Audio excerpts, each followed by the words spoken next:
Good morning, everyone, and welcome into Live Now from Fox. I'm your host, Rain Augustine. Thank you all so much for joining us here on this Monday, March 13th. Taking a Live Now look from Washington, D.C., we're following several top stories this morning.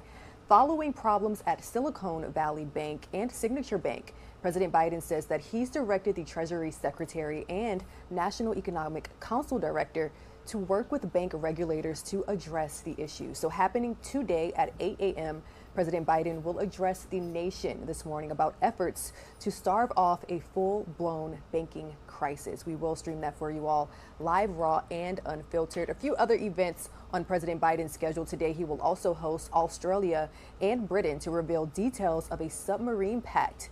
This in an effort to counter China. We're also closely following the weather, tracking the forecast here as another atmospheric river is moving towards California.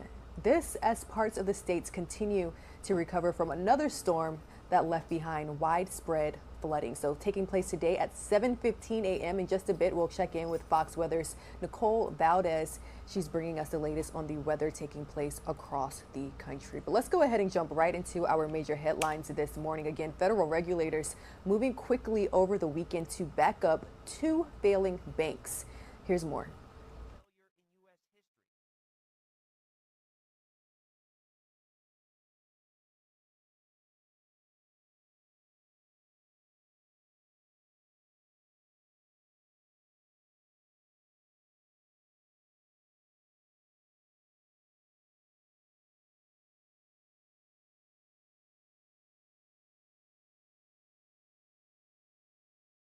All right, guys, looks like we may be having some audio trouble with this story. So in the meantime, let's go ahead and move right along to another headline that we are paying very close attention to as Lucas Tomlinson reports from the White House. We're tracking President Biden's budget for the fiscal year of 2024. Louisiana Senator John Kennedy on Fox News Sunday says President Biden is not being honest when he says his budget will keep Medicare and Social Security solvent. The only way I know how to improve the president's budget is with a shredder. The president says that his budget will solve our financial problems in Medicare and Social Security. That's not true. Anything seems possible when you don't know what you're talking about. President Biden says he wants to see the Republicans' budget before they criticize his. I told the speaker, as soon as he's ready to lay out his budget, I'm willing to sit down. And now I'm hearing things like, well, we're not going to have our budget till April or May, maybe even June. Why all of a sudden can't they get it done in March or maybe even April, maybe even May? I mean, I don't know. It doesn't sound like they're on the level yet. House Speaker Kevin McCarthy had told reporters, quote, "We were going to do the budget in April, but unfortunately, the president is so late with his budget, it delays our budget." Here's the speaker on Sunday Morning Futures. This budget talks more about equality and climate change than it does dealing with China, dealing with fentanyl, dealing with putting our workforce back in the workplace. That is a real challenge. To be delayed by this president more than a month to release his budget and to have a non-serious budget. If both sides can't agree on a budget, we could be headed for another showdown at the end of September. At the White House, Lucas Tomlinson, Fox News. All right, another big headline that we are paying very close attention to as Congress works to uncover the origins of COVID-19. Here's the latest from Washington, D.C. A landmark vote. The yeas are 419 and the nays are 0. This should be an easy vote because this is just about science. All voting members saying yes to Republican Senator Josh Hawley's bill requiring the Director of National Intelligence to declassify information related to the origins of COVID. A dramatic departure from 2021 when House Democrats wouldn't even bring Hawley's bill to the floor, and when then Coronavirus Committee Chairman Jim Clyburn rejected Republican calls for investigation into the origins, leaving it to the Biden administration, concerned the GOP was trying to deflect accountability for the Trump administration's failed response to the crisis. The White House staying vague on whether the president will sign it. We're taking a look at the bill. He understands how important it is to get to the bottom of COVID origins. Despite Biden's own FBI and Department of Energy concluding the lab leak is the likely origin. Republicans whose cries fell on deaf ears for years feeling vindicated. We had red flags from COVID's origins from day one.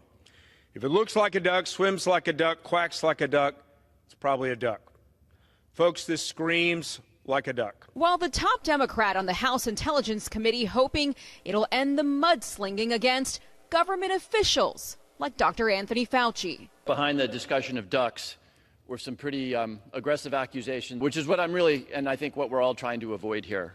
And Senator Hawley says that the Chinese embassy actually tried to convince him to abandon his bill. So in response, he wrote to President Xi calling on him to come clean as the intelligence community continues to complain about the lack of cooperation from China, leading them to be divided over the origins of COVID.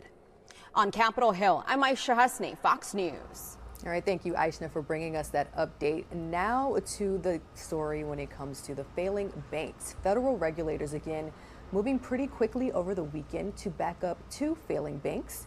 As Doug Luzada reports this morning from Washington, it could be a turbulent day ahead. Everyone from Wall Street investors to regulators here in Washington are holding their breaths this morning, waiting for banks to open, hoping this contagion doesn't spread. Not one, but two big bank failures since just Friday. First Silicon Valley Bank, then Signature Bank in New York. President Biden promised to talk about the failures this morning as he departed Delaware last night. The administration scrambled over the weekend to prevent a broader banking collapse and reassure skittish depositors and investors. The American banking system is really safe and well capitalized. The Treasury Department, the Federal Reserve, and the FDIC came up with a new lending facility to provide a backstop for banks. But for some lawmakers, this may be an indication that rising interest rates to help tame inflation can have unintended consequences for banks like Silicon Valley. What happened is they had these long-term Treasury bonds, and then the Fed hiked interest rates very, very fast. And those higher rates caused the bond holdings to lose value, and many depositors feared the bank would fail. The federal government only insures deposits up to $250,000, but many Silicon Valley customers were businesses like Pinterest, Fitbit, and Roku with much larger balances. The federal government, though, is essentially providing a lifeline now for everyone, raising questions about risk. They're going to insure all the deposits, even the ones over the $250,000 limit, which means that the most sophisticated investors are now going to have the insulation of the federal government. That is problematic. And perhaps most alarming was how quickly all of this happened. As the chairman of the House Financial Services Committee said, this was the first Twitter-fueled bank run. In Washington, Doug Luzada, Fox News. Switching gears here to bring you all the latest on weather. Severe weather really spawning across the country. Another atmospheric river moving towards California as the state continues to recover. Here's more. A strong atmospheric river blasting California with torrential downpours and hazardous weather, bringing intense flooding, mud, and landslides and significant snow to the Golden State. Thousands of people had their power knocked out as utility crews try to get the lights back on. At the height of the storm, around 50,000 people went without power. A large part of the state is under a flash flood watch with another atmospheric river on the way. On Friday, at least 34 counties were under a state of emergency as a flash flood warning was issued in central California. Spotters reported up to 3 inches of rain as snow rapidly melted. On Saturday in Monterey County, a flash flood warning was issued along the Pajaro River. That's where heavy rain caused a levee to fail, flooding the community and forcing evacuations. The National Guard and first responders helped people evacuate. Some had to wade through floodwaters by themselves to get out. A lot of people are going to go home to nothing now. So why am I lose everything? The only thing I might have is on my back. If I press it twice, I'm losing everything. So I had to walk on the water. It was just like 4 feet of water. Meanwhile, this drone footage of Kings River in Fresno County on Friday showing how the river burst its banks, flooding out cars and mobile homes. And this stretch of highway in Monterey, impassable after a mudslide left it covered with piles of debris and rubble. the floodwaters still gushing underneath the road. This as another storm system bears down on California, expected to hit early next week. Not what this rain-soaked state currently needs. In Baja Road, California, Max Gordon, Fox Weather.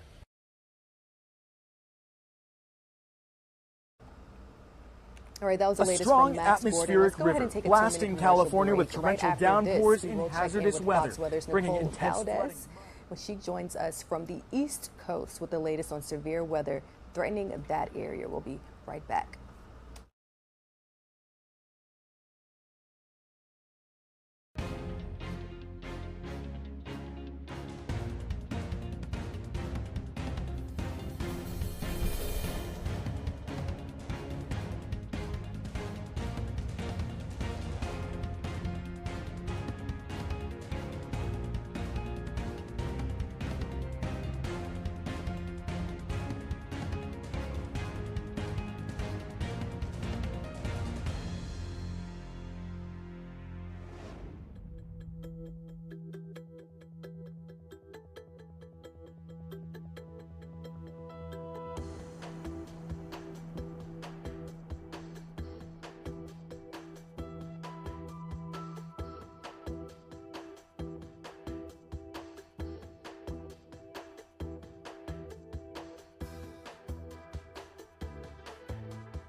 Good morning, everyone, and welcome back here to Live Now from Fox. So with spring break about 3 weeks away, folks in Florida are making sure that they do everything to keep people safe, including equipping bars with Narcan.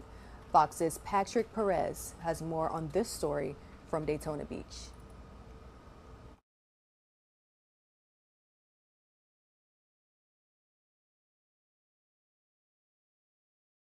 To buy, and that's why there's such a big push here in Daytona Beach, especially during spring break, to make it available to as many people as possible. Daytona Beach is a place to be this time of year. Spring break, truck week, bike week. We have so many events here. You just don't know what's going to happen. And there's never a better time to prepare for the worst. With all the fentanyl and things getting laced, I mean, it is terrifying. And big cities like this, always going back to the events, you don't know what is getting passed around. Taylor Casper, a bartender at Surfside Tavern in the Shores, says they stocked up on Narcan after a scare with one of their customers. It's necessary to have just in case. You don't know what people's medical underlying issues are. You don't know if they're going to drink too much or if they were doing drugs that night. And that's why Project Opioid founder Andre Bailey is passing out Narcan next week to as many people as possible. Restaurants, bar owners, leaders in the community who might be around young people if, God forbid, there's an overdose. Bailey says he knows they can't stop people from using drugs, but at the very least, the Narcan can help save a life if necessary. As bad as the deaths were 5 years ago, it's double now. Like, it's insane. Andre says that they provide training and education for every sort of Narcan kit that they pass out, but you don't have to wait for anyone to give you one. Right here in Volusia County, you can get a Narcan kit for free at the county's health department clinics in both Daytona Beach and Orange City. In Daytona Beach, I'm Patrick Perez, Fox 35 News. And a series of fentanyl busts across the country, really raising questions about the deadly substance's source. Fox News correspondent Bill Malusian brings us the story. A series of new, enormous fentanyl busts taking place all over the United States this week. In Los Angeles, the DEA seized 1 million fentanyl pills in a car belonging to 3 Mexican nationals looking to sell, all of whom are suspected of being associated with the Sinaloa cartel. And in Nogales, Arizona, CBP officers at the port of entry seized 560,000 fentanyl pills smuggled in vehicles coming from Mexico in just a 2-day span. At this single port of entry, CBP has already seized more than 20 million fentanyl pills just since October. These new busts come as Mexico's president is raising eyebrows with a claim that his country isn't the source of fentanyl pouring into the U.S. and that the opioid is an American issue. He says in part, quote, "Here we do not produce fentanyl, and we do not have the consumption of fentanyl. Why don't they, the United States, take care of their problem of social decay?" However, it is well-established fact that fentanyl is mass-produced by cartels in Mexico using chemical precursors imported from China, and some U.S. lawmakers say Lopez Obrador's claims are detached from reality. AMLO works for the cartels at this point. That seems pretty clear. He's more interested in representing the cartels than the Mexican people. It's all produced in Mexico. The precursors come from China. AMLO lets that happen. He lets his cartels operate with impunity. And just 3 weeks ago in Sinaloa, the Mexican military announced making what they describe as the biggest fentanyl lab bust on record. And at the time, the president of Mexico highlighted that bust in a press conference, pointing out that the lab was worth $80 million. So to hear him now claim that no, fentanyl is not produced in Mexico, it's a bit of a head scratcher. Reporting in Brownsville, Texas, Bill Malugin, Fox News.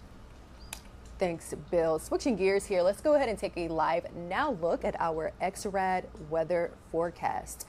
A powerful nor'easter is bringing rain, wind, and snow to the northeast today throughout Wednesday. Heavy snow is expected inland, but we are also expecting a lot of rain along the heavily traveled I-95 corridor. Joining us now live is Fox Weather's Nicole Valdez from Weehawken, New Jersey, which is just outside of New York City. Good morning, Nicole. What are conditions like this morning? Good morning. Well, we're already starting to feel the impacts of that nor'easter. In fact, this could be the most powerful storm that New York has impacted New York City really all this season. We're expecting to see not only widespread rain and strong winds, but even potential coastal flooding and some snow over the Big Apple. However, it will not be nearly the blockbuster that some in New York have been asking where it's been for most of the season. It's been quite a mild season in terms of that snow, but still a lot of people here are going to have to get ready for some severe, potentially dangerous impacts with this storm as it really intensifies tonight into Tuesday and potentially lingers through Wednesday. And it's not just the Big Apple we're talking about for impacts here, really much of the Northeast, especially New England, potentially in the bullseye of this storm, with impacts expected on the higher side of those snowfall expectations there. However, what you should be preparing for at this point, if you live in anywhere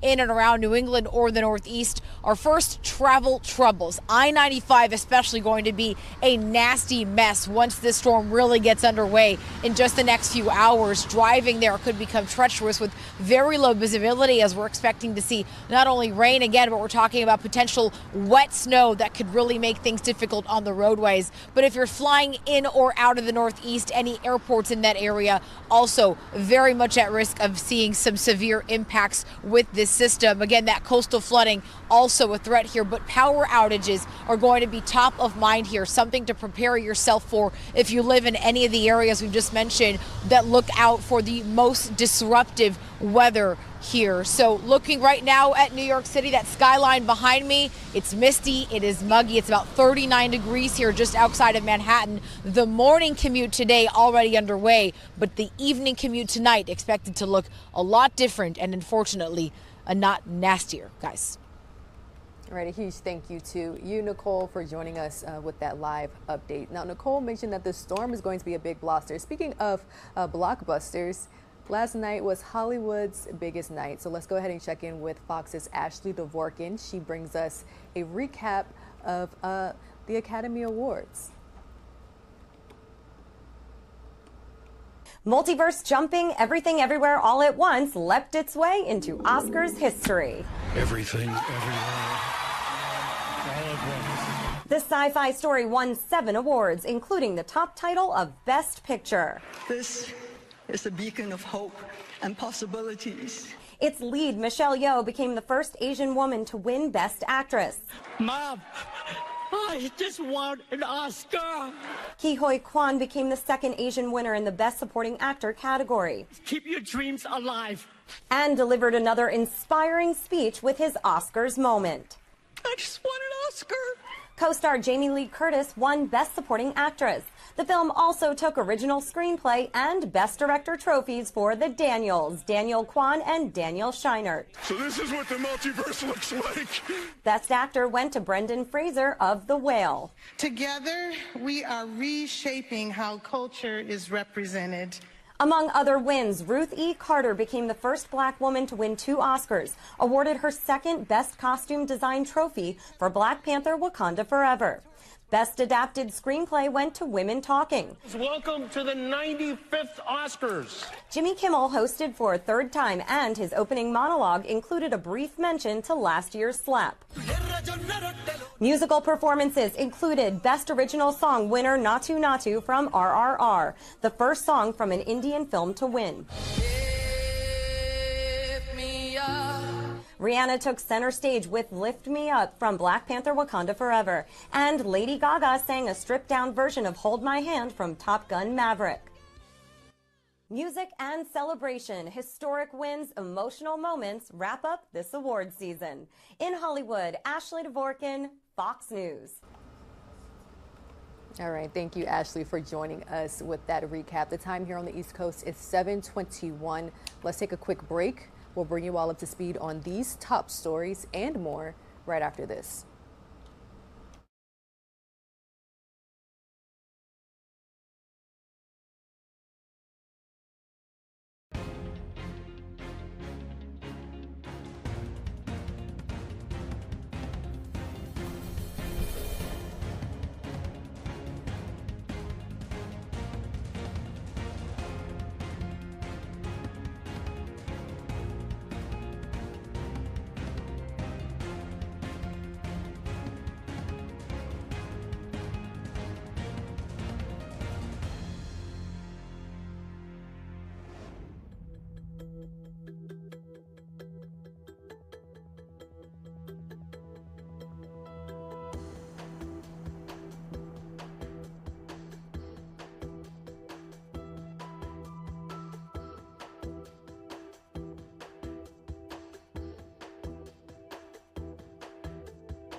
And welcome back here to Live Now from Fox. If you're just now joining us, we're following several top stories this morning. President Biden is scheduled to speak on the banking system and overall economic stability today at 8 a.m. Of course, we will stream that for you all live, raw, and unfiltered. We're following a few other stops on his schedule today. Happening at 4:30, President Biden will host a trilateral meeting with Australia and the United Kingdom on security partnerships. Specifically, we do expect President Biden to reveal details of a submarine pact that is meant to counter China. And we are in touch with our Fox weather colleagues as they are tracking severe weather across the country. But if you missed this announcement from President Biden, let's revisit it. He's speaking on the February jobs report, the United States economy adding 311,000 jobs, but experts are still concerned. Last month, the unemployment rate remained near the lowest level in 50 years. 50 years. And that's really good news. People who were staying out of the job market, this is particularly good news, are now getting back into the job market. They're coming off the sidelines. They're getting back into the job market. The share of working age folks who are in the labor force is higher than it's been any time since 2008. That was one of the big predictors everybody was looking at. Tomorrow, it'll be 2 years since I signed the American Rescue Plan into law. It led to the fastest recovery of any major economy in the world. It laid the foundation for the progress we've been seeing and we see today. Record new business applications, more Americans with health care coverage than ever, including more than 14 million Americans saving $800 a year on their health insurance. Unprecedented tax relief for nearly 40 million families with 65 million children, thanks to the child tax credit, which cut child poverty in half. And since we passed the CHIPS and Science Act and the Bipartisan Infrastructure Law and the Inflation Reduction Act, we've seen companies commit more than $300 billion. Companies from around the world commit more than $300 billion to invest in future manufacturing and innovation here in America, creating jobs. We're going to invest in America again. We're going to make it in America again, and the federal government's going to buy America. That's been my economic vision. But what does this progress really mean for families trying to get by?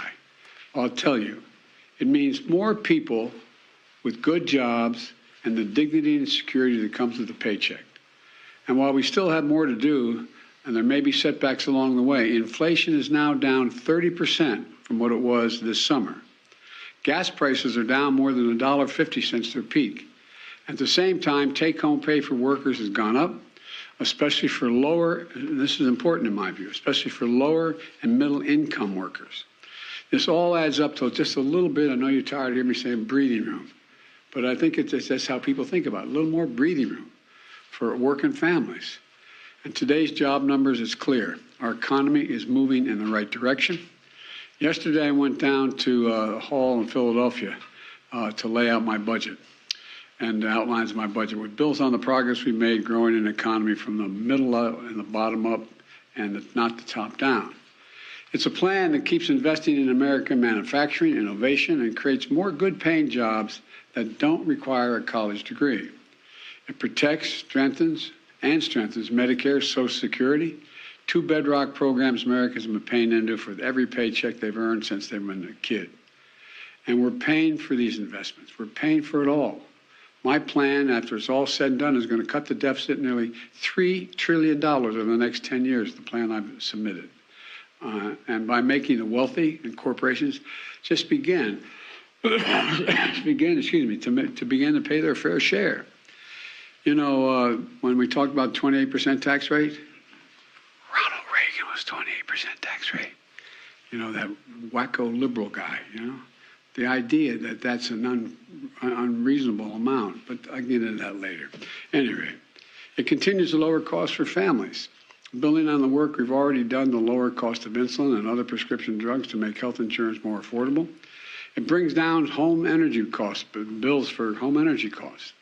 And our plan is a stark contrast to the MAGA Republican plan in Congress, where they're doubling down on the same failed policies of the past that would give special tax breaks to the wealthy, keep the tax breaks that were put in place by the last president, the wealthy tax breaks for big oil, tax breaks for pharma, at the expense of seniors and families. You know, it's kind of a top-down, trickle-down economics that never, ever worked. I know when I grew up, as you've heard me say before, not much trickled down on my dad's kitchen table. So, you know, my dad used to have an expression. He'd say, I don't expect the government to solve my problems, but I do expect the government to understand my problems. Not solve them, understand them. Building a budget requires some really hard decisions. But all over America, families are sitting around their kitchen tables making decisions that are equally consequential. That's who my budget is for. It's about a value set, I said yesterday. Working people, middle class, the backbone of the country, small businesses, who are responsible for around half of all the jobs in the economy. You know, big corporations, the Fortune 500, they're big. But small businesses account for half the people employed in the economy. My budget reflects what we can do to lift the burden on hardworking Americans. Today's news tells us that thanks to our efforts, 12 million more Americans have jobs. The job is about a lot more than a paycheck, as I said. It's about dignity. It's about your family's dignity. And 12 million more Americans can look their kids in the eye and say, honey, it's going to be okay, and mean it. You know, that's a little more dignity for 12 million Americans. And it's not just good numbers. People can feel it.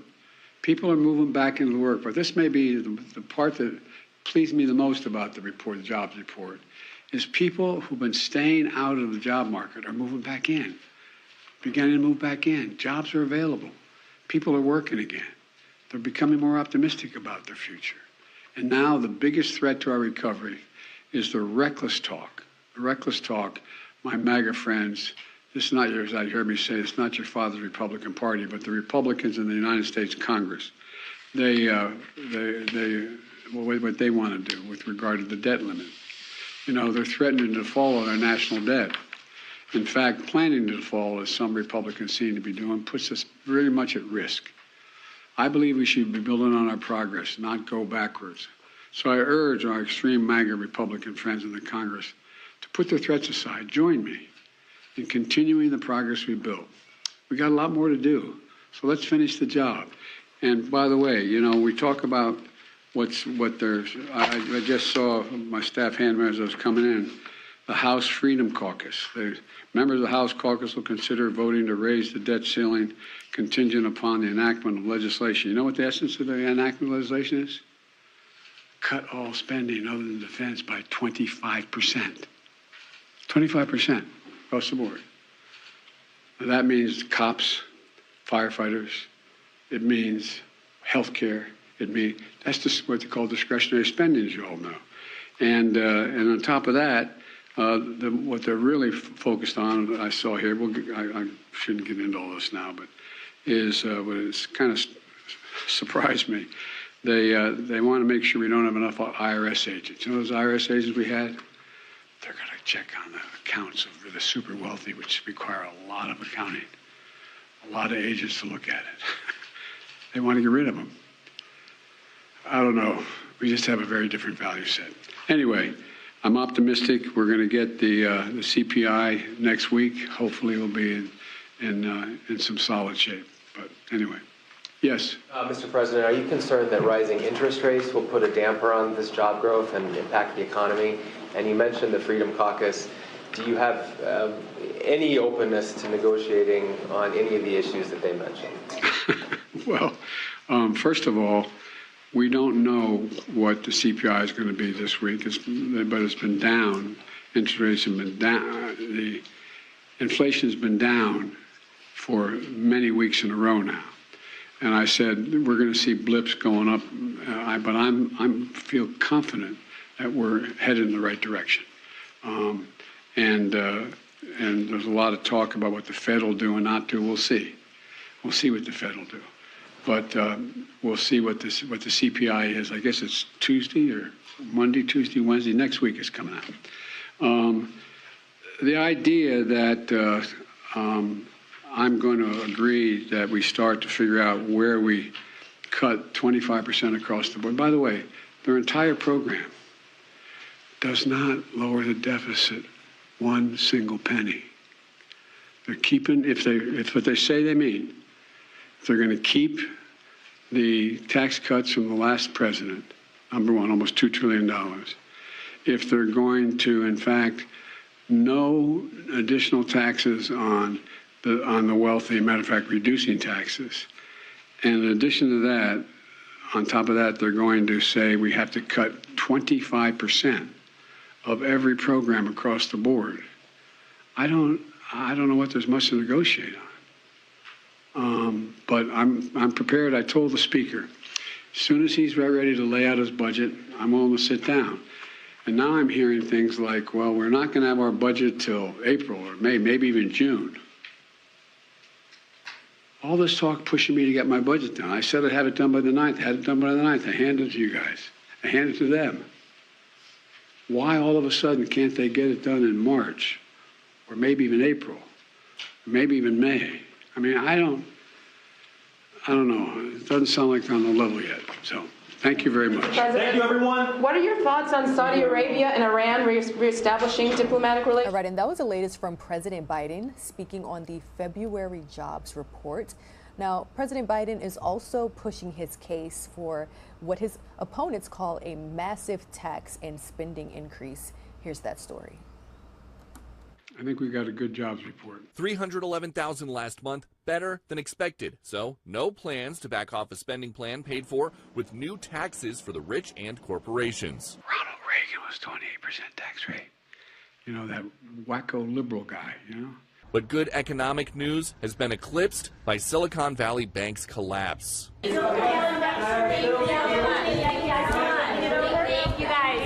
Struggling with high interest rates, Silicon Valley Bank's owners tried to find a buyer. They failed and their stock tanked. Well, the very last time we've seen a bank of this magnitude fell was in 2008.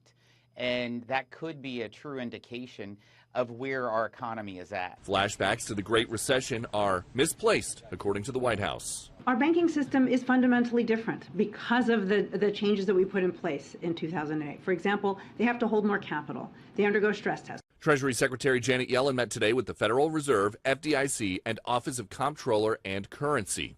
When banks experience financial losses, it is and should be a matter of concern. The FDIC says customers can access their insured funds by Monday. We know they're insured up to $250 and how they'll handle those with balances above. A deficit crisis is front and center for Republicans in the House, where the Freedom Caucus is calling for cutting spending to pre-COVID-19 levels. We can solve our debt crisis responsibly if we shrink Washington and grow America. President Biden not sold. Their entire program does not lower the deficit. These conservatives literally laugh out loud at talk of a possible Biden-McCarthy budget deal. Speaker McCarthy's not going to cut a deal with Democrats. The president presented his priorities for 2024 this week, and at least so far, his team doesn't see any reason to change their approach. Director Young, do you think there is any wasteful government spending? Peter, this is why we have $1.6 billion to go after fraud, mostly in the unemployment insurance area. President Biden takes a lot of credit for improvements in the U.S. economy since he took office at the height of the pandemic. We don't know if this bank collapse will have him changing his tune. He plans to spend the weekend in Wilmington. At the White House, Peter Ducey, Fox News. And it's getting harder for first-time home buyers to achieve the American dream. The Federal Reserve Bank of Atlanta says housing affordability is at its lowest level in a decade. It found U.S. households would have to spend nearly 43% of their monthly income to afford the median home in price. Data shows that housing affordability is worse today than it was during the peak of the 2008 housing bubble. The rapid decline is blamed on higher mortgage rates and steep home prices. Here's more in this morning's Fox Means Business report.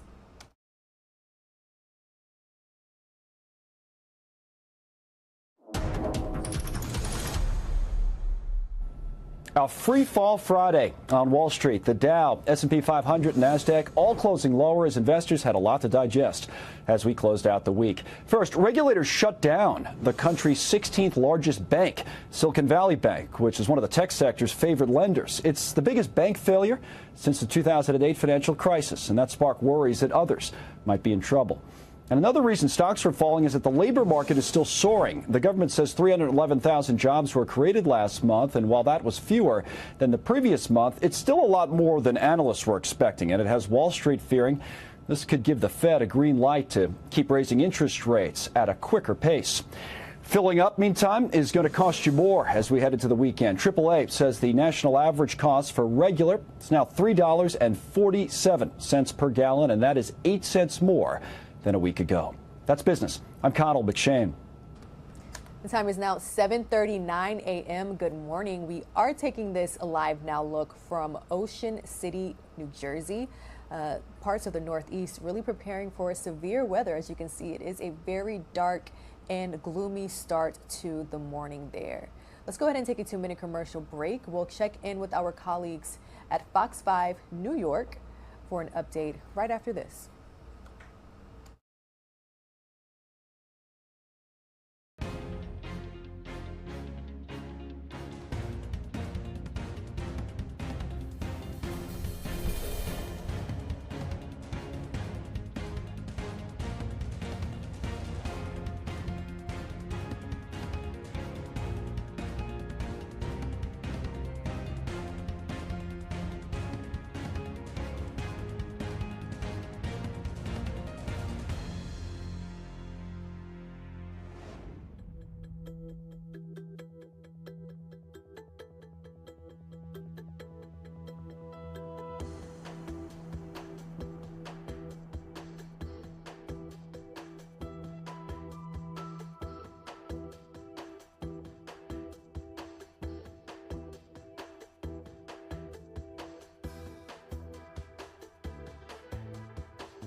Welcome back here to Alive Now from Fox, taking a live look from Philadelphia. That part of the country really preparing for a wintry mix of chilly rain and light snow as the Northeast prepares for the nor'easter. We're bringing you all live shots from across the country this morning. Good morning. Again, thank you all so much for waking up with us here. Let's check in with our news partners from Fox News. Fox's Charles Watson is bringing us the latest on the search for the origins of COVID-19. The White House says it is reviewing the piece of legislation, and so far President Biden hasn't really indicated which way he's leaning on this particular situation. Will you sign the bill to declassify the COVID intelligence? Hey. Mr. President. So no clear decision from the president, but a very clear one from members of the House who overwhelmingly voted for the Director of National Security to declassify information related to the origin of COVID-19. It is perhaps the strongest message yet from both Republicans and Democrats, indicating that Americans have serious questions about where the deadly virus came from and how to stop another one from spreading uncontrollably in the future. This should be an easy vote, because this is just about science. If it looks like a duck, swims like a duck, quacks like a duck, it's probably a duck.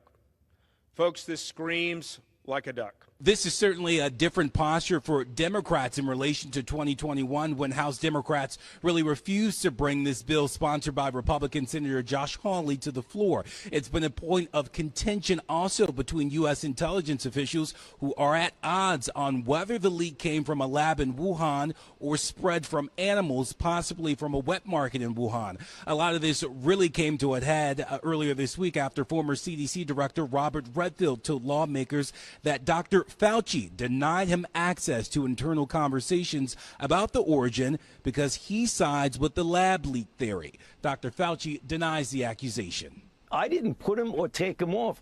And it's really disturbing that in a public hearing of a congressional hearing, he makes an accusatory statement that has no basis whatsoever in reality. And if President Biden does sign this bill into law, then the Director of National Intelligence will have 90 days to declassify and release the information, all of the information that's been gathered on the origin of COVID-19. In Atlanta, Charles Watson, Fox News.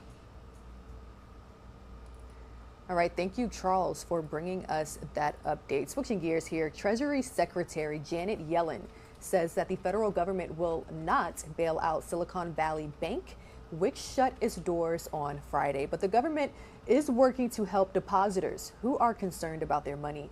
Joining us now live is Fox 5 New York's Robert Moses from outside of Signature Bank in Manhattan, New York, which is another bank that's being looked at with extraordinary measures really being taken. Good morning, Robert.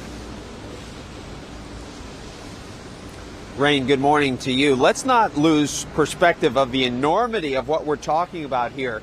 This is the second and third largest bank failure in U.S. history, all in the span of less than 72 hours. Now, regulators are reassuring customers this morning that they will be able to access all of their money. The New York Department of Financial Services took possession of Signature Bank, a move that signals the third largest bank failure in U.S. history. The announcement follows Friday's news of the takeover of Silicon Valley Bank, which had $209 billion in assets at the end of 2022, the second largest bank failure in U.S. history. Treasury Secretary Janet Yellen blamed that failure on rising interest rates, which caused many of the bank's assets to lose value. Federal regulators assured depositors at both institutions, even those whose holdings exceed the $250,000 insurance limit, that they will be able to get their money today. President Joe Biden promised to speak about the banking situation this morning. He vowed to hold, quote, those responsible for this mess fully accountable. Sheila Bair, the former chair of the Federal Deposit Insurance Corporation, which seized SVB on Friday, explained why that happened. This was a liquidity failure. It was a bank run. After SVB's failure, some customers of Signature Bank, an institution with about $110 billion in assets at the end of 2022, apparently started to worry about accessing their money too.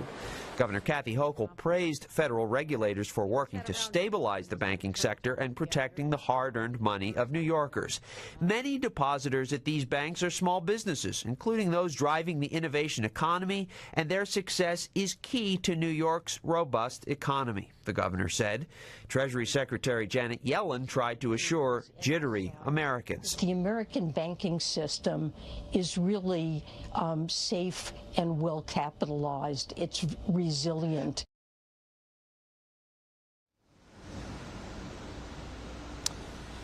And the Federal Reserve also announced the availability of up to $25 billion. That will be available to any struggling banks or other financial institutions in the form of one-year loans. The goal there is to try to prop up those banks and avoid failures like the one that we saw on Friday and also the one announced here in New York yesterday.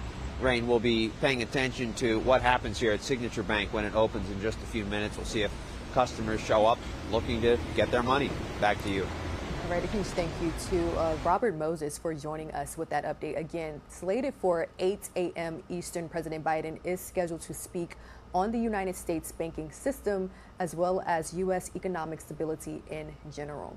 We do know that President Biden is also scheduled to have a meeting with his Australian counterpart, and he is also speaking with the United Kingdom when it comes to security partnerships. So Biden hosting this meeting, and we do expect him to reveal details about the Submarine Pact Act to counter China. We know that China is coming to the forefront of the global stage as a potential threat. Let's check in with LiveNOW from Fox's Josh Breslow for more on the subject. China's foreign minister warning Washington of, quote, conflict and confrontation if it fails to change course in relations with Beijing, striking a combative tone. This comes amid conflicts over Taiwan, COVID, and Russia's invasion of Ukraine. I do want to bring in Christopher Herlin, an associate professor of government and Asian studies at Bowdoin College, to talk more about all of this here. Thank you so much for taking the time to join us. Thanks for having me.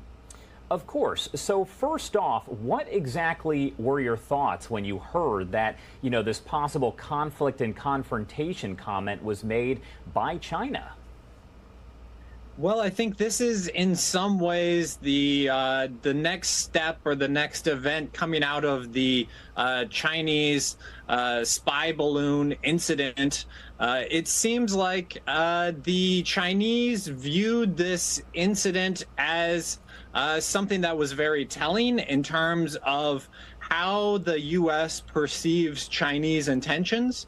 So the Beijing's perspective on this is that the U.S. is really unnecessarily suspicious of China, and that their true attitudes and intentions have been revealed in this response to the spy balloon incident.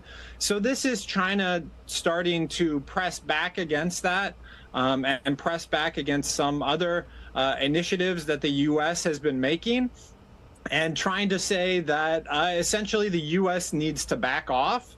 And that U.S.-China relations are really headed down on a more confrontational path.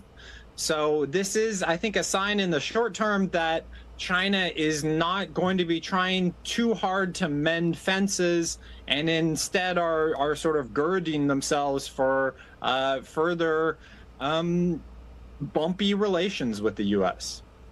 Is this something that Americans should be concerned about right now, especially when you are talking about the relationship between the U.S. and China, which doesn't seem to be necessarily going down the right path?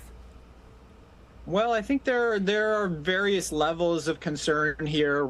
I think on the one hand, there's not a real great likelihood of some kind of immediate war between the U.S. and China, but certainly this does point to a worsening of relations, and anytime two of the world's biggest powers have very poor relations with one another, that is certainly a cause for concern.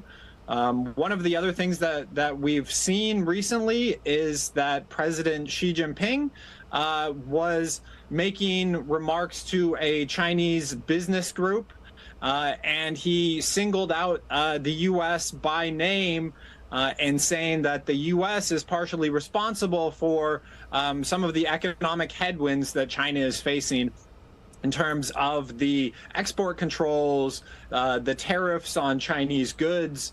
And this was actually also fairly significant. It's the first time, as far as I know, that Xi Jinping has called out the U.S. by name instead of referring to it more obliquely or implicitly as certain countries.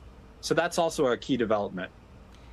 Can the relations between the U.S. and China be fixed at this point? Are we going to go down even further a bad path, or can this whole relationship be fixed? I think the relationship can be fixed, but in the short term, this is likely to feed into American perceptions, and especially perceptions of those in Congress and elsewhere, that China is more of a threat to the United States, right? So we see comments from some people in Congress, like Representative Mike Gallagher, calling this competition between the U.S. and China not a tennis game, not a strategic competition, but instead an existential struggle.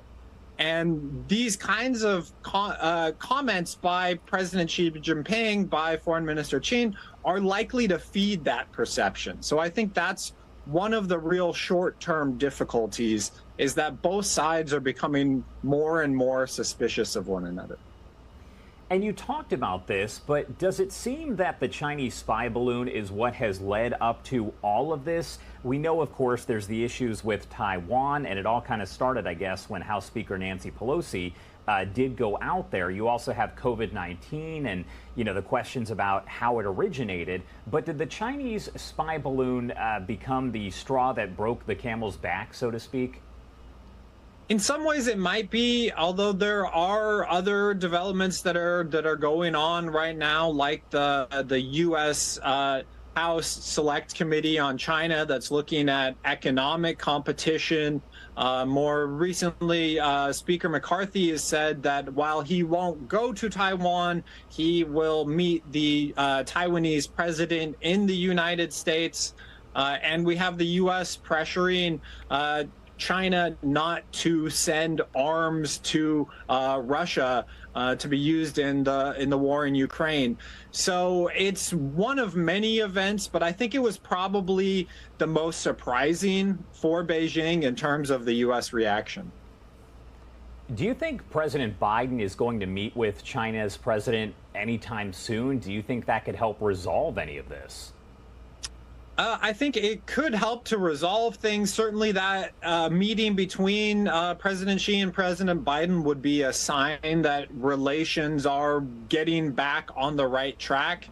But I don't think there are any signs that a meeting like this is imminent, and it may be less likely this week than it was last week. I gotcha. Well, Christopher Herlin, thank you so much for joining us. As always, anything that you want to add about all of this before I let you go? All right, a huge thank you to our host live now from Fox's Josh Breslow for bringing us an update to that conversation. Let's go ahead and take a live now look from New York. My goodness, what a gloomy start to the morning. The time 7:55 there. Let's take a quick break. Live Now returns right after this.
Good morning, everyone, and welcome back here to Live Now from Fox. Today is Monday, March 13th, and we're tracking several top stories this morning. But let's begin our 8 o'clock hour with the latest news coming from Washington, D.C. We're paying very close attention to President Biden's proposed budget. This as reaction to the massive spending and tax hikes are coming into our desks. So let's go ahead and check in with Fox News correspondent Lucas Tomlinson reporting from the White House. Louisiana Senator John Kennedy on Fox News Sunday says President Biden is not being honest when he says his budget will keep Medicare and Social Security solvent. The only way I know how to improve the president's budget is with a shredder. The president says that his budget will solve our financial problems in Medicare and Social Security. That's not true. Anything seems possible when you don't know what you're talking about. President Biden says he wants to see the Republicans' budget before they criticize his. I told the Speaker, as soon as he's ready to lay out his budget, I'm willing to sit down. And now I'm hearing things like, well, we're not going to have our budget till April or May, maybe even June. Why all of a sudden can't they get it done in March or maybe even April, or maybe even May? I mean, I don't know. It doesn't sound like they're on the level yet. House Speaker Kevin McCarthy had told reporters, quote, "We were going to do the budget in April, but unfortunately, the president is so late with his budget, it delays our budget." Here's the Speaker on Sunday Morning Futures. This budget talks more about equality and climate change than it does dealing with China, dealing with fentanyl, dealing with putting our workforce back in the workplace. That is a real challenge. To be delayed by this president more than a month to release his budget and to have a non-serious budget. If both sides can't agree on a budget, we could be headed for another showdown at the end of September. At the White House, Lucas Tomlinson, Fox News. And President Biden says he has not made a decision about whether he'll sign a bill unanimously approved by the House to declassify intelligence information about the origins of COVID-19. Here's more. Everyone from a landmark vote. The yeas are 419 and the nays are 0. This should be an easy vote, because this is just about science. All voting members saying yes to Republican Senator Josh Hawley's bill requiring the Director of National Intelligence to declassify information related to the origins of COVID.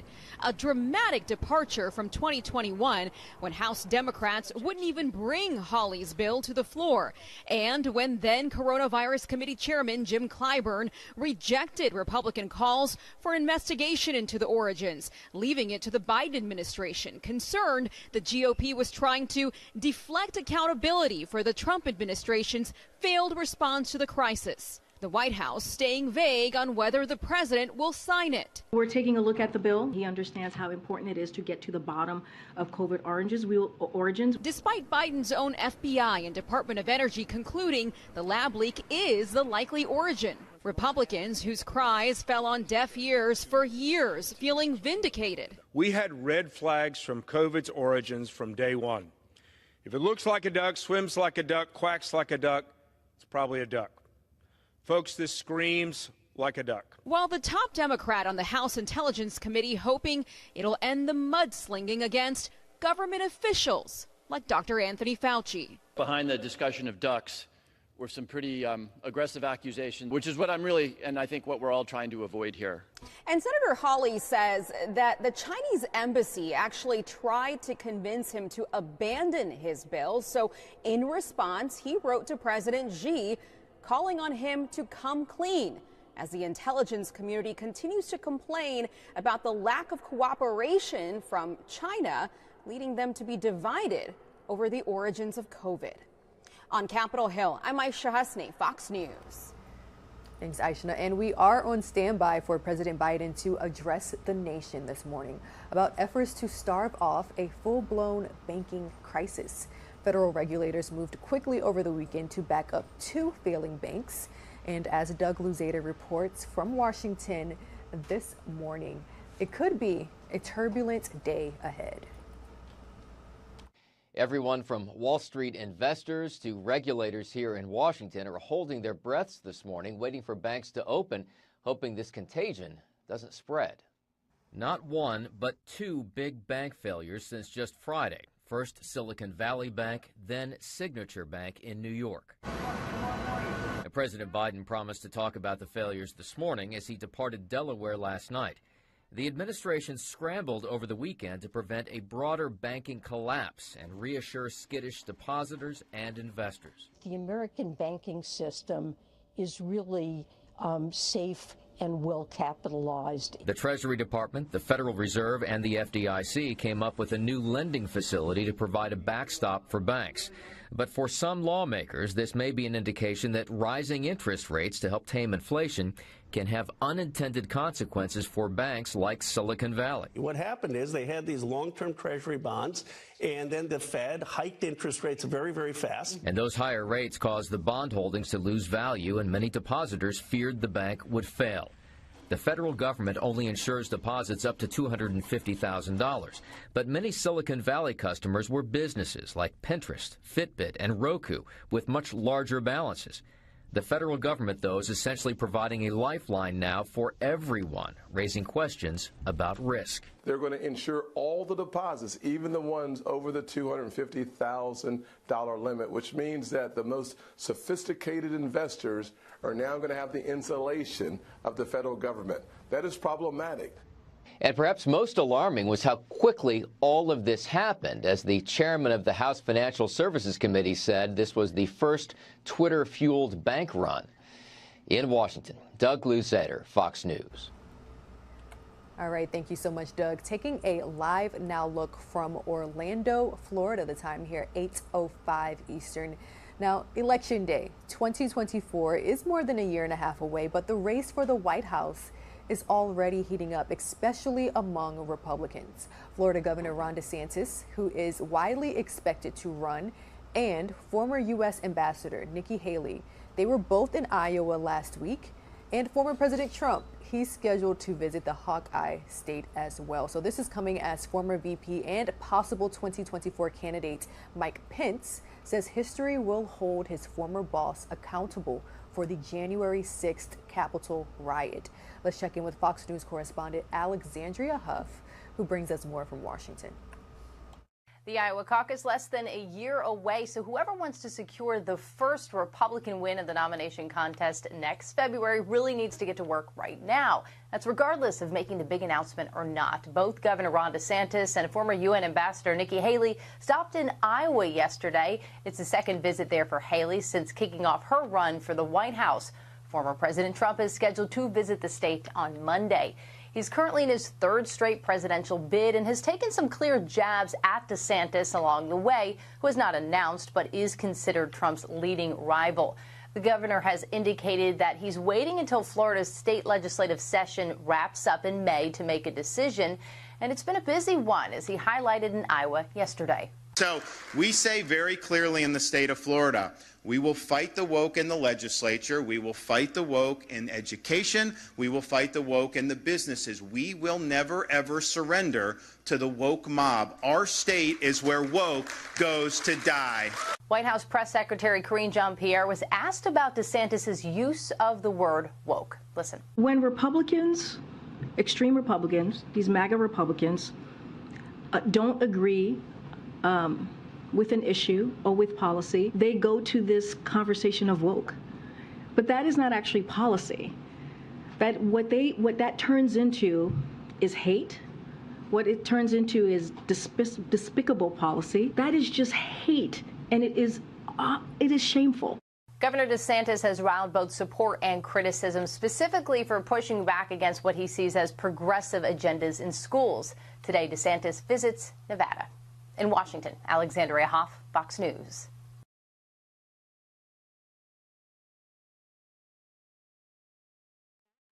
All right, thank you so much, Alexandria, for bringing us that update. While we're on the topic, let's continue to discuss the state of the United States economy, as well as the banking system, all topics that we will listen into here during the most recent White House press briefing. We are also on standby to hear from President Biden himself. He was slated to address the nation this morning at 8 a.m. to speak on the United States banking system amid those two bank failures. But again, looks like we are still waiting. But rest assured, as soon as we see any movement there in Washington, we will stream President Biden's address right here on LiveNOW from Fox. In the meantime, let's go ahead and listen in to the most recent White House press briefing. I have much more to say later, but I, as a colleague, just want to say thank you for your friendship. And just in case you all didn't see, the president rolled out his budget, his third one, on yesterday, and it's built around 4 key values. First, giving families more breathing room. What does that mean? We're talking about lowering prescription drug costs, lowering healthcare costs, lowering housing costs, lowering college costs, and lowering child care costs. And if you have a child in daycare anywhere around here, you will understand why families need that breathing room. Second, the budget protects and strengthens Medicare and Social Security, all while some congressional Republicans have threatened to cut them. The president has been crystal clear. These are more than programs. They are promises to American seniors.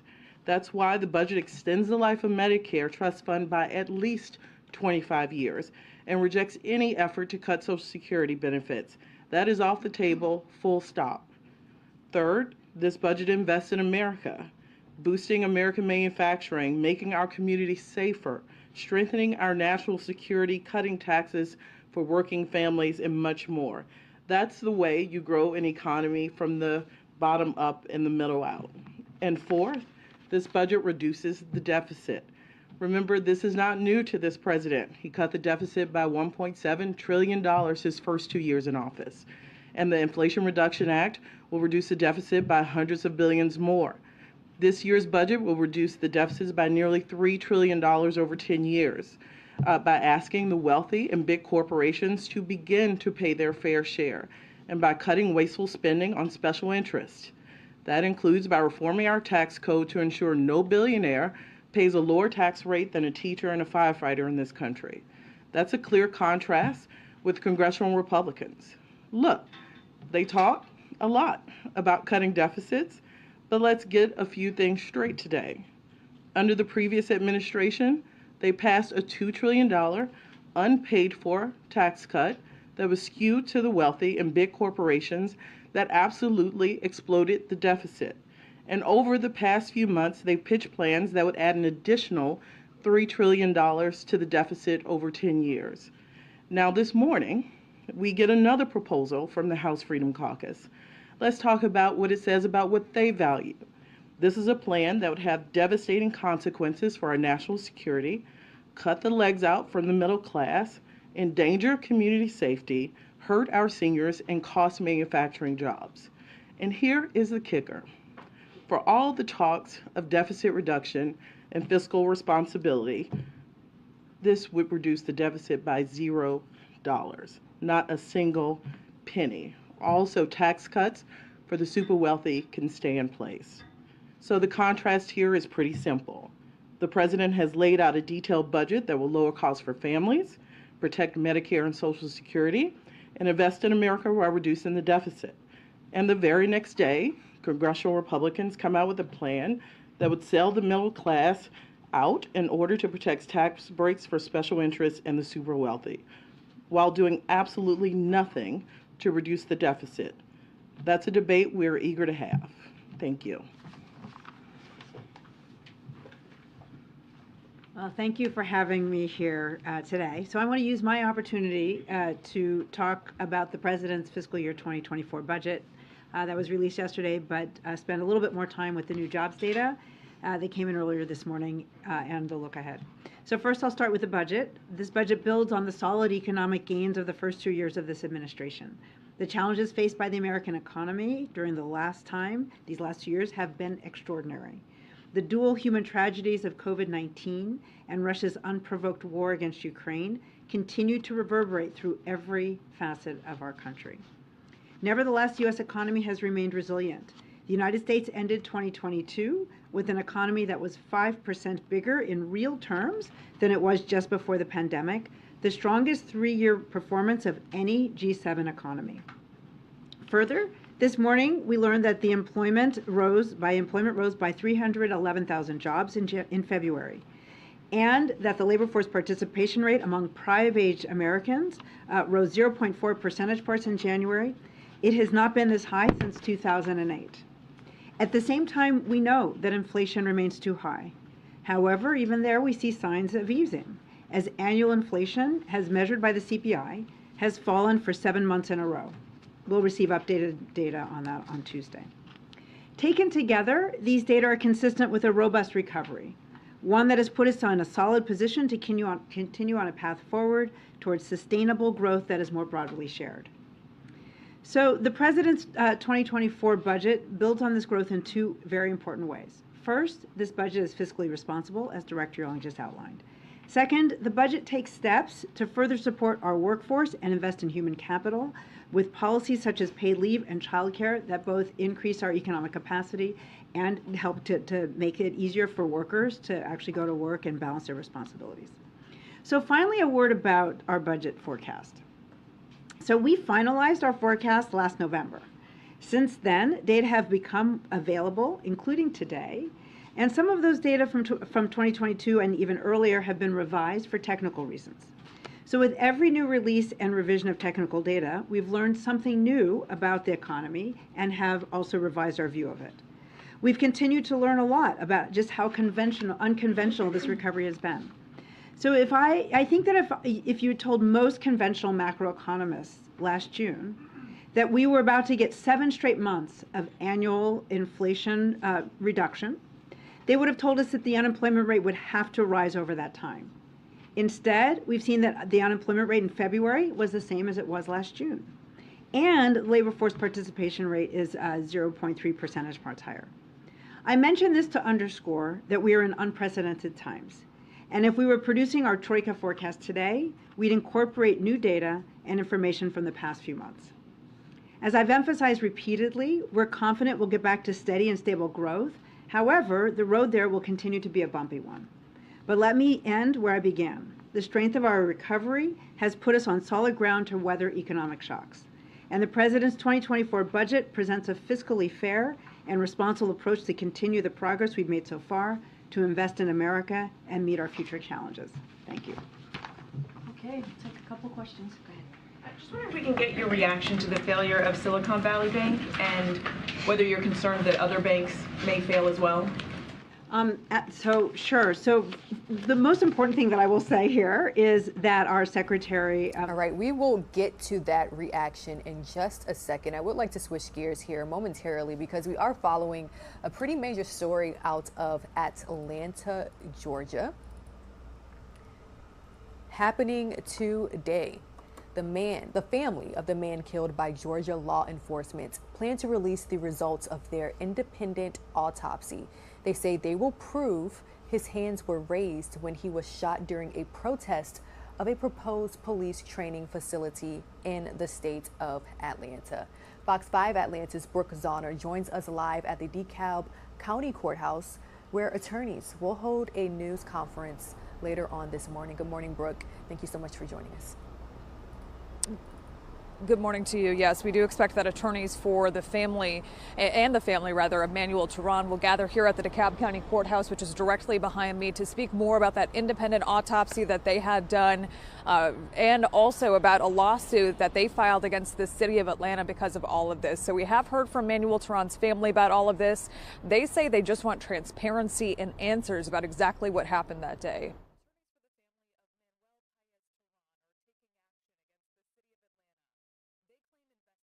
Continue to withhold information about the shooting that happened on January 18th. The Georgia Bureau of Investigation says law enforcement officers shot and killed Terán during a clearing operation at Entrenchment Creek Park after the activist shot a Georgia State Patrol trooper and other law enforcement returned fire. Lawyers for the activist family also claim a second independent autopsy found Terán's hands were raised and his arms were up when he was shot. I need to know as the mother what happened. I beg with all my heart to understand what is going on here in this forest.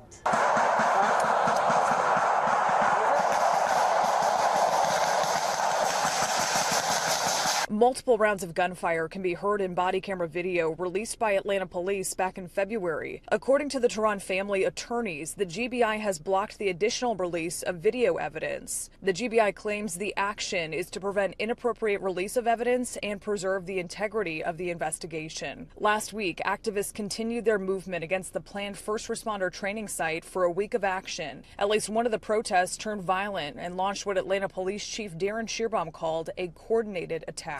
So you can start to see smoke occurring as fires are set Molotov cocktails are thrown, and fireworks are discharged.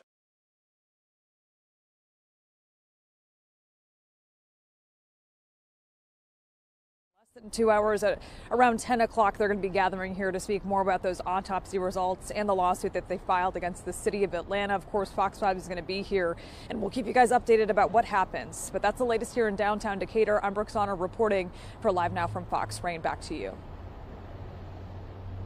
Thank you for Brooke really joining us every week with weekly updates to that story. The time is now 8:19. Let's go ahead and take another Live Now look from Washington, D.C. as we head into our 2-minute break.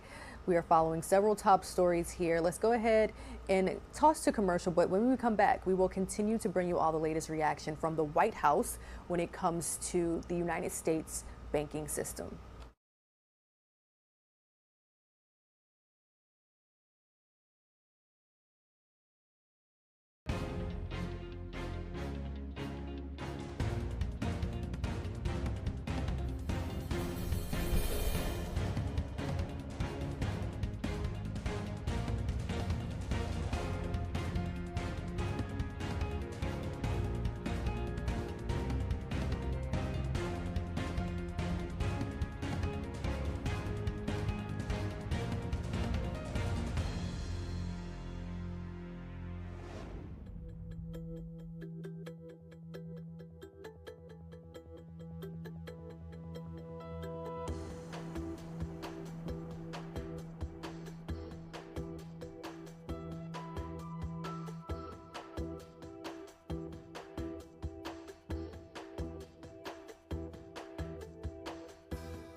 Good morning, everyone. Welcome back here to Live Now from Fox. The time is 8:20.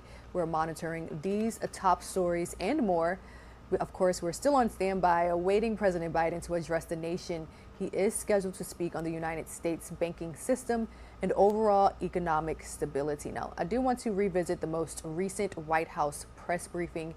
We are witnessing White House Press Secretary Karine Jean-Pierre and others speak about the Silicon Valley Bank failure, as well as the February jobs report. Blue chip forecasters, they're expecting inflation to be easing to about 3.2% at the end of this year. We know that that is why it's so important for the Federal Reserve to have the independence. It is why the president is focused on lowering costs in his budget through the Inflation Reduction Act for Americans when it comes to health care, when it comes to child care, when it comes to higher education. But we are expecting to see this economy, with the labor market is robust. We're expecting to see inflation ease over the year. There may be bumps along the way, however. We know that we can't focus on any one month, but that is what most forecasters are expecting. And on jobs, real quick, on jobs, the manufacturing lost 4,000 jobs. With the focus on manufacturing here, what happened? So again, yes, but we had 1 month, and we don't like to focus on any 1 month. And if we look at the manufacturing growth overall, they're higher today than they were almost 2 years ago. We've seen more manufacturing growth in the last 2 years than we have in previous recovery cycles. Again, I want to emphasize it's really important not to over-focus on any 1 month of data. But if we go back to the president's policies, if we look at the bipartisan infrastructure law, the CHIPS and Science Act, Those are even the Inflation Reduction Act in terms of the investments in the green energy transition. All of those are going to bring the kind of manufacturing jobs that we know are so important to both rebuilding the infrastructure in this country, which is very important for building our economic growth, building our economic capacity, and will offer those kind of manufacturing jobs which are so important for a lot of American workers, especially those without a college degree. Go ahead, Phil. Thank you. I have two questions for Director Young. The first is, for the Pentagon, the President is requesting $842 billion. That's a 3.2% increase from last year, but inflation is at 6% currently. So how is that not a cut in real terms? So remember, it matters what we spend the resources on. This defense budget was built on the National Defense Strategy. As you can imagine, we tend to get from Congress a lot of things that this administration did not prioritize. So frankly, we had room in the base in which to prioritize to make sure we were taking care of the highest priority items for our national defense. So that is the basic answer. It is about look under the hood. We believe we have the resources, as I mentioned, to counter China in defense and State Department and USAID. And it's the right level for doing the right thing. We don't say, I know people like to compare percentages from non-defense and defense. It's about what the right level is to achieve what we're trying to achieve. So we worked in lockstep with the Department of Defense to make sure we were funding the top priorities around the globe. And then you have said today, and the President has also said on numerous occasions, that cuts to Social Security are off the table. I'm wondering, though, for folks who are planning on retirement after 2035, when the Congressional Research Service estimates that that program could be approaching insolvency, for folks who are expecting to retire, in the next decades ahead, what is the President's message to them? Can they rely on this program? Will it be around for them after they pay into it? Remember, it's going to take bipartisanship in order to deal with longer-term issues here. And right now, unfortunately, the debate is centered around the current benefits in the program.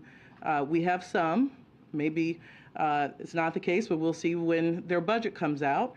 But we have some who have said they want to cut Social Security. That is why this president in his budget made very clear that he is not going to allow that to happen on his watch. And that's full stop. But absolutely, if people want to accept that as a reality and talk about further proposals, we're happy to engage in that. Can I go back to Silicon Valley Bank for a second? There's a CEO of, I believe, Y Combinator that has hundreds of its portfolio companies tied to the bank. And the CEO said that this is a, quote, We're taking a listen in as reporters here at this White House press briefing ask questions on a variety of topics. Right now, speaking specifically to the Silicon Valley Bank failure. Also, Signature Bank. So President Biden says that he has directed the Treasury Secretary and National Economic Council Director to work with bank regulators to address the issues. Again, happening sometime today, sometime soon, hopefully. We are on standby. President Biden was scheduled to address the nation at 8 a.m. this morning about efforts to starve off what could be a full-blown banking crisis. We're quickly approaching the 8:30 a.m. mark. Let's take a 2-minute commercial break. We'll be right back.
Welcome back to Live Now from Fox. We're listening in as the Office of Management and Budget Director Shalonda Young and Council of Economic Advisors Chair Cecilia Rouse brief reporters at the White House on President Biden's request for a new budget during the fiscal year of 2024, as well as the recent bank failures that we have witnessed.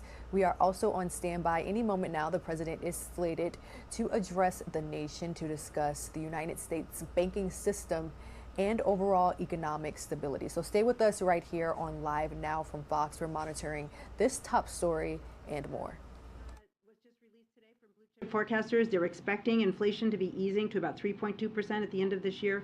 We know that that is why it's so important for the Federal Reserve to have the independence. It is why the president is focused on lowering costs in his budget through the Inflation Reduction Act for Americans when it comes to health care, when it comes to child care, when it comes to higher education. But we are expecting to see this economy, with the labor market is robust.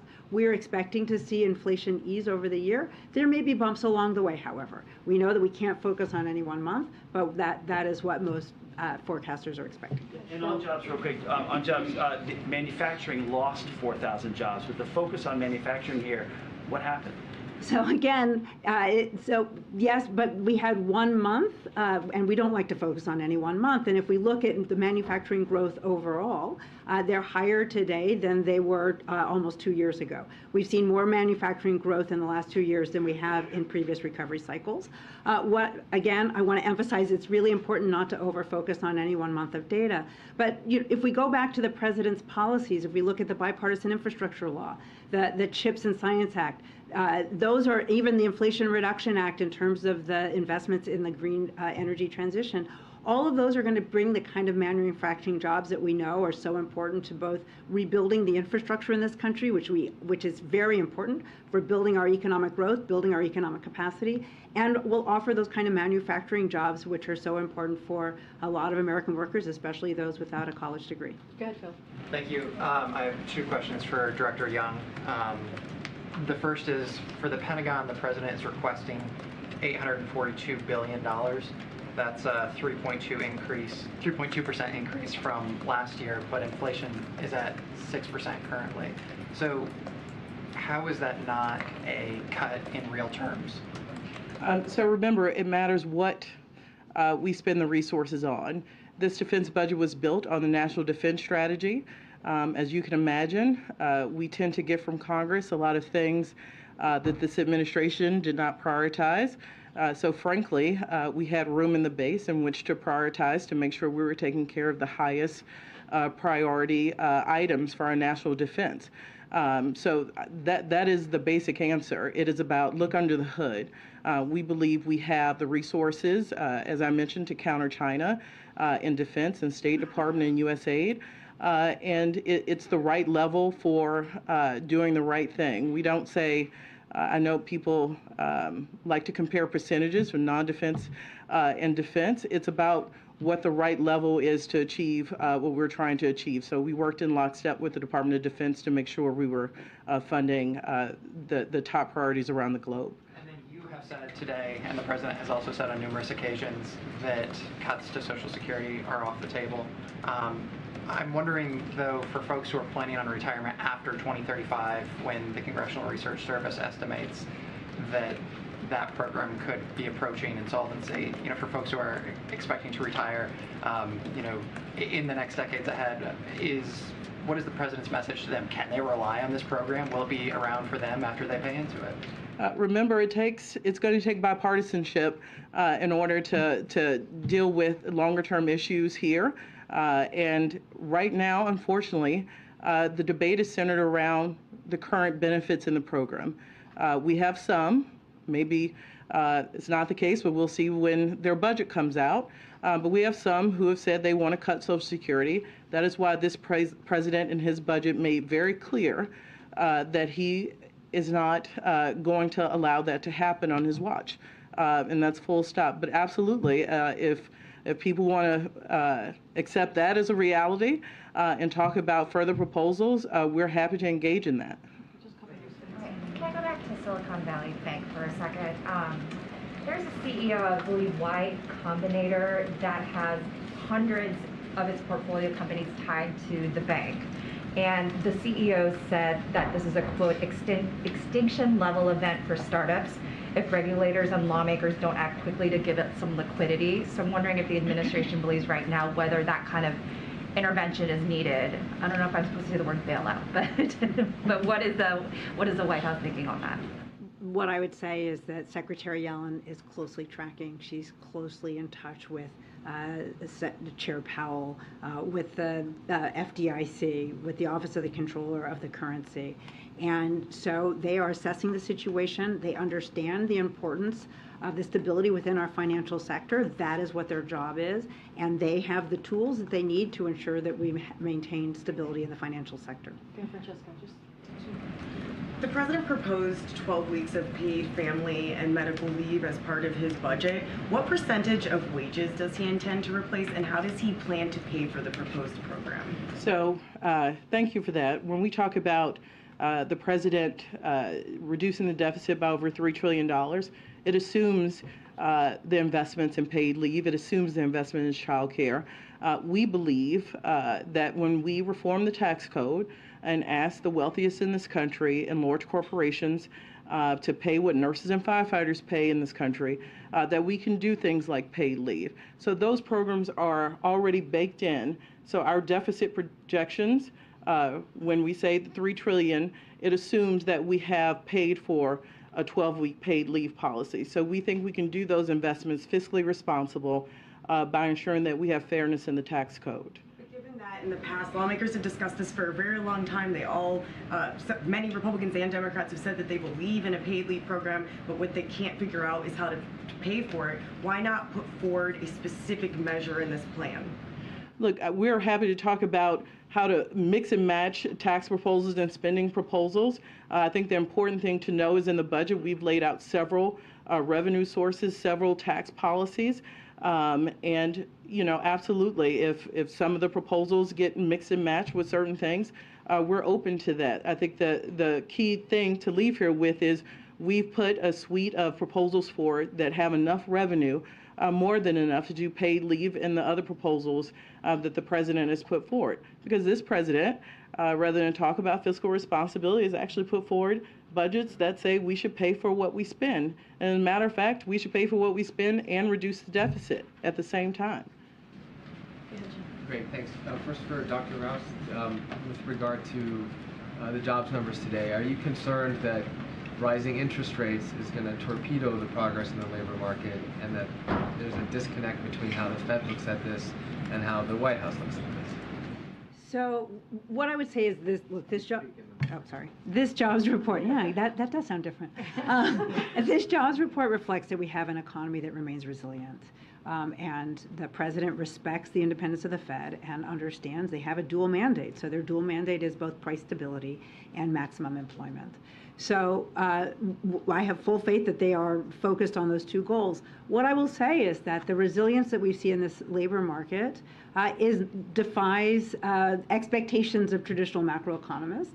And so we are, it's not foregone that we have to see, a big spike in unemployment in order to bring down inflation. As I mentioned before, I don't think any macroeconomist would have expected we would have seen the easing over the past 7 months that we've seen without seeing some give in the unemployment in the labor market. So, we fully expect that we know there will be bumps along the way, but we fully expect that we will see a transition to an economy that is more stable, and where there's more sustainable growth. Our forecast, the forecasts of private forecasters suggest that inflation should come down meaningfully over the course of this year, and we'll eventually get back to a more stable situation. Do you think rates are too high? So what I would say is that we see an economy that is quite resilient. And we still see, but we also understand that inflation is too high. So the Federal Reserve has to take the actions it needs to take. So we have the confidence that they will do that while also trying to achieve that soft or softish landing, which suggests that they will try to maintain the momentum in the labor market in particular, but in the economy while bringing inflation under control. Just very briefly for Director Young, you've been asked multiple times about the future of Social Security, and most of your answers have focused on Republicans wanting to cut benefits now. Keeping that context in mind, will the president make a proposal at some time during his administration to help ensure that Social Security will exist for people who are retiring, as was already asked, in 10 years? So the president has supported proposals that would extend Social Security. He has not walked away from those proposals. I'll remind everyone this is the fiscal year 24 budget. It is 1 year. That does not mean that every policy that the president and then candidate supports will be reflected in one budget year. And he absolutely has supported policies that would extend Social Security. Right now, unfortunately, we believe the thing he has to protect against most is those who want to cut it. So you're right, this is about a contrast. And we're starting from a place of having to protect Social Security, so that is what is reflected here. Peter. Director Young, do you think there is any wasteful government spending? Peter, this is why we have $1.6 billion to go after fraud, mostly in the unemployment insurance area. You probably heard the White House talk about this proposal. It ensures, you've heard the president talk about making sure IG stay on the beat. That is a difference from the last administration, who fired some of our IGs. They go after wasteful spending and are very helpful pointing out to us in Congress what wasteful spending is. That is why you see that proposal to make sure that we go after fraud and waste in government programs and after crime syndicates who are abusing programs that should be there for those Americans who need it. So no, the criticism from Republicans in Congress is that this budget just makes the government too big. You don't think so? We would not have a $1.6 billion proposal to go after fraud and waste and crime syndicates if we didn't think that there was some reform and cops on the beat like the IGs needed. So I did not say that. I said we have a proposal in which to go after it. All right. Thank you. Thanks, guys. Thank you. Thank you.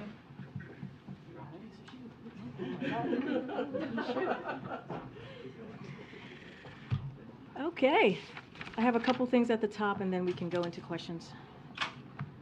So as you all know, I guess you guys all saw, President Biden is meeting with President Ursula von der Leyen of the European Commission, which is happening currently as we're standing here, as I'm standing here and you also are sitting there. Transatlantic economic issues. I was trying to be a little bit more smooth about that and it was not smooth. Okay, transatlantic economic issues will be the central focus of the meeting, including our Inflation Reduction Act and the EU's Green Deal Industrial Plan. We also expect them to discuss our continued partnership to support Ukraine and the Windsor Framework. Coming out of the meeting this afternoon, we hope to be able to begin negotiations on a targeted critical minerals agreement and a dialogue on subsidy transparency. We also hope to be able to jointly commit to a deadline for finalizing negotiations on the global arrangement on sustainable steel and aluminum. We announced yesterday, as you all saw, that the President and the First Lady are looking forward and going to be headed to Ottawa, Canada on March 23rd to the 24th. And so President Biden will reaffirm the United States' commitment to the U.S.-Canada partnership and promote our shared security, shared prosperity, and shared values. While there, President Biden will meet with Prime Minister Trudeau. They'll discuss a wide range of topics, including defense cooperation, strengthening our supply chain resilience, our efforts to combat climate changes, as well as regional and global challenges like supporting Ukraine, addressing irregular migration, and combating the synthetic opioid crisis. While there, President Biden will also address the Canadian Parliament, and as you all know, we will have more to share as we get closer to the travel dates. One thing that I wanted to share or speak to this afternoon is basically what we have seen this past couple of weeks. So I just want to take a step back a moment and really call out the shameful, hateful, and dangerous attacks that we have been seeing on the LGBTQI community, as we've seen this week, as I said, and also last week. Look, it started with the... All right, you have here Press Secretary Karine Jean-Pierre calling out what she calls the shameful acts towards the LGBTQ I community. Now, earlier during this meeting, she was joined by the Office of Management and Budget Director, Shalonda Young, as well as the Council of Economic Advisors Chair, Cecilia Rouse.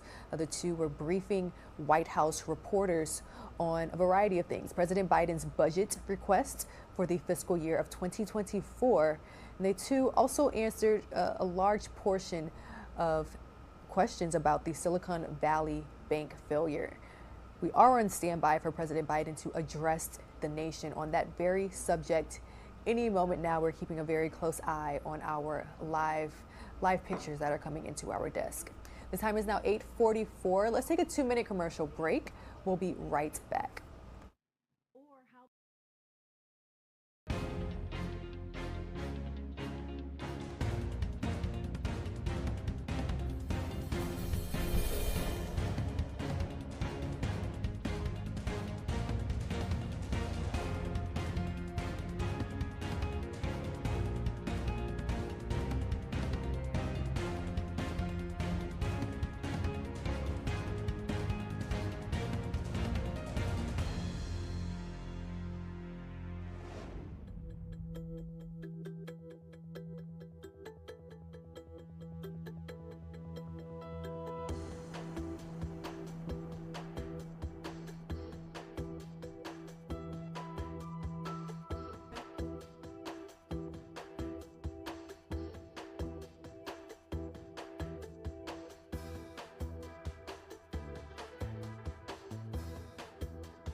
All right, welcome back here to Live Now from Fox, bringing you all this sad story from Orlando, Florida. This week, heavy equipment will arrive at Icon Park in Orlando to begin the process of tearing down the Orlando Free Fall. You may remember this ride has been closed for nearly a year after 14-year-old Tyree Sampson fell to his desk.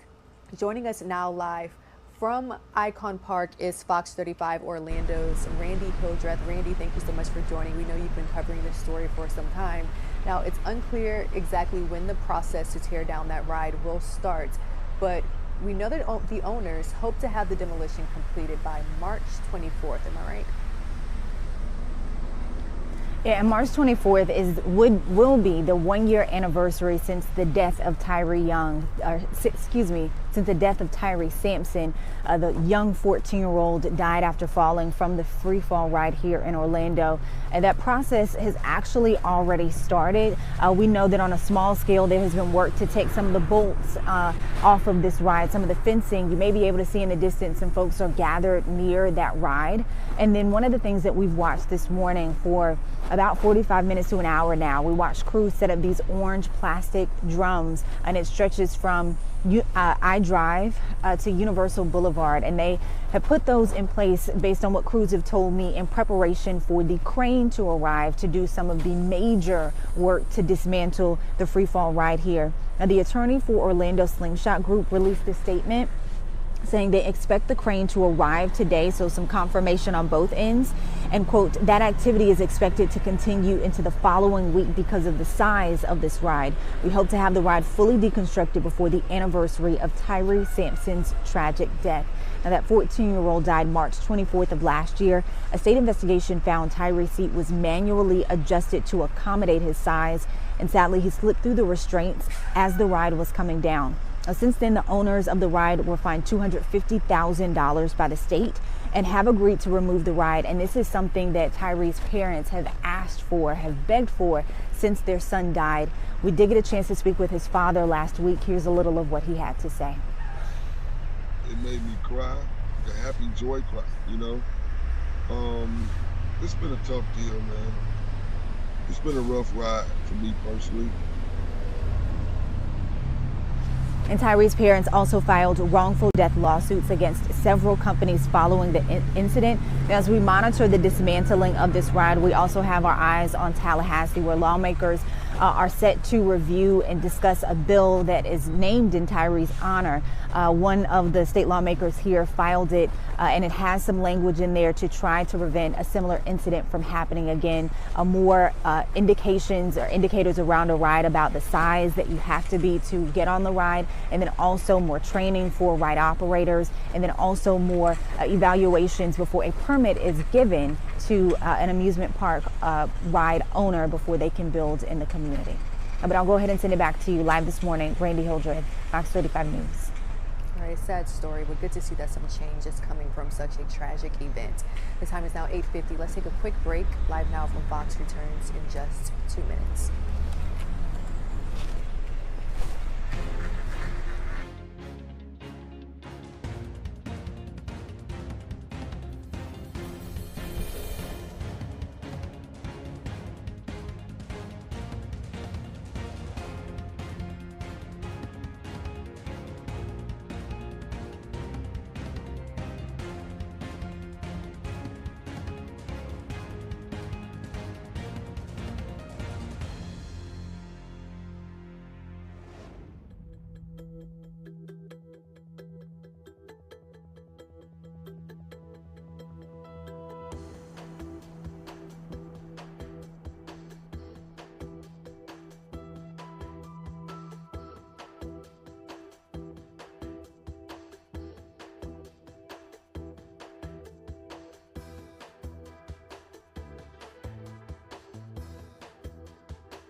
All right, welcome back here to Live Now from Fox. We are quickly approaching the 9 a.m. hour. As you can see here, we are monitoring several top stories and live events. Now, if you take a look at the right-hand portion of your screen, that is a Live Now look from inside of the White House. Any moment now, we do expect President Biden to speak to the nation, addressing the United States banking system and overall economic stability. This following the two of the largest bank failures in United States history. In the meantime, let's go ahead and revisit this update from NASA. It was a picture-perfect landing for NASA's SpaceX Crew 5 off of the Florida Gulf Coast. The Crew Dragon capsule with 4 astronauts on board splashed down safely in the waters just off of the coast of Tampa on Saturday night. Let's listen in. We will be traveling at about 16 miles per hour. So again, that highest G load we think is around 3 to 5 Gs. So they should be pretty comfortable. Just monitoring again as all of those parachute deploys are autonomous. Again, we are in that communications blackout period. It's just begun. That's right. We're expecting that to last about 7 minutes due to the formation of plasma around the spacecraft. During that time, no vehicle telemetry is received by Mission Control or the recovery team, and no external commanding of the vehicle or voice communication is possible. As a reminder, Dragon is designed to fly itself, though. During reentry, the vehicle will be slowing down from the orbital velocity of 17,500 miles per hour. The top temperature that Dragon will experience upon that reentry, in terms of the exterior temperature, is around 3,500 degrees Fahrenheit. So as we mentioned before, we expect this blackout period to last several minutes. We are basically now in that reentry period, and we anticipate this we anticipate getting that signal back in about 5 minutes from now. This is moving pretty quickly because we are anticipating those drogue parachutes to deploy at about 5:58 p.m. Pacific time. So really just 7 minutes from now. We're looking at splashdown around 11 minutes from now. So this is a very quick timeline. A lot of things happening in rapid succession as our crew members come home. But again, we've heard good reports so far, and we are awaiting that acquisition of signal in around 4.5 minutes. Now, one thing that if we were able to get views inside the Dragon capsule, which, like we said before, because of that plasma buildup, we are unable to get those views. But if you were watching earlier in the webcast, you did see those crew displays, those touchscreen panels that the crew was using to monitor the health of the capsule, the state of what was, the state of command for what the Dragon capsule was actually executing. As of right now, they also now have a little map that shows where they are and how much further they have to go for this reentry. They will be able to follow along with the anticipated deployment of those parachutes.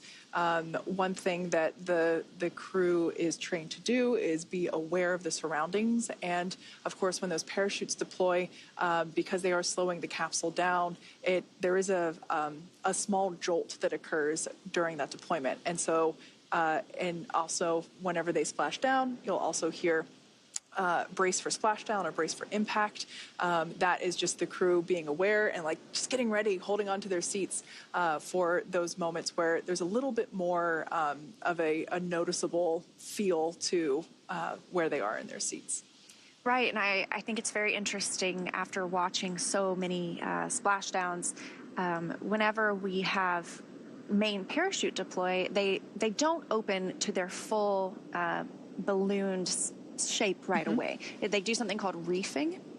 So they open up quite slowly, or sometimes it appears that way. That way, that jolt is not, it's not exaggerated any more than it has to be. So they open up slowly and slow the spacecraft down again to about 16 miles per hour.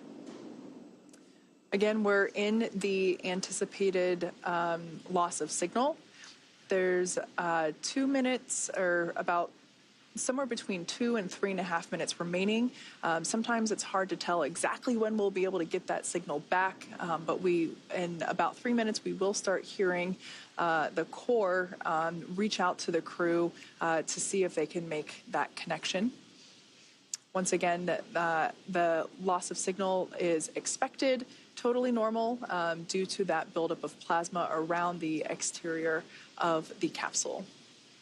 And we also have our recovery teams already on site, already on Shannon, the SpaceX recovery ship, and that is waiting off the coast of Tampa. Some of those team members arrived by helicopter. We have one of our NASA public affairs officers also on. And there's our first view of the Crew 5 crew in Dragon Endurance re-entering the Earth's atmosphere.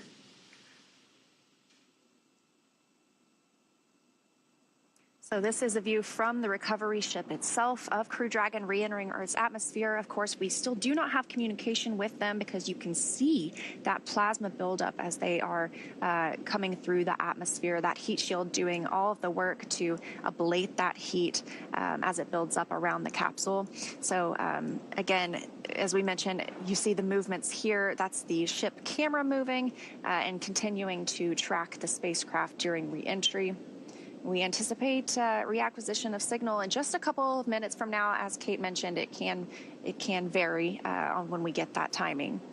but great to already have a view of our 3 astronauts and 1 cosmonaut inside as they are headed home. There will also be a couple of sonic booms during that time frame. Dragon, SpaceX, comm check. So as I mentioned, the SpaceX core. SpaceX Dragon, we have you loud and clear.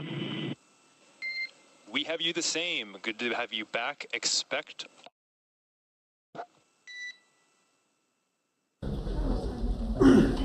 Dragon copy. You know, it's incredible to know that the voice we're hearing is coming from that gorgeous ball of light. And all of the other little points of light you see around it, they appear to be streaking on the camera a little bit. Those are stars.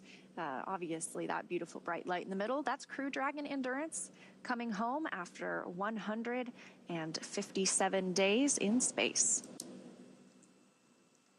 We are standing by for drogue parachute deployment.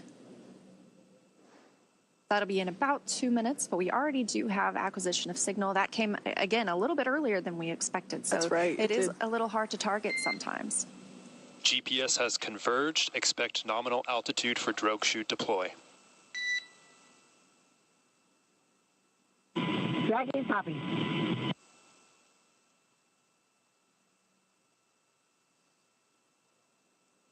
Again, that point of light in the center of your screen, that is Dragon Endurance. Another, a different view. This one infrared coming from. Before I leave for California, I want to briefly speak about what's happening in Silicon Valley Bank and Signature Bank. Today, thanks to the quick action of my administration over the past few days, Americans can have confidence that the banking system is safe. Your deposits will be there when you need them. Small businesses across the country, the deposit accounts at these banks can breathe easier knowing they'll be able to pay their workers and pay their bills. And their hardworking employees can breathe easier as well. Last week, when we learned of the problems of the banks and the impact they could have on jobs of small businesses and banking system overall, I instructed my team to act quickly to protect these interests. They've done that. They've done that. On Friday, the government regulator in charge, the FDIC, took control of Silicon Valley Bank's assets. And over the weekend, it took control of Signature Bank's assets. Treasury Secretary Yellen and a team of banking regulators have taken action, immediate action. And here are the highlights. First, all customers who had deposits in these banks can rest assured, rest assured they'll be protected and they'll have access to their money as of today. That includes small businesses across the country that bank there and need to make payroll, pay their bills, and stay open for business. No losses will be, and this is an important point, no losses will be borne by the taxpayers. Let me repeat that. No losses will be borne by the taxpayers. Instead, the money will come from the fees that banks pay into the Deposit Insurance Fund. Because of the actions that our regulators have already taken, every American should feel confident that their deposits will be there if and when they need them. Second, the management of these banks will be fired. If the bank is taken over by FDIC, the people running the bank should not work there anymore. Third, investors in the banks will not be protected. They knowingly took a risk, and when the risk didn't pay off, investors lose their money. That's how capitalism works. And fourth, there are important questions of how these banks got into the circumstance in the first place. We must get the full accounting of what happened and why those responsible can be held accountable. In my administration, no one is above the law. And finally, we must reduce the risk of this happening again. During the Obama-Biden administration, we put in place tough requirements on banks like Silicon Valley Bank and Signature Bank, including the Dodd-Frank law to make sure that the crisis we saw in 2008 would not happen again. Unfortunately, the last administration rolled back some of these requirements. I'm going to ask Congress and the banking regulators to strengthen the rules for banks to make it less likely this kind of bank failure would happen again, and to protect American jobs and small businesses. Look, the bottom line is this. Americans can rest assured that our banking system is safe. Your deposits are safe. Let me also assure you, we will not stop at this. We'll do whatever is needed. On top of all of it, let's also take a look a moment to put the situation in a broader context. We've made strong economic progress in the past 2 years. We've created more than 12 million new jobs, more jobs in 2 years than any president has ever created in a single 4-year term. Unemployment is below 4% for 14 straight months. Take-home pay for workers is going up, especially for lower and middle-income workers. And we've seen record numbers of people apply to start new businesses, more than 10 million of them, more than 10 million applications over the last 2 years starting businesses. Now we need to keep this progress going. That's what swift action that my administration over the past few years is all about. Protecting depositors, protecting the banking system, protecting the economic gains we've made together for the American people. Thank you, God bless you, and may God protect our troops. See you in California. Mr. President, what do you know right now about why this happened? And can you assure Americans that there won't be a ripple effect? Do you expect other banks to fail, Mr. President? Should all the President Biden not taking any questions, a very quick address to the American people following problems at the Silicon Valley Bank and Signature Bank. So President Biden again saying that he has directed the Treasury Secretary and National Economic Council Director to work with bank regulators to address this issue. Now, just moments ago, he did leave a few points that we can recap for you all. President Biden saying that the managers of these banks should be fired. He also said that investors of the banks will not be protected, but he mostly addressed the many questions that Americans have and concerns regarding just how we got here. So he says that he will continue to work with the Economic Council directors to figure out how these issues took place. He also briefly spoke about tough requirements on banks, including the Dodd-Frank law, saying really that Americans can rest assured that your banks and deposits are safe. But as you all just saw moments ago, the president did not take any questions from investors. So if you are just now joining us, a bank that serves the tech industry has been taken over by regulators, and this is causing a lot of concern about the United States economy. Silicon Valley Bank collapsed. It is the second largest bank failure in United States history. However, California regulators took over the bank. So the FDIC says insured depositors will have access to their money by this morning. The bank collapsed quickly after it revealed a really big loss on its bond holdings. That prompted widespread customer withdrawal. So its financial problems are believed to be confined to SVP, the bank that catered to startup businesses and as well as the tech industry and the investors that fund them. But just moments ago, again, President Biden saying the investors will not be protected. Now, also taking place today, the Board of Governors of the Federal Reserve are set to meet behind closed doors this morning. The Fed announced the meeting is to, quote, review and determine the advance and discount rates to be charged by the Federal Reserve banks. This, again, coming after the collapse of Silicon Valley Bank and Signature Bank. Again, the largest United States bank failure since the financial crisis in 2008. This time is now just past the 9 a.m. mark. Let's go ahead and take a 2-minute commercial break. We'll continue to track President Biden's schedule as he is traveling to Los Angeles to hold a trilateral meeting with Australia and the United Kingdom on global security partnership. That story and more coming up right after this.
We're learning more about the mindsets of the gunman who opened fire on Michigan State University last month.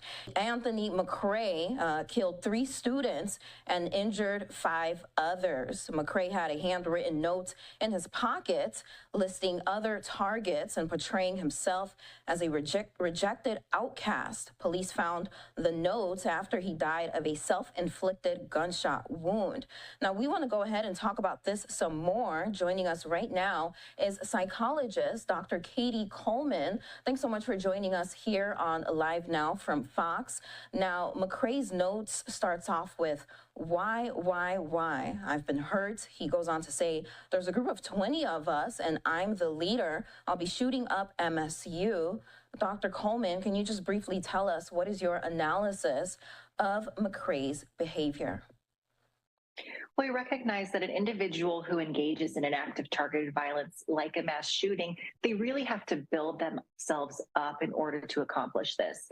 There's a lot of planning that's involved, a lot of skill set building, a lot of trying to dehumanize your victims, which makes you then feel like it's okay to kill them, and desensitization to violence. And what you see in McCrae's letter here is that, as you mentioned, he sees himself as the leader of a group of 20 people.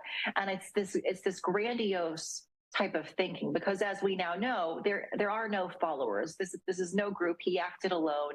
There's nobody else that's going to be targeting these other locations that he mentions. And so he's built himself up in his mind to be a leader. And I think that kind of pushes him towards the edge to make him feel like, okay, I need to do this to show everybody else how to follow in my footsteps. And it's very narcissistic. It's very grandiose, but it helps him in his mind to commit this atrocious act. He also mentioned high school, middle school, and quotes how they hurted me. Now, Dr. Coleman, this is a man who was 43 years old. What are your thoughts? Well, it's really interesting because, obviously he chose Michigan State University as his target, and he does name those 2 other schools in this note. And so there's something about his education and his upbringing that I think seems to be playing into this perceived injustice and this rejection throughout his adulthood. Now, I'm not sure why it happened again at the age of 43, but, you can tell when he reads the note, there's some spelling errors, there's some grammatical errors. This is not a man who probably has a lot of education. I'm guessing that when he was going through school that there was some rejection and some bullying that he's probably either held on to over the years or, as we've come to find out through this investigation, is that his mother died about 2 years ago, and that served as a big triggering event. And so that really, I think, kind of sent him into a tailspin where he was looking back on his life and maybe, kind of brought him back to that sad time. All right, some more about the note here. He said, I'm tired of being rejected, an outcast, loner, why do people hate me? 10 years since he had sex. Then he listed targets. Some more analysis here we would love to get from you. What does the note suggest about McCrae's, considering his lack of connection to the university? Well, so a person that engages in targeted violence, typically they're what we call an injustice collector, which means that they externalize blame. They're going to blame everybody else for their problems. And a lot of time it's perceived, which means that it's not necessarily real. So there was no connection that he had to MSU, but yet it may have been kind of a target of opportunity because he lived close by, and that's the university that's close by to him. And he obviously has this grudge against institutions of education and learning, maybe because of his own past. So that's probably why we're seeing that particular target. But the way that he says, they did this to me, I've been so rejected, when he uses the word they, that's him blaming other people. Mm-hmm. And right there on your screen, that's video of off. Welcome back here to Live Now from Fox. The time is 9:16. Let's revisit another update from President Biden speaking on the February jobs report. I'm happy to report that our economy has created over 300,000 new jobs last month, and that's on top of 500,000 jobs we added the month before. All told, we've created more than 12,000 jobs since I took office, nearly 8,000 of the manufacturing jobs. That means overall, we've created more jobs in 2 years than any administration has created in the first 4 years. And I think all this matters. It's no accident. It means our economic plan is working. And when I took office, the recovery and the economy there was no recovery and the economy was reeling. And 18 million people were unemployed on unemployment insurance compared to less than 2 million today. Unemployment was 6.3%, and nonpartisan Congressional Budget Office predicted it wouldn't get below 4% until 2026. Because of our economic plan, unemployment has been below 4% for 14 straight months since January 2022. Last month, the unemployment rate remained near the lowest level in 50 years. 50 years. And that's really good news. People who are staying out of the job market, this is particularly good news, are now getting back into the job market. They're coming off the sidelines. They're getting back into the job market. The share of working age folks who are in the labor force is higher than it's been any time since 2008. That was one of the big predictors everybody was looking at. Tomorrow, it'll be 2 years since I signed the American Rescue Plan into law. It led to the fastest recovery of any major economy in the world. It laid the foundation for the progress we've been seeing and we see today. Record new business applications, more Americans with health care coverage than ever, including more than 14 million Americans saving $800 a year on their health insurance. Unprecedented tax relief for nearly 40 million families with 65 million children, thanks to the child tax credit, which cut child poverty in half. And since we passed the CHIPS and Science Act, and the Bipartisan Infrastructure Law and the Inflation Reduction Act, we've seen companies commit more than $300 billion. Companies from around the world commit more than $300 billion to invest in future manufacturing and innovation here in America, creating jobs. We're going to invest in America again. We're going to make it in America again, and the federal government's going to buy America. That's been my economic vision. But what does this progress really mean for families trying to get by? I'll tell you, it means more people with good jobs and the dignity and security that comes with the paycheck.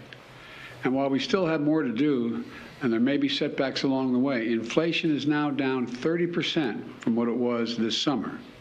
Gas prices are down more than $1.50 since their peak.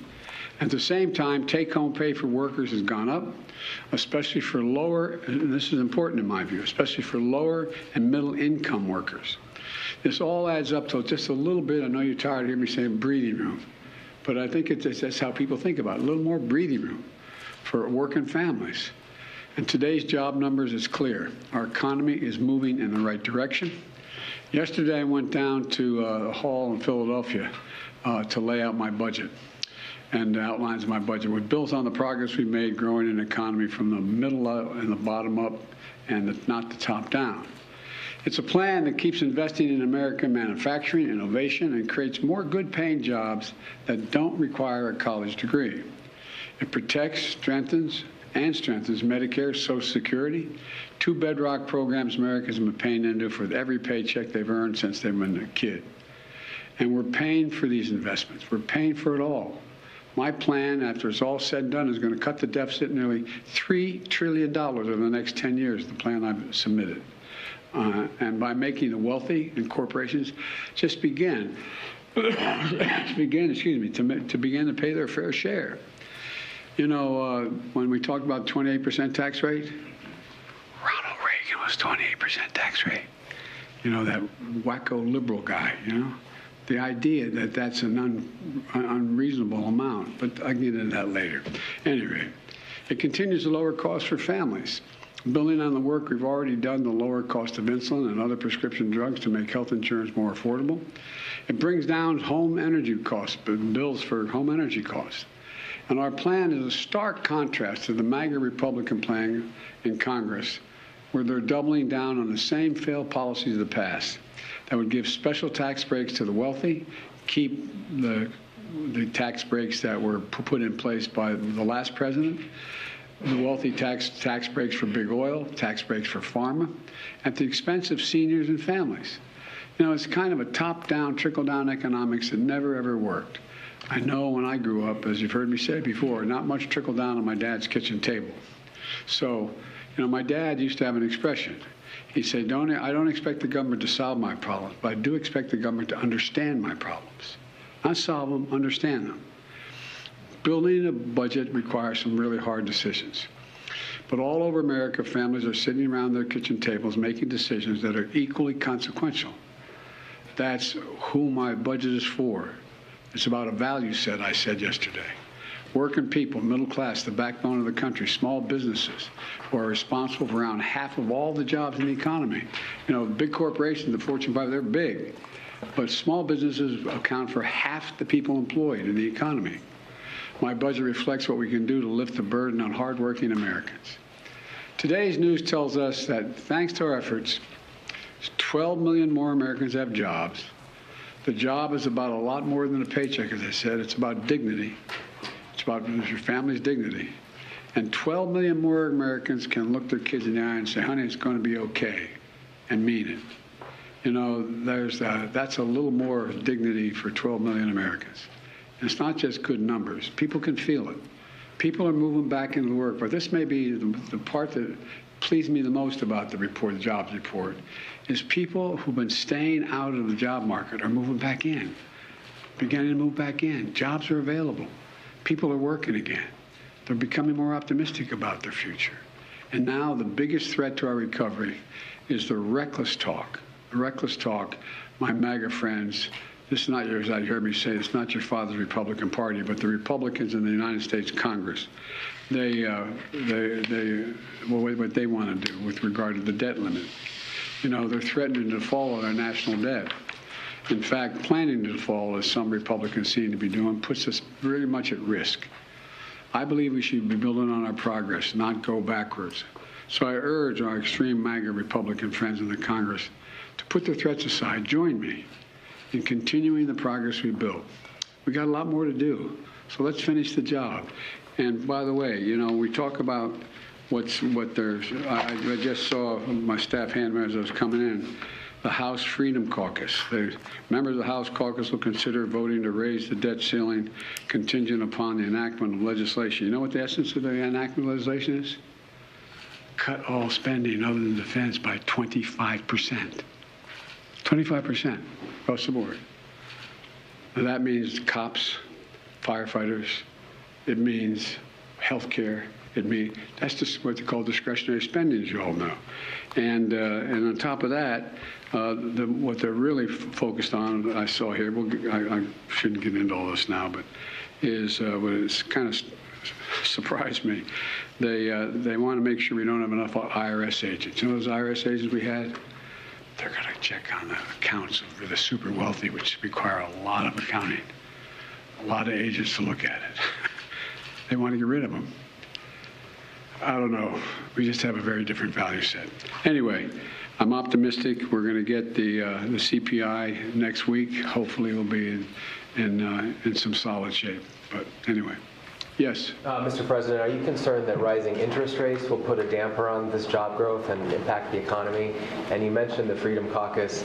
Do you have any openness to negotiating on any of the issues that they mentioned? Well, first of all, we don't know what the CPI is going to be this week, but it's been down. Interest rates have been down. The inflation has been down for many weeks in a row now. And I said, we're going to see blips going up, but I feel confident that we're headed in the right direction. And there's a lot of talk about what the Fed will do and not do. We'll see. We'll see what the Fed will do. But we'll see what the CPI is. I guess it's Tuesday or Monday, Tuesday, Wednesday. Next week is coming out. The idea that I'm going to agree that we start to figure out where we cut 25% across the board. By the way, their entire program does not lower the deficit one single penny. They're keeping, if what they say they mean, if they're going to keep the tax cuts from the last president, number one, almost $2 trillion, if they're going to, in fact, no additional taxes on the wealthy, matter of fact, reducing taxes. And in addition to that, on top of that, they're going to say we have to cut 25% of every program across the board. I don't know what there's much to negotiate on. But I'm prepared. I told the speaker, as soon as he's ready to lay out his budget, I'm willing to sit down. And now I'm hearing things like, well, we're not going to have our budget till April or May, maybe even June. All this talk pushing me to get my budget done. I said I'd have it done by the 9th. I had it done by the 9th. I handed it to you guys. I handed it to them. Why all of a sudden can't they get it done in March or maybe even April or maybe even May? I mean, I don't know. It doesn't sound like they're on the level yet. So thank you very much. Thank you, everyone. What are your thoughts on Saudi Arabia and Iran reestablishing diplomatic relations, And that was sir? the latest remarks from President Biden speaking on the February jobs report. The United States economy adding 311,000 jobs to the economy, mainly due to the restaurant and tourism industry.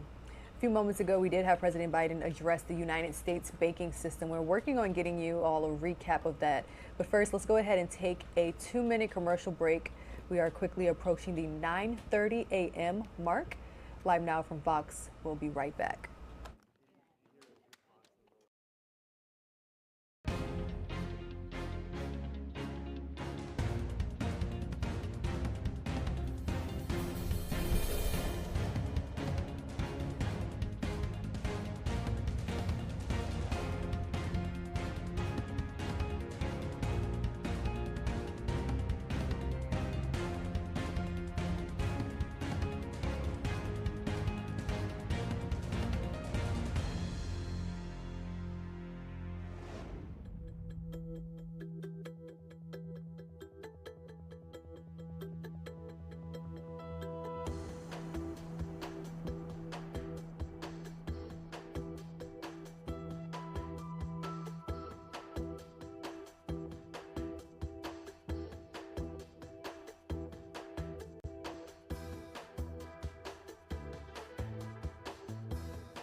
And welcome everyone here to Live Now from Fox. The stock market just opening up here for the day. Live look at it right now. You can see down 220 points there in the red. That is all as President Biden hints that he will seek stronger regulations on banks, as the president suggested that he will seek stronger regulations on banks after the sudden collapse of Silicon Valley Bank sent shockwaves through the country, igniting fears of broader damage to the U.S. financial system. The president did not provide any specific proposals, but we will hear from him very soon right here on Live Now from Fox, everyone. Goldman Sachs pivots on rate hike forecast. Also, Goldman Sachs is changing its outlook for future rate hikes in the near term after the emergency backstop of Silicon Valley Bank threatens the stability of the U.S. economy there. And stocks right now are entering the first day here of the trading week choppy as the bank fallout continues. Banking shares are falling by double digits, including First Republic Bank, despite the executive team's message to investors that it had shored up capital. PacWest Bancorp and Bank of America also trending lower as well. First Republic Bank is in the crosshairs, according to Fox Business, as investors are scrambling right now with shares down double digits despite the Sunday night emergency backstop for Silicon Valley Bank depositors and the closing of Signature Bank. So right now, a lot of uneasy steadiness right now in the stocks here, especially with big bank stocks right now down. Let's go look at the board here. Bank of America down 5% right now. Citigroup down 3.5%. Wells Fargo down 4.5% as stocks continue the sell-off right now. And of course, we always got you covered right here on Live Now from Fox, bringing you the top stories and headlines from across the country. You can see here we are waiting for a New York event coming up in just moments, as well as this will be Governor Kathy Hochul.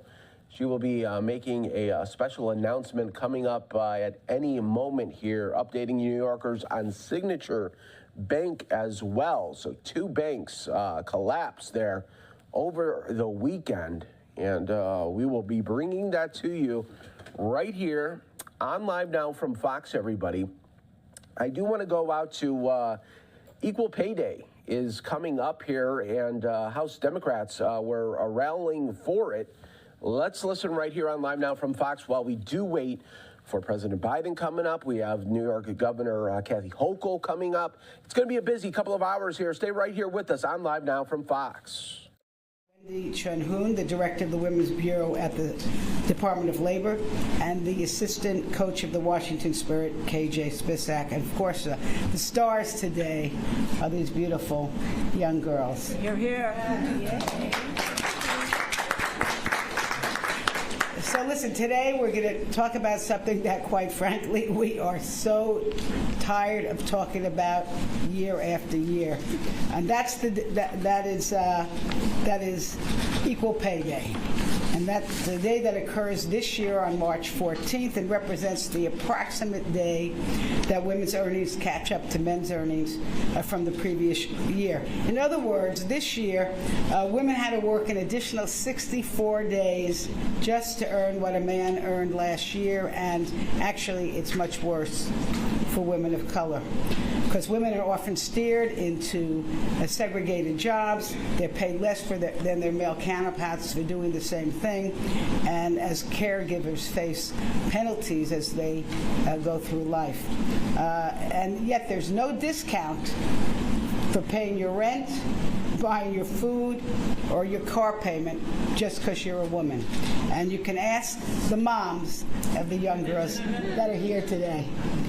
So today you're going to hear from our speakers about how Democrats are putting people over politics to ensure that all workers receive the pay that they deserve and they need. And I'm going to yield to our whip, who has the daunting task of holding on to her guest while she speaks. We're going to see if she can do it. And then I'll ask each speaker just to yield to the one that's coming up next, if I don't take away the sheet. Okay. Here you go. Let's see if you can do that. All right. I think Farabee and I have this down, right? Farabee, you want to stand on the block? There we go. All right. Thank you, Congresswoman Frankel, the Democratic Women's Caucus, and our special guests. I am so proud to stand here with these leaders in the movement for equality. From Capitol Hill to the Labor Department, from the soccer field to the corner office, women are fighting for the future our daughters deserve, that Farabee deserves. A future grounded in freedom and equality. And let's be clear, we have a long way to go. On Tuesday, the average American woman will finally catch up. All right, everyone, we are going live right here to Governor Kathy Hochul making an announcement on Signature Bank. Let's listen right here on Live Now from Fox. Working at the White House and now being the top regulator for New York State. So Superintendent Harris, I want to applaud you once again for everything you are doing on behalf of New Yorkers. Karen Persicilli-Keough, the Secretary of the Governor, has joined us, as well as Liz Fine, Counsel to the Governor. These are just a few of the team members who worked tirelessly throughout this weekend. We spent hours on the phone, myself calling the White House, the superintendent speaking to everyone at the Federal Reserve, the Treasury Department, FDIC, and all the financial institutions that were very much concerned about what was transpiring. And also a lot of business leaders. We spoke to business leaders from the partnership. We spoke to the New York Business Council. We spoke to people at REBNY and ABNY, and making sure that everyone knew in real time what was going on. So where do we stand? As you know, the New York State Department of Financial Services took possession of a New York chartered bank known as Signature last night. While that sounds extraordinary, that is what happens in terms of the transition from a temporary hold by the state, and it's immediately turned over to the FDIC. The department appointed the FDIC to run the day-to-day operations, and this all is in the aftermath of what happened. We saw on Friday unfolding with Silicon Valley Bank out in California. And this had an effect on a bank here in particular, Signature Bank, and the superintendent will explain what happened here. But our view was to make sure that the entire banking community here in New York was stable, that we can project calm, that this is a time when we could manage a certain narrow situation, and to make sure that that did not get any worse. And that was what our objectives were. So what the Federal Reserve and the FDIC did this weekend was important. They invoked powers that were conferred to them to create a stopgap situation, to give out the message to all depositors that their deposits, even above the $250,000 limit, which is in the law with FDIC protections, that those above that would also be protected. And what this did sent a ripple across the states and also the country that deposits would be protected. And that was important for people to hear. And having not just Silicon Valley Bank, but also Signature Bank on the list when these decisions were made in Washington yesterday was what we had really pushed hard for all weekend long, to ensure that the same protections afforded the depositors at Silicon Valley Bank would also be afforded to the businesses and the families and the small town shops and everyone else who does business at Signature Bank, to make sure that they knew they are protected as well. I'm very grateful to the Biden administration for their swift action. We are in communication all weekend long. They understood the need that we had here in New York to ensure that Signature Bank was also on the list of those that received these additional protections, because they saw that a run on a regional bank could pose a great risk to our stability. This was what the level of concern was over the weekend, that people this morning waking up and deciding to take their money out of a bank because of uncertainty could lead others to flee regional banks, and that would create incredible instability in a sector of the banking community that we think is particularly important. And that would have had large ripple effects throughout the economy, because these banks do hold deposits from small businesses and consumers, including those in the innovation economy, which is critically important to our life cycle here in New York State. Small businesses overall, the lifeblood of our city and our state, and we wanted to make sure that they also, again, had the confidence to know that their deposits and their ability to make payroll were protected. So we decided it was important to do whatever we could to protect them, from customers of Signature Bank, particularly those who had uninsured deposits, to know that they would be protected. So that's what the president reinforced a short time ago. And we want to make sure everyone knows the bank branches are open today. This was even an area that could have been in doubt over the weekend if, again, we were not successful in persuading the federal government to include Signature and all of its customers in its protections. So the banks are open. Everything is fine, calm. Now the FDIC is in charge of the bank, and they'll be communicating any further details about the future. But basically, the management has changed. This was important. This is not a bailout of government taxpayer dollars. This is simply using fees that are assessed on all banks by the FDIC in such a time they would need them. So that money is there. It's not from the taxpayers. but also now there's new leadership. So this is not continuing the existing leadership that led the bank into the situation it's in. It is bringing a new fresh blood, as well as hopefully a potential acquisition that we'll be working forward as well. This is an unusual circumstance, but the main message I want to deliver is that New Yorkers should have confidence that their money is secure, and wherever they've chosen to bank, that is protected. And we wanted to come out here this morning because they deserve that confidence, and let them know that they should continue maintaining that level of confidence, that the banking industry in our state is strong, it is on solid footing, and the actions taken yesterday by the federal government and quickly implemented by our superintendent will go a long way toward bolstering that. I am grateful to the countless partners we had in the federal government who acted so thoughtfully and responded so quickly.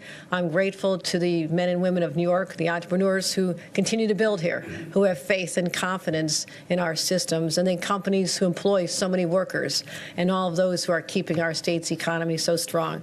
I want them to know, once again, despite the jitters over the weekend, this is Monday. The banks are open. The assets are protected. The deposits are protected. And a lot of that was the result of the work done by our superintendent to make sure that we are looking out for our New York family here. So, Superintendent, I'll turn it over to you, and then we'll take a few questions. Good morning. Thank you, Governor. As the governor noted yesterday, the Department of Financial Services in New York took possession of Signature Bank, a New York State chartered commercial bank, and appointed the FDIC as receiver of the bank. To protect, this action was taken quickly to ensure that depositors were protected, that their money would be there so that business could open today as usual, and that is what's happening today at the bank. To protect the depositors, the federal government has stepped in to ensure that all the uninsured depositors will have their money available, that money is protected, that small businesses are protected, and consumers and small businesses will be made whole. There will be no losses to taxpayers, as the governor noted. These deposits will be covered by fees assessed on banks by the FDIC. So this is not a bailout. Equity holders and debt holders of the banks will be wiped out to ensure that all depositors can be protected and that business proceeds as usual this morning. The FDIC will be providing ongoing information on their website and through their helplines, but the banks are open and ready for business this morning. Thank you.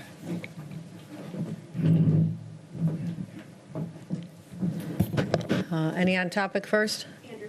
Governor, what is your confidence level that all of this is now limited to Signature Bank, that there are no other regional banks in New York State that are facing a similar risk right now?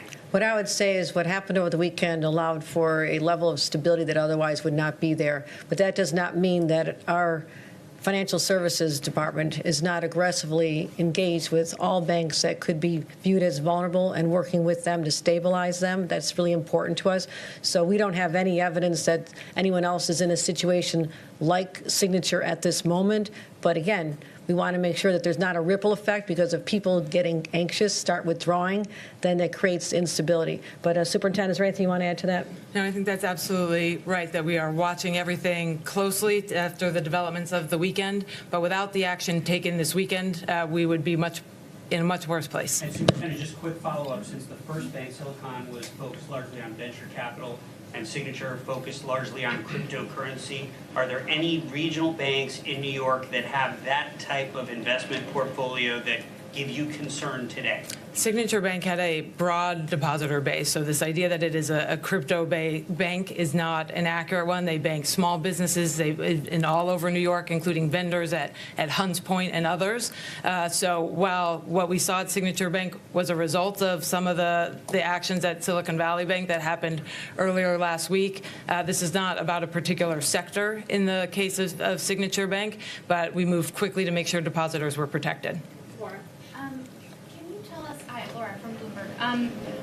What led you to deem the bank insolvent, and can you walk us through a little bit more of the timeline of yesterday? Why do it on a Sunday, and when exactly was the decision made? I'll let the superintendent speak about our engagement beginning on Friday when we that she'll describe to you, but Sunday was not our choice. This is always preferred to be handled on a Friday, so everything can be put in motion to have a very stable opening on Monday. However, the train had already left the track to be able to give assistance to SVB Bank, and we wanted to make sure that we included Signature based on what the superintendent can tell you she saw at the time.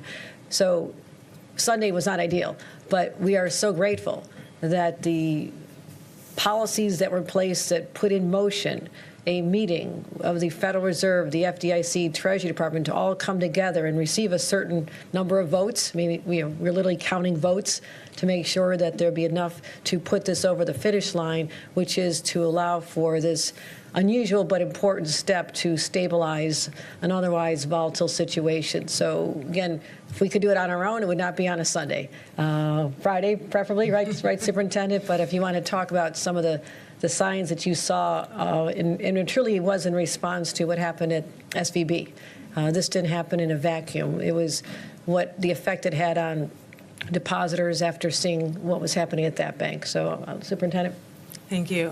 When we saw what was happening at SVB, we immediately looked to monitor our banks and make sure there wasn't going to be contagion risk.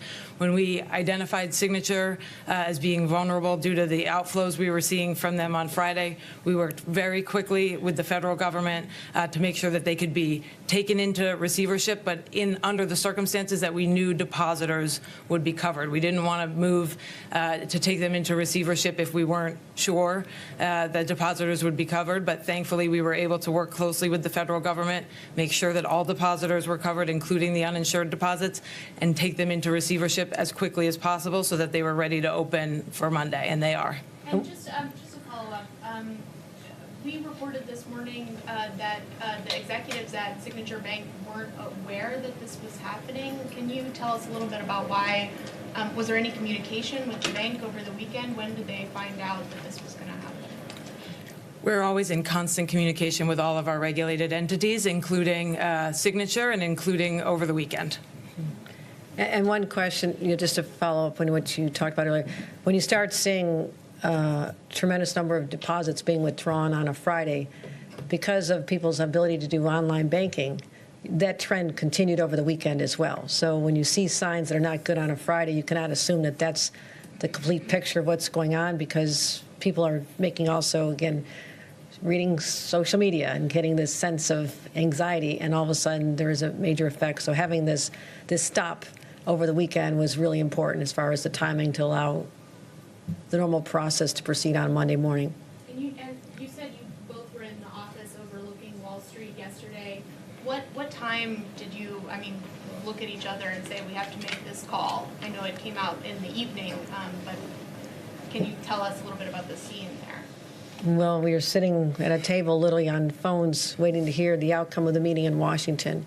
That was the first step. If the answer had been no, it would have been a very different dynamic right now. So that was a grateful moment, but then the superintendent immediately had to take action, and she can describe as far as the temporary acquisition of the bank by New York State as a holding measure, then the FDIC regulators step in. Is that accurate? Absolutely. So we were in touch all weekend long with federal regulators, the governor and I speaking with elected officials, business leaders, as she noted, and then together in person yesterday afternoon as we were waiting to hear the outcomes and what the federal regulators were going to decide to do in terms of providing support for uninsured deposits.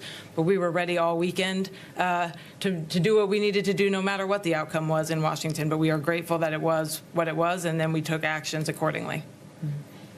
Marla, I'm wondering if you could explain how Signature Bank got caught up in this, and in terms of their executives not knowing what was going on, is there going to be some sort of an investigation into, how this happened and when they knew that things were not looking good? So the regulators, DFS, the federal regulators are always overseeing the banks, and we were in communication with Signature and other banks that we were watching all throughout the weekend. Communication was constant. The management has been removed, so part of the process of my taking over the bank and appointing the FDIC as receiver means the management, the board is removed instantly, and now the day-to-day operations are run by the FDIC. They will install new management, and then we will look for a new owner of the bank. How think as we saw with SVB, it was a little. All right, so that was the update there from New York officials. We want to continue on with breaking news here in just moments. We're going to go out to Los Angeles for a police pursuit there of a DUI suspect. As soon as we get the feed, we will bring it to you right here on Live Now from Fox.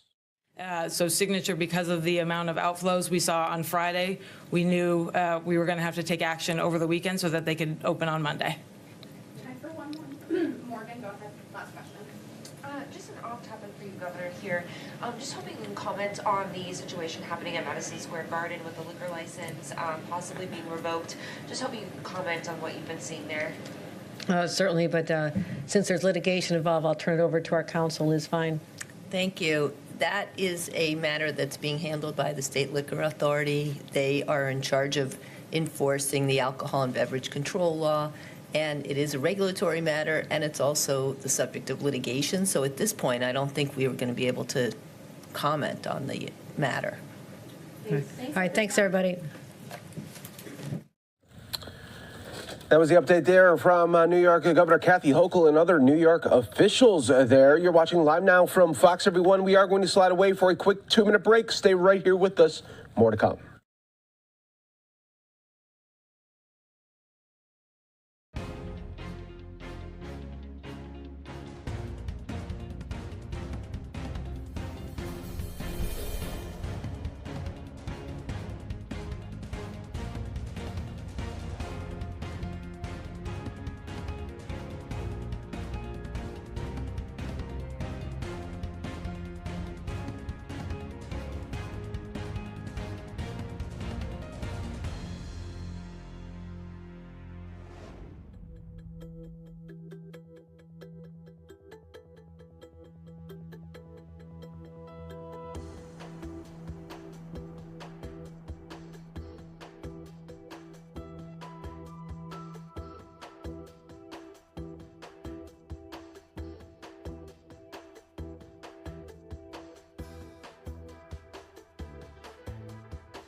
Welcome back, everyone, here to Live Now from Fox. We were learning of a possible police chase there in California. They have since backed off there. So this is the traffic there in L.A. on this Monday, just coming up 5 minutes to 7 right here on Live Now from Fox, everyone. Live look right here. Also at Air Force One, President Biden making his trip to California. But before that, he will be speaking on the economy as well as banks collapsing in the last couple of days and being taken over by the FDIC. So we'll be looking forward to that right here on Live Now from Fox. We also have some other events coming up here in just moments. We will have Philadelphia leaders demanding funding and planning for safety in school buildings, and other live events to come up in just moments. But in the meantime, I want to go back out to Equal Pay Day as House Democrats rallying together for equal pay. taking home 64 cents on the dollar. Moms are making 62 cents, and Latina women are making 54 cents. That kind of ingrained, widespread injustice leaves everyone worse off. It means tighter family budgets. It means an economy and a country that can never reach its full potential. That's why Democrats have always fought for pay equity. Half a century ago, President Kennedy signed the Equal Pay Act. Decades later, President Obama signed the Lilly Ledbetter Fair Pay Act. And now, Rosa DeLauro is leading the charge, and it's time to send the Paycheck Fairness Act to President Biden.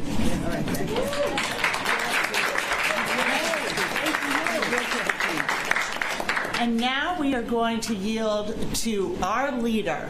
We're so proud to have him in this fight for equality with us, Hakeem Jeffries.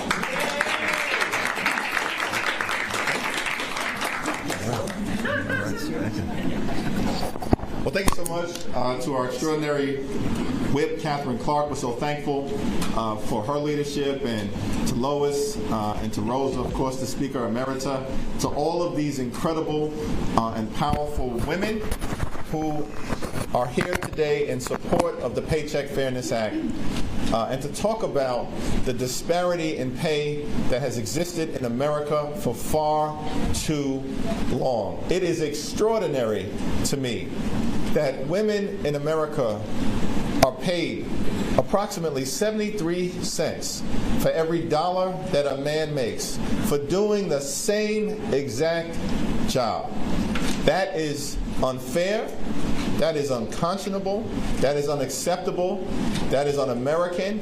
And when we get the Paycheck Fairness Act over the finish line, we're going to make sure that it's unlawful and that that practice is brought to an end. Women have the same ability, the same capacity, the same intellect, the same work ethic, can produce at the same level, if not higher, than the men, but are paid much less. That is not anything that should happen here in America. And so we, as Democrats, are committed to continuing to put people over politics, to ensure that some of the young girls that you see here with us today, who are, of course, stealing the show, as they should, because as Speaker Emerita often says, we do this for the children, and today for our young girls, and for those who are out there in the workforce. And so we are once again going to make the Paycheck Fairness Act one of our top priorities as House Democrats, one of our top 10 bills that we will continue to work hard to push over the finish line, and we will draw the contrast with the other side of the aisle that claims to believe in opportunity. And if you claim to believe in opportunity, that means opportunity for every single person in America, regardless of gender, which is why we're going to stand behind the women and the girls in this great country. Lastly, let me now introduce someone who has done more than anyone else in America in the 21st century to show that women can do the job better than the men who have previously held it. Nancy D'Alessandro Pelosi, our Speaker Emerita. Thank you, Mr. Leader. We have many voices to hear from. I will be brief. Just to place this in time. Our little girls, this is Elizabeth, Faraday and Eleanor. It is about them. A while back, I had the privilege of being at Harvard, or at Radcliffe, really, where we celebrated President Kennedy's pronouncement about equal pay. At 60 years, as was indicated by our whip, that 60 years since that bill was signed by President Kennedy. Okay. I think in the future, people will look back and say, what are you telling me? There was a time when women didn't have the right to vote. There was a time when women's work was not respected. This is awful. It'll be shameful, but we have to do something about it now. Now, Rosa DeLauro has been the godmother of so many things: child tax credit, child care, equal pay, equal work, family, medical, you name it. Really, the budget that the president put forth yesterday, and aren't we proud of our president for putting forth a budget for families? But I'll just close with this, because Lois said to be very brief. I'll just close with this. It is great that our leadership is here making that commitment, and we're proud of them and proud of that commitment. But when President Obama became president, finally we had a president who would sign some of our priorities. The first bill he signed was Lilly Ledbetter. That we celebrated as a victory, but it did not address equal pay for equal wage. It just enabled women to know how they were being discriminated against. A big, giant step forward. Rosa introduced equal pay for equal work. We passed it in the House. How many times have you heard us say, we passed it in the House on so many things, the Senate didn't even take it up. So our path has to be, we win the House, we win the Senate, we win the White House, and we win the Senate in a way that pulls back the filibuster so that we have a majority of the votes in order to make the difference for America's working families, for women as they provide for their families, for women in their retirement, what it means for their Social Security. Nobody knows that better than Rosa DeLauro, and I'm pleased to yield to her. Thank you, Rosa. Okay. Thank you very, very much. I feel like I'm, it just is, we're raised up here. Thank you so much, Madam Speaker. You really are, what an outstanding effort and contribution to women and families in this country. Going back to the Women's Economic Security package that you put together, etc., all those years ago. And to you, Lois, God, thank you so much for organizing all of this. And for really collecting all of us to be here. And it really is an honor to be here with our collective leadership, with members who have been fighting for this, and the advocates who have been fighting for this issue for so many years. And we are here today because women continue to experience challenges in the workforce. Over the course of the pandemic, millions of women were left out of the workforce. They left it. They didn't leave it because they wanted to. They were pushed out of the workforce because of inadequate policies. Many women have been able to regain employment. There's a disparity that still exists. Women only hold 85,000 more jobs than they did in February of 2020, compared to men who hold 429,000 more jobs now than they did in February 2020. And when these women re-enter the workforce, they are paid less than men. As more and more American families rely on women's income, we know that the pay gap hurts not only women, but also the families who depend on them. These young kids who are here today, and while we want them to take this role on as well, families are not able to do what they can do if the women are not being able to participate fully. Single women who are postponing marriage or foregoing it altogether are a growing economic force, which accounts for, there's been a larger share of growth of single women in the job market. There's a recent report on this. I want to say a thank you to Wendy Chun-Hoon, the 20th Director of the Women's Bureau at the Department of Labor. A special thank you to KJ Spisak, who will talk to her story and having the courage to stand up and speak out. All of the advocates who are here today, you have been just unbelievable partners in this fight. We introduced this bill in 1997, and we ain't giving up until it crosses that finish line and the president signs this bill. We introduced it In every Congress since that time, we have pushed and we have battled to strengthen the Equal Pay Act, make it illegal for employers to pay unequal wages to men and women who perform substantially equal work. Let me just tell you, I'm going to ask my colleagues here, male and female, imagine in this institution if the women were paid less than the men in this institution. There would be a revolution. There would be a revolution, which is what we need in the country to go after this. You know, we were all thought, and gentlemen, don't be offended by this, we were the crazy ants in the attic when we started to talk about paycheck fairness. Men and women in the same job deserving the same pay. But we are on the cusp of really being able to get this done. All right, everybody, since we are live now, that means we bring in a lot of live events throughout the day. We're going to go out to another one just popping up in Connecticut here. This is as the governor and other state officials coming together to talk about the availability of maternal health care options in Connecticut. We have another proposal that is also about making healthcare more affordable, but also expanding access to healthcare to women in our state. The COVID-19 pandemic really held up a mirror to our state and our country, highlighting disparities in health care outcomes that need to be addressed. This is particularly true for maternal and infant health outcomes.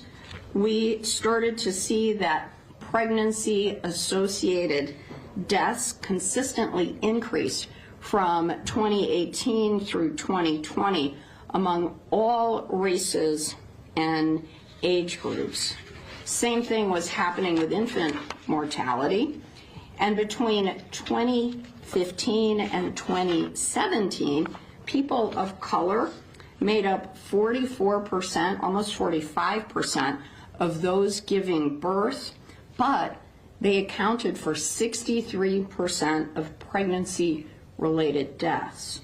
No person should have to just simply accept surviving their childbirth experiences, and we should not accept such a high maternal and infant mortality rate. And so what we've put forward today is our administration's proposals to reduce maternal health disparities. And there are three areas that our bills focus on. One is licensing birthing centers.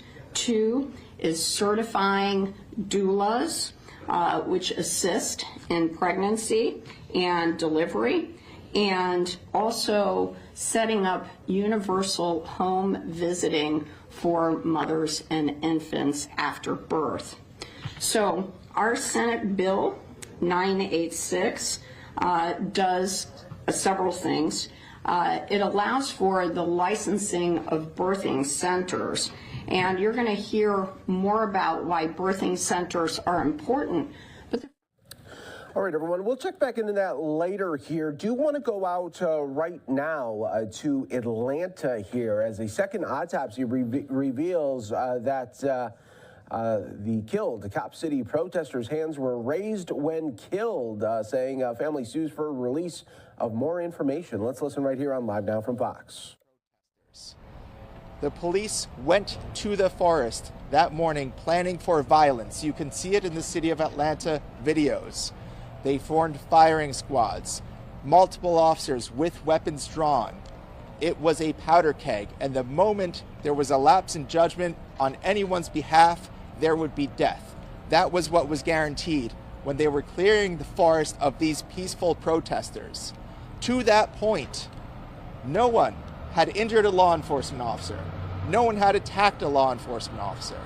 And yet they went to clear the forest of sit-in protesters at gunpoint. They did reconnaissance on the site. It was a planned operation. Yet no one had a body camera when they shot Manuel, or so we are told.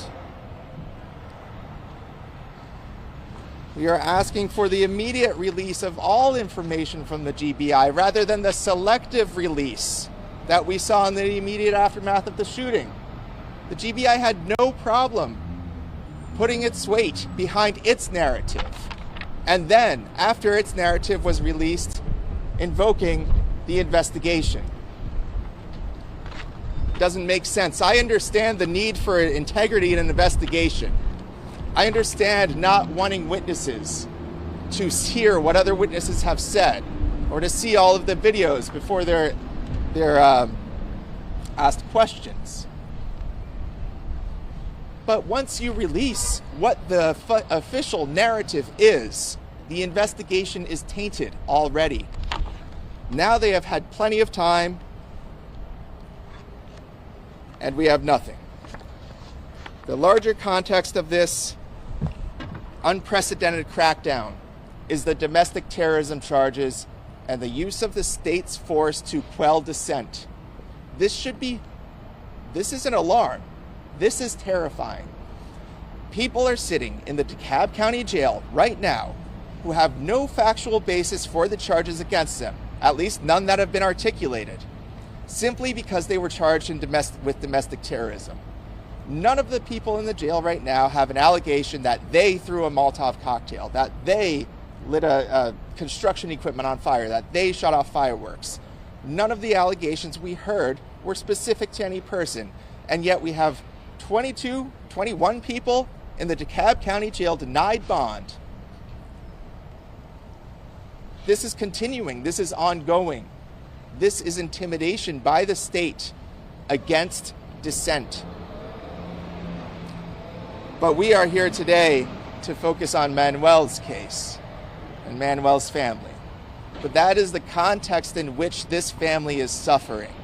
Watching the state use all of its power, watching local, state, federal, county, city government in lockstep. It is a terrifying alignment of power. And I hope that you all will ask these questions before this power spreads to other issues. Is this what Cop City is going to bring to our city? Is this the type of policing that they will be training for raids, to serve arrest warrants at gunpoint and group meetings? Do they want us to be scared? Because people are scared. The family is scared. We want them to know what happened to their child. With that, I will turn it over to my partner, Brian Spears, who will talk about the results of the autopsy, and then we'll hear from Wingo Smith. We'll talk about the open records lawsuit that we filed, and then the family will all make a brief statement. They will not be answering questions. If you have questions at the end, we'll be happy to field those to the extent we can.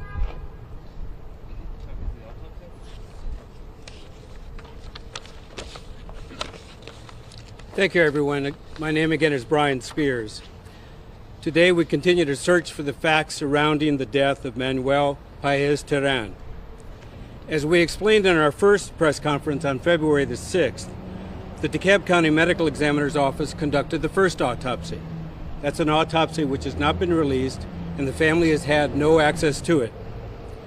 On January the 31st, at the request of the family, forensic pathologist Dr. Chris Sperry conducted a second autopsy. Today we released the whole autopsy report. Copies of it are being distributed now, and if we run out of the copies, we'll provide more. We are here today to talk about what we learned from that autopsy and demand the release of the investigation conducted by the Georgia Bureau of Investigation.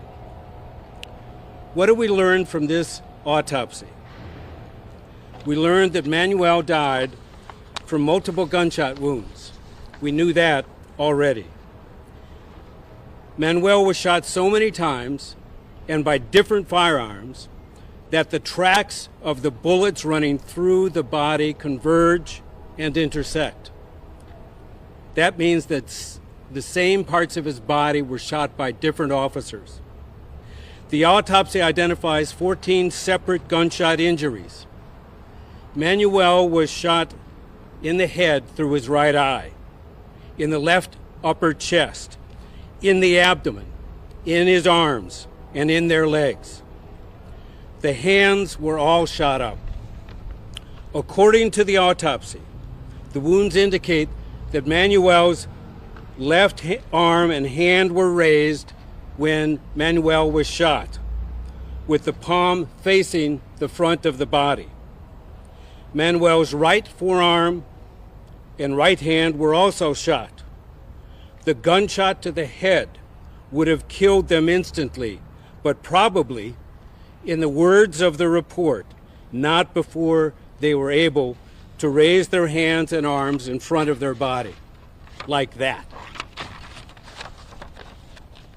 Manuel's legs were shot with shotgun slugs and probably buckshot, leading to the conclusion that 2 different shotguns were fired at Manuel before they died.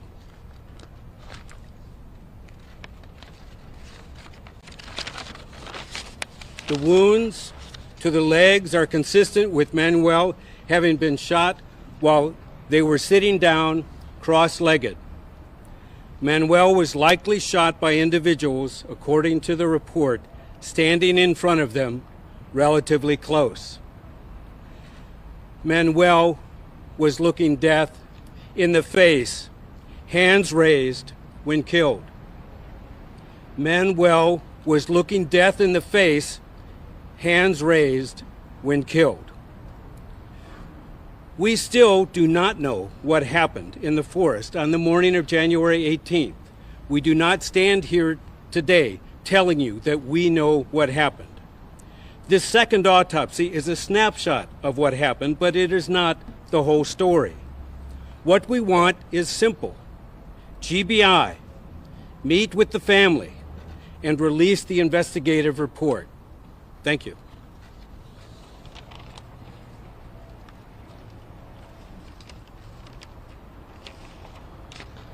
Good morning.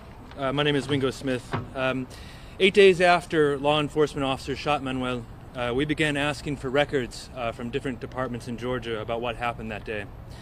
The Atlanta Police Department did the right thing when they promised to provide those records to the family, including recordings from the morning of January 18th, 2023. But the recordings are powerful. It is one thing to say law enforcement shot Manuel 13 times. It is another to hear it. Those recordings caught fire, and as you know, reporters and others began listening to the recordings, to the shots, and to what the officers said as it happened. And some of what those officers said was inconvenient for the Georgia Bureau of Investigation. It raised questions about the only information the GBI had released to that point about the investigation, and the narrative that the GBI was building that Jeff talked about earlier. When inconvenient information came to light, the GBI decided to interfere with the Atlanta Police Department. It wrote the APD a letter asking it to stop releasing videos and other material related to what happened that morning. Mind you, the GBI, as we've already discussed, had no problem releasing selected videos, even from the arrest last week on March 5th.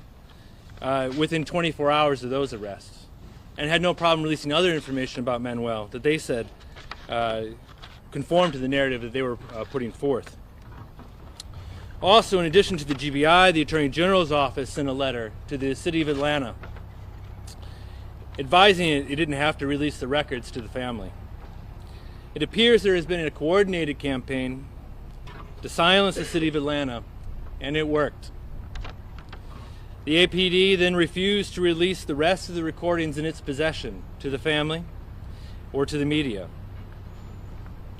Manuel's family deserves answers. They need answers to what happened that day. And it is our job to try and get the information that is necessary to find those answers. So when the GBI intervened and the City of Atlanta stopped providing the records that they were promised to provide, we had no choice but to file a lawsuit to secure those records under the Georgia Open Records Act.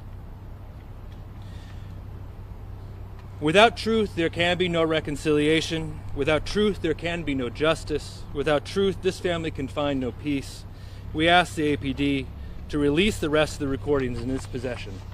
Thank you for your time this morning.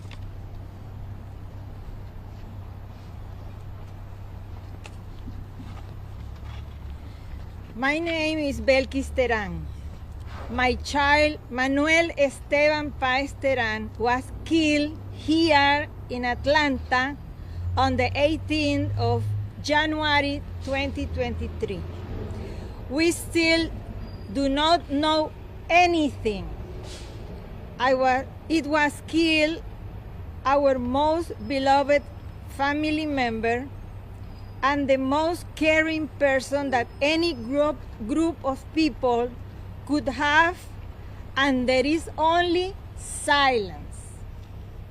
Manuel loved the forest, gave them peace. They meditate there.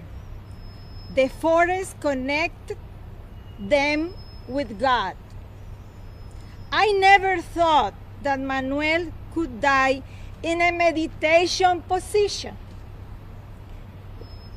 My heart is destroyed.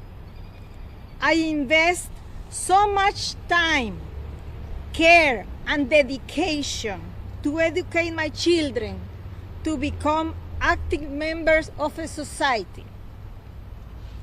I gave them love and compassion as tools to make the world a better place.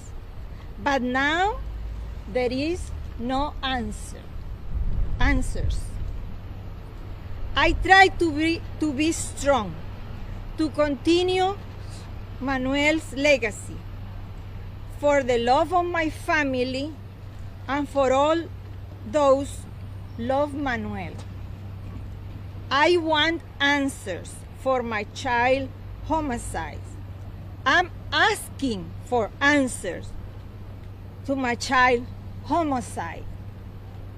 I am suffering for my right to this answer, and that I have not been given, and I deserve answers. Thank you. Some of you will be seeing a quick 2-minute break here on Live Now from Fox. Stay right here with us. My name is Daniel Paez. Even amongst friends and family, the narrative the police have laid out is believed. My life has been frozen, with Manny being guilty until proven innocent. I would like to share how that has affected me. This is an example of messages I have been receiving. I quote, "I'm glad your son got killed firing a gun at cops. It was a cowardly act of his, and he got what he deserved. You scumbags, go back to the country you came from.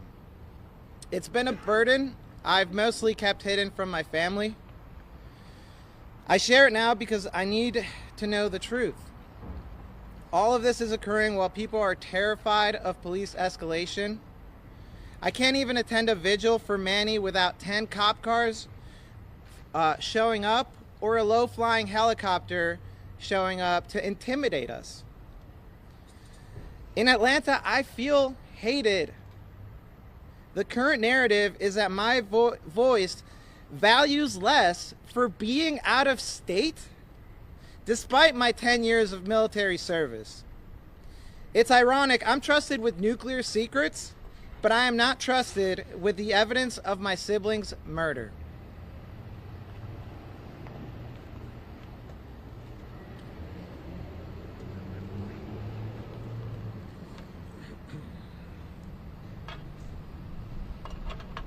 I'm going to start reading just one verse of the Bible. It's a promise from Jesus Christ.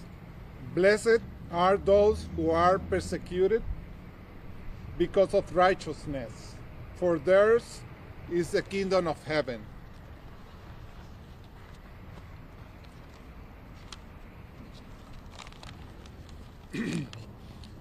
As father of Manuel Paez Terán, we have received 2 narratives from authorities about the assassination of my child.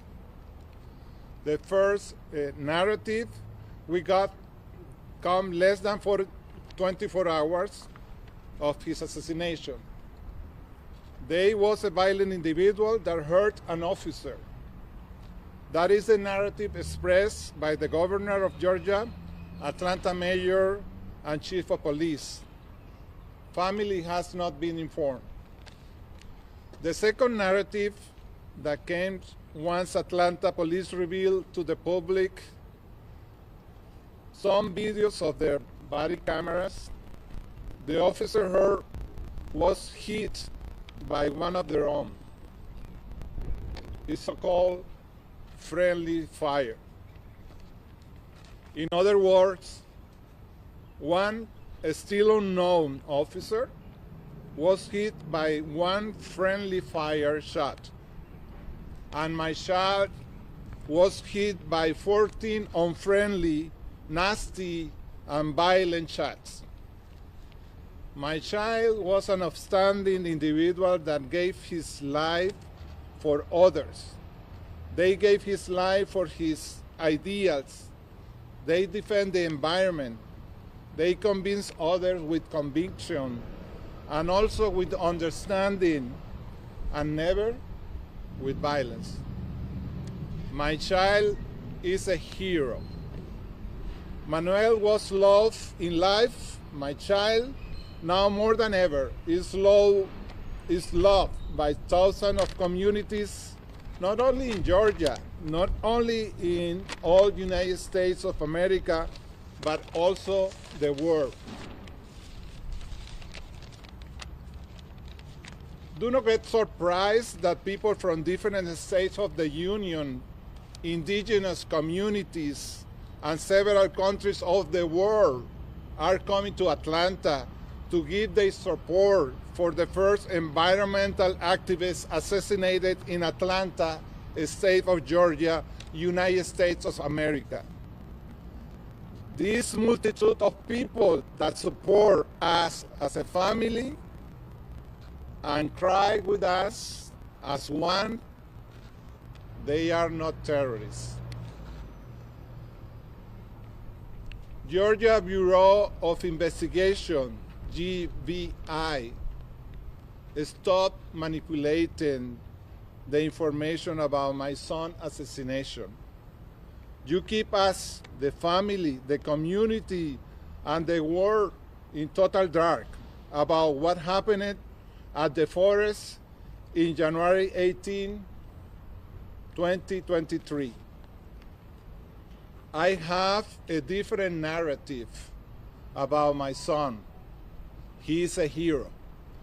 We demand information to our attorneys so we can proceed with a real and independent investigation.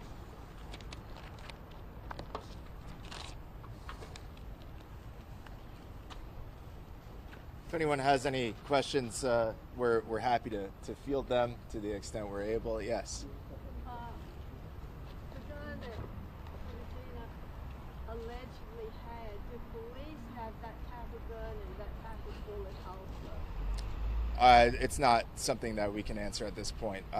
That caliber of weapon, yes, but we don't know exactly what gun was used by each police officer.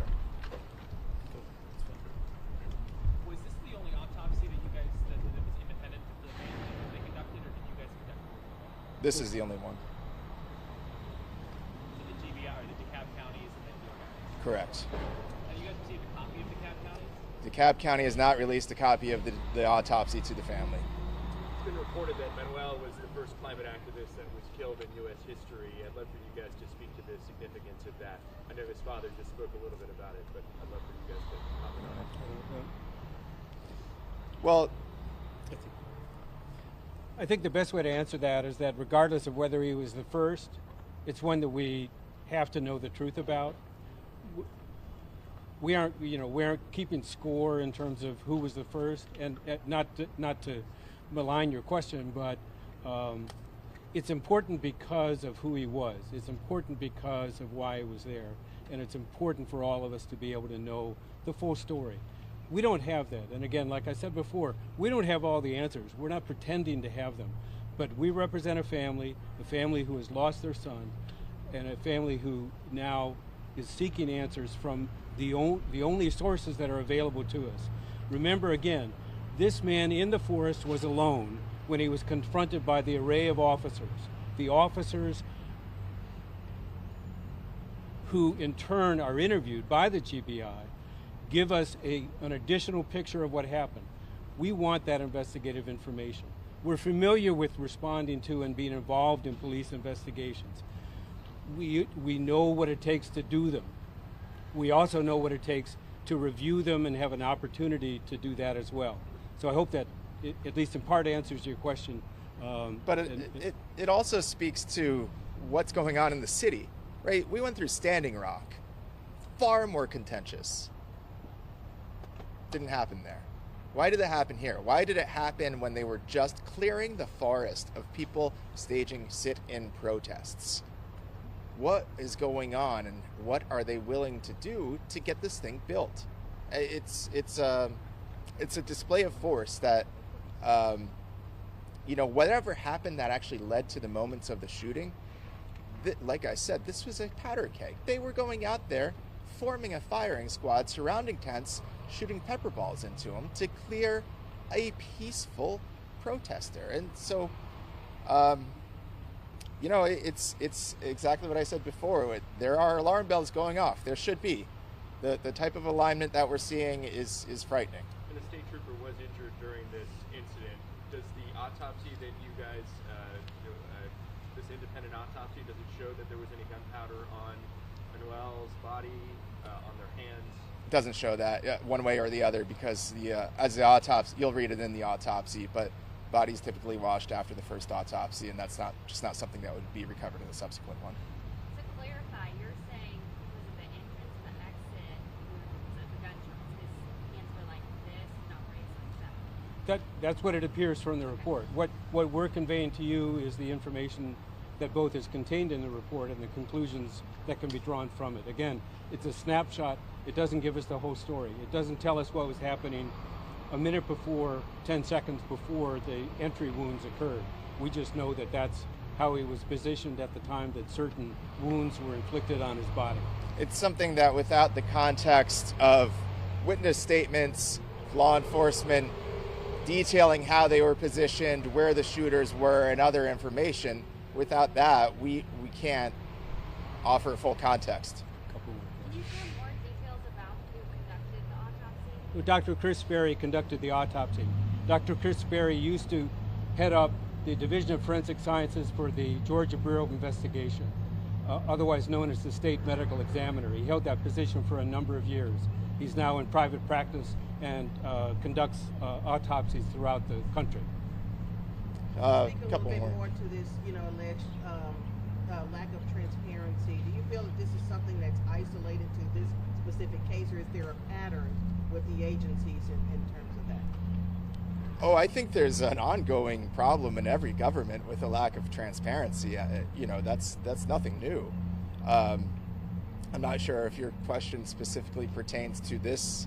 Do you feel that it's more heightened in this particular? Absolutely. I mean, if you want to see a lack of transparency, review the arrest warrants for the people who are charged with domestic terrorism.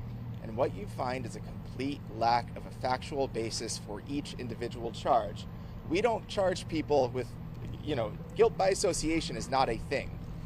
So the lack of a willingness to even detail a factual basis for destroying many people's lives who are denied bond and are sitting in the DeKalb County Jail right now is the quintessential lack of transparency. If there's a basis for this, if there's a basis for domestic terrorism charges, if there is a wide-ranging conspiracy among activists to do actual violence, that is something the community needs to know about right away.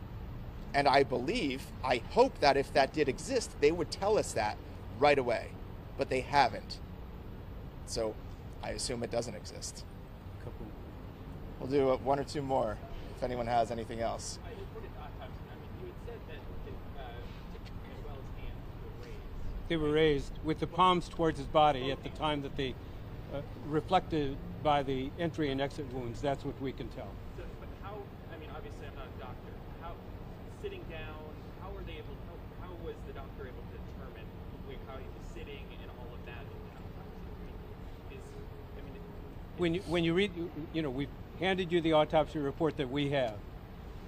The entry and exit wounds on the legs reflect that he was seated and cross-legged.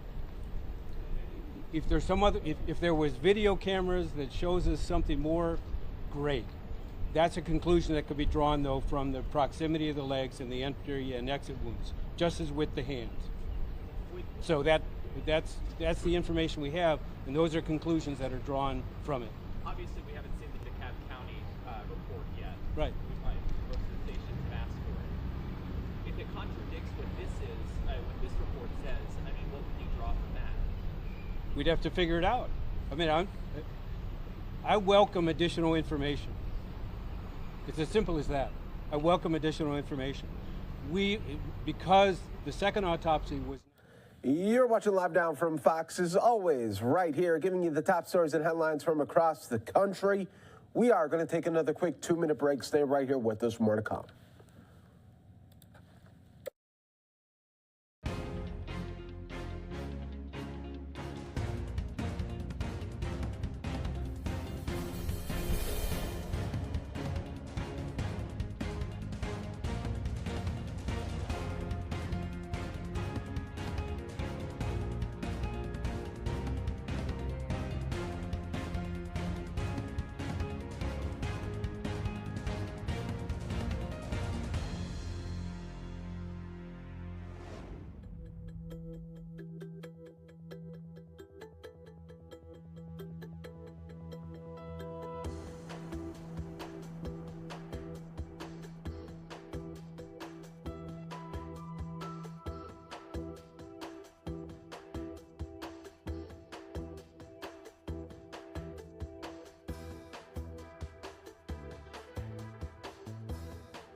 Next up right here, the Pentagon briefing talking about their proposed budget. Let's listen right here on Live Now from Fox.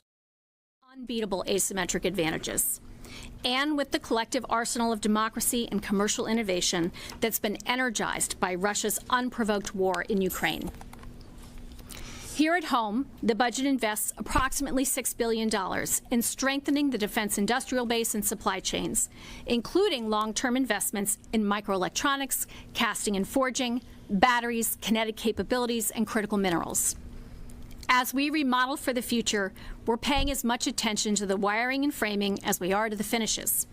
Cyber, space, IT, shipyards, munitions plants, munitions components, barracks, and housing.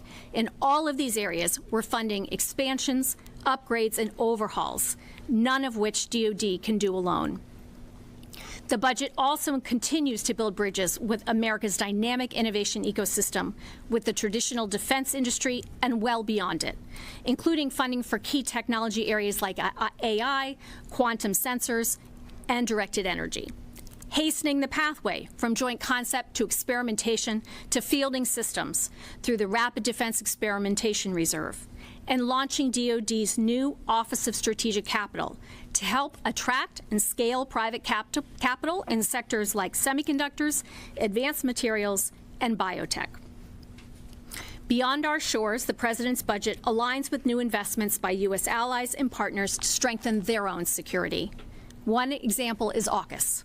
As you know, today President Biden and Secretary Austin are in San Diego, meeting with the leaders of Australia and the United Kingdom to announce the optimal pathway for Australia's acquisition of conventionally armed nuclear-powered submarines. Our collaboration through AUKUS, including on submarines and advanced capabilities, is a generational opportunity to strengthen our combined security, boost our defense industrial capability, enhance our ability to deter aggression, and promote our shared goal of a free and open Indo-Pacific. Closer to home, our partnership with the legislative branch is one of the most important and visible manifestations of how we can succeed through teamwork. We appreciate Congress's commitment to providing oversight and checking our work, so we deliver maximum value for both warfighters and taxpayers. We are also grateful as ever for Congress's bipartisan support for DoD and its people in providing for the common defense of our country, our allies and partners, and our interests. We ask Congress to support this budget, and we hope this support will include on-time, full-year appropriations for the U.S. government and our service members, instead of defaulting to continuing resolutions.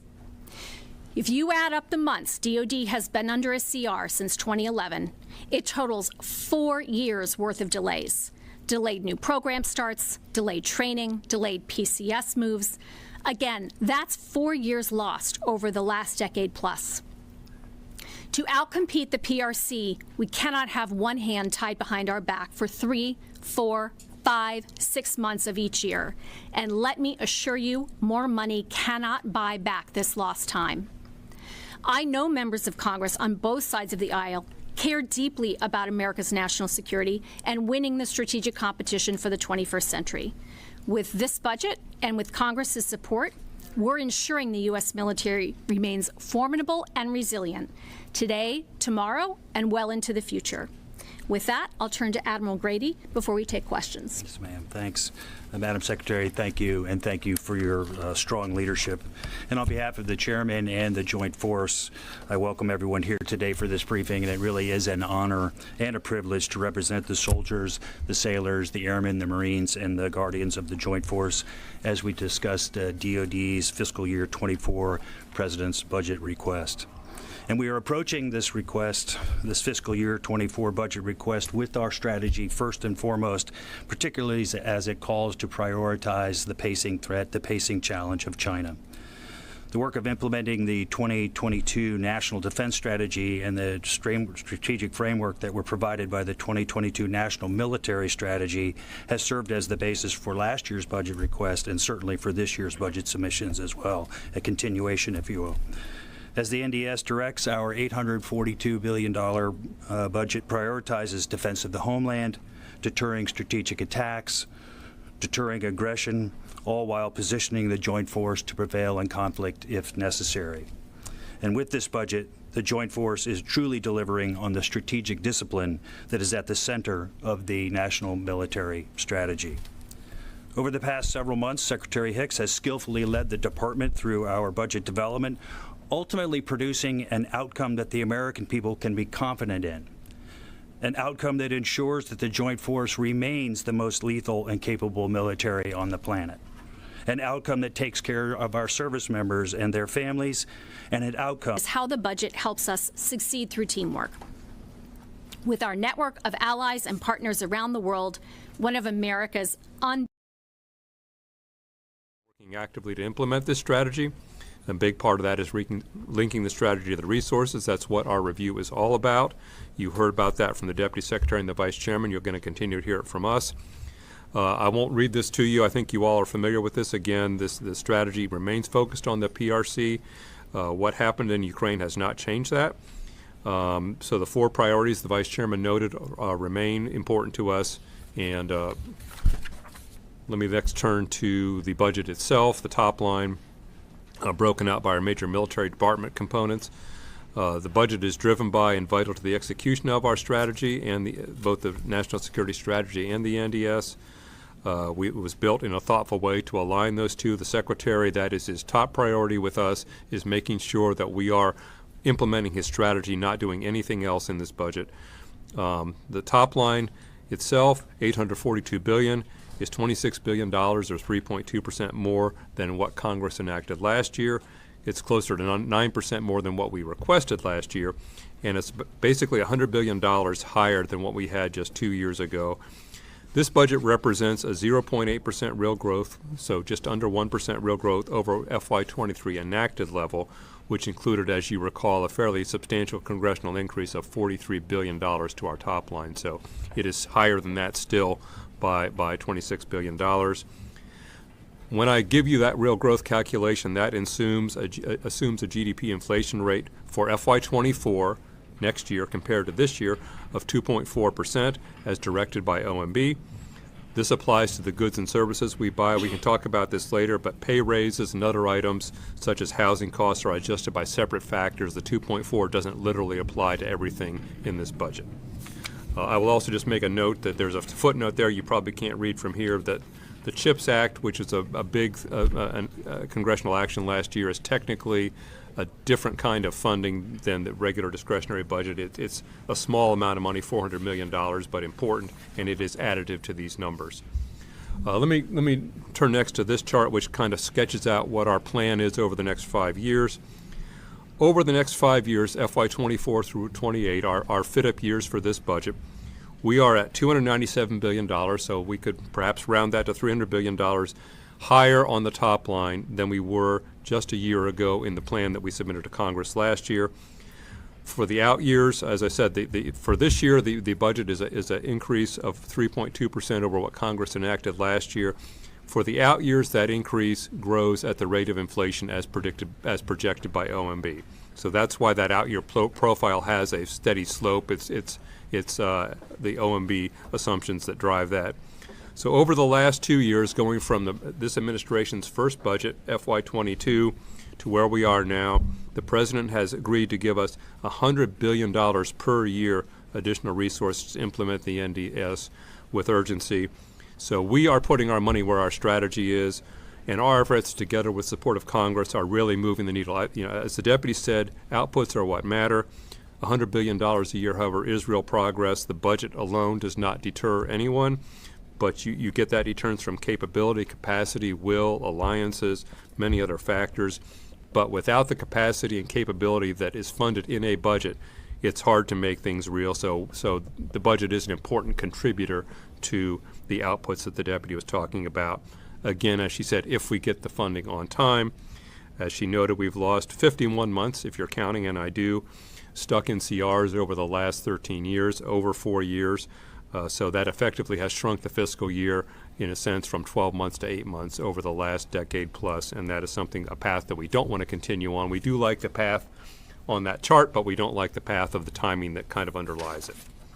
So let me now, next chart, just to give you a little bit of a rundown on how the top line has looked over the last dozen or so years, mainly the Budget Control Act era, which is kind of spans the whole middle of that chart.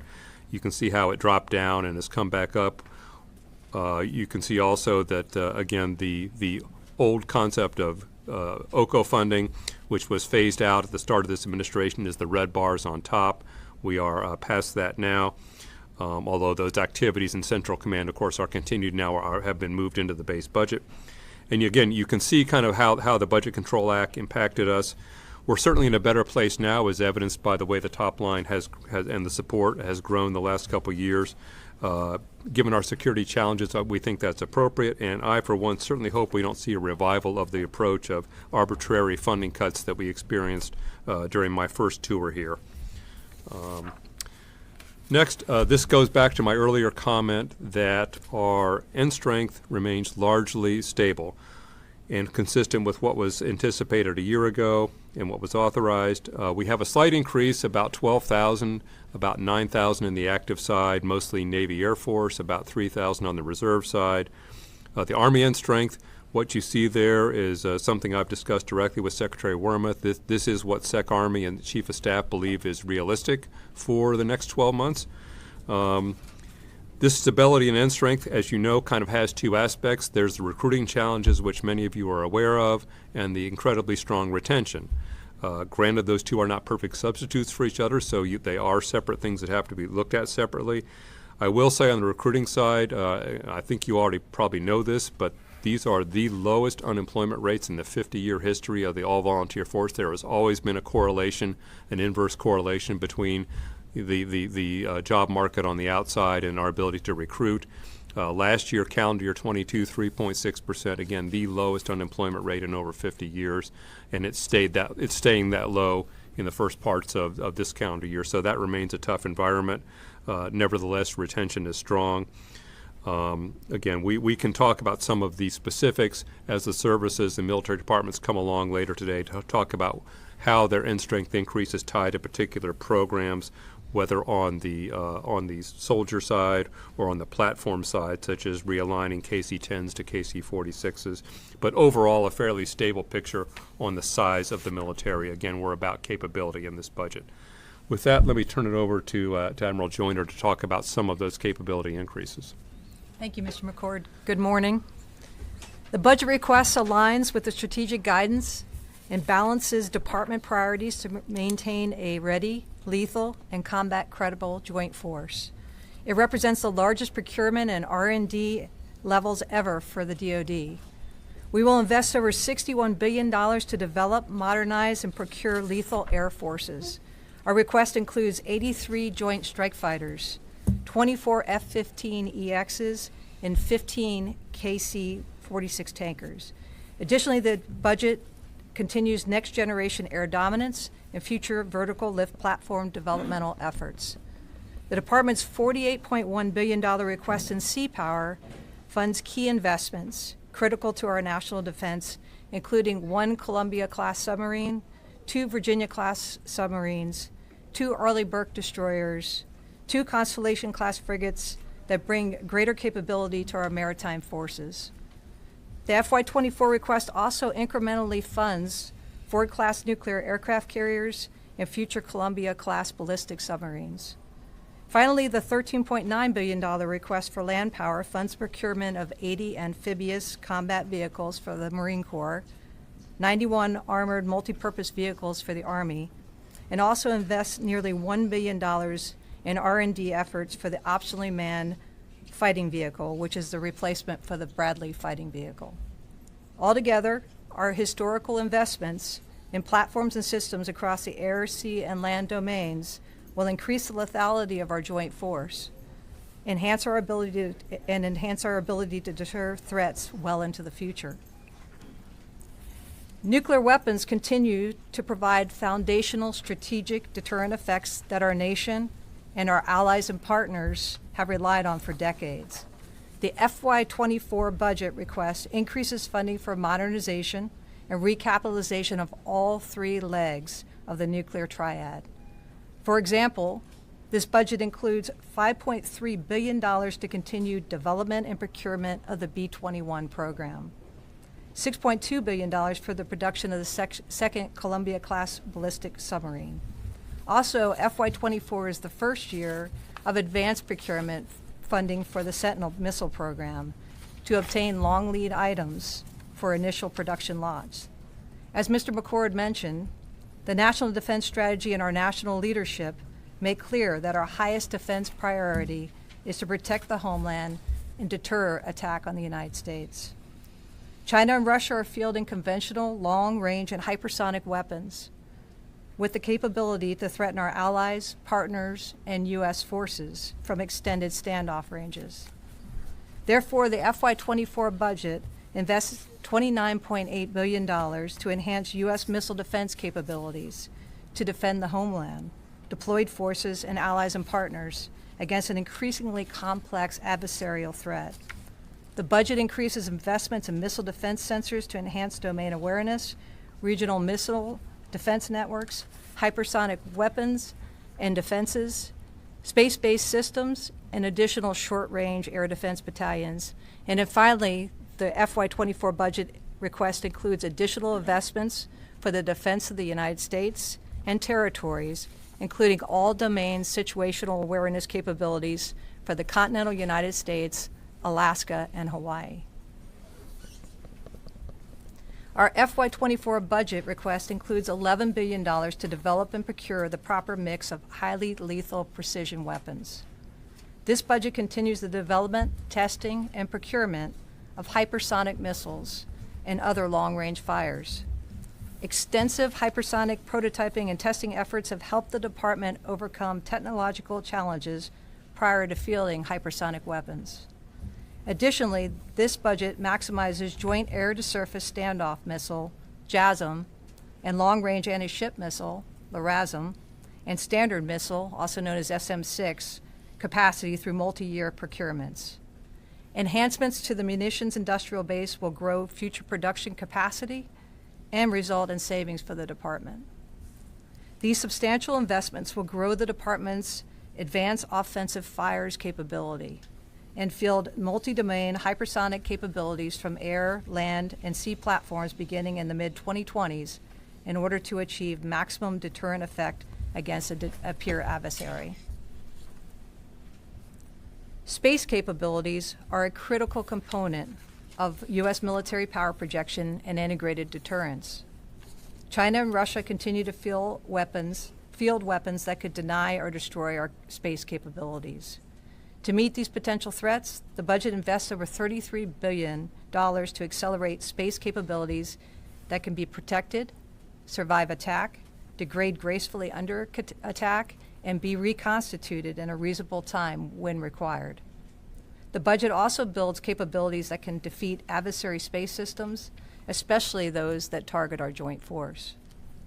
Our budget improves missile warning capabilities to detect advanced threats by investing $5 billion to develop a multi-layer space-based missile warning and tracking architecture, along with resilient next-generation ground control segment.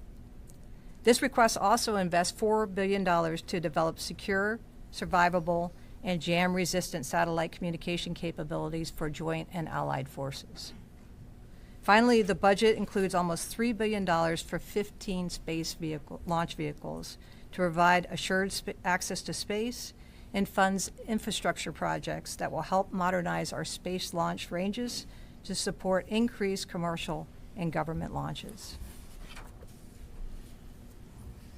The FY24 budget request reaffirms the department's enduring cyberspace missions: defend the DoD information network, defend the nation, and prepare to fight and win the nation's wars.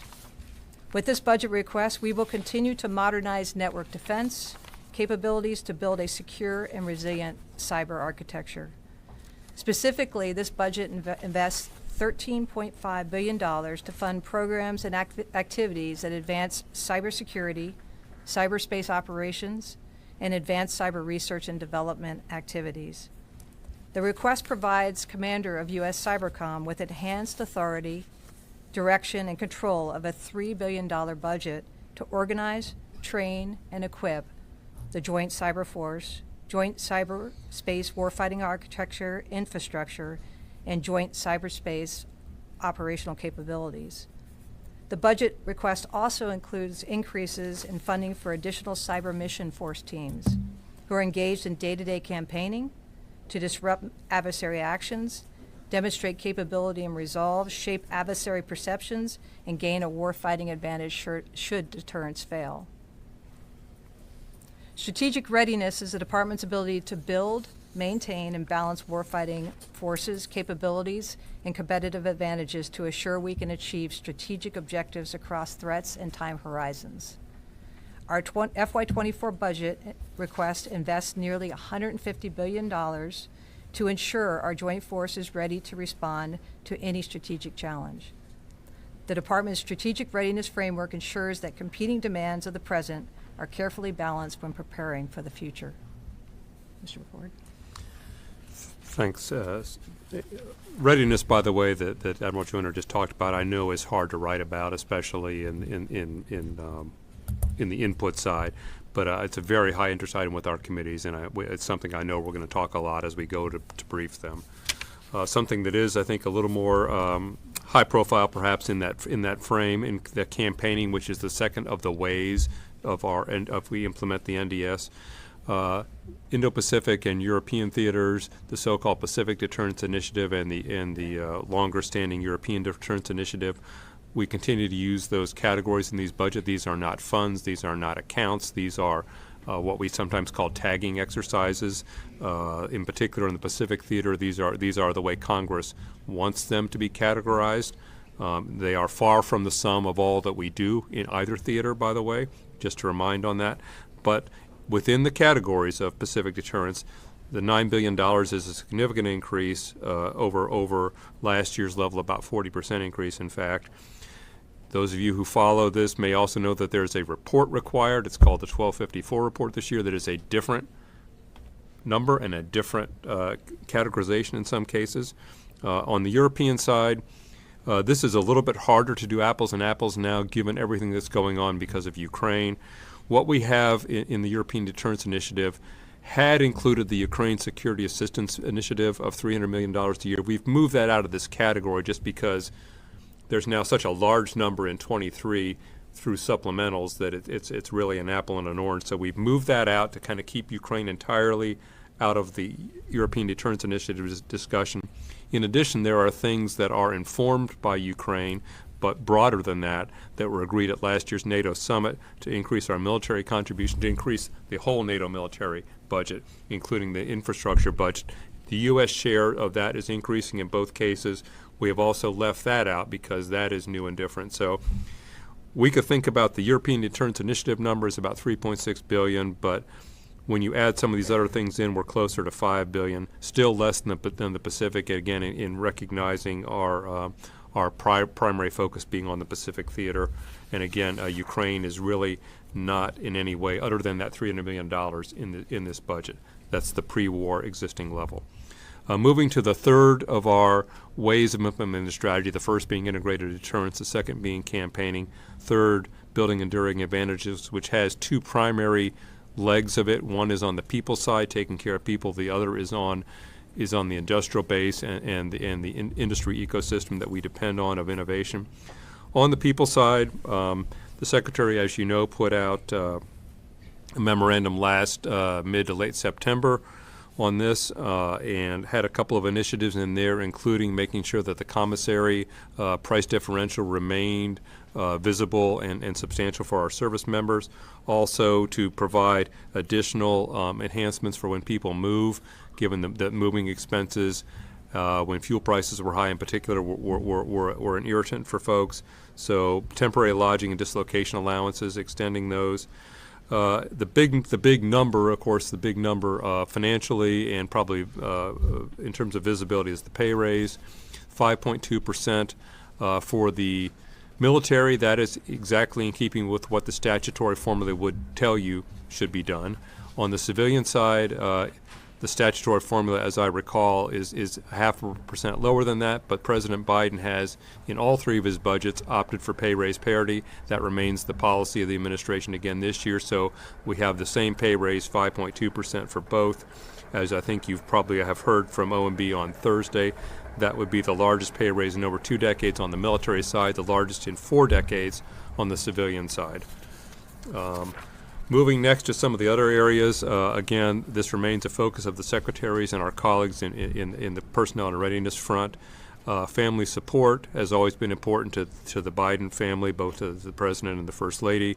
Enhanced investments in education and child care. We're going to universal pre-K now at our DODEA schools, both here and overseas. We are upping our and trying to standardize our employee discounts to incentivize people to work in our child care centers, to give them a discount if they do so. Also, continuing focus on suicide prevention, and as Secretary Hicks mentioned, implementing the recommendations that were already laid down by the Sexual Assault Prevention Independent Review Commission, so that we got our first substantial tranche of funding last year, about 3 months ago now, I guess, from Congress enacted to allow us to move out. Continuing again, that's a good example of continuing along the same pathway. We're not deviating or altering course on that, but we're trying to get farther along that pathway. Second leg then, or second branch of enduring advantages is on more the industry innovation side. Here we have, again, the largest R&D budget ever, 4% increase over last year. As Secretary Hicks noted, we also have the largest procurement budget ever, and that is really about putting capability in the field, But we continue to look to the future because, as you recall her saying, we're about deterrence today, tomorrow, into the future, so we don't want to stop with today's investments.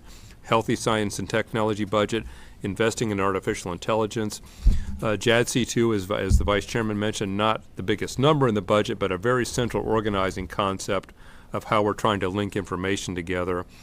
The Deputy Secretary, one of her key initiatives, the Rapid Defense Experimentation Reserve, trying to be more agile, more joint on how we do experiments and then feed those into a feedback loop back into what we're doing.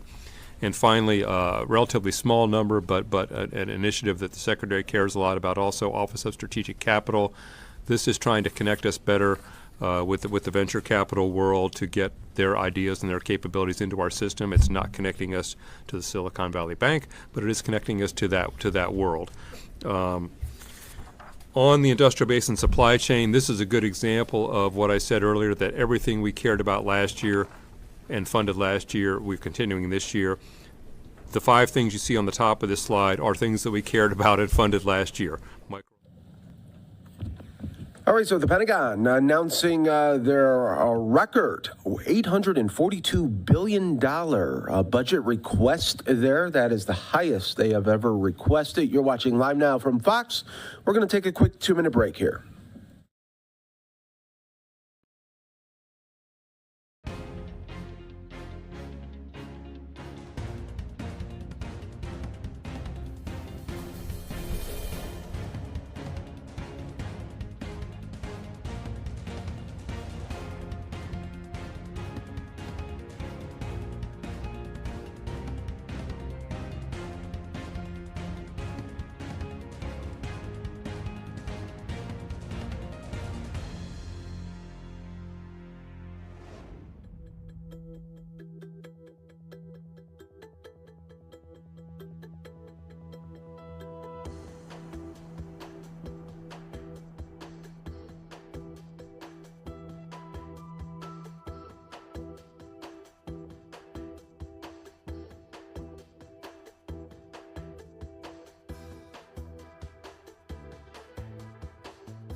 Welcome back, everyone, here to Live Now from Fox. President Biden making remarks as 2 banks collapse over the weekend. They're talking about the banking system. Let's listen right here on Live Now from Fox. Today, thanks to the quick action of my administration over the past few days, Americans can have confidence that the banking system is safe. Your deposits will be there when you need them. Small businesses across the country, the deposit accounts at these banks can breathe easier knowing they'll be able to pay their workers and pay their bills. And their hardworking employees can breathe easier as well. Last week, when we learned of the problems of the banks and the impact they could have on jobs of small businesses and banking system overall, I instructed my team to act quickly to protect these interests. They've done that. They've done that. On Friday, the government regulator in charge, the FDIC, took control of Silicon Valley Bank's assets. And over the weekend, it took control of Signature Bank's assets. Treasury Secretary Yellen and a team of banking regulators have taken action, immediate action. And here are the highlights. First, all customers who had deposits in these banks can rest assured they'll be protected and they'll have access to their money as of today. That includes small businesses across the country that bank there and need to make payroll, pay their bills, and stay open for business. No losses will, and this is an important point, no losses will be borne by the taxpayers. Let me repeat that. No losses will be borne by the taxpayers. Instead, the money will come from the fees that banks pay into the Deposit Insurance Fund. Because of the actions that our regulators have already taken, every American should feel confident that their deposits will be there if and when they need them. Second, the management of these banks will be fired. If the bank is taken over by FDIC, the people running the bank should not work there anymore. Third, investors in the banks will not be protected. They knowingly took a risk, and when the risk didn't pay off, investors lose their money. That's how capitalism works. And fourth, there are important questions of how these banks got into the circumstance in the first place. We must get the full accounting of what happened and why those responsible can be held accountable. In my administration, no one is above the law. And finally, we must reduce the risks of this happening again. During the Obama-Biden administration, we put in place tough requirements on banks like Silicon Valley Bank and Signature Bank, including the Dodd-Frank law to make sure that the crisis we saw in 2008 would not happen again. Unfortunately, the last administration rolled back some of these requirements. I'm going to ask Congress and the banking regulators to strengthen the rules for banks to make it less likely this kind of bank failure would happen again, and to protect American jobs and small businesses. Look, the bottom line is this. Americans can rest assured that our banking system is safe. Your deposits are safe. Let me also assure you we will not stop at this. We'll do whatever is needed. On top of all that, let's also take a look at a moment to put the situation in a broader context. We've made strong economic progress in the past 2 years. We've created more than 12 million new jobs, more jobs in 2 years than any president has ever created in a single 4-year term. Unemployment is below 4% for 14 straight months. Take-home pay for workers is going up, especially for lower and middle-income workers.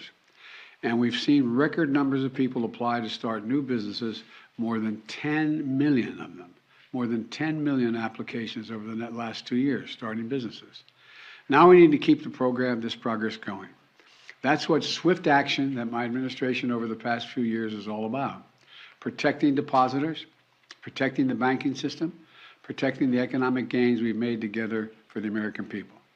Thank you, God bless you, and may God protect our troops. See you in California. Mr. President, what do you know right now?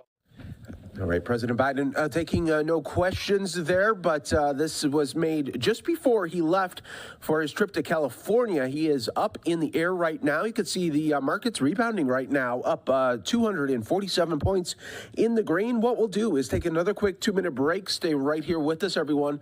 More to come on Live Now from Fox.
We're back here for you on Live Now from Fox. It is the Anti-Soundbite Show where we try to show you as many live events as we can as they're happening. And of course, not show you just little sound bites here and there, but try to show you a whole live event, just like if you were in the briefing room getting the information, just as the media does. All right, everyone, what we want to do is head out to New York as the mayor of Albany coming together with other officials in the city to talk about winter weather alert there. Let's listen right here on Live Now from Fox. Our commissioner, Sergio Panunzio, to come up and discuss how DGS is preparing for this storm and what they're going to be asking of you. Thank you, Mayor. I thought I was over doing these winter press releases, but never know what Mother Nature brings you. Next 24 hours are going to be challenging for us. We're asking everyone to stay home if they can. We're expecting the snow to begin sometimes around 11 o'clock tonight and throughout the duration of overnight into Tuesday, and then breaking off sometimes during the morning, early morning on Wednesday. So a substantial amount of snow, lengthy snowstorm. We're prepared for it. We'll have more than 50 pieces of the equipment out. We didn't pre-treated the streets because they were already done. So we have enough material on the ground that to support another round. We have all of our shifts and crews in. All personnel is accounted for. All vacations and days off have been suspended for this storm. We ask people to stay off the streets. If you don't have to be on the street, don't be on the street. It's going to be slippery.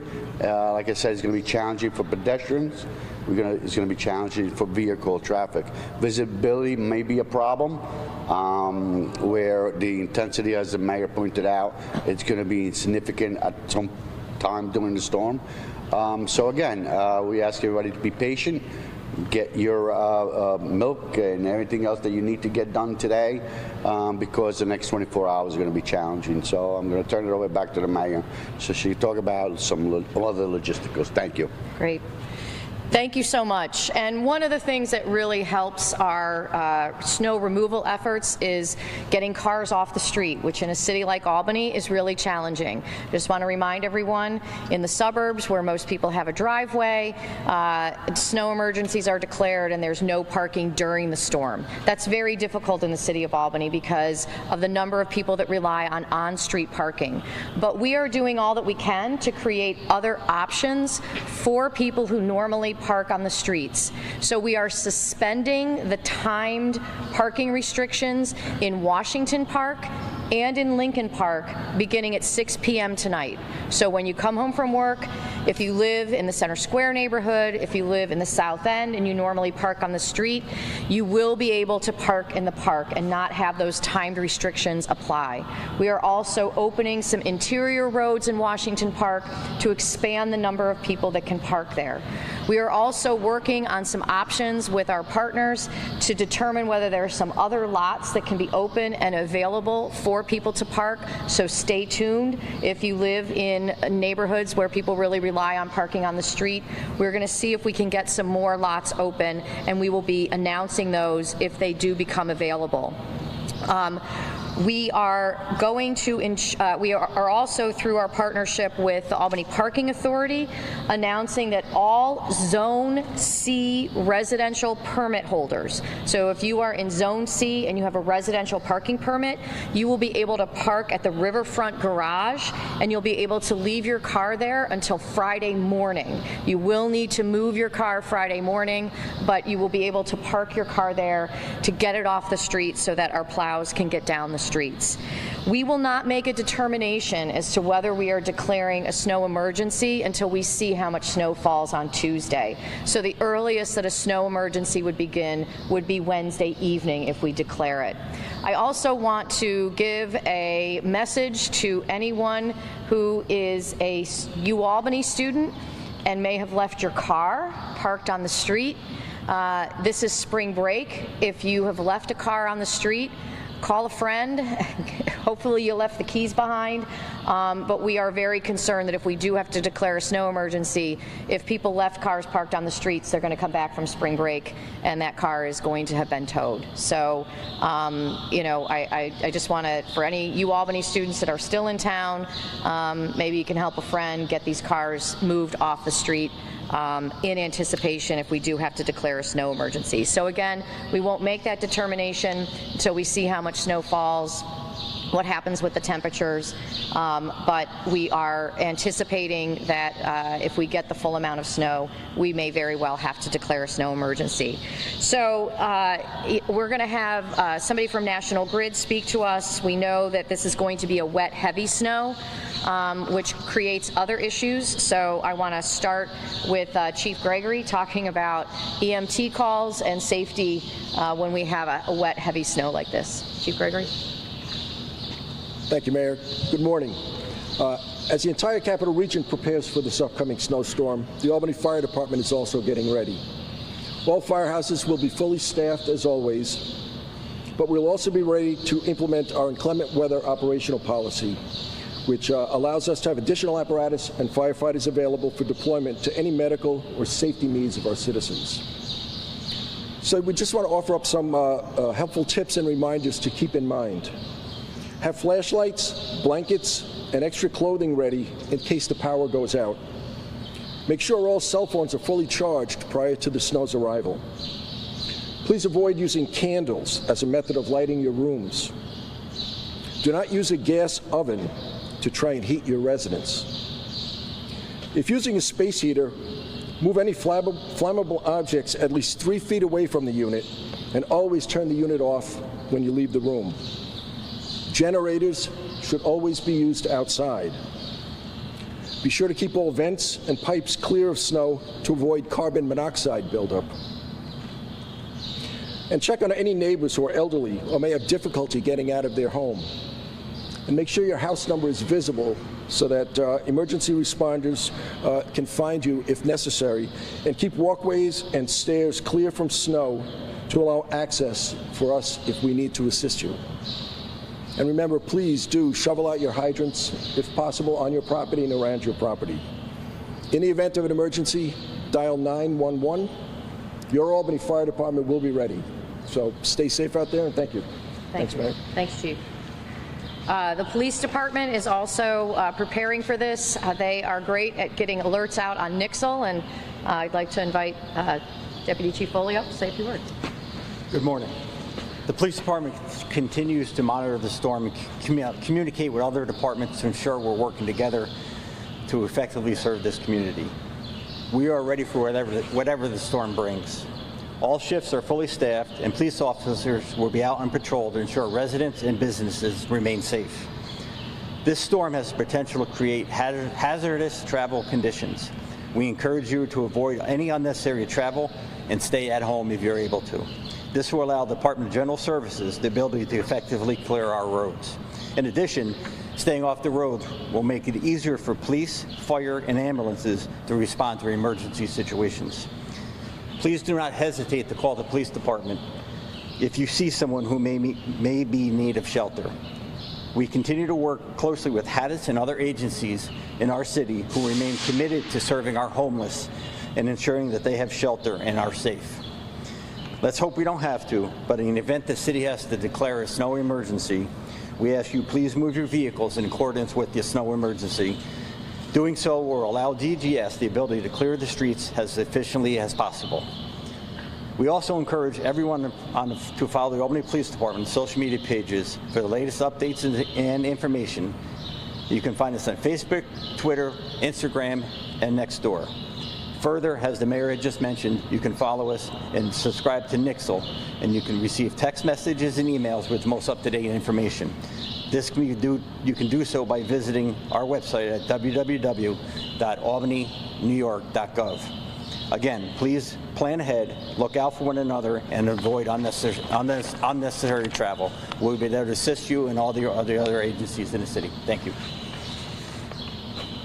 Thank you, Chief. And again, I can't stress enough, Nixle is a great way for us to be able to get emergency alerts to you, so please go to albanyny.gov, sign up for those notices if you don't get them now. I would like to invite up Mike Diacetes to talk to us about the National Grid plans for this storm.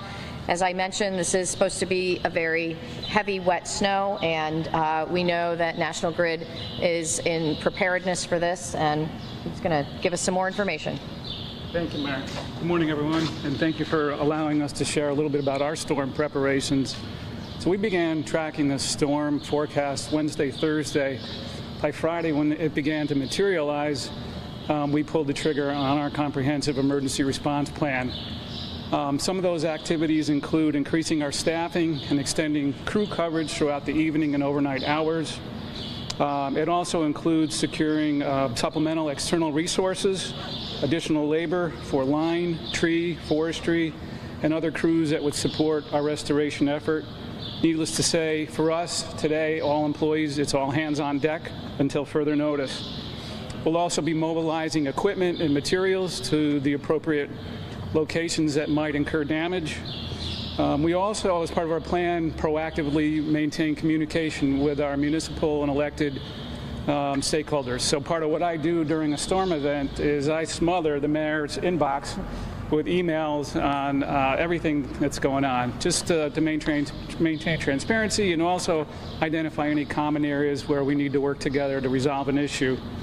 We also reach out directly to our customers through traditional methods, social media, email, text, to inform them of the storm, our preparations, and for them to also prepare and be safe. We also conduct outbound calls to elderly, blind, disabled, asking them to prepare. We also maintain a list of customers that are on life support. They use electricity for certain types of equipment, as well as critical facilities. Those are public safety buildings, medical facilities, etc. So we monitor all of those customers during a storm, and we ask them to prepare and follow their own action plan. But we do stay in touch with them throughout the entirety of an event. We're committed to maintaining safety. I heard the mayor and others this morning remind us all, if you don't have to travel, stay off the road.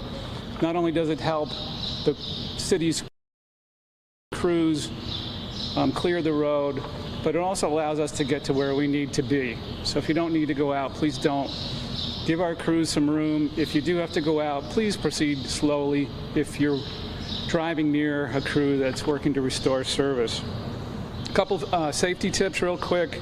If you're going to operate an emergency generator, remember to do it outside. We've had some events here in the Capital Region in the past with disastrous results.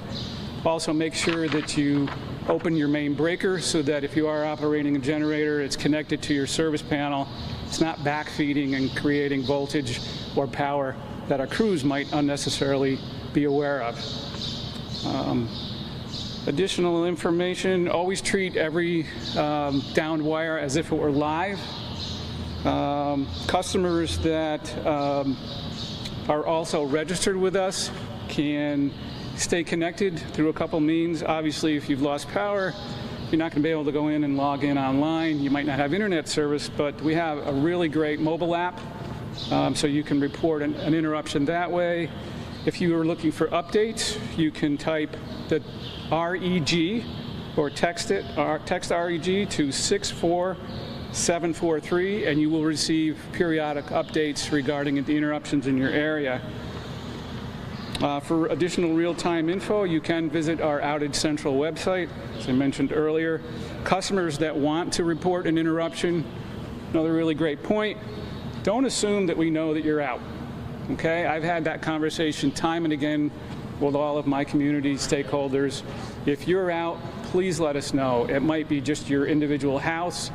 If you don't know, don't assume that we know. So we ask all of our customers to call us promptly at 800-642-4272.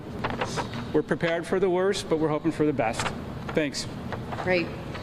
And I hope that all of the media outlets will post that number. I can't stress enough how important it is that you call that number if you experience a power outage.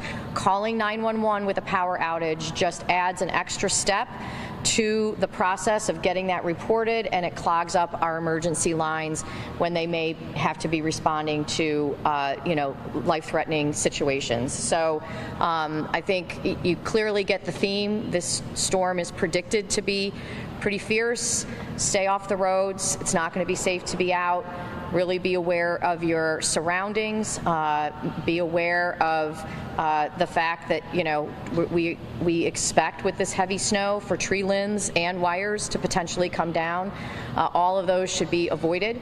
And a little preparation today is going to go a long way in helping us to get through this tomorrow and then get those streets cleared so that we're ready for the NCAA tournament on Friday. Any questions from the press? Kim, how many outages are we expecting in our area? Have you cleaned up everything since the last storm, like a week ago? Yeah, so last week, we were just talking about this a moment ago, we had upwards of 4 to 5 inches of heavy wet snow, and I think we all saw the impacts. It was probably the most impactful weather event that National Grid experienced this past winter so far. And so we're expecting potentially the same impacts later this week as a result of the storm. Have we cleaned up everything? I did notice there are a lot of fallen trees and branches at the side of the road. Some of those, we leave to homeowners and property owners to address. To the best of my knowledge, we had every customer restored Sunday night, bar none. Your question for Sergio, trash collection? Trash collection will continue. Might be slow, might be affected a little bit snow, but we're made contingency plan in our emergency plan for trash collection. So yes, there will be trash collection.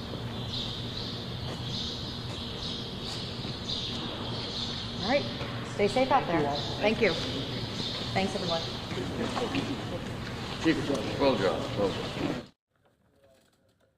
You're watching Live Now from Fox, everyone. That is the update from Albany, New York. Officials coming together. We're also going to hear from the governor here in just a moment on Live Now from Fox. So stay right here with us. We have a lot of live events coming up, and that is what is in our name right here. So, of course, we're going to bring you all of the live events as they are happening, all right here on Live Now from Fox. And before we go to that 2-minute break there, I want to go to show you just what the National Weather Service is saying about this winter storm, saying wet snow showers today, but most accumulations will be in the higher terrain. Highest snowfall rates expected overnight into tomorrow morning.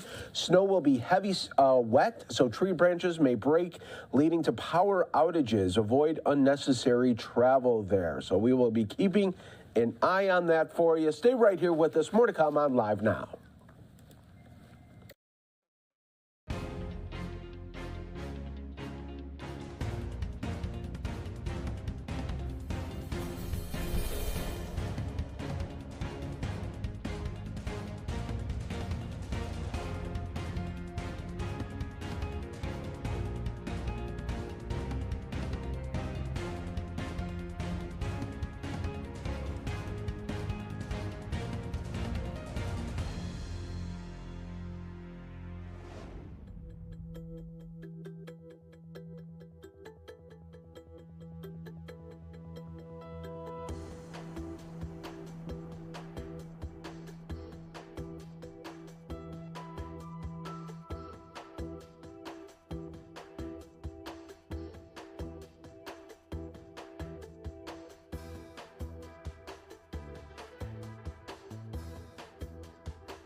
We're back here for you. I'm live now from Fox, awaiting the Philadelphia District Attorney to come out to talk about recent crime updates from the week that was last week and other investigation updates that will be happening here in just moments. When that does, we will bring it to you right here on Live Now from Fox, everyone. But in the meantime, I want to go out and keep you in Philadelphia. This is as community leaders and activists coming together to talk about needing more funding for school safety. Let's listen right here on Live Now. And what they want to see throughout the course of this year's budget. After hearing the numbers as it relates to the increases for the School District of Philadelphia, both on a city and state level, a lot of us as legislators are concerned, and we feel like the number is not high enough.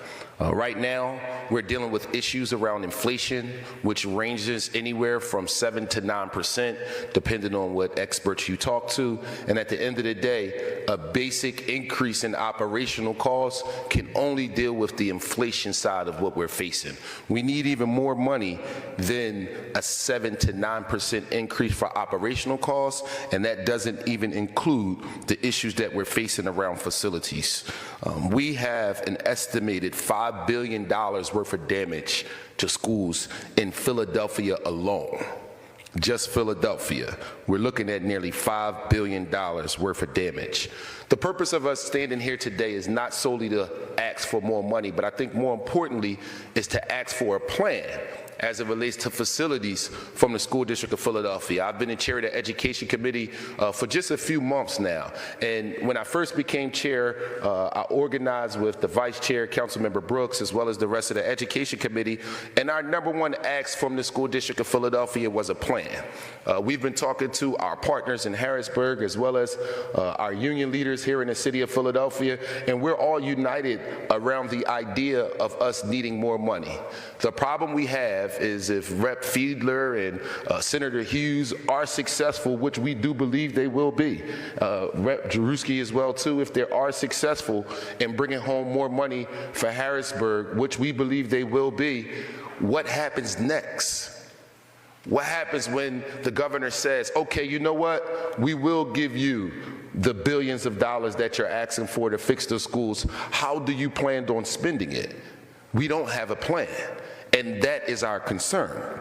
When you look at what happened with Simon Gratz, as well as with Building 21, which is in Councilmember Phillips' district, anybody who lives in Councilmember Phillips' district will tell you that the majority of people who live in that district or go to school in that district will not travel across the city, no matter what the neighborhood is, to go to school in another area. If you understand the issues that our young people are facing, if you understand some of the conflicts that exist on social media, if you understand some of the territories that they claim they represent, a lot of them feel like that's something that can be problematic. On top of that, if you know what happened when the decision was made around Building 21 to merge with Strawberry Mansion, we spent thousands of dollars to modify Strawberry Mansion so that the students from Building 21 can have an isolated space in that school, because they're saying that those spaces weren't utilized, only for those children not to show up.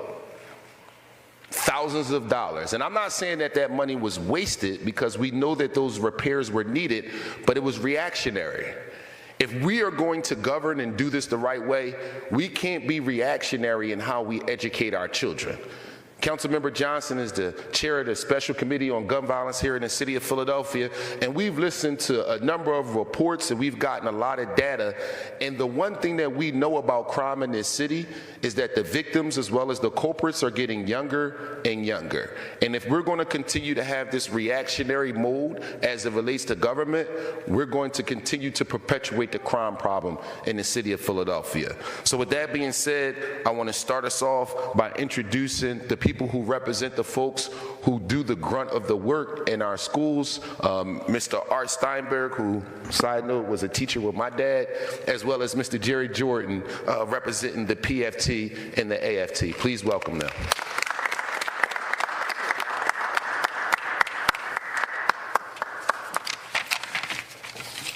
Thank you, Councilmember Thomas, and good morning, everyone. Good morning. Good morning.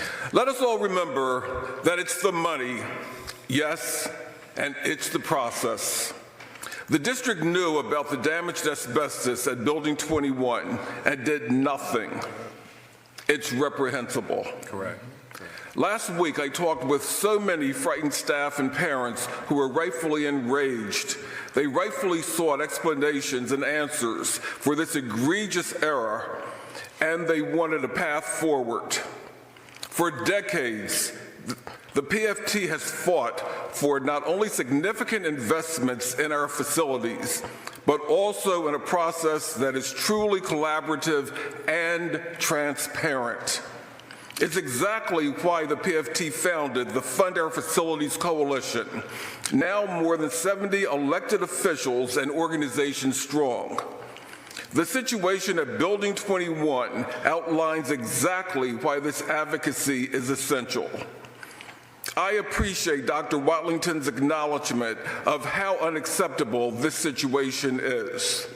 He is absolutely right that accountability in the wake of this grievous error is essential. Yesterday, today, and every day moving forward, we are relentlessly focused on ensuring real solutions to a crisis that simply cannot stand. Thank you.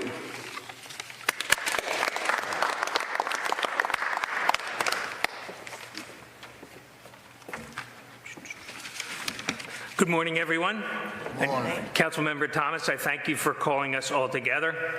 And as Jerry just said, for more than 35 years, our union has been sounding the alarm on toxic and unsafe school buildings in Philadelphia. And it is why we founded the Fund Our Facilities Coalition and why we developed the PFT Healthy Schools Tracker app in order to help keep the district accountable and keep track of the deficiencies in schools.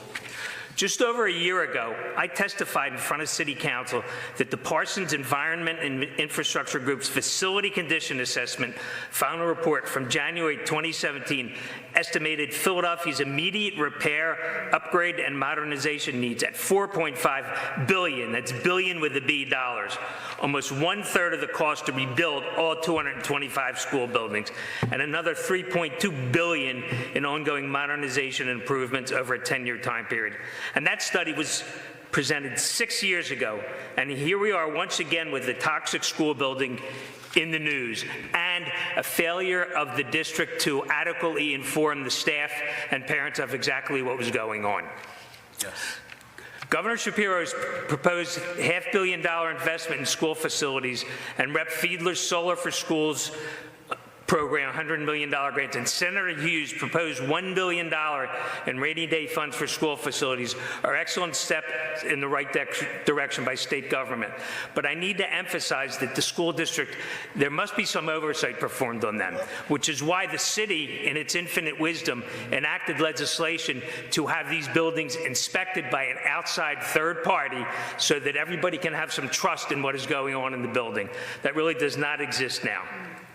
In addition to the funding the School District of Philadelphia needs, these oversight really has to occur. Parents, staff, and kids need to know that they're not going to be poisoned when they walk into a building. Let's make no mistake about it, though. The funding need is the primary objective of this. Once we get the money, then we can make the district adequately implement a plan so people can be safe. Thank you. Thank you. Up next is the Vice Chair of the Education Committee for us in City Council, Councilmember Kendra Brooks. Good morning, everyone. You know, I want to kind of echo the sentiments of my colleagues and the representatives from PFT that this is not a new fight. Councilmember Thomas talking about a plan. We've been crying for a plan since we entered office. This is not a new request. We asked for a plan during COVID. As a parent, years before advocating for education, I asked for a plan alongside PFT 8 years ago now, and now, right now, when it's most crucial, we're still, as representatives of a city like Philadelphia, are asking for a solid plan. When the funds come to pipe, because I'm claiming them now, thanks to the work of Senator Hughes and Rep. Fiedler and Rep. Kajewski and all the work that they're doing in Harrisburg. When the money comes, how are we going to spend it? What is the plan to make sure that we have safe buildings for our schools every day? And I want to be clear. All right, that's the push there by Philadelphia community activists coming together to try to get more funding for schools as security concerns grow. You're watching Live Now from Fox, everyone. What we'll do is take a quick 2-minute break. When we come back, we'll actually keep you in Philadelphia, get an update on crime. That's coming up next here on Live Now.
Welcome back, everyone, here to Live Now from Fox, taking you out to Philadelphia, getting an update from the DA on crime and investigations on the latest there.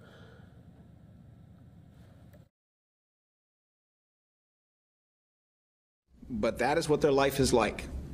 A verdict on Thursday, after day of trial. Pick another jury on Monday. That's how it goes around here.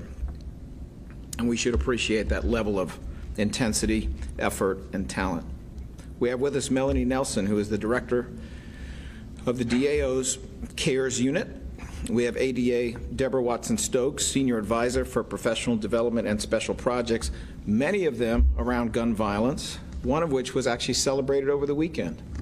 And Deb Watson-Stokes was celebrated over the weekend for work that has been done in the Belmont section around uniting neighbors, putting up cameras, and doing some things that have been very effective in reducing the levels of gun violence that they are experiencing in that part of town. We have with us family members of the victim. They are not going to be identified by name, although they have provided a victim witness statement which will be read by Helen Park when she addresses this issue on behalf of herself and on behalf of Kristen Patchell. And I would ask you to respect their privacy, not to put them on camera, and not to ask questions of them directly. They have advised that they would prefer that we handle any questions. We also have with us Bridget Eatman, E-A-T-M-O-N. Bridget is a victim witness coordinator in this office who worked extremely closely with this family and does what she always does, which is give it every bit of effort that she has. Let's turn, before we talk about this recent conviction for a 2021 gun homicide, let's turn to data around gun violence. As of 11:59 p.m. last night, there were 84 homicides this year to date. If we compare it to the same date last year, there were 101 homicides. This is a decrease of 17. It's also a decrease of 17%. And while these numbers are certainly better than if it was an increase of 17 or 17%. Numbers don't mean a whole lot to families impacted by homicides and shootings, who are most concerned, understandably, about their family loss and the trauma and impact associated with that loss. These numbers represent people.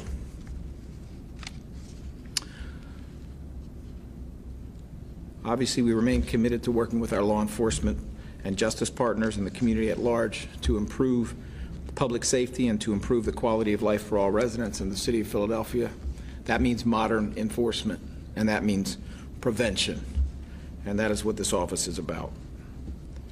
If we look at the week beginning March the 3rd and ending March the 9th, which is how we ordinarily do these things, there were 8 homicides and 16 non-fatal shootings in that period, slightly better than what we saw during most of the pandemic, when that number would have looked more like 10.5. But obviously nothing to celebrate.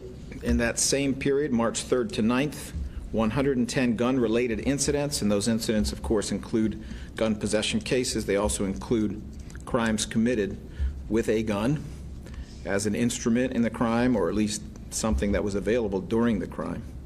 There were 79 arrests by law enforcement. The DA's office, based upon those arrests, opened 78 cases, open and charged 78 cases. Median bail set for illegal possession of guns by bail commissioners for those new cases was about $200,000, and the median bail set for violent offenses committed with guns was about $400,000. Yet another week when cash bail failed us. I will mention 2 shooting incidents, other than our main topic here today. On Saturday, March the 11th, in the 1900 block of West Hunting Park in the 39th Police District, at about 2 a.m., a 29-year-old male was shot once in the hip and once in the buttocks.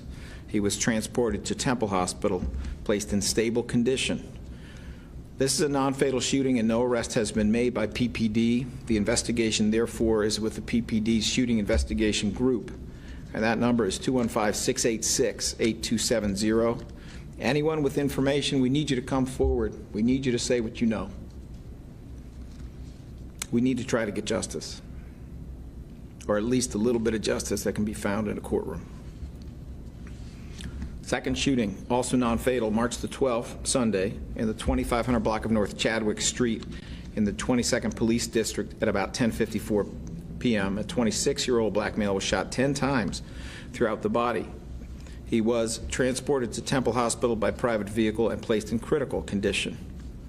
This is, once again, a case where there is no arrest yet.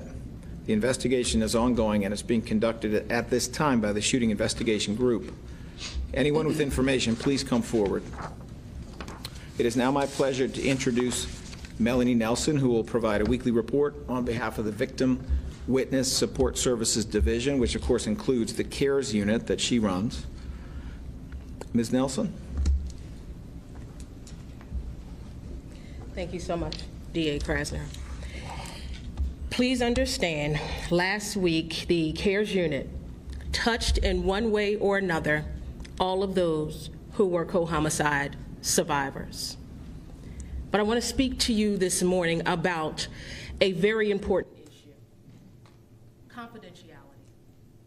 Understand that all co-homicide survivors should be given the right and the respect of confidentiality. So we lost audio from your microphone, so. Yeah. I just heard it back. Yeah, I'm sorry, it's the wire. Sorry about that, just let you. I hit the wire before. Can you rewind a little bit? Oh, no. I can't remember what I said 2 minutes ago. I'll take, Melanie. It's back. Can you just go back and talk about confidentiality from the start? Sure. Can you do that? Yes. Okay. Thanks. Give me my thumbs up. Oh, we're ready? Okay. Today I want to speak about a very important issue: confidentiality. Understand that each co-homicide survivor and victim should be granted that respect of confidentiality. What it does is it gives them time to heal, if they can heal, and sometimes they can't. It will give them that time to grieve. Time does not always heal all wounds.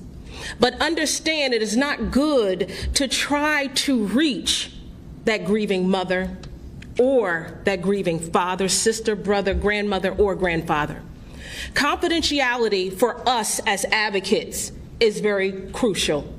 We understand and we respect all of the family's wishes. So when we keep information confidential, it is to help them and to protect them. There are things going on in the city of Philadelphia, and we have to ensure all of those who are affected by crime are safe. So I ask that you please understand and respect all of those affected by crime. Confidentiality is something we must do to give respect to all of those grieving. Peace and love. Thank you, Melanie. So spring is coming, summer's coming, warmer weather is coming. And as we mentioned, I believe at our last press conference, we have asked the community to come forward with community-based organizations that are 501c3s and are doing important anti-violence work, important constructive work with juveniles. It is our hope that that can shore up part of the prevention end of this. But when it comes to the enforcement end of this, when it comes to modern enforcement, please understand that charges are also coming and convictions are also coming. That consequences which look like a proper, fair, and just trial with a proper, fair, and appropriately lengthy jail sentence is coming. In a moment, we're going to be talking about a case in which one defendant pled guilty to a couple decades in jail and the other one went to trial, and he will die in jail. Those are the consequences for this type of activity. And I understand that maybe some people out there who aren't thinking ahead, who have lost hope, or who have no regard for other human beings and are capable of doing almost anything. That may be the case, but it's not going to change what we do. And what we are going to do is we are going to vigorously and justly prosecute these cases, and we are going to extract the little bit of justice that you can get in a courtroom from people who are willing to point guns at others, pull the triggers, and in some cases take the lives of others. This time we will turn to our main topic, which is two defendants in the 2021 murder of a 16-year-old victim. As I mentioned earlier, one of the two prosecutors who brought this verdict home can't be here because she's busily picking another jury this morning so she can do the same thing all over again all week and try another case all week. Her work is not done alone. It is part of the work of the DAO's Homicide Non-Fatal Shooting Unit under the supervision of ADA Joanne Pescator, who's here, and ADA's Erica Rebstock and Bob Foster, who are not here. It's a lot of work to supervise a team of attorneys doing such challenging and such important things out of court and in court. But I'm grateful for their diligent effort. It is now my pleasure to introduce ADA Helen Park to speak on behalf of ADA Patchell, but also on behalf of herself, because it was the two of them who tried this case together.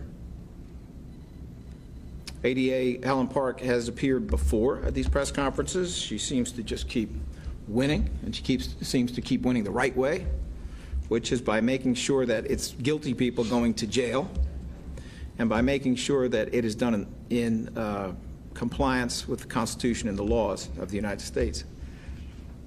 ADA Park. Thank you, DA Krasner.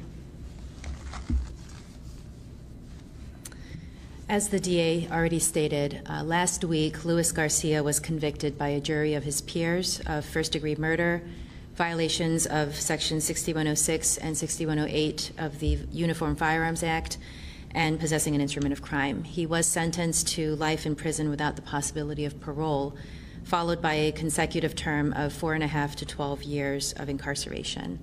His co-defendant, as you've already heard, Eric Santiago, previously pled guilty to conspiracy charges, and he was sentenced to a negotiated term of 20 to 40 years in December of last year. This was a senseless act of violence that took 16-year-old Jonathan Rosa Camacho from this world on January 4th of 2021, approximately 10 o'clock, and this murder occurred at the 4200 block of North Fairhill Street in our city. As I stated, he was 16 years old. He was riding home on his bicycle from the store when Garcia spotted him and shot him 8 times. Uniformed district officers responded to find Jonathan lying face down next to his red bicycle with his slippers strewn on the street. Homicide detectives began a relentless investigation, recovering and piecing together video surveillance footage from multiple sources in the area. This footage captured Garcia inside a food store just before the murder, captured him walking down the street wearing a distinct crossbody bag and distinct shoes. It captured him stopping, coming back to North Fairhill, looking up the street, and then firing his firearm 8 times. Video surveillance footage also captured Garcia running down the street after the murder and getting picked up in a Subaru Legacy, a vehicle that was later found to be registered to the co-defendant, Eric Santiago. Both defendants were in this vehicle when it was spotted on January 11th, approximately 7 days later, by the assigned detectives, Detectives Vincent Parker and Orlando Ortiz. They recognized the car from watching it on the surveillance footage.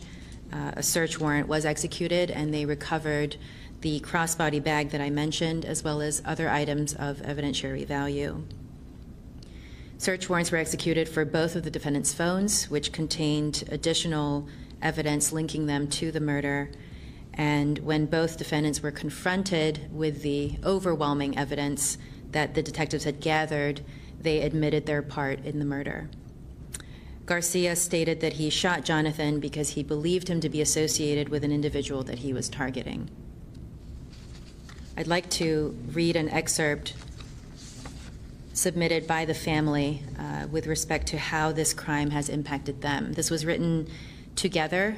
Jonathan had many sisters, 2 sisters, 2 brothers, he had 2 nieces, 4 nephews, 3 cousins, a father and a mother who are all heartbroken by this loss.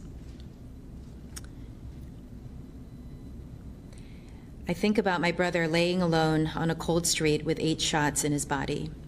I constantly think, if only I could know his last words. If only someone could have been there to hold him so he wouldn't be alone while taking his last breath. I wish I could have taken away his pain. I wish I could have traded places with him. Jonathan was my mom's 4th child and her first baby boy. She will never admit it, but he was her favorite, and she was his world. He did anything to protect and care for her, as well as all of his family, at such a young age. He had so many dreams and aspirations as to who he wanted to be in the future and what he wanted to do to make sure my mom and family was taken care of. He loved to make people laugh. He would always make these funny faces and weird noises that used to annoy us after a while. Now we would give anything to be annoyed by him again. His loss has pierced a hole in our family that will never be filled again. This year, he would have been 18 years old, getting ready to graduate high school, preparing to go to college. And our greatest pain is not getting a chance to see him accomplish that. All we ever wanted was to see him grow up into the man my mom would have raised him to be. It's been 2 years, and it still feels like we just lost him yesterday. We miss his smile, his laugh, his voice, his affection, and his presence. And just like we will never forget our beautiful baby boy, we will never forget this pain. We will never forget the screams, the hurt, the cries from the night of January 4th. Even after this trial, we will still never fully understand why it was him that was taken from us. But we hope for some peace and some closure, even if it's a little bit. Our family did not deserve to lose him. He did not deserve to go that way. He was just a kid. He was our baby. And I want you to know what kind of light is stolen from this world. At sentencing, the defendant, Luis Garcia, had nothing to say to Jonathan's parents, sisters, nieces, and cousins who were all sitting in the courtroom. Finally, I'd like to thank, this was a collective, as the DA already mentioned, a collective team effort. I'd first like to thank ADA David Osborne, who originally had this case. He litigated extensive motions, and he prepared this case to be the case that it was when Kristen and I finally got the file and tried it. I'd also like to thank, again, Detectives Vincent Parker and Orlando Ortiz, Detective Thorsten Lucky, the Officers Williams and Caraballo, who took Jonathan and tried to get him to the hospital as quickly as they could, although ultimately they were not successful in keeping him alive. Ooh. And Live Now from Fox is going to take a quick 2-minute break right here as we were listening there to that horrible, horrible situation that happened to that family in Philadelphia. We are going to take that quick 2-minute break, and then when we come back, we'll take you out to Minneapolis, where the U.S. Attorney is giving an update on a fraud scheme arrest. That's coming up as 10 more defendants charged in feeding our future fraud scheme.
Welcome back, everyone, here to Live Now. We are learning of 10 more defendants charged in feeding our future fraud scheme. This is a news conference out of Minneapolis right now featuring the U.S. Attorney there. Let's listen right here on Live Now from Fox.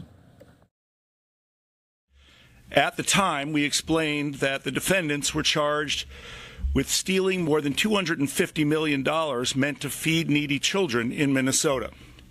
We also said that there would be more charges to come. Today, I am here with my law enforcement partners to announce charges against 10 more defendants, bringing the total number of defendants in these cases to 60. While the defendants we announced today are new, and some of the tactics they used are specific to how they executed the scheme, the song of the Feeding Our Future scandal remains the same. These defendants, just like the first 50 announced last fall, falsely claimed to be feeding thousands of children a day. They submitted false reimbursement sheets with phony names of children and often used false invoices to make it appear as though they were purchasing large amounts of food when they were not. Just like the first group of defendants, those charged today spent much of the money they stole on themselves, buying property, luxury vehicles, and in one case, an aircraft. I cannot overstate the work that the dedicated federal agents, accountants, and paralegals from the FBI, IRS, and Postal Inspection Service are continuing to do on a daily basis. I am proud to be joined today by our federal partners. Alvin Winston, the special agent in charge of the FBI, Justin Campbell, the special agent in charge of the IRS, and Steve Hodges, Postal Inspection Service Assistant Inspector in charge. Our work is not done, and we expect to bring more charges in the future. This slide shows the 47 defendants charged in September of 2022. Shortly after this date, we brought charges against 3 additional defendants, bringing the total for 2022 of people charged to 50. Today, we announced 10 new defendants in separate indictments and informations, as you see on the slide. As you know, we file an information when we expect that the defendant will be pleading guilty. These defendants on this slide are alleged to have operated fraudulent food sites in Pelican Rapids, Faribault, Burnsville, Minnetonka, Bloomington, Minneapolis, and St. Paul.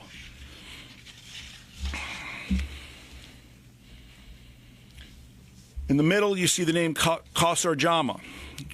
Ms. Jama provides a good insight into how these defendants carried out the scheme. Ms. Jama claimed to operate feeding sites in a number of towns in Minnesota, one of which was Pelican Rapids, which I will highlight this morning. Pelican Rapids is a small town in north-central Minnesota with a population of about 2,500. But Ms. Jama claimed to be serving about 2,560 meals a day to children, needy children, in Pelican Rapids. And in case you haven't done the math, that means that she claims to be feeding everybody who lived in Pelican Rapids every day, whether they were children or not, whether they were needy or not. Not surprising, this is an intricate part of her fraud. So what do we know and what is alleged about Ms. Jama? First of all, she wasn't serving food. Ms. Jama used phony invoices that she got from others to make it appear as though she was buying food for these 2,560 people. Second of all, there were in fact no children being served. None of the children listed on her reimbursement forms matched the enrolled children in the schools in Pelican Rapids, which you can imagine was also less than 2,500. In addition, she reached out to a friend to ask her to invent more names as the scheme went on. And finally, perhaps most brazenly compared to other defendants, she did not even have a site at which she claimed to be serving food. As you recall from the original charges that we brought in September, the individuals often rented storefronts or small restaurants to make it appear as though they were serving food to the children that they claimed on their reimbursement forms. Ms. Jama did not even do that. She forged a phony lease and submitted it with her application to make it appear as though she was serving food out of a location in Pelican Rapids, which she was not. And then finally, Ms. Jama, from all of her sites that she operated in Minnesota, obtained a little over $3.7 million from the federal food programs. Now, I previously described this as a brazen scheme of staggering proportions, and I would suggest that the allegations against Ms. Jama put the exclamation point to that description. Next, how did these new defendants, the 10 new defendants, spend the money, spend the fraudulent proceeds that they obtained? Many purchased luxury vehicles, Teslas and Infinities and other cars. Others took luxury vacations and paid for travel at high-priced resorts. One defendant put down about $250,000 on an aircraft to be delivered to Kenya on his behalf. Many purchased real estate, including a very large tract of land in Minnesota. And then finally, and this one is hard to describe, but you'll understand it, one defendant laundered his funds by purchasing a laundromat. What is the status of this investigation to date?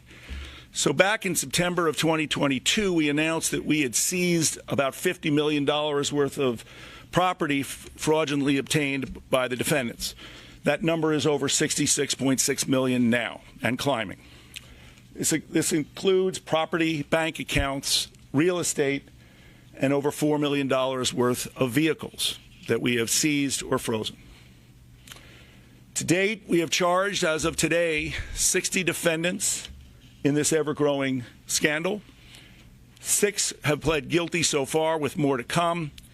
And as I've said before, our investigation continues, and we expect more charges in the future. I will take some questions. Yes. Mr. Lugar, are you able to comment yet on the partners and quality care aspect of this investigation? I see they're still listed as sponsor A. I am not. Not surprising. Yes. As you covered, there are some duplicate names here in this superseding indictment that seems to come out of the obvious kitchen case. There was one woman who was on that initial indictment, Anab Awed, who does not appear to be on this superseding indictment. Are these separate piles, or is she still being charged? So some people have pled guilty, and then we've announced additional charges. So as people plead guilty, they get removed from indictments, typically. Matt? The total cost of this to taxpayers, is it still estimated to be around $250 million? It's growing, and it'll continue to grow. We're going to have more information on that coming. We've got to make sure we're not double counting as new people are added, but that their numbers were previously included. But it's up from the 250 that it was. Before I go, yes, go ahead. Sorry. Do we know how this started? Like, was it one person who said, hey, look at that, we could get in on this? I think those were the exact words. We'll have more information on that. You'll at some point release. We hope to. Yeah, because it seems like it would just start randomly and a bunch of people doing it. There had to be maybe someone who organized it. We'll have more information on that coming. Scott? Two questions, Andy. Is Amy Bach at the center of these 10 defendants, too? Is that in the indictment? Some, and it's described in the indictment. Indictments. Do you anticipate being able to recover more assets from these or other defendants? Yes. Before I go back to you, Matt, just want to make sure. Yes. Go ahead. Are any of these defendants cooperating with investigations? Can't discuss cooperation by these or any defendants. Yes, and then wait. Let's go back, and then Matt, I'll get to you. Can you give us information on how many of these people are caught, or how many might be overseas, if any? No one's overseas. Is everybody who's announced today going to appear in court? Yes. And either today or tomorrow, we'll get that information to you. That kind of answered my question. Is anybody being held in jail? Everybody's going to make a first appearance before a magistrate judge, who will then decide whether they're held or not. This week? Yes. Are you moving for detention for any of them? That'll be determined at each individual's initial appearance. Do you know how many total people are involved right now, roughly? When you say involved, I'm sorry. Charged defendants, people you've identified. So You said it more than 60. we have 60 defendants have been charged to date, and we expect more charges coming. Do you have any? Can you give us a ballpark how many people you think were involved total? I cannot. Regarding the case as a whole, can you tell us where are we as far as the end and the beginning? You know, when you announce, are we at the halfway point, or what are we looking at here? Where does this case stand? We've got more work to do, and we're going to be bringing more charges. If I tried to put you on a spectrum of where we are, I probably would be inaccurate, and I don't want to do that. One more, maybe? Or two more? Indicating that there are a core group of people who might have been orchestrating this or pulling the strings or inviting people to set up potential shells, that sort of thing. I'm not going to comment on this on that at this time, maybe at a future time.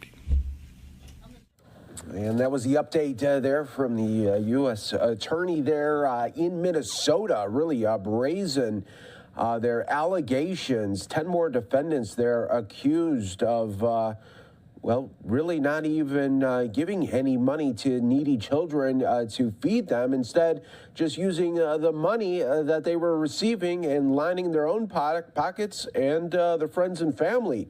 Including buying jets and other $4 million worth of cars. So that was a big update there from Minnesota. We'll take a quick 2-minute break. Stay right here with us. More to come on Live Now.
We're back here for you on Live Now from Fox. Here's a look here at Albany, New York. Our weather radar suggesting that they could see up to 12 inches of snow in the surrounding areas as a winter storm blast continues.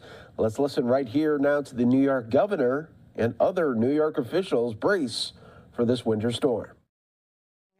And end up in a ditch and have to be rescued. This really affects our ability to respond in real time, and you'll hear more about that. So it's also about pre-positioning resources. You'll hear about how we've already launched and pre-positioned 100 National Guard in this region, ready to step in. We are bringing in staff. Our utility crews from all over, even from Canada, are now positioned in this region to be able to get the power back on. And I have been through enough power outages myself to know, especially as a young mom, what it's like when you're in your house and you've got kids, they're not in school, you have no power, it is cold, and it is scary. So we are going to be working very hard to position trucks, utility teams here and now so they can respond as soon as possible. But that all being said, when the roads are too busy, even for our utility trucks to be on, you have to know it's going to take some time to get the power restored. I just want people to know that. So they'll work as fast as they can. And if we don't think it's fast enough, I assure you we let them know. I have no hesitation calling any company head and saying that's not fast enough, get the people out there now. But it's all about pre-positioning. We feel comfortable with that right now. I also want to make sure that people know that we are going to be declaring a state of emergency beginning at 8 p.m. tonight. This is how we can amplify the message that this is serious, but also allows us to deploy resources and take extraordinary measures to protect the safety of our residents and their properties. So I'll have the commissioners explain this as well. So here's what's happening. Light snowfall expected late this morning. I guess we're already past the morning. Early afternoon, pick up later tonight. So about 8 inches western New York Finger Lakes, which is manageable. But then the intensifies, 1 to 2 inches an hour, 3 inches an hour, which is a lot. 3 inches an hour is a lot of snow coming down Monday night through Tuesday afternoon. New York City, Long Island, a couple of inches of snow, and also we're watching coastal flooding on Long Island. This is something we're keeping an eye on and making sure we have individuals in place. What complicates things? Not just the snow coming down and the rate of snow. When you add in the mix of a high wind event, we can get upwards of 45, even higher miles an hour. And that's when you get the lack of visibility and the inability for us to drive safely on the roads with the plows. So we're going to be asking people again, stay home so our plows can do what they have to do with very limited visibility. So the snow is also going to be very heavy. I'm kind of a professional on snow. I like good, heavy snow for packing. It's great for having a snowball war and for building snowmen. Those are activities I recommend in your backyard only. Don't leave your house. Let's have a snowwoman building contest and make sure that you're home safely with your kids doing that, because heavy, dense snow means one thing. It's going to take down the wires. There's no way around it. When you have snow that's 50% heavier than normal, this is not the light, fluffy, pretty Christmas snow. This is going to come down like a brick. And it is that weight that causes the problem. So 1.5 feet of snow is going to have the effect of 3 feet of snow. So that is something we're watching out for. And that's why we're saying that is not a prediction that there will be some widespread power outages. There will be widespread power outages in a very large geographic area. So we want to make sure that people are aware of that. Staying at home tomorrow, because the commutes will be very negatively impacted Monday evening, Tuesday, Wednesday morning. And I've ordered all state employees in the capital regions who have the ability to work from home in the capital region, Mid-Hudson, to work from home tomorrow. So we're encouraging other employers to follow suit, especially with the ability to zoom into your jobs. We're encouraging people to please stay home and off the roads. So again, fewer roads, safer they'll be.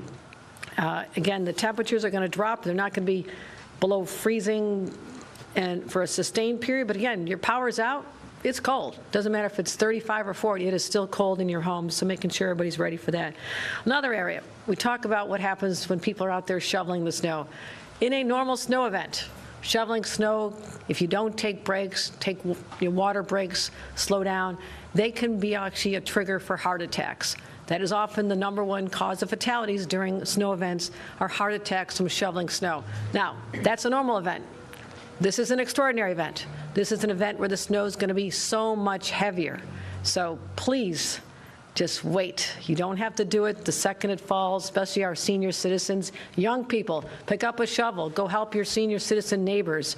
Give them a hand, because this could be dangerous to their health if they engage in snow shoveling while it's that heavy and that dangerous. So we have a lot of pre-positioning going on. I'm going to allow the superintendents or the commissioners to talk about how many plow trucks and loaders and snow blowers. The Thruway Authority and DOT salt sheds are fully stocked for the storm. That is good news. All the personnel we have, about 4,300 already available. Utility workers, almost up to 8,000 utility workers already in place. We brought in 2,000 from the outside area. So we are taking this very seriously. And that is the message. Again, bringing the National Guard on duty. And we have people mobilized as we speak. Again, our Emergency Operations Center became activated at 8 a.m. We'll be spending a lot of time there over the next 48 hours. We'll be prepared. And we'll continue working with our local officials and calling around to all the counties, as we always do within a large region, to see whatever help they need with the plows or anything, standing up, warming shelters and places like that. So, again, did you catch the message? No doubt in your minds, this is a serious nor'easter. It is something to be taken extremely seriously, and that's what we're doing here in the state of New York, and we encourage everyone to heed these warnings. This is your chance today. Get what you need to cancel your plans. I've already canceled a lot of our plans for this weekend, and I know this is heading into St. Patrick's Day festivities. I know it's really unlucky this first week to have a snowstorm of this scale hit at this time. It's going to disrupt a lot of plans, but it's more important that people be safe and then be there for the next St. Patrick's Day. So thank you, everybody. And with that, I'll turn it over to Commissioner Jackie Bray.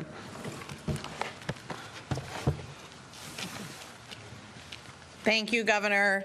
Appreciate your leadership getting us all here today and taking this storm incredibly seriously. The vast majority of eastern New York is now under a winter storm warning. The Finger Lakes and western New York are under winter storm watches. That we expect that to continue through the duration of the event without a break. As the governor said, the conditions for driving will be extremely dangerous. One of the things I want to say is that this is a long duration event. This is not an event that is going to come and go quickly.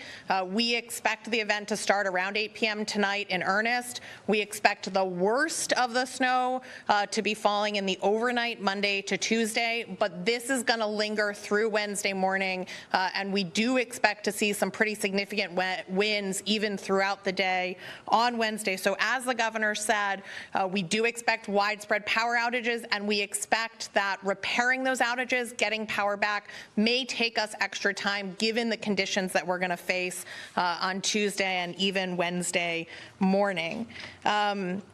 For us at the Division of Homeland Security and Emergency Services, we began our coordination calls with all state agencies yesterday.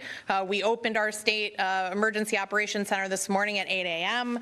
Our field staff have been in contact with county and local leaders and emergency managers to make sure that they have everything that they need. We have opened and put on 24/7 staffing our Hudson Valley, Capital Region, and North Country stockpiles, and we will continue to coordinate any additional staff pre-positioning and deployment when the storm begins in earnest. I also want to take a second to talk about what we expect for the weather after the storm. Today, tomorrow, Wednesday, we expect lows in the 20s, highs in the 30s. That's the storm. Thursday and Friday, we expect the weather to be in the 40s and the 50s, including with sun. So we have begun to evaluate potential for rapid melting and minor or moderate flooding risk that we will keep our eyes on and report back to New Yorkers if anything develops. And with that, I want to introduce Commissioner of Transportation Marie-Therese Dominguez. All right, good morning, everybody. Governor, while I know we're all anxious for spring, it's not quite here yet. So with that, following your lead, the New York State Department of Transportation has been preparing for a number of days now for this nor'easter, and we're in a state of readiness. This storm is poised to deliver some significant snowfall amounts, and DOT is working in all parts of the state to prepare and respond to whatever comes our way. But let me give you some information on what we're doing here in the Capital Region in particular. To fight this storm, New York State DOT has 259 pieces of equipment that will be working. That includes large and medium plow trucks, loaders, blowers, tow plows. We're putting everything at it. We have 449 supervisors and operators on hand here in the region, and we've repositioned an additional 26 operators and supervisors from other parts of the state here to the Capital Region to help fight this storm. We're doubling our resources, meaning our plow trucks, to cover the heavily traveled interstates here in the Capital Region in particular, including the surrounding ring around the city of Albany. That's I-90, I-87, the Northway, 787, and alternate Route 7. Over the course of this storm, we'll look to reevaluate the need for additional resources as conditions warrant, certainly throughout the course of this event. But we're in close coordination, and we're collaborating very significantly with our partners at the New York State Police and the New York State Thruway Authority, and jointly we will be implementing the following commercial vehicle restrictions beginning at 8 p.m. tonight. The full length of I-84 and I-88, the Northway from Albany to Plattsburgh, and I-90 to the Berkshire Spur will have a ban on tandem and empty tractor trailers. The travel advisory will also be issued and in place for I-81 from the Pennsylvania line to Syracuse, and Route 17 from Middletown to Binghamton. And this will advise trucks to use the right lane only. I'm sure my colleagues, certainly at the Thruway, will expand on this a little bit more. To ensure a quick response to potential incidents, DOT is also having tow trucks pre-staged here in portions of the Capital District, as well as on parts of I-84, I-684, and Route 17 and Interstate I-81. DOT crews across the state have been preparing our equipment and our roadways, and all of our operations will be fully staffed 24/7 throughout the event and for priority cleanups as we look at post-event operations and what needs to happen. We also have our mechanics who will be not only staffing residencies like this one here in Latham, but also all of our fleet facilities 24/7 to make sure that our trucks are up and on the road. But here's my message to all the members of the traveling public. As the governor said, especially in these impacted regions of this state, please stay home. If you have to go out, please give our crews, our DOT men and women, give them space to do their job. Don't crowd the plow. We'll get through this storm, but we need you to stay home, to stay safe, and to let our folks do their job and do what they do best, which is really clear the roads and make them safe for all of you.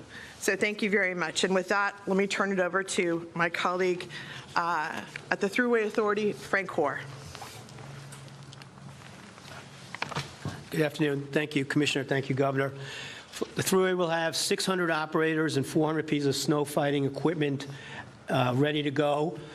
In addition, for the duration of this event, from this morning through the duration, we will have our garages and all facilities open and ready to respond. And we have pre-positioned and pre-deployed additional assets and resources from Buffalo, which is a surprise. Usually we're going that way. But they are in helping us with additional resources, and we have additional resources in reserve and ready to respond as necessary. Again, to echo the governor and my colleagues, we're anticipating 1 to 3 inches an hour. That means the roads will be hazardous, and we urge you to stay off those roads. Again, we'd ask you to be mindful of our crews that are out there, our snow plowing crews, our emergency response vehicles, and our partners at State Police and DOT. Please be mindful of them. Let them do their work. On the Thruway, as of 8 p.m. tonight, we will be banning tandems and empty trailers from exit 17 in Newburgh to exit 36 Syracuse. In addition, on the Berkshire Spur, those bans will take effect from the Thruway east to the Massachusetts border. Again, and we are requiring all vehicles, trucking vehicles to be, and commercial vehicles to be use the right-hand lane. We've started messaging yesterday evening that, and we've worked with our partners at the trucking associations to get that message out to their folks. Finally, we just say, again, check the Thruway Authority apps, check our social media for the latest and up-to-date reports and advisories. Thank you. County Executive. Let me introduce now Albany County Executive Dan McCoy. Thank you. Thank you, Governor. And I do want to say, it's kind of easy to smile because the leadership we have with Governor Hochul and her team and being ready for the snowstorm. You can't always predict everything that's going to happen, but knowing that we have this team in place, the partnerships, the communications is vital to fighting a storm like this. So Governor Hochul, to you and your team, thank you so much for everything that you do. We will also be declaring emergency tonight at 8 o'clock for the same reasons. The next 36 hours starting at 8 are going to be tough.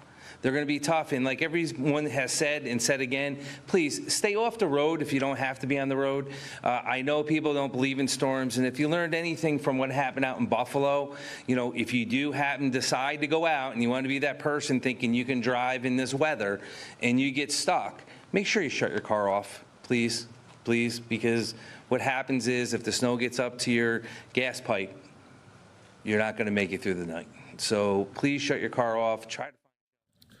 Some of you are going to see a quick 2-minute break. Stay right here with us. More to come on Live Now. not just, emergency situations for the fire department, for ambulance, for the police, so they can respond to calls and emergencies, and so the national grid can get out and fix the fallen wires, because it's going to be heavy snow. Like the governor said, please, if you're not used to shoveling like that, take your time. It is going to be a marathon, but it's not a sprint. Trust me, I'm not used to running. So take your time, rest, as the governor said. Take a 5-minute break, 10-minute break. It's not a rush to get your driveway done or clean off your car, because please go out tonight, get everything before on your way home from work before the storm hits. Just be ready to hunker down for the next 36 hours, and you'll be helping everyone else out. So the people that have to get to the nursing homes, or essential employees that have to get even to the sewer districts and everything, and our DPW people can get out there so they can get there safely to make sure they open it up. And it's going to take time. So even after the storm hits, we still got to remove all that snow. So we got to be patient. It is March. I think everyone's done. We don't expect this, but you know what? We're ready. We got a great team in place with everyone around here. And I do want to just echo again and say to the governor, thank you. I do want to say thank you to my men and women at DPW, our Commissioner Lisa Raimondo, because we're ready too. We got over 700 miles of roads in the hill towns we'll be doing, putting salt out. All of our pieces of equipment will be out. Again, doing their job to keep us safe. But when you talk about great partners, Mayor Sheehan in the city of Albany, I get to introduce you, and I just want to say, Mayor, it is good to work with you, and we are going to hold you fast to the NCAAs that you will have everything ready to go by Friday, Mayor. We will, because we do work together, and I want to thank the governor. I'm going to follow her lead and say that all of our non-essential workers will be working from home tomorrow. There is no reason for people to be out on the streets. When the snow falls quickly, it can surprise people, and it really can be a deadly, deadly venture. So, I also want to echo what the governor said about your neighbors, about seniors. Reach out today. I've already texted the most vulnerable person I know and asked them if they need help and if they need anything to get stocked up on. And so if all of us who are able to do that, we can help get our neighbors through this, and it's really important. Also, as you are going home tonight, be nice to the other people in the grocery store. This is going to be a really difficult storm, but it's only going to last for tomorrow, and the roads might still be a little bit dicey on Wednesday, but as you've heard, I've got my marching orders from the county executive. We have to have the streets in Albany cleared in time for the NCAA tournament. We are also going to keep all of the roadways clear to our hospitals. We're going to be working, we're fully staffed, all of our equipment is ready to go, and we have a dedicated men and women who are going to do everything in their power to keep everyone safe. So help us, help them, stay home if you don't have to go out. Today, before you get home, call that most vulnerable person that you know, ask how you can help them, ask what they need, and we'll get through this. So thank you. Thanks, Governor. Also, we want to make sure that people are paying attention to possible road closings. You heard about the commercial ban. 1 second, please. We were talking about banks a couple hours ago. I have to shift my mindset. We're talking about snowbanks, not New York State banks at this point. But keep an eye out for all the messaging on travel bans. As we announced, I'm going to reiterate, there is a state of emergency beginning at 8 p.m. tonight. Also, you heard about what's going to happen on our major highways, but we'll be watching very closely, and I know my team is planning on middle-of-the-night conversations about what the morning is going to look like in terms of whether or not there'll be local road closures, and that's something we do with our local partners as well. So everybody needs to be tuning into the news, however way you absorb your news content. Any questions from the media, speaking of news? Governor, Hazel's going to Kate, go ahead. Oh, I'm sorry. So, Governor, I know that counties are asking lawmakers to reject your proposal about the Medicaid cost shift that will they're saying will cost taxpayers a lot more and counties millions more dollars. Why did you make that decision to put that in your budget, especially as counties are still trying to recover financially in the last 3 years? We've examined the finances of counties throughout the state of New York, and they're very healthy. And you can hear this from the comptroller as well. So they're in a different position than they were in 2015 when the state absorbed the cost of Medicaid increases. State taxpayers are paying for Medicaid increases completely that were once picked up by the counties. For example, this year alone, that equates to $6.9 billion that the state of New York is paying so counties don't have to. And what we're simply saying is that the extra money from the federal government that's there to pay for increases in Medicaid should actually go to the entity that is picking up those costs, and that is the state. So we're not saying we're going to require that counties pick up the cost. I think it's about $37 billion that we have absorbed at the state level since 2015 to help the counties that were in more financial distress at the time. But it's just a recognition that the federal government's saying, here's some money for increases. We're the ones paying for the increases, so that's why it's in the budget this year. Any other? On topics first. Zach, go ahead. Was this really on topic? Or are you just saying that? Okay. What are some lessons learned from the Buffalo snowstorm, and how are they being put to use here? Well, we were very much activated in advance. I was in Buffalo the day before the storm hit and warned everybody, stay off the roads. Do not, I said the same thing here. Buy everything you need. Buy your baby food, your formula, your snacks, your flashlights, your batteries. Do all that in advance. Stay off the roads the next day. That was reinforced. So we're doing that, and we hope that people listen to that, but also deploying the resources. We had deployed thousands of people to put utility crews, snow plows, et cetera.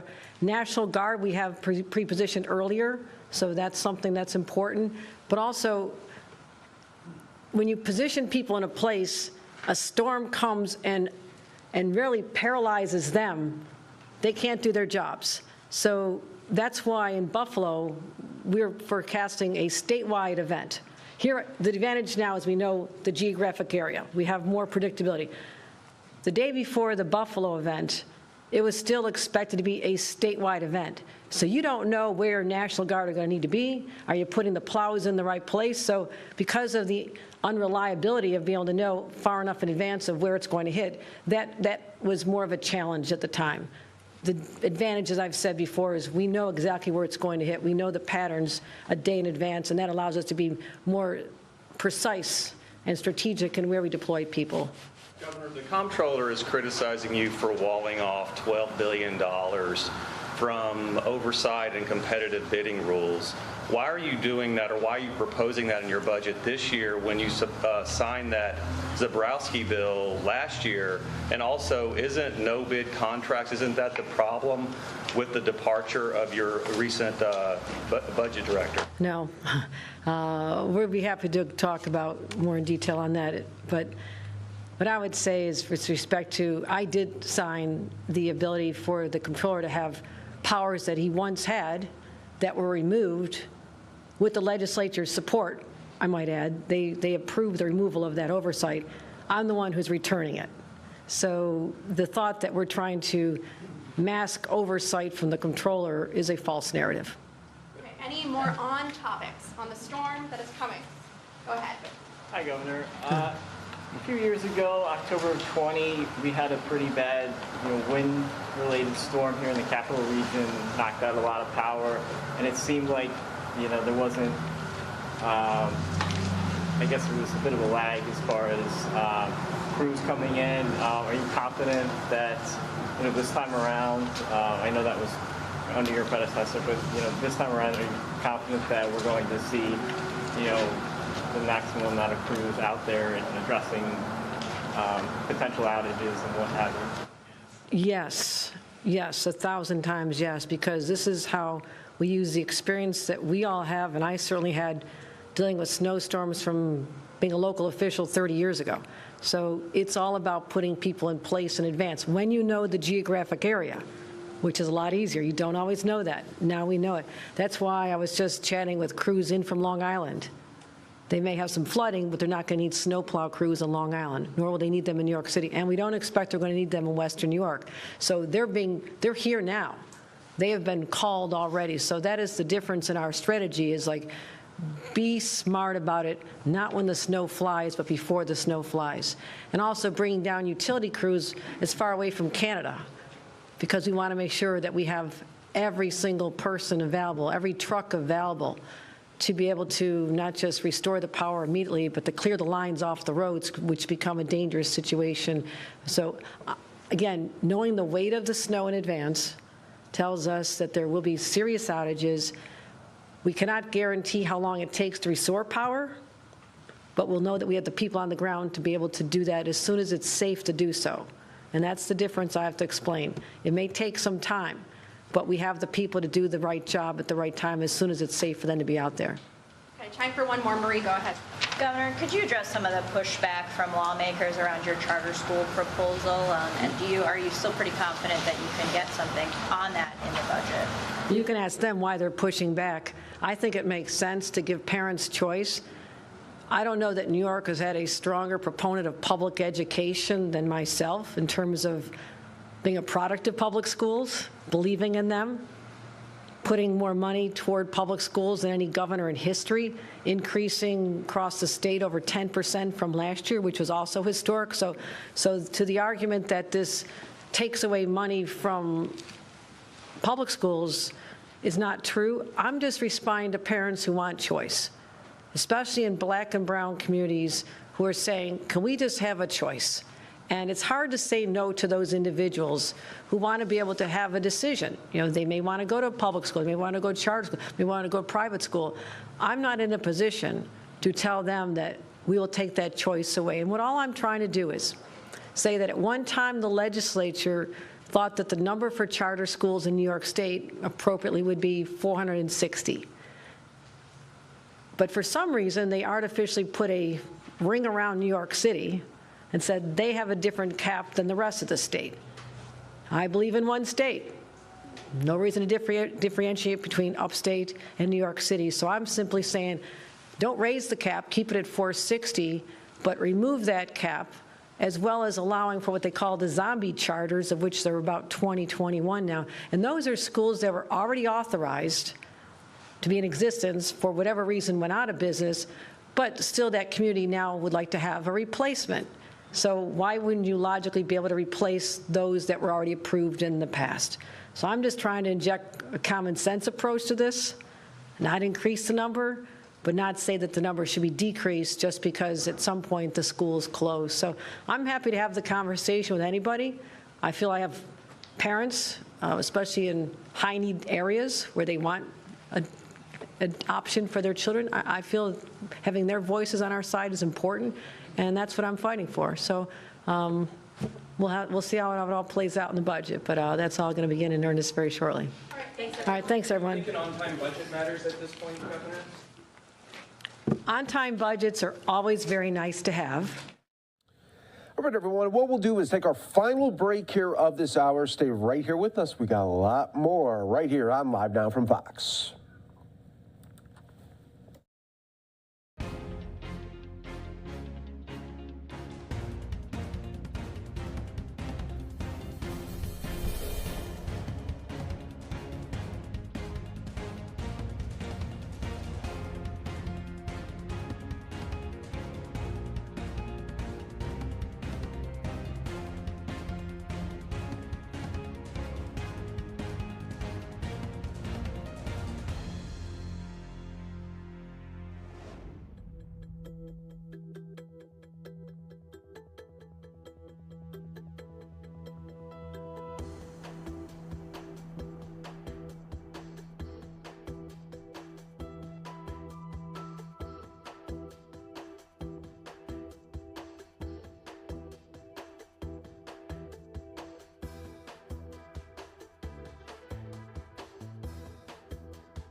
Welcome back, everyone. Here to Live Now from Fox. Chicago police giving an update on a deadly stabbing that happened over the weekend. Let's listen. Offenders in custody. There is still a family at the center of this who is grieving the loss of a young woman who had her whole life ahead of her.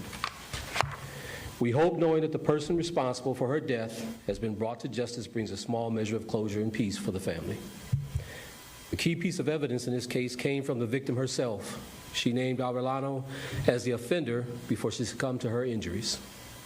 With this information, Area 3 detectives, Public Transportation Section, the 1st District, and CTA Safety and Security worked together to quickly locate the offender in less than 15 hours and bring him to justice for the family of the victim. Using video surveillance, the CTA's camera network in the Public Transportation Section SDSC room was able to provide a description of the offender, and they were able to also track the offender's route following the stabbing and determine which way he went as he got off the train. I'll now introduce Kevin Ryan from the CTA Safety and Security for comments. I'll come back afterwards to take a few questions on topic only. First Deputy, my name is Kevin Ryan. I'm Vice President of Security for the CTA. I just want to stress and reiterate this is an isolated incident and that our security personnel in collaboration with the Chicago Police Department immediately utilizes our 30,000 plus cameras to identify and help apprehend this offender. The SDSC room run by the public transportation officers did an outstanding job, had video of the incident, and we're tracking the offender almost immediately after the incident.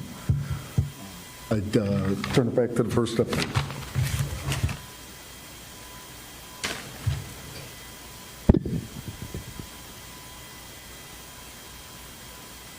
Sir, the attack seems to be domestic in nature, apparently. Can you elaborate on that? We've been able to ascertain that they did have a prior dating relationship. So, do we know if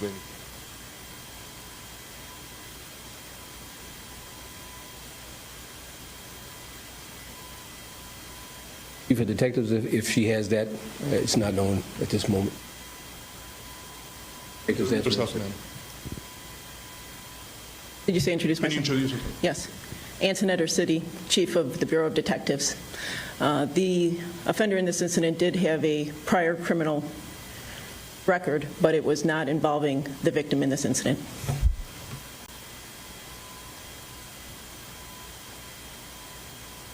Have investments in security been enough to reduce crime on? I'm sorry, sir. Repeat the question. Yeah, have investments with like private security been enough to reduce crime on CTA? Crime is dropping on the CTA. Overall crime is down this year. So it's working in conjunction. We're doing a great collaborative effort between us and the CTA Safety and Security. You mentioned that the suspect, you guys tracked his whereabouts. That platform on foot, or did he board a train and board in a train and went somewhere else? Off. Active that case or not? Won't be able to elaborate on that.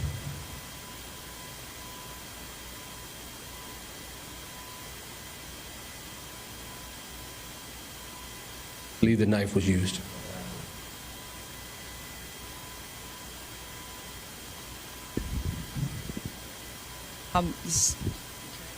You said crime is down on the CTA there. Platforms. So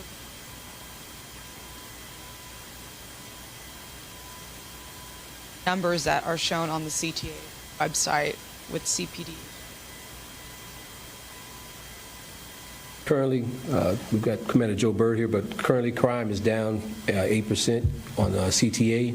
Overall violent crime is up 3%, but overall crime is down. Part 1 crime, and overall crime. Violent crime. So some of the questions and concerns of people, how do we plan to make that what happened this weekend doesn't happen again? I know we've had some kind of let us know. Well, from our standpoint, In this instance, it's prior relationship and situation unfolded.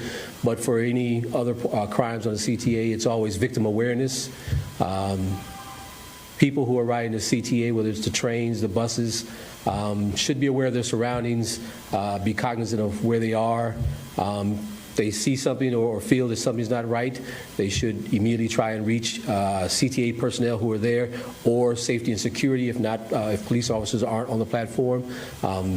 Just situational awareness is what's critical and key in riding CTA, as with all forms of public transportation.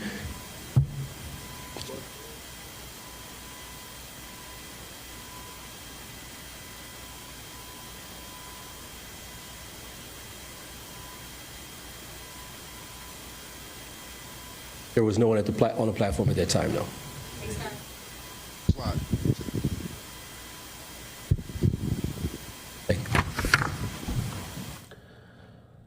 Horrible incident that happened there over the weekend. One woman found stabbed to death on a CTA platform. You're watching Live Now from Fox. It is a new hour here. We appreciate all of our viewers from around the country and, of course, around the world. I'm your host, Mike Page. Always great to be here with you as we kick off the week here with a lot of live updates coming from across the country. We are going to go out to Florida here in just moments. St. Petersburg, Florida, giving an update on an officer-involved shooting that happened over the weekend. Suspect is dead, and the officer is in the hospital right now, expected to be okay there. But just once again, just really highlighting just how tough it is to be an officer these days in America. We are going to bring that to you here in just moments, but I do want to go with our top story here of the day. President Biden earlier this morning making remarks on banks in America as two collapsed over the weekend. Happening in Silicon Valley Bank and Signature Bank. Today, thanks to the quick action of my administration over the past few days, Americans can have confidence that the banking system is safe. Your deposits will be there when you need them. Small businesses across the country, the deposit accounts at these banks can breathe easier knowing they'll be able to pay their workers and pay their bills. And their hardworking employees can breathe easier as well. Last week, when we learned of the problems of the banks and the impact they could have on jobs of small businesses and banking system overall, I instructed my team to act quickly to protect these interests. They've done that. They've done that. On Friday, the government regulator in charge, the FDIC, took control of Silicon Valley Bank's assets. And over the weekend, it took control of Signature Bank's assets. Treasury Secretary Yellen and a team of banking regulators have taken action, immediate action. And here are the highlights. First, all customers who had deposits in these banks can rest assured, rest assured they'll be protected and they'll have access to their money as of today. That includes small businesses across the country that bank there and need to make payroll, pay their bills, and stay open for business. No losses will, and this is an important point, no losses will be borne by the taxpayers. Let me repeat that. No losses will be borne by the taxpayers. Instead, the money will come from the fees that banks pay into the Deposit Insurance Fund. Because of the actions that our regulators have already taken, every American should feel confident that their deposits will be there if and when they need them. Second, the management of these banks will be fired. If the bank is taken over by FDIC, the people running the bank should not work there anymore. Third, investors in the banks will not be protected. They knowingly took a risk, and when the risk didn't pay off, investors lose their money. That's how capitalism works. And fourth, there are important questions of how these banks got into the circumstance in the first place. We must get the full accounting of what happened and why those responsible can be held accountable. In my administration, no one is above the law. And finally, we must reduce the risk of this happening again. During the Obama-Biden administration, we put in place tough requirements on banks like Silicon Valley Bank and Signature Bank, including the Dodd-Frank law to make sure that the crisis we saw in 2008 would not happen again. Unfortunately, the last administration rolled back some of these requirements. I'm going to ask Congress and the banking regulators to strengthen the rules for banks to make it less likely this kind of bank failure would happen again, and to protect American jobs and small businesses. Look, the bottom line is this. Americans can rest assured that our banking system is safe. Your deposits are safe. Let me also assure you, we will not stop at this. We'll do whatever is needed. On top of all this, let's also take a look at a moment to put the situation in a broader context. We've made strong economic progress in the past 2 years.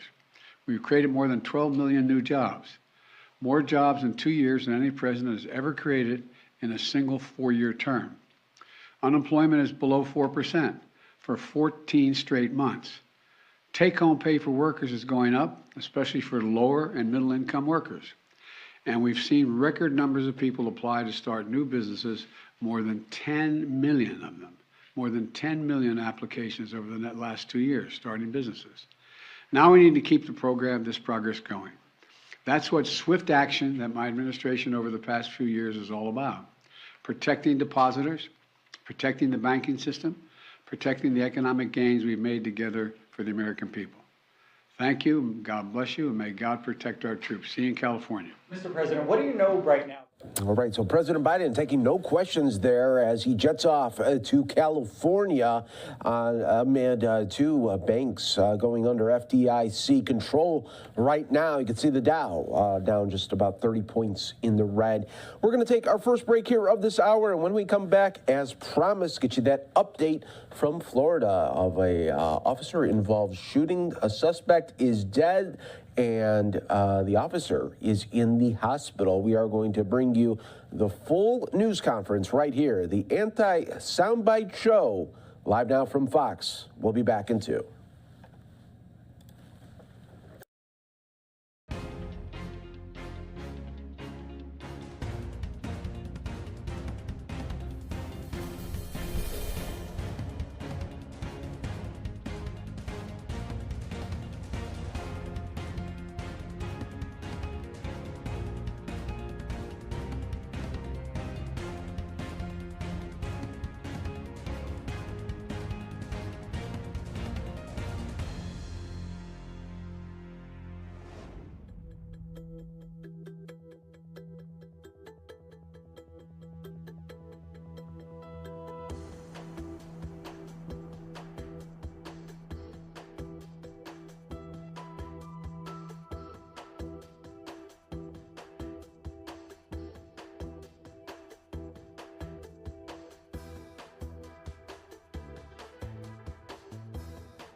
And welcome back, everyone, here to Live Now from Fox. I'm your host, Mike Page. Thanks again for being here with us as we always bring you the top stories and headlines from across the country. We're going out to St. Petersburg, Florida here, getting an update over the weekend there of an officer-involved shooting. Suspect is dead, and the officer is in the hospital after being shot as well. Let's listen right here to the latest update live right here on Live Now from Fox.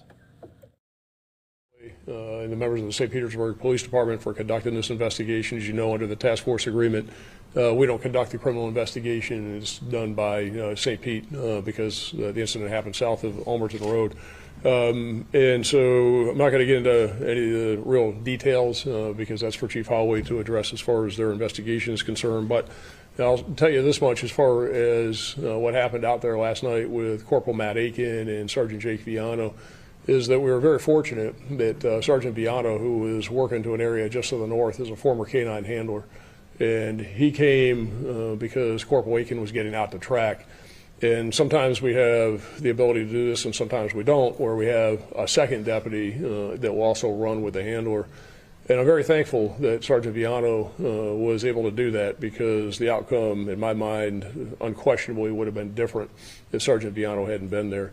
Because as Chief Holloway said, the bad guy really ambushed Corporal Aiken, and when he went down, Sergeant Viano was able to fire and kill the bad guy. And I'm going to talk about Corporal Aiken here for a second, but one of the things I want to stress about what the situation is, and just, people ask when does it end? Well, it doesn't. We continue to face these challenges, and we're going to continue to face these challenges. And Chief Holloway, mentioned this, but think about this. Here's this bad guy, and he was 22 years old. So I'll say it again. He's 22 years old.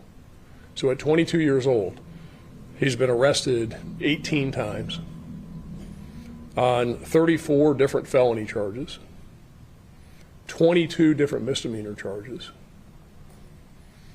He first went, and you got to try to do this. You got to beg your way to do this. He first went to the Florida Department of Corrections, to the state prison system at 17 years old, because he was charged by the state attorney as an adult and sentenced as a youthful offender to the state prison system at 17. He gets out. What's he do? Commits more crime, including grand thefts, drug crimes, committing crimes with firearms. He goes back to prison again. So a second time in state prison. When does he get released? A year ago yesterday.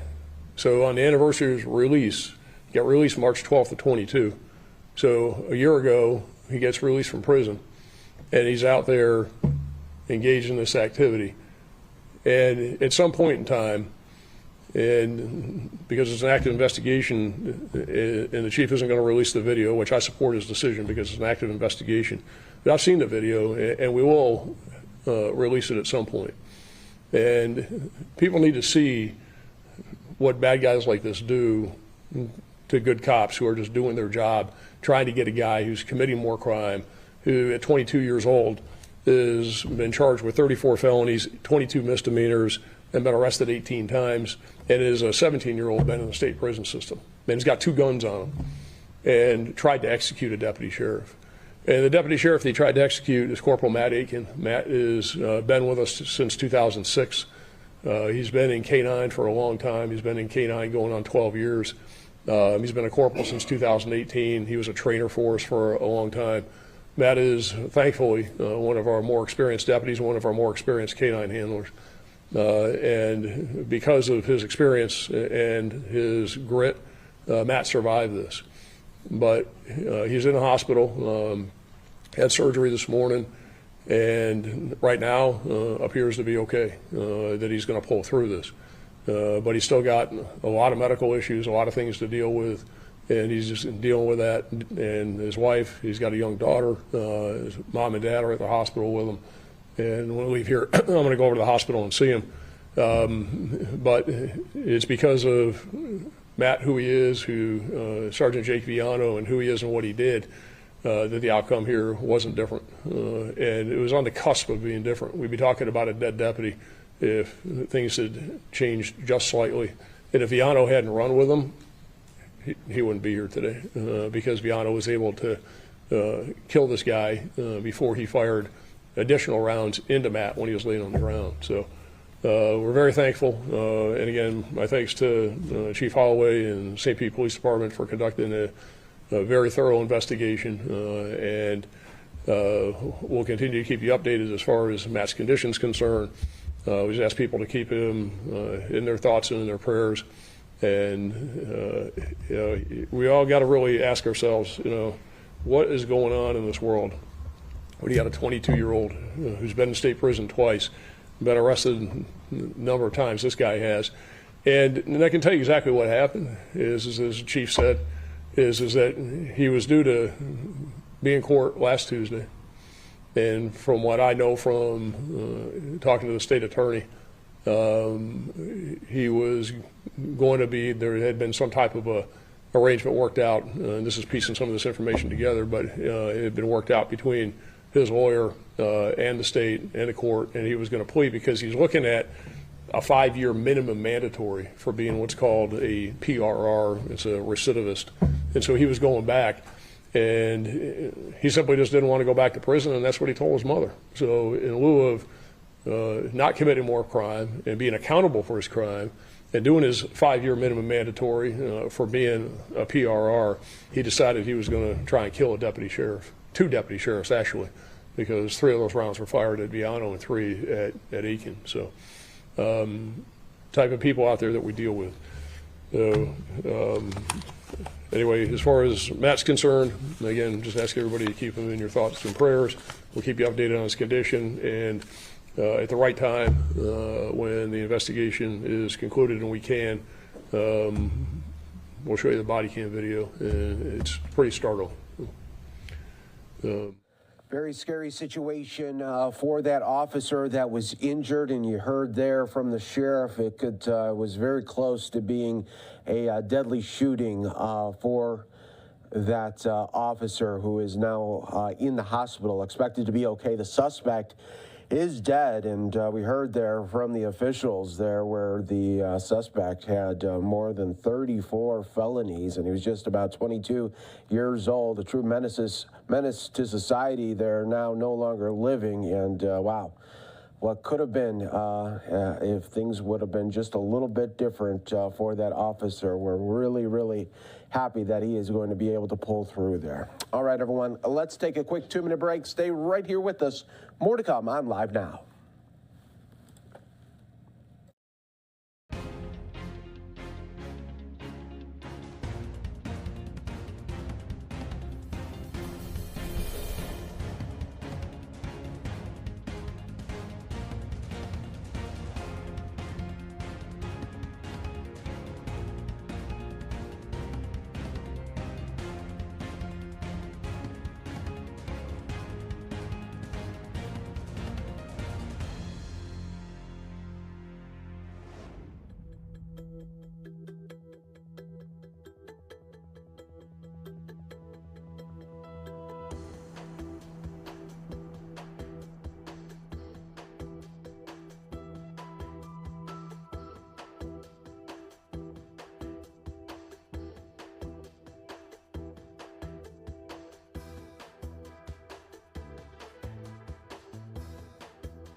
Welcome back, everyone, here to Live Now from Fox, taking out to Chicago, where the mayor and other city officials coming together to talk about gender equity across the city workforce. Good morning, everyone, and thank you for being here. Today, in recognition of Women's History Month and Equal Pay Day tomorrow, we are announcing 2 measures that will make our city and our workplaces more equitable and safer, especially for women. I'm joined today by a number of folks, but I'll call out Department of Human Resources Commissioner Chris Owens, Budget Director Susie Park, AIS Commissioner Sandra Blakemore, and members of the Mayor's Women's Advisory Council, and members of my gender-based violence task force as well as advocates who fight for gender equity every single day and have been in lockstep with us throughout this administration. In thinking about today's announcement, I can't help but reflect on my own career path. Throughout my work as a federal prosecutor, an attorney, and as the president of Chicago Police Board, I often had found that I was the only woman in many of the rooms in which I was in. And more often, I was the only person of color or only black person in those rooms. And even now as mayor, I'm Chicago's first ever openly gay black woman mayor. And while I'm proud that I've been able to push through barriers and earn a seat at these tables, it certainly wasn't without challenges. And it wasn't free of discrimination or harassment. And though I've come a long way to open up opportunities for women and safeguard their paths in this city, there remains a lot more work to do. The lessons that I've learned throughout my career empower my work as mayor and create safer and more equitable workplaces and communities across Chicago. I envision a city where young women, regardless of their race, ethnicity, age, or socioeconomic status, can reach any career aspiration that they dream of. I want my daughter's generation to be free of the barriers that have held too many of us back.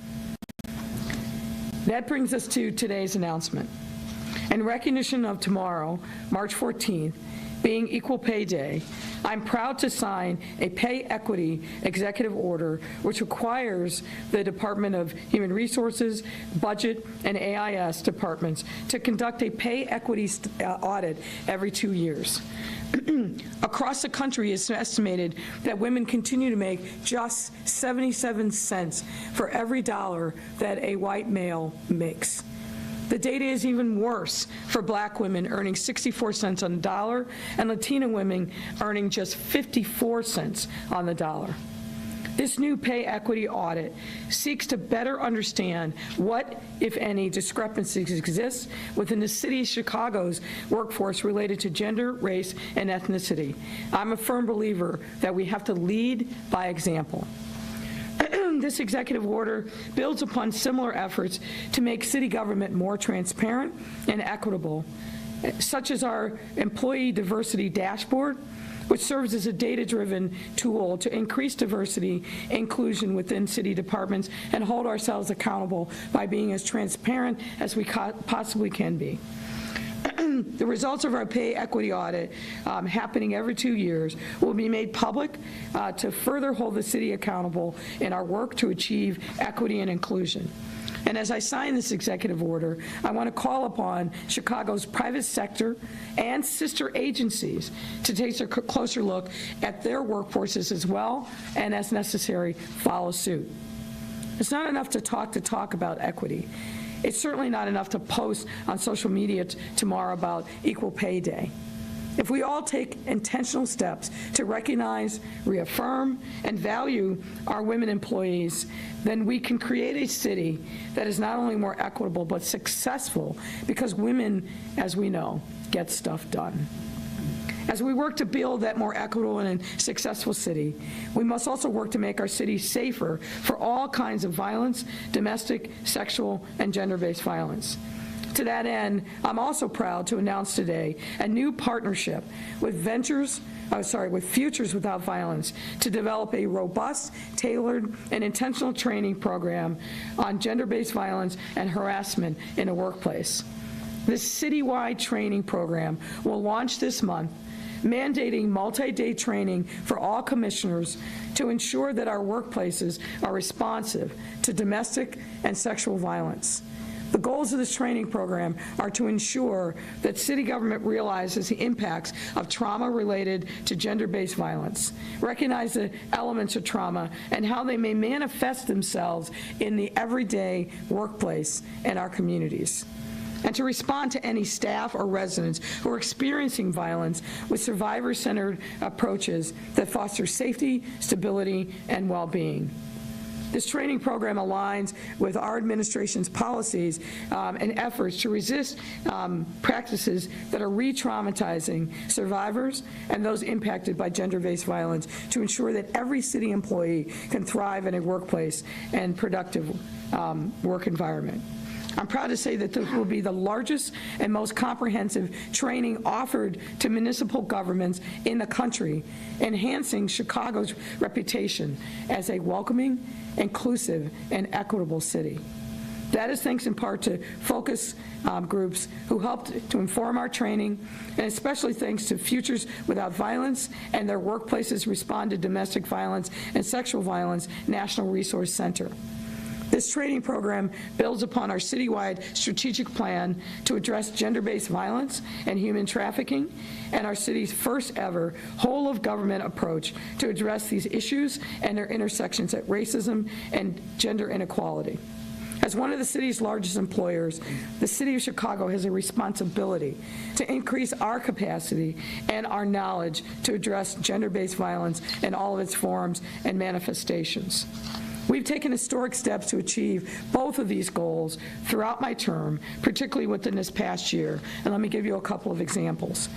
The city's new and expanded parental leave policy went into effect in January of this year, offering 12 weeks of paid parental leave to city employees regardless of whether they are a birthing or non-birthing parent, and regardless of whether or not they're growing their families through adoption, foster care, as well as those acting as a surrogate. With this new policy, Chicago became one of the largest cities in the Midwest and across the country to have such a progressive and innovative policy. Furthermore, this policy accomplishes several goals. One thing, it goes towards our public health goals to close racial disparities in maternal and infant health outcomes. It also ensures that city employees receive the wages that they are entitled to, regardless of their birthing status, race, gender, or ethnicity, and ensuring that Chicago is continually equitable. Further, it establishes Chicago as an ideal city for working families to live. I'm incredibly proud of what we've done on these and other fronts, and I'm grateful for all the support that we've received from all of you, from all the members of our gender-based violence task force, all the work and support and holding us accountable for our women's advisory community, and all of the great people across the city government and the city of Chicago. We have work to do, but we are making big, bold steps to make sure that that happens. It's now my pleasure to welcome up Sharita Allens, the President and CEO of Women Employed. Sharita. Thank you, Madam Mayor. Hi, my name is Sharita Ellens. I am the President and CEO of Women Employed. For the past 50 years, Women Employed has been working to advance equity for women in the workplace.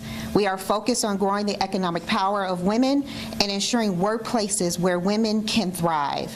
We are pleased to see the City of Chicago prioritizing equity for the women in their workplace.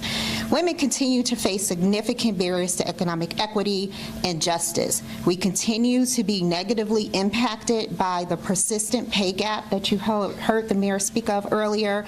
We disproportionately shoulder the weight of caregiving, including lost wages and long-term care, which impacts our careers. We are still, very unfortunately, experiencing sexual harassment and assault at high rates, leading many of us to leave jobs to secure our physical and mental health and well-being. And due to the intersection of gender and racial bias, all of these disparities and barriers are amplified for Black and brown women. Based on the current wage gap that you hear everyone talk about, without meaningful intervention, women overall will lose approximately $400,000 over the course of a 40-year career. Compared to white, non-Hispanic men, for Latinas, this career loss amounts to $1.2 million over 40 years. And for Black women, the losses are over $900,000 in a 40-year career. So it's important not just to talk about the percentages and the gap. It's important that we recognize what this impact means to our households, to our bank accounts, to our pockets. Multiple surveys show how women experience sexual harassment during their lives, and 80% of women who have been harassed leave their jobs within 2 years. Research Women Employed released just last year reveals that survivors of gender-based violence in Chicago need and want support from their workplaces to chart a pathway to economic independence that is crucial to safety. While sexual harassment prevention in the workplace has seen significant changes in the 21st century, the wage gap has not. It's pretty much stalled. Tomorrow's Equal Pay Day, an annual day to build awareness and express our collective disbelief and rage, and because the rate of, to express that, and because the rate of change has pretty much stalled, it should really serve as a reminder that we must all take action to interrupt this systemic issue that's causing harm to our economy, to our communities, and to our households. And it is my belief that the role of employers is equally as important as policy. As employers, we have a key responsibility in dismantling systemic barriers and must enact workplace policies that prioritize equity. Because the effects are intersectional, that requires interconnected policies focused on addressing those with the greatest needs. Women Employed applauds these 3 highly impactful measures enacted by the City of Chicago. Conducting and publicizing pay equity audits is one of the best ways to close the internal pay gaps. By training all employees on gender-based violence and harassment, the city is building a culture of prevention, safety, and support for survivors. And by extending parental leave to all city workers for up to 12 weeks, more working parents will remain financially secure. Just as importantly, the city is once again leading the way as one of Chicago's largest employers and setting an example for other employers to follow. For Chicago to be a destination for working families, we urge other employers to incorporate these best practices whenever possible. We look forward to continuing to partner with the City of Chicago and striving for gender equity and justice. And we eagerly anticipate creating safer, more sustainable working environments where women can not just survive, but we thrive. Thank you for your time today, and I am going to bring up Commissioner Christopher Owen. Thank you. Thank you, Sharita. The City of Chicago has been committed for years to ensuring that we provide, through our HR policies and practices, an equitable workplace. And as one of the largest employers in the city, with approximately 32,000 employees, we take that commitment very seriously. That's why, as the mayor noted, we've taken steps to instill equity into our HR practices, like we did last month with a revised background check policy, and earlier this year when we expanded paid parental leave to 12 weeks for all employees regardless of birthing status. We're also working with the Chicago Therapy Collective in honor of the legacy of Elise Mallory to evaluate and develop trans-inclusive employment practices within city government. These changes and partnerships continue to make the City of Chicago a progressive leader among governments nationwide. We've also committed to be transparent about our workforce equity progress as well as where we are falling short, as demonstrated in our public employee diversity dashboard. Despite the steps that we've taken, we know that there is still work to be done, that pay gaps persist across the labor market, and that people still experience harassment and violence in their workplace. So I am proud today to announce these actions with Mayor Lightfoot. The biannual pay equity audit will give the Department of Human Resources the tools and data that are necessary to identify where we still have work to do and where to take action to ensure that there are no discrepancies in pay by gender, race, or ethnicity for our employees who serve the City of Chicago. I'm also eager for our partnership with Futures Without Violence, through which we will take steps to make sure our employees are safe and free from violence or harassment while at work, and that they center those best practices in how they fulfill their duties and serve the residents of Chicago.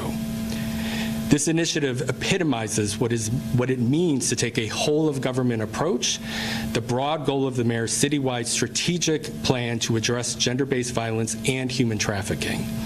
I'd like to thank Mayor Lightfoot for your leadership on these critical issues, as well as the many advocates and partners who have helped us in this effort. And now I'd like to introduce Izzy Doble, Deputy Director at the Chicago Federation of Labor.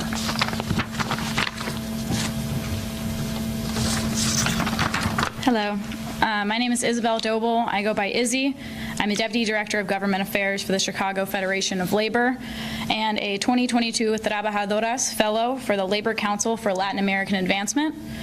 Thank you to Mayor Lightfoot for bringing us here today and for working to make the workplace a place of belonging, value, and respect for people of all genders. Tomorrow is Women's Pay Day, as we've mentioned, which is when a woman finally makes the same as a white man in the same role from the previous year. This is because for every $1 a man makes, a woman makes only 84 cents in some estimates. So a woman has to work almost a year and 3 months to make the same amount of money a man does in 1 year. This is a frustrating fact because women make up nearly 50% of the workforce, yet are compensated less and given less opportunities to access the same high-paying jobs. The pay gap is deeper and much later in the year for people with intersectional identities, such as Black women, who only make 67 cents per dollar per estimate, Latina women who make only 57 cents, and Indigenous women who make 51 cents. This is telling women that they need to work twice as long to get just as far. The gap impacts all of us, the women in our lives and their families. This fight is personal to me and my family as an immigrant, a woman, and the youngest of 4 sisters. For the labor movement, the fight to close the pay gap and access to quality jobs is inherent in what we do. Labor unions fight to ensure workers are paid prevailing wages, supported in their workplace, and into retirement. And do you know what the #1 way to close the gender pay gap is? Joining a union. Women make 22% more if they join a union. Union women are more likely to have paid leave and stronger protections against discrimination and sexual harassment in the workplace. As the CFL, we appreciate the work that the administration is doing to take pay parity a step further and not only make government salaries public, but require that disparities are clear and public. Gone are the days that we are scared to ask about wages or salary with our coworkers. Women deserve to have this information at their fingertips. We commend the mayor for increasing compensation visibility and instituting gender-based violence training to improve the workplace for all of the women in Chicago. Thank you. Thank you. Nicely done.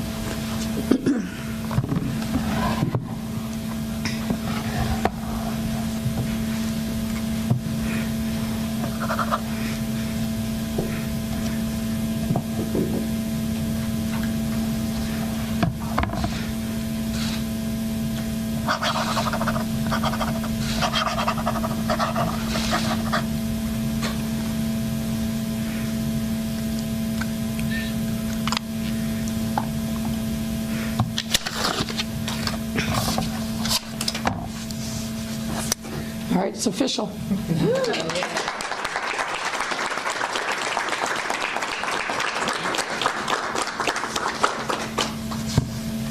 right, thank you, everyone. Any chance for a question? Thanks, everyone. Not today. Q&A today. All right, the mayor there, outgoing mayor, Lori Lightfoot, not taking any questions. You're watching Live Now from Fox. As always, we bring you the top stories here of the day. We're going to take a quick 2-minute break. Stay right here with us. More to come.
Welcome back, everyone, here to Live Now from Fox. Well, the Department of Defense, the Pentagon, requesting $842 billion for their latest budget request. That's a record, and let's listen right here to where all that money will be going.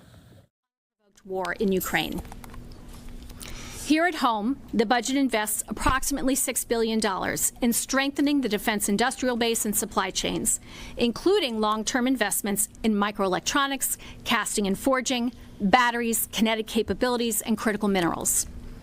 As we remodel for the future, we're paying as much attention to the wiring and framing as we are to the finishes. Cyber, space, IT, shipyards, munitions plants, munitions components, barracks, and housing. In all of these areas, we're funding expansions, upgrades, and overhauls, none of which DoD can do alone. The budget also continues to build bridges with America's dynamic innovation ecosystem, with the traditional defense industry and well beyond it, including funding for key technology areas like AI, quantum sensors, and directed energy, hastening the pathway from joint concept to experimentation to fielding systems through the Rapid Defense Experimentation Reserve, and launching DoD's new Office of Strategic Capital to help attract and scale private capital in sectors like semiconductors, advanced materials, and biotech. Beyond our shores, the President's budget aligns with new investments by U.S. allies and partners to strengthen their own security. One example is AUKUS. As you know, today President Biden and Secretary Austin are in San Diego, meeting with the leaders of Australia and the United Kingdom to announce the optimal pathway for Australia's acquisition of conventionally armed nuclear-powered submarines. Our collaboration through AUKUS, including on submarines and advanced capabilities, is a generational opportunity to strengthen our combined security, boost our defense industrial capability, enhance our ability to deter aggression, and promote our shared goal of a free and open Indo-Pacific. Closer to home, our partnership with the legislative branch is one of the most important and visible manifestations of how we can succeed through teamwork. We appreciate Congress's commitment to providing oversight and checking our work, so we deliver maximum value for both warfighters and taxpayers.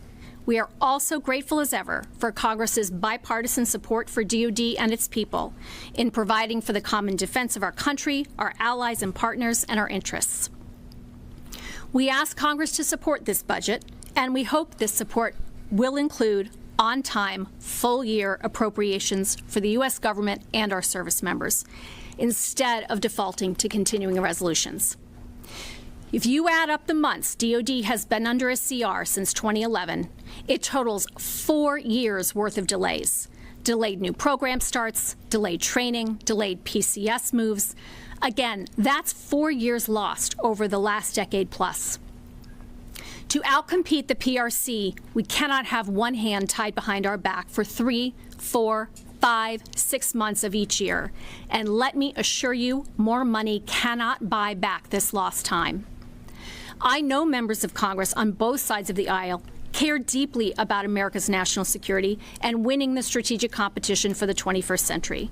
With this budget and with Congress's support, we're ensuring the U.S. military remains formidable and resilient today, tomorrow, and well into the future. With that, I'll turn to Admiral Grady before we take questions. Yes, ma'am. Thanks. Madam Secretary, thank you, and thank you for your strong leadership. And on behalf of the Chairman and the Joint Force, I welcome everyone here today for this briefing, and it really is an honor and a privilege to represent the soldiers, the sailors, the airmen, the Marines, and the Guardians of the Joint Force as we discussed DoD's fiscal year 24 President's budget request. And we are approaching this request, this fiscal year 24 budget request, with our strategy first and foremost, particularly as it calls to prioritize the pacing threat, the pacing challenge of China. The work of implementing the 2022 National Defense Strategy and the strategic framework that were provided by the 2022 National Military Strategy has served as the basis for last year's budget request and certainly for this year's budget submissions as well, a continuation, if you will. As the NDS directs, our $842 billion budget prioritizes defense of the homeland, deterring strategic attacks, deterring aggression, all while positioning the Joint Force to prevail in conflict if necessary. And with this budget, the Joint Force is truly delivering on the strategic discipline that is at the center of the national military strategy. Over the past several months, Secretary Hicks has skillfully led the department through our budget development, ultimately producing an outcome that the American people can be confident in, an outcome that ensures that the Joint Force remains the most lethal and capable military on the planet, an outcome that takes care of our service members and their families, and an outcome that takes action today while also working toward the future. We will continue with FY23's direction to modernize and transform the force into what is needed to deter and, if necessary, to prevail in the 2030s and beyond. This budget resources the department to sustain and strengthen the Joint Force, and we will maintain our advantage by continuing to invest in resolute, ready, and lethal warriors who are the best led, the best equipped, and the best trained in the world. And as always, I would reiterate what the Secretary said, that the Joint Force is best positioned to maintain and build on our enduring advantages when we receive sufficient, timely, sustained, and predictable funding. And I, too, look forward to partnering with Congress in this endeavor. And as always, it is our task to be responsible stewards of the nation's resources. And so, in a rapidly changing security environment, we know that we must innovate across all domains in the budget development process, and we have worked hard to optimize our investments in areas such as the nuclear enterprise, space and cyber, munitions, and precision long-range fires. The budget expands the department's efforts in all-domain awareness. It increases resiliency in the defense industrial base and renews our magazine depth so that we are ready whenever we are called. The FY24 budget does this as it continues to invest in key areas that will enable the department to translate the national defense strategy, the national military strategy, and the joint warfighting concept into the operational capabilities required to deter, and to win. And most importantly, the FY24 budget request remains in line with our strategic approach and prioritizes China as the pacing challenge while recognizing the acute threat posed by Russia. So again, Madam Secretary, thank you for your leadership and for your words today. And again, it's my distinct pleasure to be here on behalf of the 2.1 million members of the Joint Force. Thank you. Wonderful. With that, we'll turn it over and take a few questions. Tara Kopp, Associate Press. Hi, thank you both. For Admiral Grady, in your requirements role at the department, right, how has China shaped this year's budget? Can you list one or two very specific priorities that are here now to face that challenge? And then for you both, at this current rate of growth, the Department of Defense budget will top $1 trillion in just a matter of a few years. How can you explain to the American taxpayer why all of this money is needed and how it's still not enough? Because even in the next couple of weeks, you'll likely see the services go to Congress with unmet needs. So how is it that with this size of a budget, there's still, the services still need so much? I'll go ahead and start, if Sure. you mind, Madam Secretary. Well, thanks. I am the chairman of the Joint Requirements Oversight Committee, the J. Some of you are going to be seeing our final break here of this hour, 2 minutes, right here on Live Now. Requirements piece is just a part of that, and we are clearly focused on PRC as the pacing challenge. But let's go back to the joint warfighting concept, that strategy that devolves from the NSS, the NDS, and the NMS. And if you look at where our investments derived from those requirements are manifest, you look at the four key battles for advantage in fires, in command and control, in information advantage, and in contested logistics. So as the deputy mentioned, $11 billion in joint fires as an example, or $30.6 billion for munitions writ large under the fires category. In command and control, JADC2 initiatives, which was so critical to tying all this together, about $1.4 billion there. Information advantage to include cyber and things like getting to a zero trust framework, about $13.5 billion. And then within contested logistics, $3 billion, 15 KC KC-46 Alphas to modernize and recapitalize the airborne refueling fleet. All of this derives from the work that the JROC does.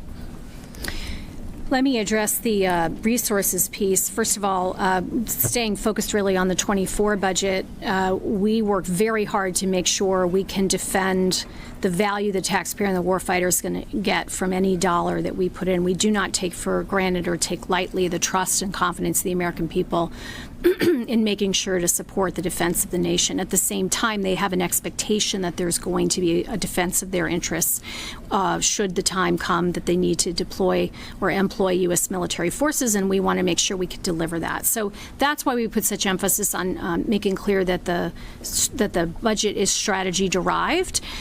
Less important to us is the input part, the top line. That becomes the big issue inside the Washington debate often, but what we really care about is outcome. Can we deliver what we need to at the right time and place for the warfighter and do it in a way that's respectful of what the taxpayers have entrusted to us? Look, I've been around this department a long time. There is no such thing as a no-risk budget. We've never been able to have that. We are not a nation that lives in a no-risk world. But what we owe and we believe we have delivered here is a very robust, ready, capable, combat credible, capable force that can pace against that challenge of the PRC, as I said, today, tomorrow, into the future. That's really our focus. Thank you. Next up, we'll go to Mike Stone, Reuters. Thanks, Mike Stone, Reuters.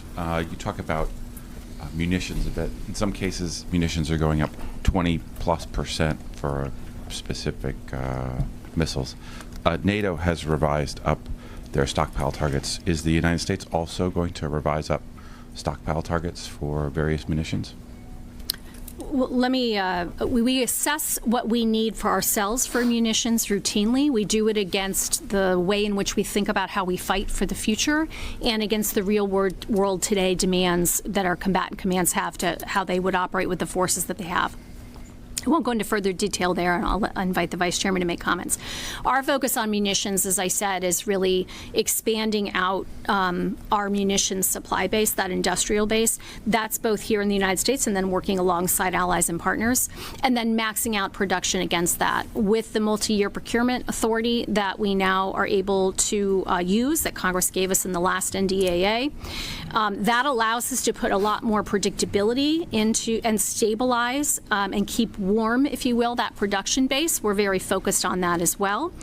And we're focused, as I said, not just on what we may need today, for example, to support Ukraine and what the COCOMs need today in their theaters, but looking ahead to the types of capabilities that we think are game-changing for the future. So we're taking all of those factors into account as we've so substantially expanded this munitions investment. Yeah, I would say the munitions piece is at the very top of the Chairman's agenda for this year and into the out years.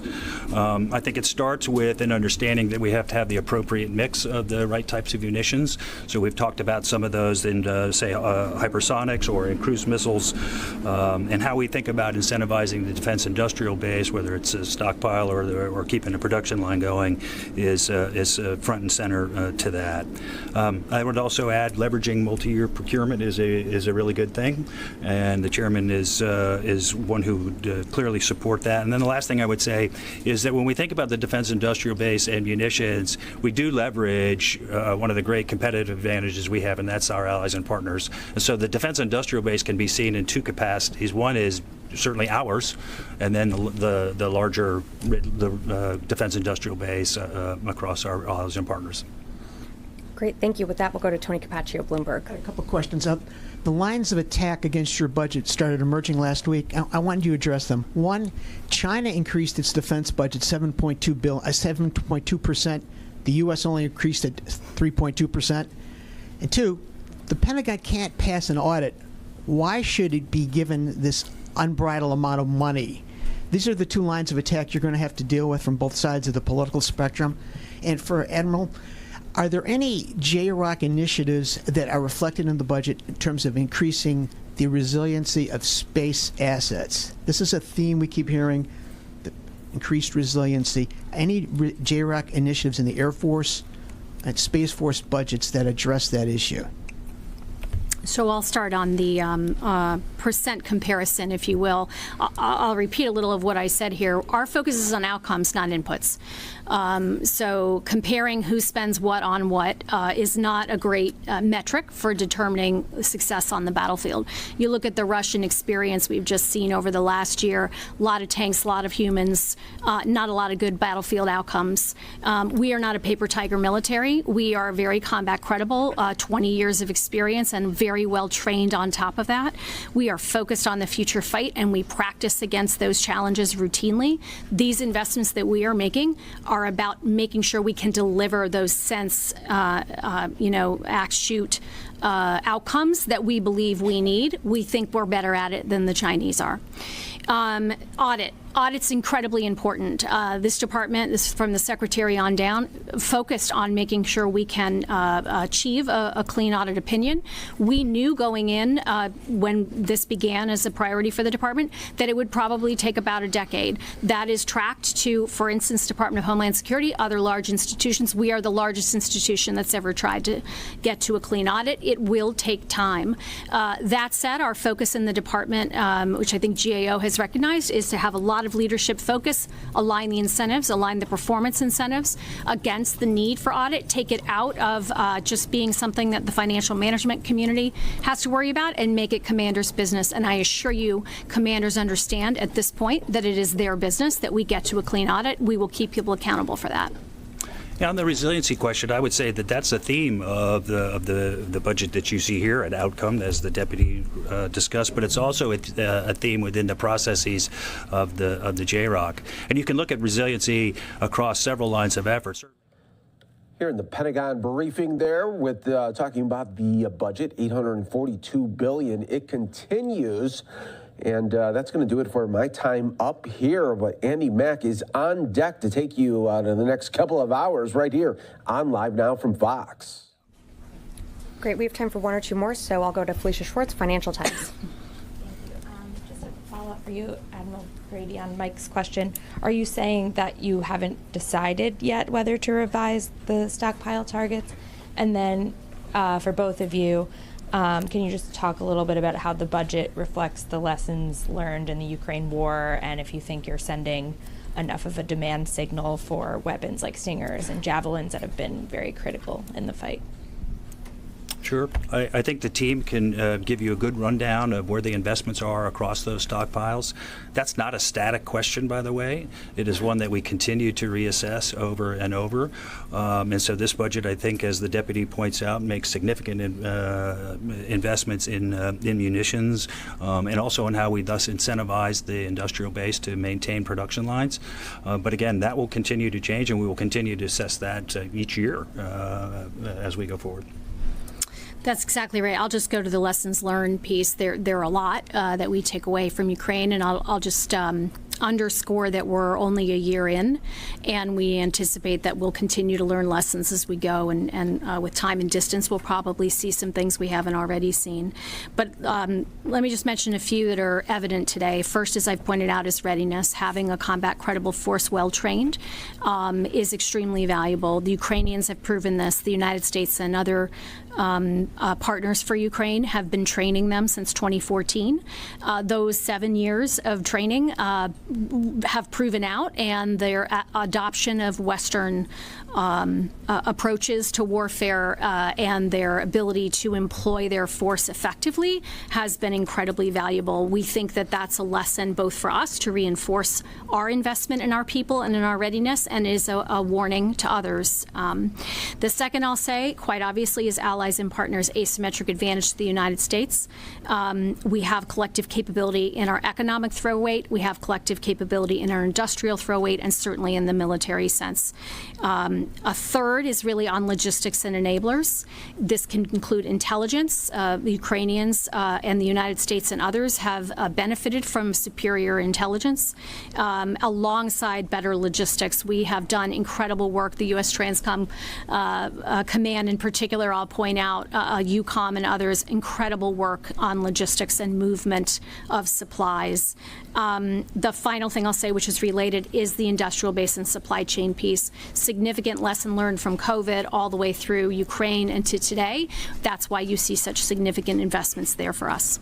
Great, thank you. And with our last question, we'll go to Laura Seligman, Politico. Thank you. Can I ask you to just make some top-line comments about shipbuilding? First of all, do you have a date for the 30-year shipbuilding plan that's supposed to be submitted to Congress? And then just some comments broadly about the decision in the Navy's budget not to buy additional amphibious ships. So if you could just make some broad top-line comments there, that would be helpful. Sure, I'll start and then I'll turn to the Vice Chairman. So the shipbuilding plan, I'll defer to the Secretary of the Navy. I know the Navy's briefing later today, and they may be able to give you an updated timeline. We have every expectation that we're going to be submitting the shipbuilding plan here in the near term. We absolutely believe the importance of amphibious capabilities. We believe that's vital to the Indo-Pacific region in particular, and as we look at all the investments we're making, for example, in the Marine Corps' Force Design 2030, of course, it includes the ability to move around our Marine forces. The question really is, what is the right mix of capabilities for today and for tomorrow? And that's where we're taking time to look at what that right mix of capabilities looks like, including, of course, in the case you're pointing out on the amphibious forces. Let me turn to see if the Vice Chairman has any additional items. Yes, ma'am. A couple of comments to add to that. Capability and capacity, and that right mix is what is being studied right now. That study will conclude here, I believe, in the third quarter of this year. So over to the Navy, and you can ask them some more questions about that.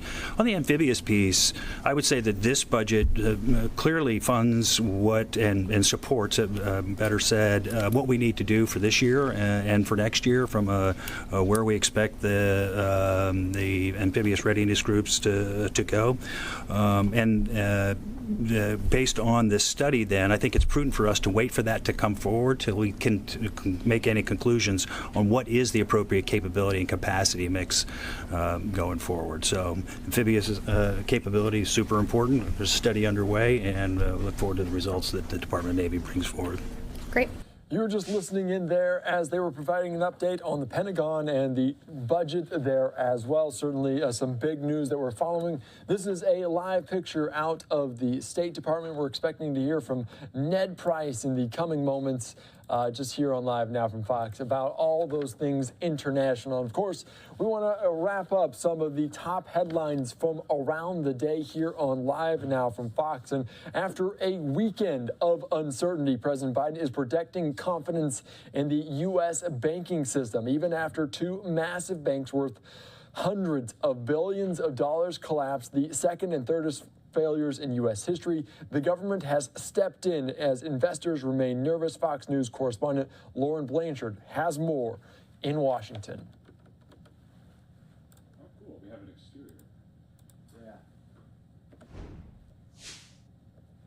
The nation is looking to President Biden to calm financial fears after the failure of Silicon Valley Bank and Signature Bank. Americans can have confidence that the banking system is safe. Your deposits will be there when you need them. He's promising to increase oversight and regulation. We must get the full accounting of what happened and why those responsible can be held accountable.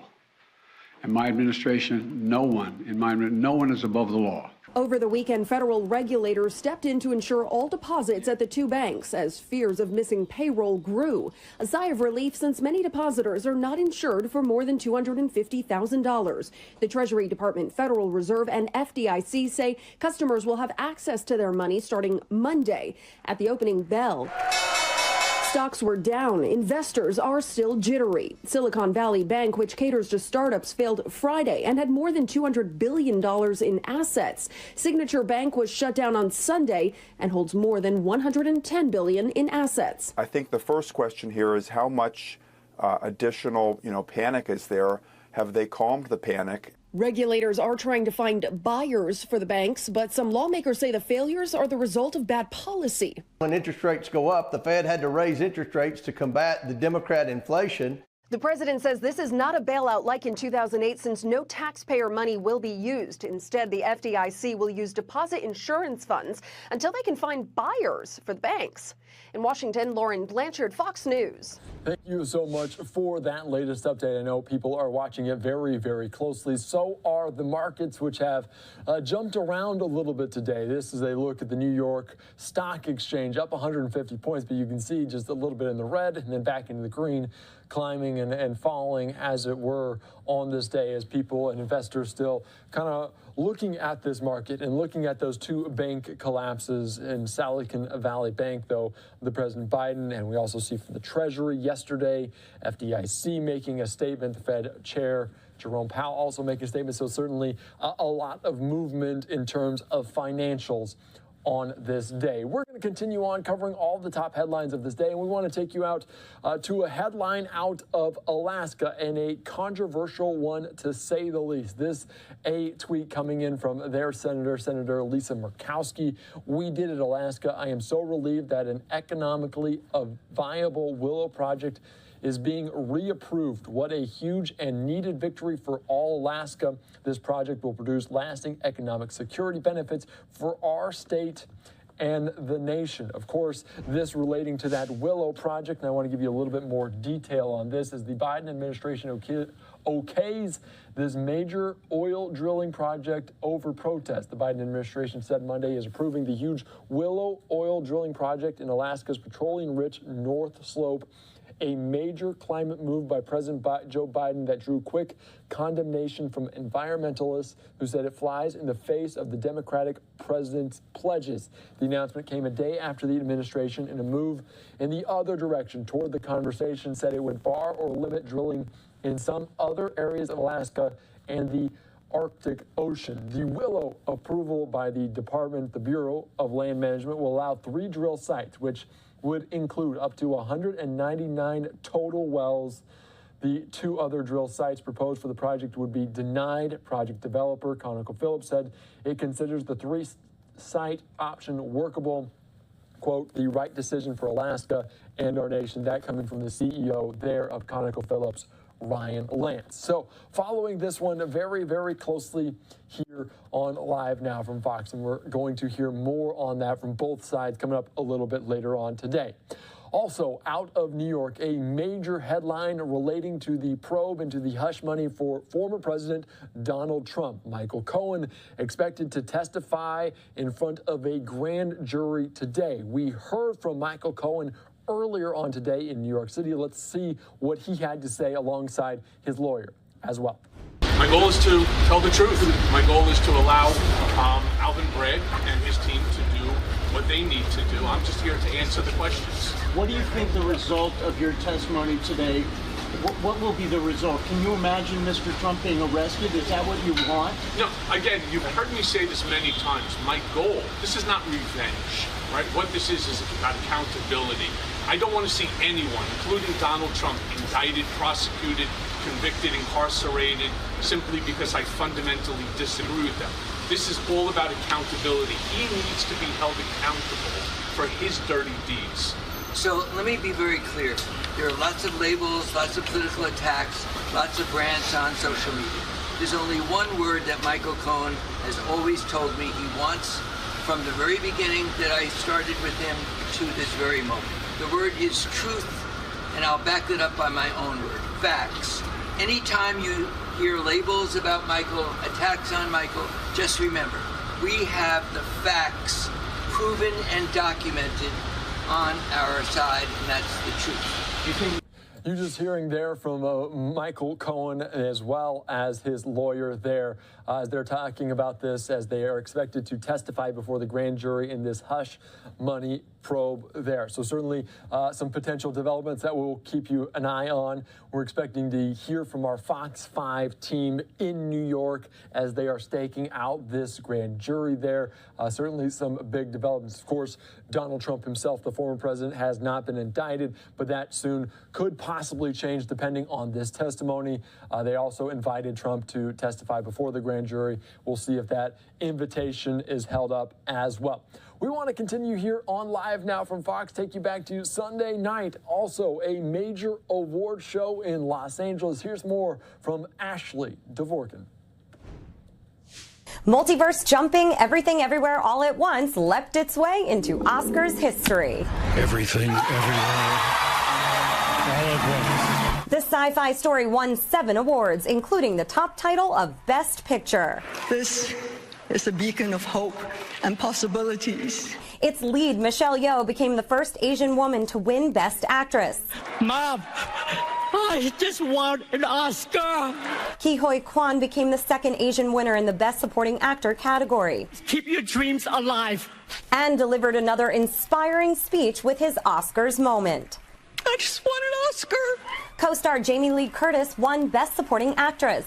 The film also took Original Screenplay and Best Director trophies for the Daniels, Daniel Kwan and Daniel Scheinert. So this is what the multiverse looks like.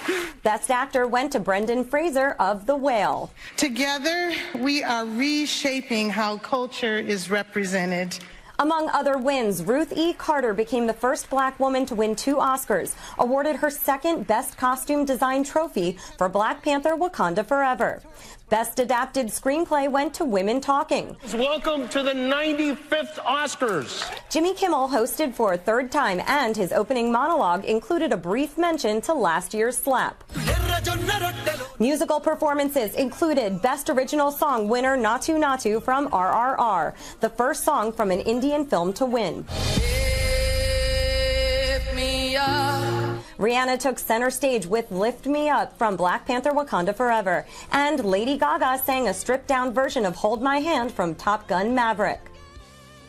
Music and celebration, historic wins, emotional moments wrap up this award season. In Hollywood, Ashley Dvorkin, Fox News. Thank you so much for that. And I know my colleague Andrew Kraft will have probably a recap of Oscar weekend and Oscar night. Certainly a very exciting night there in Hollywood. Well, shifting gears here on Live Now from Fox, it could be the deadliest fighting since the Russian invasion of Ukraine began more than a year ago. Kyiv's military reporting that its troops killed more than 1,000 Russian soldiers in the ongoing battle for Bakhmut, in an area essential to Ukrainian supply chain. Fox News international correspondent Steve Harrigan has the latest from Ukraine. The battle for eastern Ukraine's Bakhmut, featuring fierce fighting as the months-long struggle for control of the area rages on.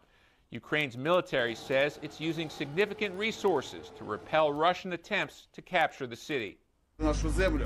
The situation around Bakhmut remains difficult. All enemy attempts to capture the towns are repelled by artillery, tanks, and firepower. Russia has targeted Bakhmut as a key part of its wider goal to seize the Donbass region. Ukrainian commanders say their goal is to tie Russia's forces down and prevent Moscow from launching any further offensives in the coming months. Ukrainian President Zelensky has vowed to defend Bakhmut. In less than 1 week since March 6th in the Bakhmut sector alone, they managed to eliminate more than 1,100 enemy soldiers.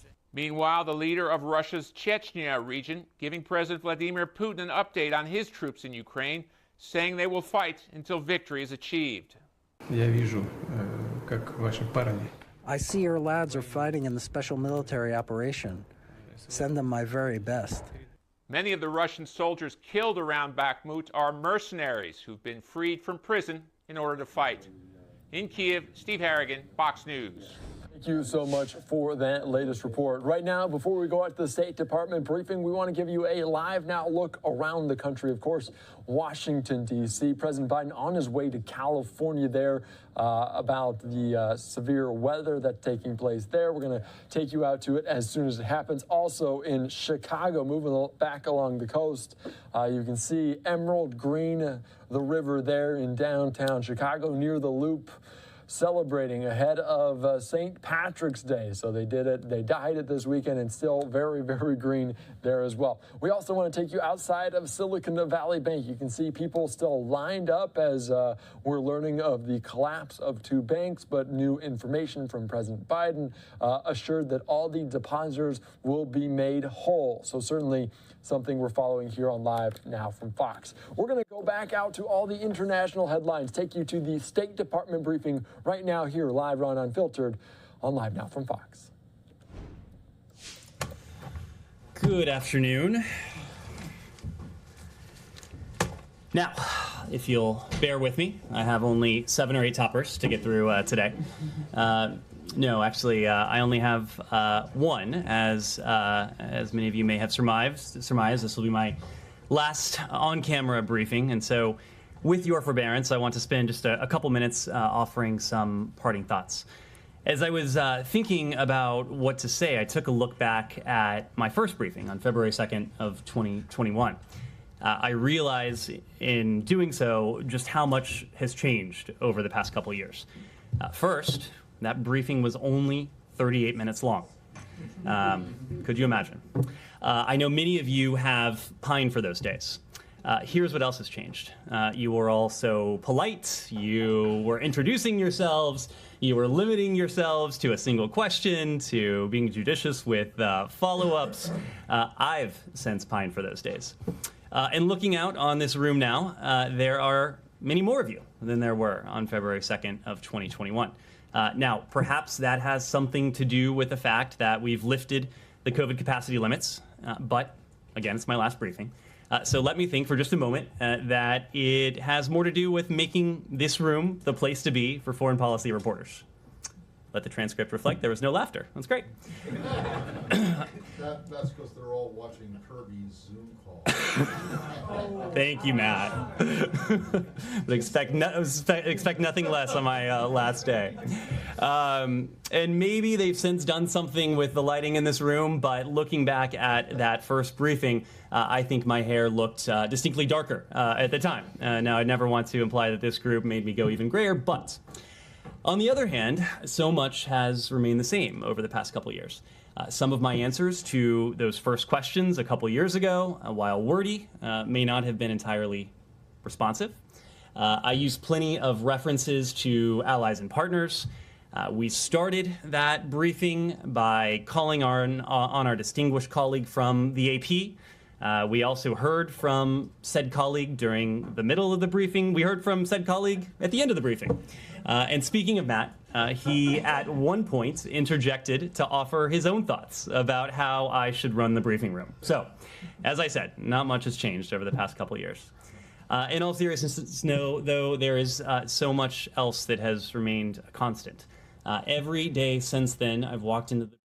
You're listening to the State Department briefing right now here on Live Now from Fox. Ned Price obviously moving on to this is last on-camera briefing here on Live Now for the State Department. We're going to see, for some of you, a quick 2-minute break. The podium may be made for one person, but the briefing requires the support and teamwork of so many more. From my colleagues across the bureaus who brief me every day to come out and to field your questions, to the members of the press team, who oversee that process, to our video team and technical experts across the building, to those who have the onerous chore of transcribing and later disseminating every single word that's uttered in this room. I said during my first briefing that I was proud to call the public servants across the State Department colleagues. That was more than 200 briefings ago. And now that I've reached the last in-person briefing, I should say that I'm both proud and immensely grateful to call them colleagues. As I told my colleagues last week, any success I've had in this job is a product of that very partnership. All of my failures, on the other hand, are attributable to me and to Matt Lee. And speaking of those failures, I've been able to do this job, taking the tough questions on difficult, complex issues, because I've always known that my colleagues at all levels will have my back, even and especially when I may have missed the mark. I told this story when Secretary Blinken surprised all of us, me most of all, here last week. But on his first day in office, in his first meeting, the first guidance out of his mouth was to convey that we should be operating on our toes, not on our heels, and telling the story of America's role in the world. And he hastened to add that when you're operating on your toes, there are times when you'll lean too far forward and perhaps fall flat on your face. I can relate. But just as he said he would, the Secretary and his team, along with Deputy Secretary Sherman and all of my 7th floor colleagues, have had my back each time that's been the case. I'm immensely grateful to them for this opportunity, but also for the trust, the confidence, the grace that they've demonstrated to me and to all of our colleagues who have done our best to lean forward every single day. There's a reason I'm not going far after leaving this job. I deeply admire this institution. I deeply admire the people who make it tick. There's no better mission. There's no finer set of colleagues. I truly mean that, and I'm truly grateful to all of them. Finally, that brings me to all of you. I said this to several of you last week in a very different setting, but I'm so appreciative of the relationships that we've developed. There's always going to be, of course, an inherent tension between the person in my job and those of you in your jobs. If there weren't, one of us wouldn't be doing our job. Through it all, though, we've never doubted each other's intentions or our integrity, and we've recognized that we have ultimately the same objective: providing audiences around the world with accurate and timely information. There's also something very special about the State Department press corps. You care about these issues. You all know about these issues. Some of you know far too much about these issues. But in the end, I wouldn't want it any other way. Your questions are good ones, and you and in turn the American people deserve answers to all of them. It's all part of making real the idea of an informed citizenry, which is the bedrock of any democracy, including, of course, our own. Everyone who has sat in this room is committed to that. And one of our colleagues nearly paid for it with his life when his car came under attack from Russian forces in Ukraine last year. I'm confident my successor will have the opportunity to welcome Ben Hall back to the briefing room, a moment we'll all relish, no matter where we are. Let me conclude with this. As I was preparing to take on this job in late 2020, a predecessor of mine told me it would be the best job I would ever have. To be sure, there were days when I doubted her. There were days when I outright cursed her. But the longer arc and perspective of the past 2 years has left me convinced that she was right. She was right.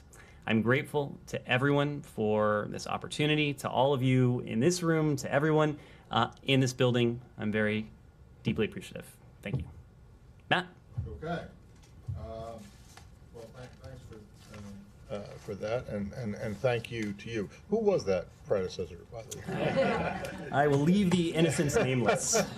Well, we know that it's a woman, right? So anyway, let me just make a couple things on timing here. It did not escape my notice that your departure coincides exactly with the start of the NCAA basketball tournament. And now that you're going to be yes, and our team is our like beloved Hoyas are nowhere, not even in the NIT. I don't think they're. But anyway, I hope you enjoy watching the next couple of weeks on your free time. Thank and you. Then secondly, the other thing on timing is that it won't. As everyone knows, the Academy Awards were last night, and I'm pretty confident that if there were a category for Best State Department Spokesman for 2022, you would have been a shoo-in, or at least a relatively high contender. I appreciate that. I appreciate that. But anyway, listen, we all, on behalf of everyone in here, we appreciate your returning to the podium daily and your willingness to engage. You make questions that are irritating or uncomfortable for you at length, and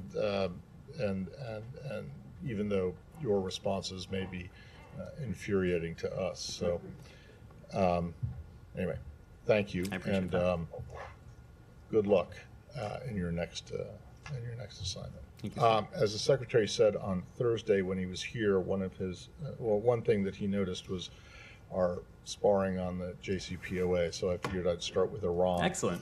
Not first the JCPOA, but you guys had some pretty harsh, not just you, but the NSC did as well, had some pretty harsh reaction to the Iranian foreign minister's comments yesterday that there was at least an interim or an initial deal in place for a prisoner swap. You called it a cruel lie. I'm wondering if you can expand on that at all. Why is he just making this up out of thin air? So Matt, thanks for that. First of all, it was a particularly harsh response, but deservedly so. We often deal with the lies that emanate from senior regime officials in Tehran. That's nothing new, but we did call this one especially cruel because their lives, families, loved ones that hang in the balance. This is about the fate of 3 Americans who have been wrongfully detained going on years now. And the fact that the foreign minister would state something that was as untrue as this is just a sad reflection on the way the Iranian regime has engaged in this practice, a practice that should have been relegated to the dustbin of history many years ago, a practice that should not be alive and well in the 21st century. What I can tell you is that we are working relentlessly to secure the release of these 3 Americans. We made this an early priority of this administration. We conveyed in no uncertain terms to the Iranians that this would be a priority of ours. We were going to do everything we possibly could to secure the release. The fact that these 3 Americans still languish behind bars, wrongfully detained, is unfortunately a reflection of the fact that the Iranians have so far not been willing to budge. But we are going to keep at it. It is not helpful for our efforts to secure the release of these Americans for us to detail exactly and precisely what we're doing, but it is something that we're working on every single day. Okay. Well, the idea that this money that is being held or is frozen right now in South Korea is part of the deal. Can you rule that out? Can you say that that's not part of a potential agreement?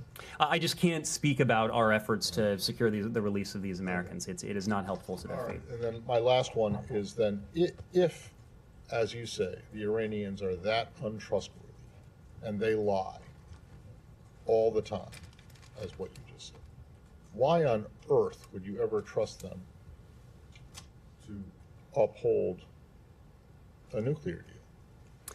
Because, Matt, the nuclear deal, the JCPOA, and this goes back to the 2014-2015 period now. We're not talking about this we're not talking about this in the current context, but the JCPOA was not built on trust. If it was an agreement that was built on trust, it wouldn't have been worth the paper it was written on. The JCPOA was built on verification. It was built on monitoring. It was the most rigorous and stringent verification and monitoring protocol that was ever peacefully negotiated. And through the verification monitoring protocols, the international weapons inspectors, the U.S. intelligence community, this building over the course of successive administrations were able to determine that Iran was, in fact, abiding by the terms of the JCPOA. That was the case until mid-2018 when the last administration decided to abandon the Iran deal, and Iran has since developed its nuclear program in ways that are entirely inconsistent with the JCPOA, but more concerning to us in ways that are dangerous, in ways that are a threat to peace and stability, potentially, in the region and beyond. But you still believe that despite all the lies, everything that they're saying that you say is untrue and duplicitous, that a return to the JCPOA, if it were possible, is the way to go. We're not is the way to prevent Iran from developing a nuclear weapon, despite all of your misgivings. A return to the JCPOA hasn't been on the agenda for months now, Matt. Well, and you just said that they have repeatedly lied it hasn't been on the agenda for one primary reason, and that's because when it was on the agenda, there were concrete opportunities that the United States and our partners in the P5+1 had really at our fingertips to go back in to the JCPOA. We thought we were on the precipice of it, only for the Iranians to once again prove that their word was unreliable and to pull back what they had agreed to. So that's not on the agenda. What is always going to be on our agenda as a first resort is diplomacy. We continue to believe that diplomacy is the only permanent, durable, verifiable means by which to address Iran's nuclear program. We're not giving up our ambitions and our hope on that, even as we're preparing for all potential contingencies. Andrea. I want to just follow up on a related issue regarding China and Iran and the Saudis. But first, I just want to say, as a matter of personal comment, that when I first came here as a very inexperienced correspondent, Tom Donilon was the spokesman, and then Richard Boucher, and then Nick Burns, and a whole series of very, credible people. Then more recently, Kirby and Saki, of course.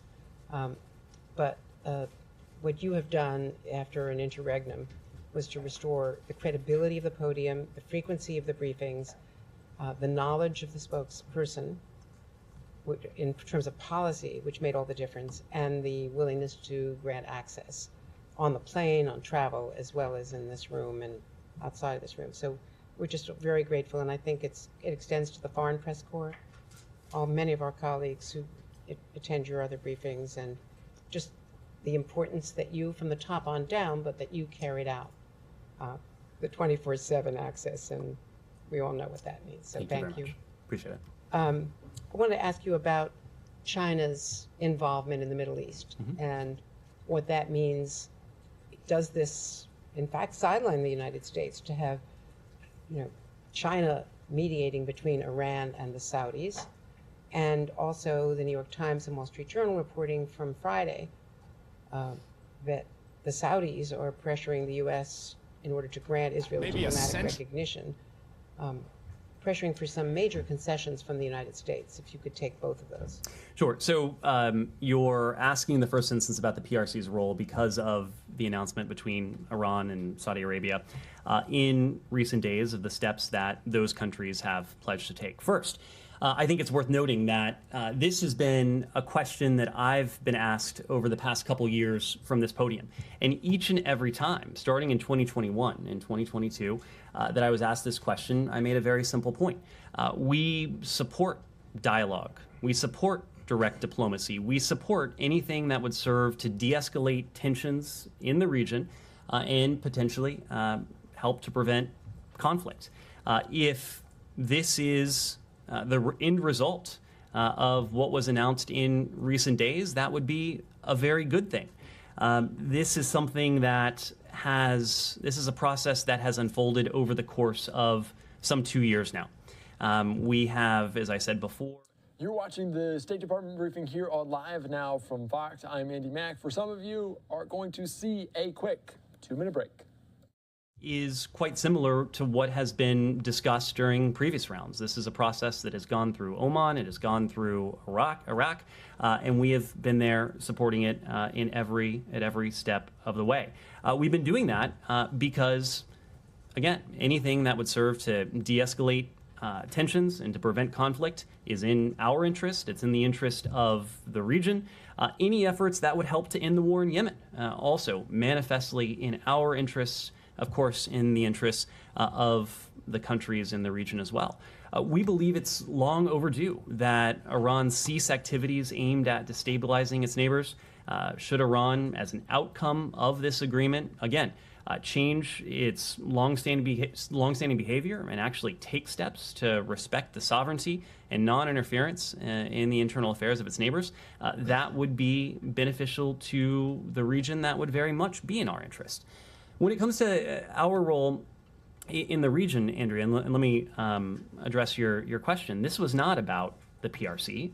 This was about what Iran and the Kingdom of Saudi Arabia committed to. When it comes to our role in the region and whether, as I've read, our role may be being supplanted, some allege, I have a difficult time wrapping my head around how our role could be supplanted when no country on earth has done more to help build a more stable, a more integrated region. This goes back to the first days of this administration. I think one of the first personnel announcements we made was the appointment of a special envoy for Yemen. We were determined in the earliest hours of this administration to do everything we could to bring an end to the violence in Yemen, to save lives, to inject humanitarian assistance. That's precisely what we've helped to do over the course of these past 2 years. We've supported our Gulf partners as they've enhanced their defensive capabilities. We've done that in very real and tangible ways. These same partners that have been subject to outrageous attacks, including cross-border attacks from Yemen and from elsewhere as well. Our engagement with the Gulf has led to more opportunities for people throughout the region.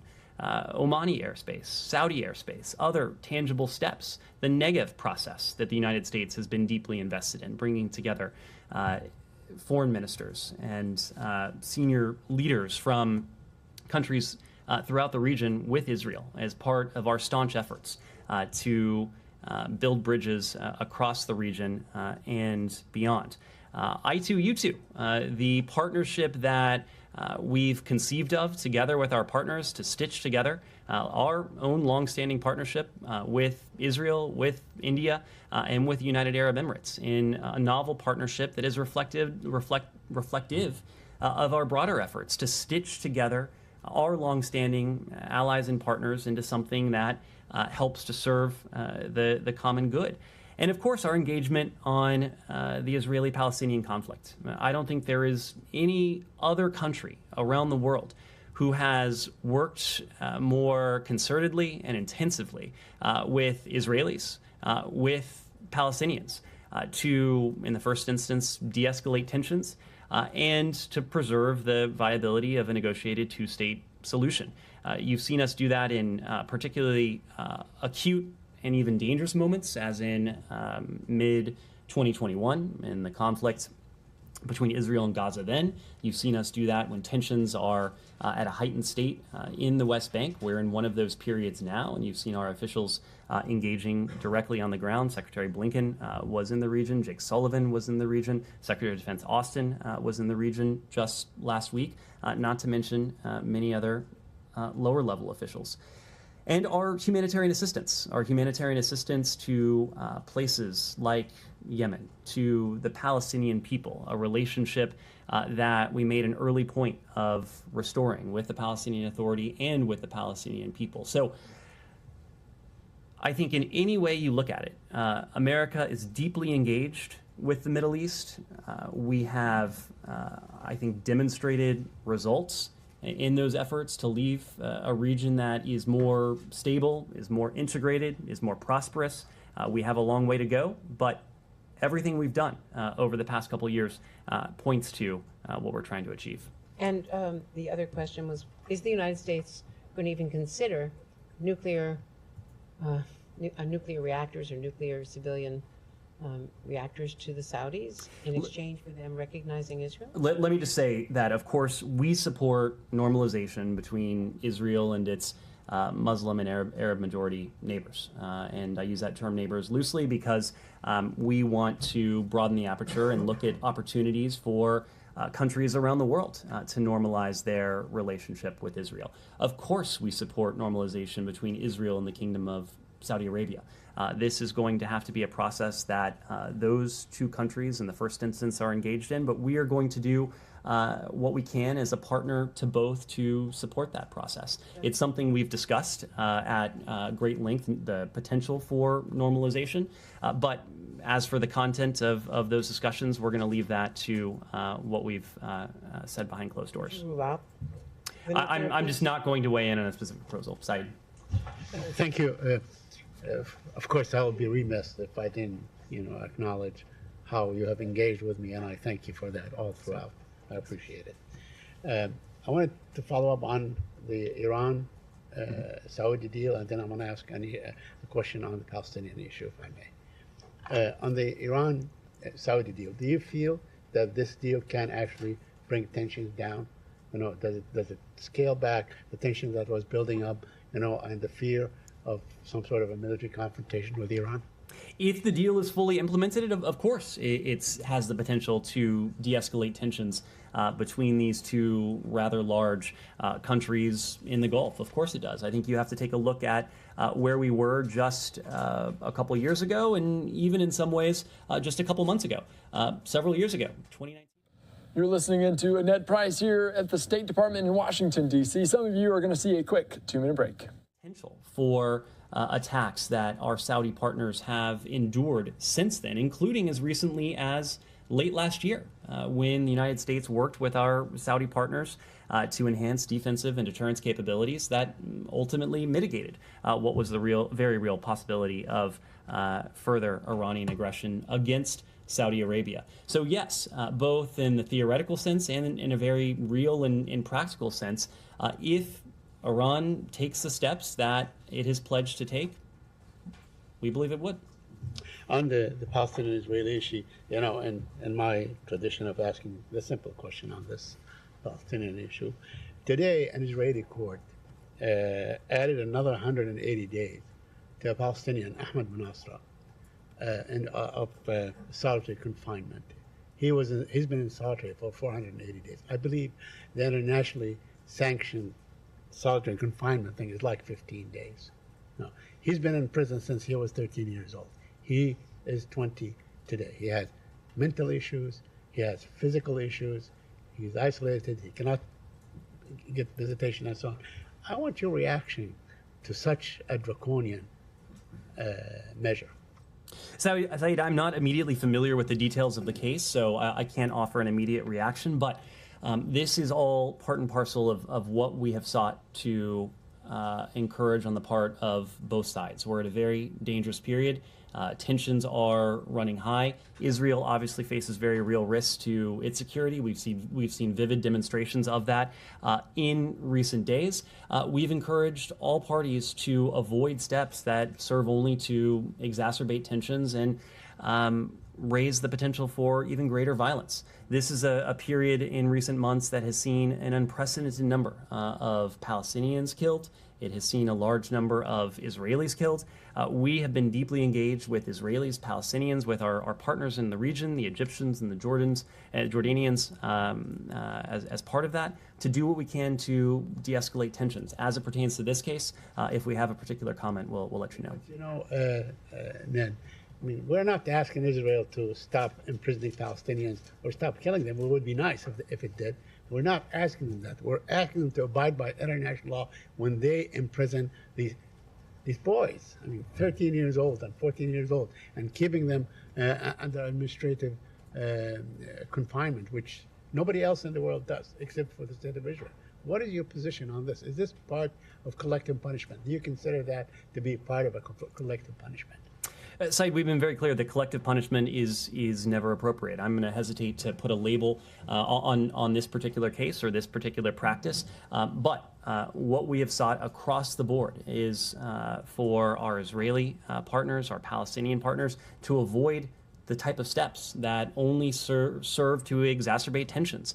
We need the opposite. We need the opposite, especially now. And especially as we're entering a period where the three great faiths that in many ways have their roots in this very region will coincide in the coming weeks. So we're deeply engaged and will continue to use our voice and to meet with and to do what we can to see to it that the cycle of violence comes to an end. Yeah, Tamara. Just to follow up on Andrea's question and try to get you talk a little bit about these conversations with Saudis on normalizing relations with Israel. Is it the U.S. assessment that after this Iran-Saudi development, it would be more complicated, at least? Like when you were in discussions with your Saudi partners, what did they say on the prospects of normalization? That's very broad. So first, the potential implications of what we saw late last week on Israel, on normalization, on Israel's security. This is about an agreement that was reached between Iran and the Kingdom of Saudi Arabia. So, of course, this is going to be about those two countries. There is no greater supporter of Israel's security than President Biden, as you've heard him say consistently. Our commitment to Israel's security is ironclad.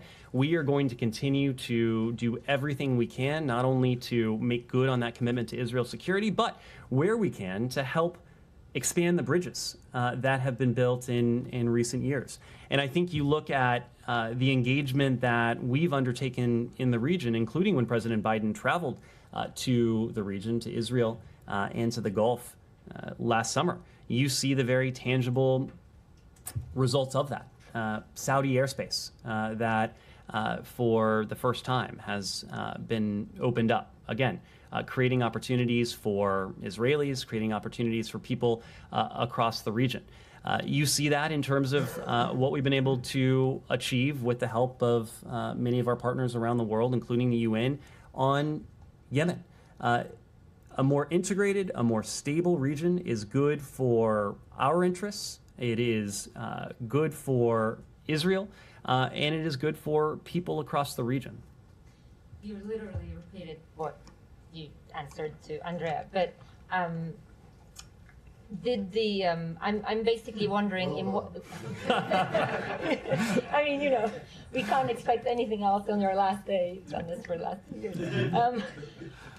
What was the, I mean, what did the Saudis say? And then I'm going to repeat myself. What did the Saudis say on their normalization prospects? Or what is your assessment? Whether you think it's going to be more complicated, or is this going to somehow help at all?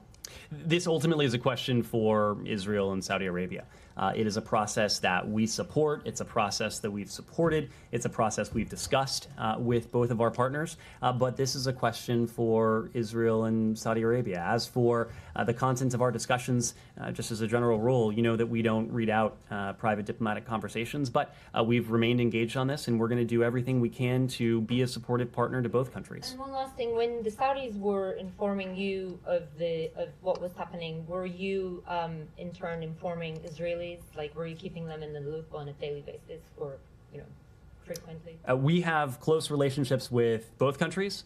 We consult regularly. As we've said before, we were not taken by surprise by the announcement that came out on Friday. Our Saudi partners had kept us up to date. We engage regularly with our Israeli partners. Secretary Austin was there just last week, and there are many levels at which these conversations occur. The Chinese weren't in touch. I'm not aware that we heard from the PRC on this. Courtney. On that note, actually, the newly named Chinese Minister of Defense, General Li Shangfu, has been subject to CAATSA sanctions since 2018. Those include visa restrictions. So what is the administration's plan to potentially ameliorate some of that, the challenges that might pose to Secretary Austin being able to meet with his counterpart? Well, Secretary Austin now has, on a couple of occasions, attempted to reach out to his counterpart. Unfortunately, it has been the PRC that has failed to reciprocate.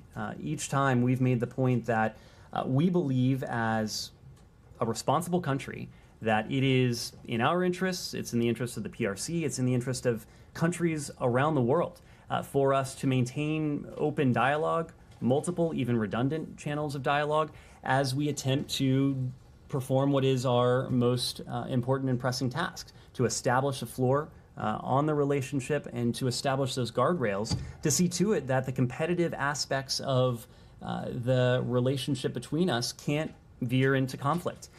That's why Secretary Blinken has picked up the phone and been in touch with Wang Yi. That's why he met Wang Yi in Munich. That's why we're regularly in touch with the PRC embassy in this country and vice versa from Beijing. When it comes to Secretary Austin, you saw the readout that the Defense Department put out several weeks ago now, making clear that the PRC refused to engage. When it comes to this individual, as I understand it, this is a largely ceremonial role. It's a different one than the role that Secretary Austin has in our system, but we are prepared to engage when it's in our interests to do so. We've made that clear from the very start. Many of you recall the first foreign trip that we took us to Japan, took us to South Korea. On the way back, we stopped in Anchorage with Secretary Blinken and Jake Sullivan to engage very early on with our PRC counterparts. There have been in-person meetings since, there have been phone calls since, there have been video teleconferences ever since, precisely because we do believe what we say about establishing those communications channels as part of an effort to prevent that conflict, that competition from veering into conflict. Alex. Thank you, Ned. Well, as one of the beneficiaries of these daily briefings, not only on behalf of colleagues, also on behalf of my audience, so I do subscribe to everything that has been said. After 200 plus briefings, You're just listening in there to the State Department briefing there. Ned Price for the last time taking the podium there in Washington, D.C. We were watching that here on Live Now from Fox. We want to continue our coverage around the country at a live event that's taking place right now out of Boston. We see the mayor there, Michelle Wu of Boston, in the Commonwealth. Let's listen in to what they have to say here on Live Now from Fox. So many of the things that we do, we clearly partner with the city and the mayor around that. That's why the mayor's here. She may not always be available for these press conferences, but I think it's certainly fitting that she's here today. We have a lot of things coming up this week, starting with the storm. Starting with a storm, and then of course at the end of next week we have St. Patrick's Day coming up as well. So I wanted to cover a few of those topics. Before we begin, typically we've started more recently a community concert in the communities, and we usually do an overview of crime in the city in general. And today we have a representative from the BRIC to just give a little overview of that. What do you want to do?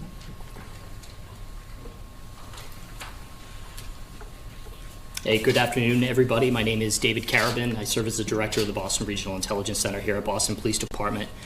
As you may know, we wrapped up 2022 on a good note. Our Part 1 crime statistics were the lowest recorded since 2006.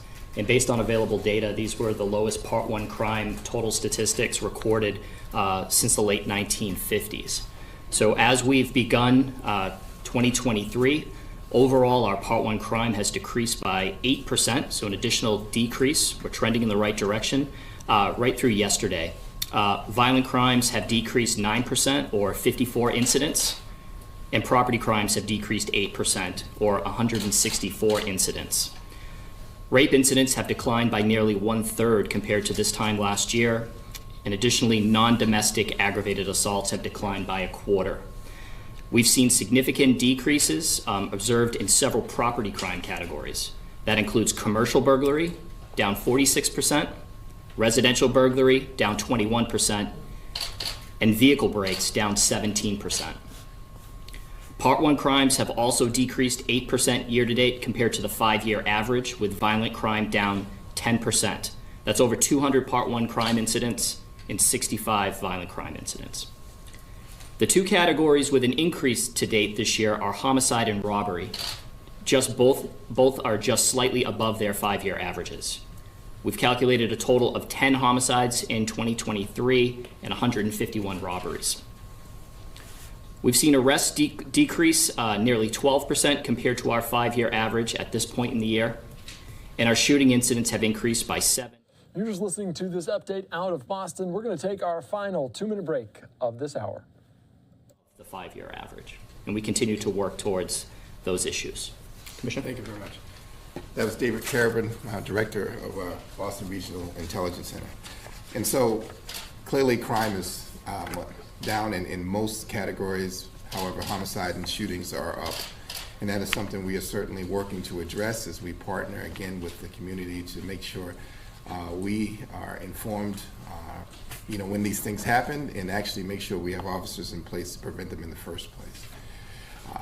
So we will take some questions at the end of this, but I'm just going to continue on and talk about our preparations for the upcoming St. Patrick's Day parade.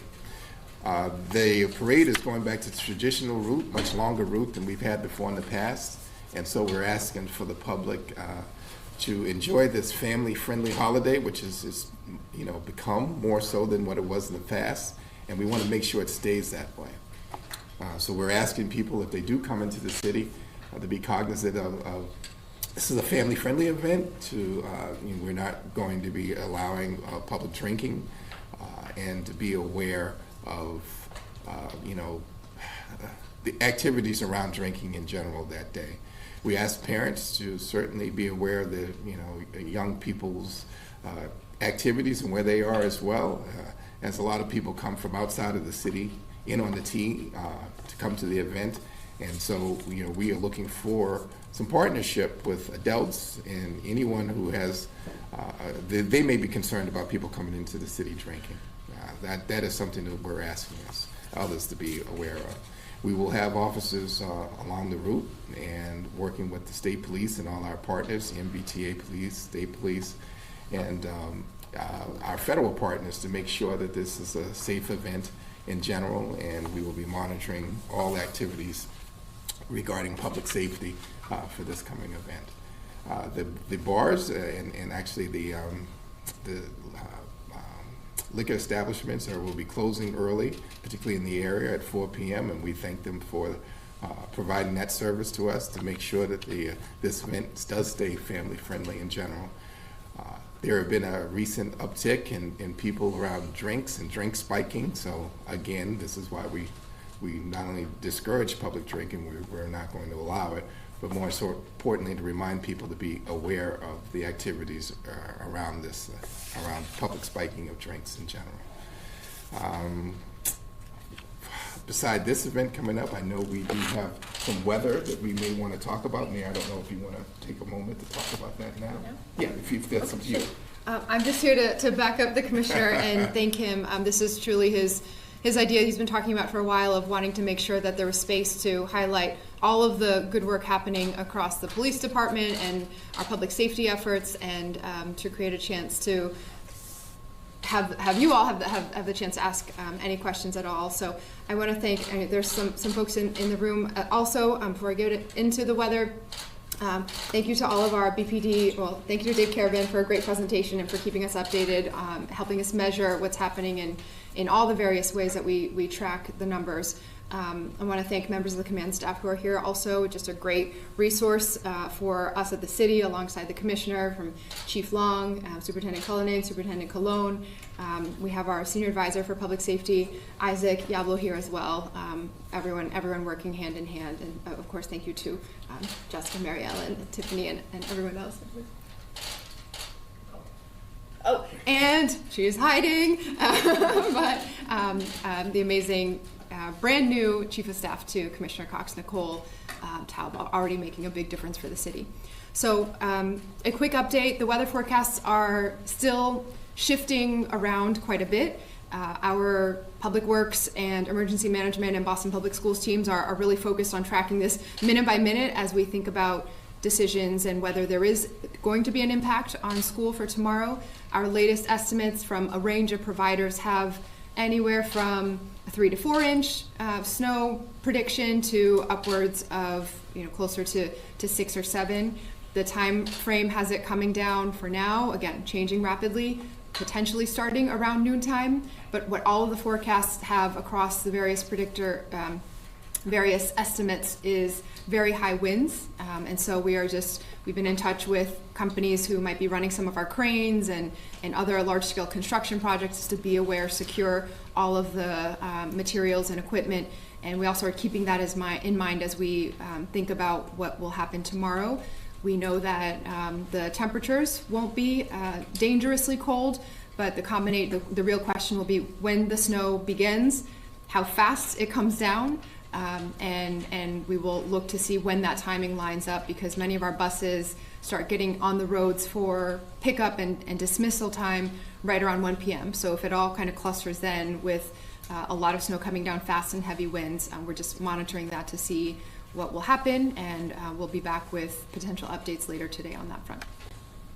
You're just listening in there to the mayor of Boston and other officials provide this update. They were talking about a weekly press conference, just giving an update on crime, but also a potential winter storm moving through the Northeast. We want to continue to provide an update on that with our Fox weather team and Robert Ray. Here's more on the weather that's moving coast to coast in California, and also in the heavy snowfall that's coming to the Northeast. Millions of Americans are under weather alerts as severe storms threaten to pummel the east and west coasts beginning Monday night. In California, crews are scrambling to clear water and mud from last week's winter storms. And now, another atmospheric river will bring heavy rain and snow to the northern and central parts of the state. In Santa Cruz County, hundreds of residents will ride out this next system in shelters after flooding caused extreme, extensive damage to their homes. They don't feel safe, so they come here, and we can provide overnight stays if you need it. We provide food, we provide snacks. Here in the Northeast, a late winter storm is expected to bring heavy snow, gusty winds, and rain. Forecasters say snow could fall at a rate of up to 2 inches per hour, with parts of New York and New England seeing nearly a foot of snow. Plow crews are preparing to work around the clock to treat and clear roads. Don't crowd our plows. Don't try to speed past the plow. That's just going to create an unsafe situation for you and everybody else who's out there. In Connecticut, officials say they've brought in hundreds of linemen and tree crews from across the country to respond to damage. They're also urging residents to prepare emergency kits in case of power outages. Flashlights, batteries, non-perishable food items, medication, dog food, water, and also make sure that your electronics, like your cell phone, are fully charged. Forecasters say that they expect these storms to make their way out by Wednesday. In Boston, Robert Ray, Fox Weather. Thank you so much for that update, and we'll watch it coast to coast. Certainly the atmospheric river in California bringing some more rain and flooding there. We'll watch that here on Live Now from Fox, but also, as you can see, our XRAD computer weather monitor. You can see the forecast there for the Northeast, including in New York, in upstate New York, Albany. They're expecting over a foot of snow or more. Here's a tweet from the National Weather Service in Albany. Wet snow showers today, but most accumulations will be higher terrain. Highest snowfall rates expected overnight to tomorrow morning. Snow will be heavy, wet, so tree branches may break, leading to power outages. Avoid unnecessary travel. And if you can look at that map, they say parts of it will have 24 to 30 inches there in what looks like Hunter, New York, right in the central part of there, but also Syracuse, Albany, and places like that dealing with it. We want to bring you out to an update from earlier today out of Albany with the governor there of New York, Kathy Hochul. She was talking about this as preparations are being made. Let's listen into this here on Live Now. Out and end up in a ditch and have to be rescued. This really affects our ability to respond in real time, and you'll hear more about that. So it's also about pre-positioning resources. You'll hear about how we have already launched and pre-positioned 100 National Guard in this region ready to step in. We are bringing in staff. Our utility crews from all over, even from Canada, are now positioned in this region to be able to get the power back on. And I have been through enough power outages myself to know, especially as a young mom, what it's like when you're in your house and you've got kids, they're not in school, you have no power, it is cold, and it is scary. So we are going to be working very hard to position trucks, utility teams here and now so they can respond as soon as possible. But that all being said, when the roads are too busy, even for our utility trucks to be on, you have to know it's going to take some time to get the power restored. I just want people to know that. So they'll work as fast as they can. And if we don't think it's fast enough, I assure you we let them know. I have no hesitation calling any company head and saying that's not fast enough, get the people out there now. But it's all about pre-positioning. We feel comfortable with that right now. I also want to make sure that people know that we are going to be declaring a state of emergency beginning at 8 p.m. tonight. This is how we can amplify the message that this is serious, but also allows us to deploy resources and take extraordinary measures to protect the safety of our residents and their property. So I'll have the commissioners explain this as well. So here's what's happening. Light snowfall expected late this morning. I guess we're already past the morning. Early afternoon, pick up later tonight. So about 8 inches west of New York Finger Lakes, which is manageable. But then the intensifies, 1 to 2 inches an hour 3 inches an hour, which is a lot. 3 inches an hour is a lot of snow coming down Monday night through Tuesday afternoon. New York City, Long Island, a couple of inches of snow, and also we're watching coastal flooding on Long Island. This is something we're keeping an eye on and making sure we have individuals in place. What complicates things? Not just the snow coming down and the rate of snow. When you add in the mix of a high wind event, we can get upwards of 45, even higher miles an hour. And that's when you get the lack of visibility and the inability for us to drive safely on the roads with the plows. So we're going to be asking people again, stay home so our plows can do what they have to do with very limited visibility. So the snow is also going to be very heavy. I'm kind of a professional on snow. I like good, heavy snow for packing. It's great for having a snowball war and for building snowmen. Those are activities I recommend in your backyard only. Don't leave your house. Let's have a snowwoman building contest and make sure that you're home safely with your kids doing that, because heavy, dense snow means one thing. It's going to take down the wires. There's no way around it. When you have snow that's 50% heavier than normal, this is not the light, fluffy, pretty Christmas snow. This is going to come down like a brick. And it is that weight that causes the problem. So 1.5 feet of snow is going to have the effect of 3 feet of snow. So that is something we're watching out for. And again, that's why we're saying that is not a prediction that there will be some widespread power outages. There will be widespread power outages in a very large geographic area. So we want to make sure that people are aware of that. Staying at home tomorrow, because the commutes will be very negatively impacted Monday evening, Tuesday, Wednesday morning. And I've ordered all state employees in the capital regions who have the ability to work from home in the capital region, Mid-Hudson, to work from home tomorrow. So we're encouraging other employers to follow suit, especially with the ability to zoom into your jobs. We're encouraging people to please stay home and off the roads. So again, fewer roads, safer they'll be. Again, the temperatures are going to drop. They're not going to be below freezing and for a sustained period. But again, your power's out. It's cold. Doesn't matter if it's 35 or 40. It is still cold in your home, so making sure everybody's ready for that. Another area, we talk about what happens when people are out there shoveling the snow. In a normal snow event, shoveling snow, if you don't take breaks, take your water breaks, slow down, they can be actually a trigger for heart attacks. That is often the #1 cause of fatalities during snow events, are heart attacks from shoveling snow. Now, that's a normal event. This is an extraordinary event. This is an event where the snow is going to be so much heavier. So please, just wait. You don't have to do it the second it falls, especially our senior citizens. Young people, pick up a shovel. Go help your senior citizen neighbors. Give them a hand, because this could be dangerous to their health if they engage in snow shoveling while it's that heavy and that dangerous. So we have a lot of pre-positioning going on. I'm going to allow the superintendents or the commissioners to talk about how many plow trucks and loaders and snow blowers. The Thruway Authority and DOT salt sheds are fully stocked for the storm. That is good news. All the personnel we have, about 4,300 already available. Utility workers, almost up to 8,000 utility workers already in place. We brought in 2,000 from the outside area. So we are taking this very seriously. And that is the message. Again, bringing the National Guard on duty, and we have people mobilized as we speak. Again, our Emergency Operations Center became activated at 8 a.m. We'll be spending a lot of time there over the next 48 hours. We'll be prepared. And we'll continue working with our local officials and calling around to all the counties, as we always do within a large region, to see whatever help they need with the plows or anything, standing up, warming shelters and places like that. So, again, did you catch the message? No doubt in your minds, this is a serious nor'easter.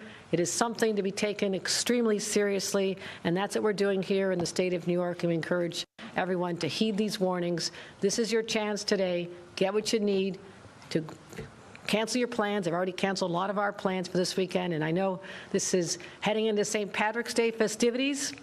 I know it's really unlucky this week to have a snowstorm of this scale hit at this time. It's going to disrupt a lot of plans, but it's more important that people be safe and be there for the next St. Patrick's Day. So thank you, everybody. And with that, I'll turn it over to Commissioner Jackie Bray.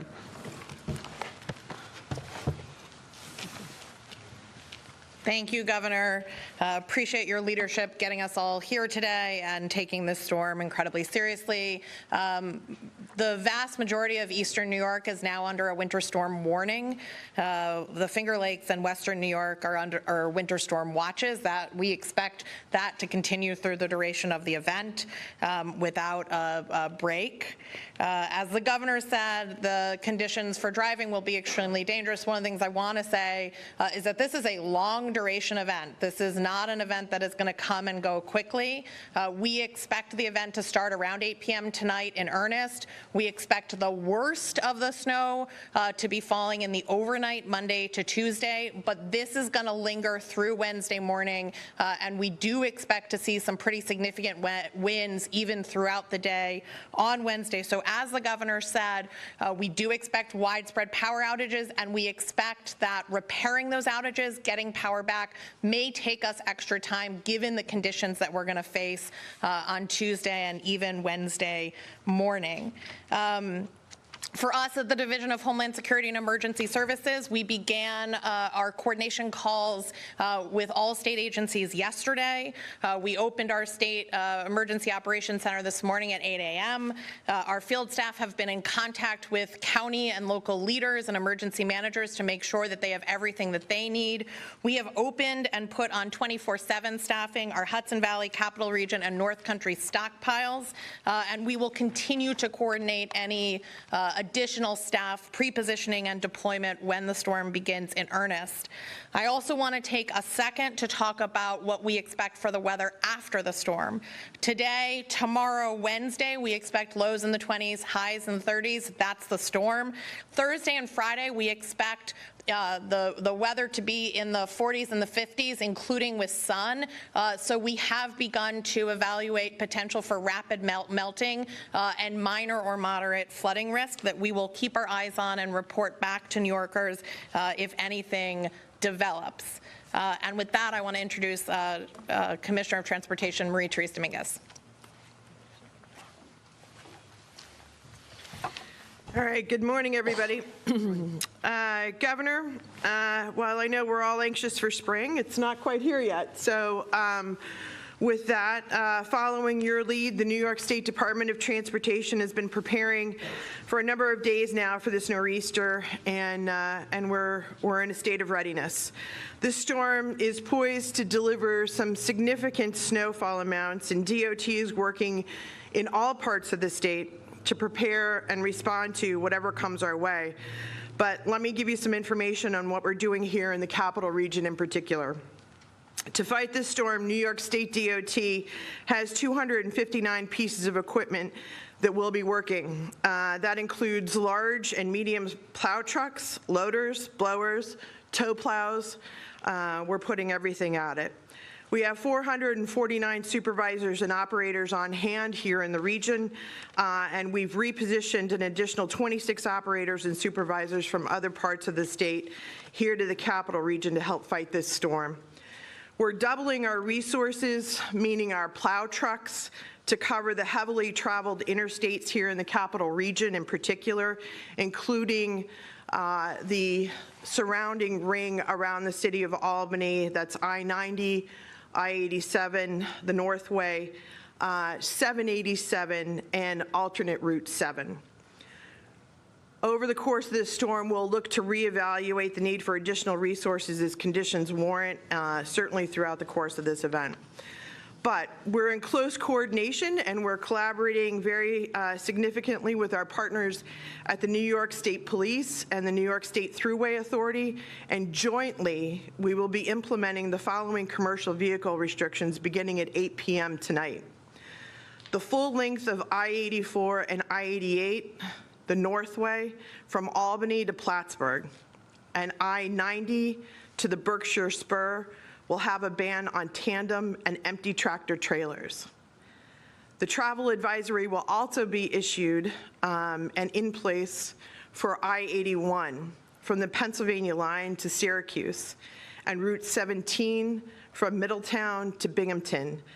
And this will advise trucks to use the right lane only. I'm sure my colleagues, certainly at the Thruway, will expand on this a little bit more. To ensure a quick response to potential incidents, DOT is also having tow trucks pre-staged here in portions of the Capital District, as well as on parts of I-84, I-684, and Route 17 and Interstate I-81. DOT crews across the state have been preparing our equipment and our roadways, and all of our operations will be fully staffed 24/7 throughout the event and for priority cleanups as we look at post-event operations and what needs to happen. We also have our mechanics who will be not only staffing residencies like this one here in Latham, but also all of our fleet facilities 24/7 to make sure that our trucks are up and on the road. But here's my message to all the members of the traveling public. As the governor said, especially in these impacted regions of the state, please stay home.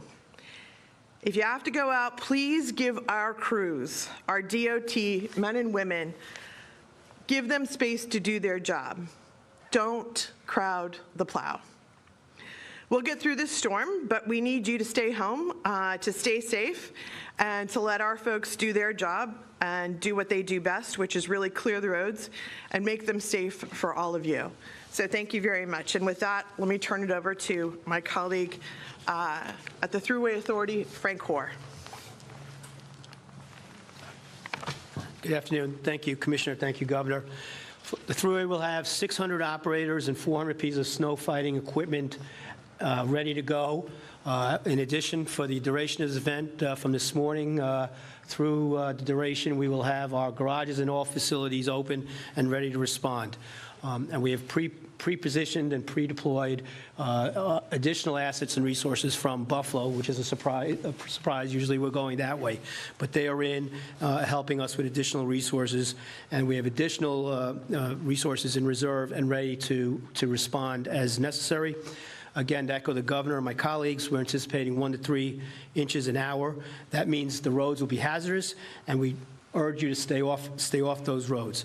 Again, we'd ask you to be mindful of our crews that are out there, our snow plowing crews, our emergency response vehicles, and our partners at State Police and DOT. Please be mindful of them. Let them do their work. On the Thruway, as of 8 p.m. tonight, we will be banning tandems and empty trailers from exit 17 in Newburgh to exit 36 Syracuse. In addition, on the Berkshire Spur, those bans will take effect from the Thruway east to the Massachusetts border. Again, and we are... You're just listening into officials there in New York as they're providing an update on the winter storm threat that's moving through central New York, potentially over a foot of snow. They really haven't seen a ton of snow yet so far this year, so this is kind of unusual. Not ton for the coast there, but we're also hearing updates. So we're going to take a quick 2-minute break and get into other top headlines coming up next.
Welcome back into Live Now from Fox. I am Andy Mack. Of course, we're looking at a live picture in California. President Biden is now wheels down there. He's expected to meet with leaders of the United Kingdom and also Australia there in Southern California. Certainly a busy trip for him as we're following major headlines here on Live Now from Fox. He could step off the plane, Air Force One, momentarily. We'll keep an eye on this shot here on Live Now from Fox. But we also have another shot from Southern California, or California in general. Silicon Valley Bank, a live picture as after a weekend of financial uncertainty, President Biden protecting the confidence in the U.S. banking system. Even after two massive banks, they were worth billions of dollars, collapsed, the second and third largest failures in U.S. history. The government has now stepped in as investors remain nervous. Fox News correspondent Lauren Blanchard is in Washington with more. The nation is looking to President Biden to calm financial fears after the failure of Silicon Valley Bank and Signature Bank. Americans can have confidence that the banking system is safe. Your deposits will be there when you need them. He's promising to increase oversight and regulation. We must get the full accounting of what happened and why those responsible can be held accountable. In my administration, no one is above the law. Over the weekend, federal regulators stepped in to ensure all deposits at the two banks as fears of missing payroll grew. A sigh of relief since many depositors are not insured for more than $250,000. The Treasury Department, Federal Reserve, and FDIC say customers will have access to their money starting Monday. At the opening bell, stocks were down. Investors are still jittery. Silicon Valley Bank, which caters to startups, failed Friday and had more than $200 billion in assets. Signature Bank was shut down on Sunday and holds more than $110 billion in assets. I think the first question here is how much additional, panic is there? Have they calmed the panic? Regulators are trying to find buyers for the banks, but some lawmakers say the failures are the result of bad policy. When interest rates go up, the Fed had to raise interest rates to combat the Democrat inflation. The president says this is not a bailout like in 2008 since no taxpayer money will be used. Instead, the FDIC will use deposit insurance funds until they can find buyers for the banks. In Washington, Lauren Blanchard, Fox News. Thank you so much. I know a lot of people were nervous and watching that, but you heard from President Biden earlier today talking about how those depositors will be made whole, and you can still see this line outside of this Silicon Valley Bank there in California, people going to get their money, of course, the entirety of their deposits. So certainly something we're going to continue to follow here on Live Now from Fox. And as we were telling you that story, President Biden stepped off the plane in Southern California. He's there to meet with some world leaders, including Rishi Sunak out of the United Kingdom, the new prime minister there, as well as leaders from Australia. This was the scene just a second ago here as President Biden arrives, wheels down on the ground there, and he's, like I just said, he's expected to meet with those leaders in Southern California. He's in Biden in 3-day trip. California Nevada swing will start in San Diego, where he'll meet on Monday with the Prime Minister of the United Kingdom, also the Australian Prime Minister as well. The international leaders will talk about the United States, United Kingdom, United States 18-month-old nuclear partnership. The partnership announced in 2021 enabled Australia to access nuclear-powered submarines. So certainly a very important thing there. So you can see President Biden on the ground in Southern California, arriving in California for this meeting with the United Kingdom and Australia as well. We want to take you right back out to some remarks from President Biden, talking very briefly this morning in the White House about those banks and that collapse of the two, and also the new announcement that they will be made whole, the depositors will, after those two collapse. Let's listen in to this here on Live Now from Fox. Before I leave for California, I want to briefly speak about what's happening in Silicon Valley Bank and Signature Bank. Today, thanks to the quick action of my administration over the past few days, Americans can have confidence that the banking system is safe. Your deposits will be there when you need them. Small businesses across the country, the deposit accounts at these banks can breathe easier knowing they'll be able to pay their workers and pay their bills. And their hardworking employees can breathe easier as well. Last week, when we learned of the problems of the banks and the impact they could have on jobs of small businesses and banking system overall, I instructed my team to act quickly to protect these interests. They've done that. They've done that. On Friday, the government regulator in charge, the FDIC, took control of Silicon Valley Bank's assets. And over the weekend, it took control of Signature Bank's assets. Treasury Secretary Yellen and a team of banking regulators have taken action, immediate action. And here are the highlights. First, all customers who had deposits in these banks can rest assured, rest assured they'll be protected and they'll have access to their money as of today. That includes small businesses across the country that bank there and need to make payroll, pay their bills, and stay open for business. No losses will, and this is an important point, no losses will be borne by the taxpayers. Let me repeat that. No losses will be borne by the taxpayers. Instead, the money will come from the fees that banks pay into the Deposit Insurance Fund. Because of the actions that our regulators have already taken, every American should feel confident that their deposits will be there if and when they need them. Second, the management of these banks will be fired. If the bank is taken over by FDIC, the people running the bank should not work there anymore. Third, investors in the banks will not be protected. They knowingly took a risk, and when the risk didn't pay off, investors lose their money. That's how capitalism works. And fourth, there are important questions of how these banks got into the circumstance in the first place. We must get the full accounting of what happened and why those responsible can be held accountable. In my administration, no one is above the law. And finally, we must reduce the risks of this happening again. During the Obama-Biden administration, we put in place tough requirements on banks like Silicon Valley Bank and Signature Bank, including the Dodd-Frank law to make sure that the crisis we saw in 2008 would not happen again. Unfortunately, the last administration rolled back some of these requirements. I'm going to ask Congress and the banking regulators to strengthen the rules for banks to make it less likely this kind of bank failure would happen again, and to protect American jobs and small businesses. Look, the bottom line is this. Americans can rest assured that our banking system is safe. Your deposits are safe. Let me also assure you we will not stop at this. We'll do whatever is needed. On top of all of it, let's also take a look at a moment to put the situation in a broader context. We've made strong economic progress in the past 2 years. We've created more than 12 million new jobs, more jobs in 2 years than any president has ever created in a single 4-year term. Unemployment is below 4% for 14 straight months. Take-home pay for workers is going up, especially for lower and middle-income workers. And we've seen record numbers of people apply to start new businesses, more than 10 million of them, more than 10 million applications over the last 2 years starting businesses. Now we need to keep this progress going. That's what swift action that my administration over the past few years is all about.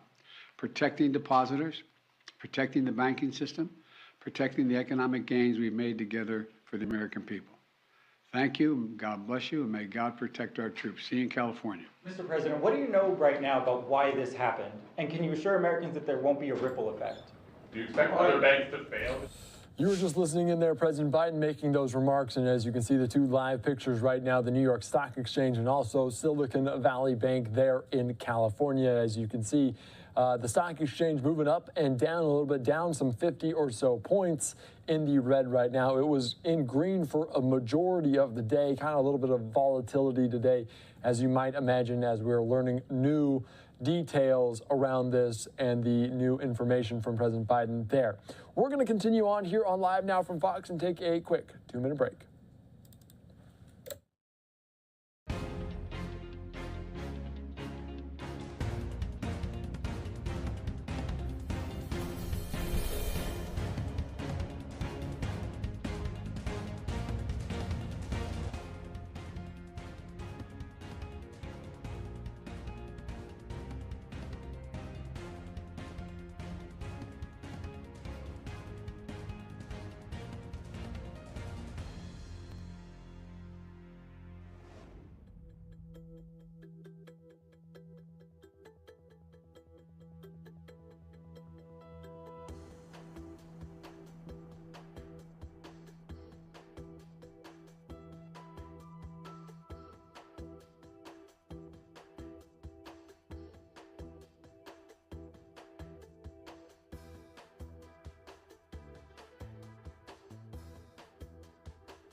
Welcome back into Live Now from Fox. I am Andy Mack. We're going to take a look around the country right now and give you some of the top headlines. Of course, it is a blustery day there in New York City. You can see some winter storm going to be moving through there the next couple of days. Some rain, it looks like, on the ground in downtown Manhattan right now. Also, a Live Now look in California, Silicon Valley Bank. I know we're going to be talking about that quite a bit as the bank collapsed, but also President Biden and the FDIC, the Treasury Department, as well as the Fed Reserve swooping in to make sure those depositors are made whole.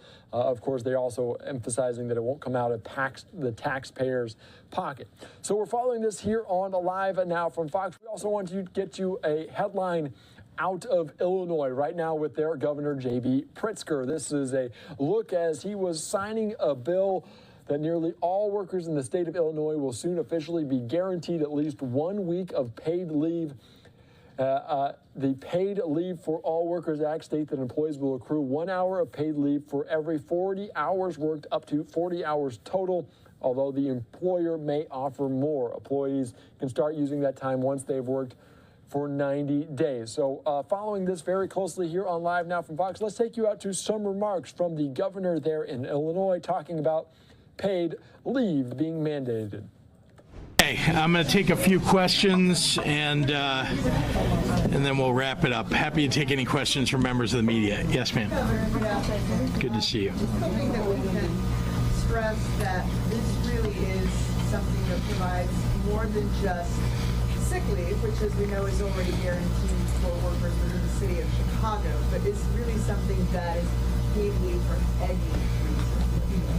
That's right. And it's what's important to recognize is that there are an awful lot of people outside of the city of Chicago who before today did not have any guaranteed paid time off.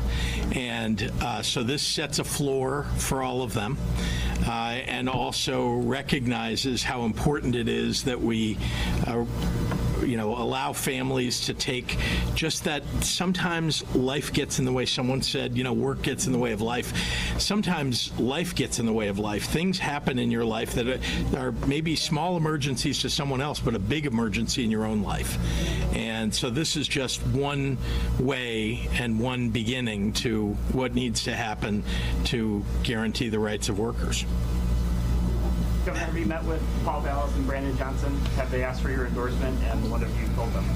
I have. I've met with each of them, and I've told them that my intention is to work with whoever wins this race, and so I look forward to hearing even more. I know we've got a few weeks left in this campaign, but it's important that the governor work with the mayor, whoever that is, and so I'm going to watch. And of course, I'm a voter, so I live in Chicago. I'll have to make that decision when the time comes. Are they seeking your endorsement? They have, and I've told them, as I've told all of you, I think it's important for me to stay clear of endorsing, mainly because I want to make sure that we're able to work together, whoever it is that wins. The ComEd 4 trial starts tomorrow. Are you watching it? What are you hoping to see? Well, I'm a little busy each day, so I know these are happening during the day. I've always said that those who breach the law should be held accountable, especially when it comes to breaking the public trust. And so, we'll have to see how the trial wears on. But I don't think I'll have a chance to watch each day, maybe some highlights, or maybe I'll get to read in some of your publications. Another court-related question, Governor. Last week, the Supreme Court accepted an appeal on the assault weapons ban out of Macon County. Tomorrow, oral arguments in the Safety Act case. How do you feel? Are you concerned with these two major pieces of legislation that you find hanging in the balance based on what the court decided? Well, I know, it's the last refuge of those who can't win at the ballot box to take something to court to try to have it overturned, even though they are wrong when they say it's unconstitutional. As you know, this is the law, at least talking about the assault weapons ban, it's the law in 8 other states. Illinois is simply the 9th, and we're trying to protect people. It doesn't protect people everywhere all the time for from firearms, but it does protect a percentage of people, and I think we'll do something to keep the people of Illinois safe. And I think the Supreme Court is going to give it a fair hearing, but I can tell you that all the lawyers and people who are involved in crafting the legislation feel confident that it'll come out the right way. And on cash bail, what's at stake if the court overturns the law that takes our cash? I don't expect that they will overturn it. There's no rationale that makes any sense to overturn it, so I'm looking forward to that becoming law. Governor, do you have any words of comfort for small business owners who might be seeing this today and anxious, given the last 3 years of what they've had, the struggles that they've been through, the fact that there are no limitations on what these hours can be used for, concerns that this could put them over the edge and knock them out of business? Well, let's, remember that these are earned, days off. So it's not as if you take a job one day and all of a sudden have 5 days off. And so I think just like bigger businesses, small businesses want their workers to be more productive, to be able to deal with their stresses and emergencies at home so they can be better and more productive at work. And so I want to encourage anybody who's concerned about that just to look at and remind the workers that work for them how important it is that we have a law like that protects workers in the state of Illinois and that helps employers, as I say, help their workers be more productive. All right, thanks, everyone. Thank you. Hard to get out of the house because I had to tend to my mom's needs. And other days I'd make it to the office, but just when I got settled, I'd be called back home to address some sort of unexpected issue or a need to take her to the doctor. All this while my heart was breaking as I watched my mom's condition deteriorate. It was so stressful that most days I felt like I was walking around with a knot in my chest. But I had to work to take care of my family, and I had to make sure my mom was okay as the dementia progressed and she was unable to care for herself. Fortunately, I had the support of my employer, but there are far too many Illinoisans who are put between a rock and a hard place when life happens, and life does happen to all of us. Too many who feel like they have to choose between their job and their loved ones, and honestly, that is a false choice. When you don't have the space to be fully present and attend to someone's needs, it can feel like you don't have room to take a breath. It's not good for your well-being, it's not good for those you care for, and it's certainly not good for the work that you do. So with this act, we're taking the burden off the shoulders of Illinois families and taking another step toward making this state the best in the nation to live and work. We want you to thrive, and so we say to the families of Illinois, we see you, we hear you, and we'll continue to make progress alongside you. Thank you, and with that, I'll now pass it over to a powerful advocate for communities in the General Assembly and an incredible working mom herself, Speaker Pro Tem Jahan Gordon Booth.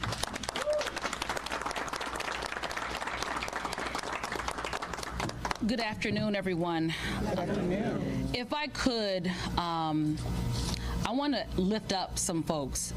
Certainly, Senator Lightford and myself had the distinction and the opportunity to be able to stand here at this podium. But this work, the passage, not just the passage, but the signing of this bill today would not be possible if it weren't for a lot of folks. I want to look to my left and I want to acknowledge Erica Bland, SEIU Healthcare, who has been an amazing partner in this fight for 4 long but patient years. The women of Women Employed, Sarah Labrady, Wendy Pollock, they are incredible advocates in this space, and frankly we're working on this bill long before I showed up to the table. My good friend Zach Kotsky, who used to be with UFCW, who was a staunch advocate for this legislation from the very inception. Again, to our partners, not just in labor but also on the business side, Rob Carr, Alec Leard with the Illinois Retail Merchants Association, Donovan Griffin and Mark Densler with the IMA, because again, when we have the ability to pass legislation like this that impacts literally 4 million Illinoisans, it's because of the work that we're able to do together. And I stand here today particularly proud as a working mom who has a young daughter who is in the hospital and in doctor's offices far often than I would ever like her to be. But that is the situation and the hand that we've been dealt, and so we make the best of it. And the reality of it is I feel the luxury to be able to, when I have to pull away, I have the ability to pull away when necessary and have the presence of mind to know that many of the pressures of life, the high cost of electricity, the high cost of groceries, that I don't have to make the choice between being able to put food on my daughter's table, to being able to put food on the table, being able to cover some of those utility costs, but also being able to be present and to be able to do this thing called adulting in a way that provides dignity. And I don't just stand here today with my colleague as a working mom, because that's not what this bill is about. I'm giving you my story because we all show up in this space carrying the stories of ourselves, of our communities on our backs.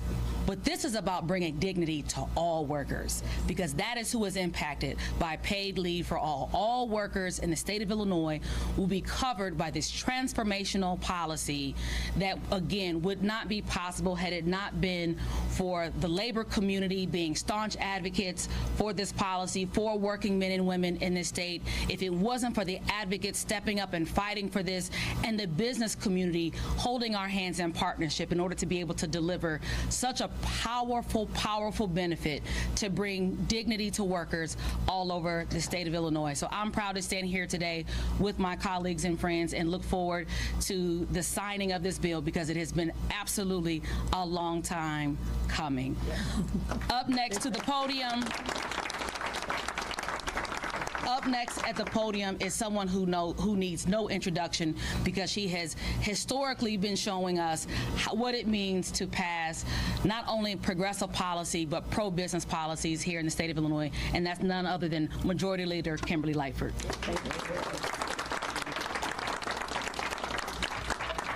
Thank you, Speaker Gordon Booth. She's much too generous. You guys really need to know she worked so hard on this initiative. As the governor stated, and many of us have, it changed hands so many times. This is an issue that has been lingering around the General Assembly for far too long. So I'm really glad that it landed in my lap when it came over to the Senate. I know that former Senator Toy Hutchinson carried this bill for a little bit too, so I wanted to make sure I mentioned Toy. But again, thank you to everyone for coming out today to celebrate this monumental piece of legislation. About 4 million workers, as Speaker Jordan just mentioned, in Illinois, do not have access to even a single sick day. So I want to give you a little story, because I want to say that again. Can you imagine people in this state cannot take a sick day without being penalized or losing their pay? Now, let's think about that for just a second. Imagine your child is down with the flu, a bad cold, or even COVID, and you are one of these millions of people. You have to consider, should I leave my child home alone or risk losing my job? Or imagine your car breaks down unexpectedly and you have no way to make it to work. You have to worry about if you'll be able to put food on the table. Let me tell you, ladies and gentlemen, why should a person have to think for just 1 second if they will risk losing their job or losing wages if they stay home to take care of themselves or their loved one? Don't we think that should be a basic human right? Yes. Today I stand before you. Thank you. Basic human right. Today I stand before you to proudly say that in Illinois, thanks to our governor, those worries are no more, thanks to the signing of the Paid Leave for Workers Act. And through this law, we are requiring employees to receive a minimum of 40 hours of paid leave to be used for any reason within a 12-month period. Over over the 3/4 of low-wage workers do not have paid sick leave. And unfortunately, Black and Latino people, as well as women, are overrepresented among low-wage workers relative to their share of the total number in the workforce. Too many low-wage workers go to work sick because they cannot afford to take unpaid leave, and then they make everybody else sick, and fear losing their job if they do. That's just simply inhumane. Thanks to this measure, workers have the peace of mind that they can take care of themselves today without worrying about the consequences tomorrow.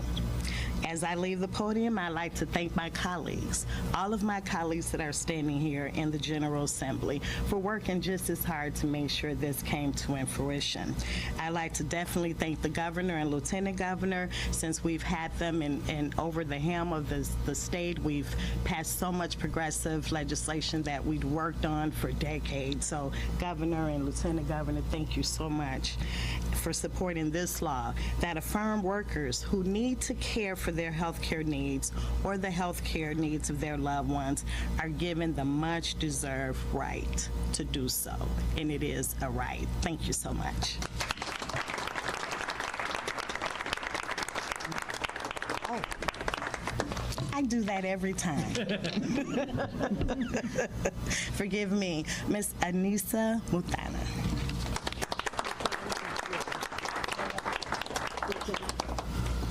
Good afternoon, everyone. Good afternoon. Thank you, Governor. On behalf of the Illinois Manufacturing Association, I would like to thank everyone for coming out today and for this act. As a CEO of 2 manufacturing companies, it's my pleasure to join to celebrate this new paid leave law that will help employers invest in their employees. Currently, Illinois manufacturers employ more than 650,000 individuals. That's 14% of our state's economy. Manufacturers invest in our human capital, which is our most important asset, by paying wages and benefits that average more than $80,000 a year. I think that's the secret here, right? We need to get that out. Providing also the necessary skills and training to be successful. For the record, nationally, more than 94% of manufacturers already provide a paid leave and employer-funded health care. We do it not because we have to. We do it because we care. I've been in this industry for over 30 years, and I am proud to be CEO and co-owner of 2 companies, Pioneer Service and M&M Quality Bar Grinding. You're listening in here to officials there make some remarks after Illinois Governor J.B. Pritzker signing this bill mandating that paid leave. Certainly has to be accrued after working for some time. I'm Andy back here on Live Now from Fox. We're going to take a quick 2-minute break.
Welcome back to Live Now from Fox. I am Andy Mack as we continue to follow some of the top headlines. And today, Michael Cohen, former President Donald Trump's lawyer and fixer, is expected to testify before a grand jury. We're having a podium outside of that courtroom, kind of a stakeout, we believe, as Cohen to testify before that grand jury in this hush money probe. Of course, Cohen arrived at the courthouse accompanied by his lawyer shortly in advance of his closed-door testimony, which comes at a critical time as the Manhattan District Attorney's Office approaches a decision whether to seek charges against Donald Trump.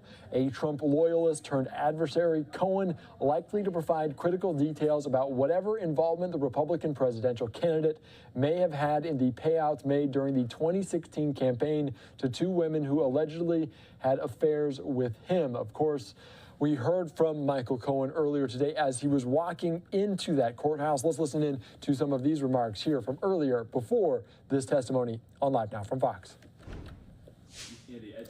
My goal is to allow Alvin Bragg and his team to do what they need to do. I'm just here to answer the questions. What do you think the result of your testimony today, what will be the result? Can you imagine Mr. Trump being arrested? Is that what you want? No, again, you've heard me say this many times. My goal, this is not revenge, right? What this is about accountability. I don't want to see anyone, including Donald Trump, indicted, prosecuted, convicted, incarcerated, simply because I fundamentally disagree with them. This is all about accountability. He needs to be held accountable for his dirty deeds. So let me be very clear. There are lots of labels, lots of political attacks, lots of rants on social media. There's only one word that Michael Cohen has always told me he wants from the very beginning that I started with him to this very moment. The word is truth, and I'll back it up by my own word, facts. Anytime you hear labels about Michael, attacks on Michael, just remember, we have the facts proven and documented on our side, and that's the truth. You're just hearing from his lawyer and Michael Cohen before this case there, as he's expected to testify before the grand jury in this hush money probe related to the former President Donald Trump. So we'll learn more and more information about that as we continue on here on Live Now from Fox. I do want to give you an update on that camera that we're seeing outside of that courtroom, and it's actually not related to Michael Cohen. Instead, it's another headline that we followed over the last little bit here on Live Now from Fox out of New York. Of course, this is potentially sentencing reaction as jurors have reached a decision in the death penalty case of that 2017 deadly terror attack on the West Side Highway bike path. Of course, he was convicted last month of murder in aid of racketeering for providing material support to ISIS, the Islamic State group. 9 of the 28 counts were capital crimes, qualifying him for the death penalty. So we will potentially take you out to this live event as soon as it happens here on Live Now from Fox. So certainly misreading what that podium was, but also still a very big headline. We'll take it to you out of the Big Apple as soon as it happens here on Live Now from Fox. Let's continue with our New York theme, and we're going to go out to now the mayor of New York, Eric Adams. He was talking about housing. We're going to take you to this press conference from earlier today here on Live Now. Next generation and how the conversation on living is just shifting. I think the pandemic has caused us to shift faster than we thought. My son, the whole concept of being indoors is just, it's just not real for him. He believes in shared spaces. He believes in a short period of time of being in this apartment. I was joking. I don't even know if he knows how to turn on the stove. He eats out. He enjoys the camaraderie and the cross-pollination of people interacting together. And as we look at some of these drawings, we were on the rooftop. This picture here showing the shared space. This is a shared space mindset of the future generations. And this concept really falls in lines with what Deputy Mayor Maria Torres Springer and Chief Housing Officer Jessica Katz what we have been talking about. And so we're excited about the challenges that are in front of us, particularly around affordable housing. And that's why last year we declared that New York City would lead the way on housing in America. This is a conversation that I'm hearing from my mayors across the country. How are we dealing with housing? How do we think differently about housing? And you can't do it if you start out from saying no. Dan Garodnick, who's over at Planning, knows that we must be a city of yes. We have to think differently, and we have to lean into how do we have a different approach to housing. And so we have to say yes to housing, yes to new zoning, and yes to innovation. They all go together hand in hand. And so today we are here to highlight just how we are moving that agenda in the right direction. The bottom line is we must make it easier to convert office buildings like the one we just toured into housing for New Yorkers. It has been just extremely difficult, and just to imagine that there's certain buildings we can't convert just because of the years that it was built, we need to look at how do we have a different approach to this. And as I indicated in my State of the City, we're going to remain the greatest city in the world by building housing and affordable housing for everyday New Yorkers on several income bands, from low income to middle income to market rate and to luxury. All of those combinations come together to have a city of this magnitude. And we must remain a place where everyday people can find housing. That's why we have made affordable housing a central part of our working people's agenda, and the deputy mayor has been clear with the moonshot moment of 500,000 new homes over the next decade. We released our Housing Our Neighbors plan to connect more New Yorkers to safe and stable homes, and the most important one is the one I like, get stuff built. To speed up construction of new housing in all 5 boroughs is just has been taking too long to put a shovel in the ground, and we want to change that mindset and get stuff built in the city. But we said from the beginning that we need to help from the state. During this time, our team, we have been in Albany repeatedly engaging in very fruitful and healthy conversations with the state lawmakers. And I must say that both houses, the leaders in the Senate and the leaders in the Assembly, they both understand the urgency of the moment, that we need more housing, and the only way we can have more housing is to build more housing. And so we're excited about the possibilities of what is going to come out of Albany. We cannot thank the governor enough. She has been a real partner in this conversation about housing. She has included a number of key investments and policies in her proposed budget that would help us address the housing crisis. And we are here today to say that these items need to be included in the final budget that's going to pass later this month. I know Albany, I've been there, so there's some deep conversations that are taking place, but we think this is a real win. And as I walk around this building, I really want to thank Van Barton team for showing us around this amazing project and for the vision of moving forward with a project of this magnitude. It makes it clear what we can do with more of our vacant office building. We're talking about millions of square feet of office space. Even in those companies where people are remaining in their companies, there's a concept of downsizing. And so we have to think differently. And so we can do this together. It's about having partners in the state, but also partners in the city council. And I am really pleased to be here with our finance chair, Councilmember Brennan, and Speaker Adams, the leader of the council, who are also aggressively understanding that we must partner together to plan to speed up these office conversions and for raising their voices to keep the changes we need from the state. And I also want to thank just a real leader, the chair of the New York City Planning Commission.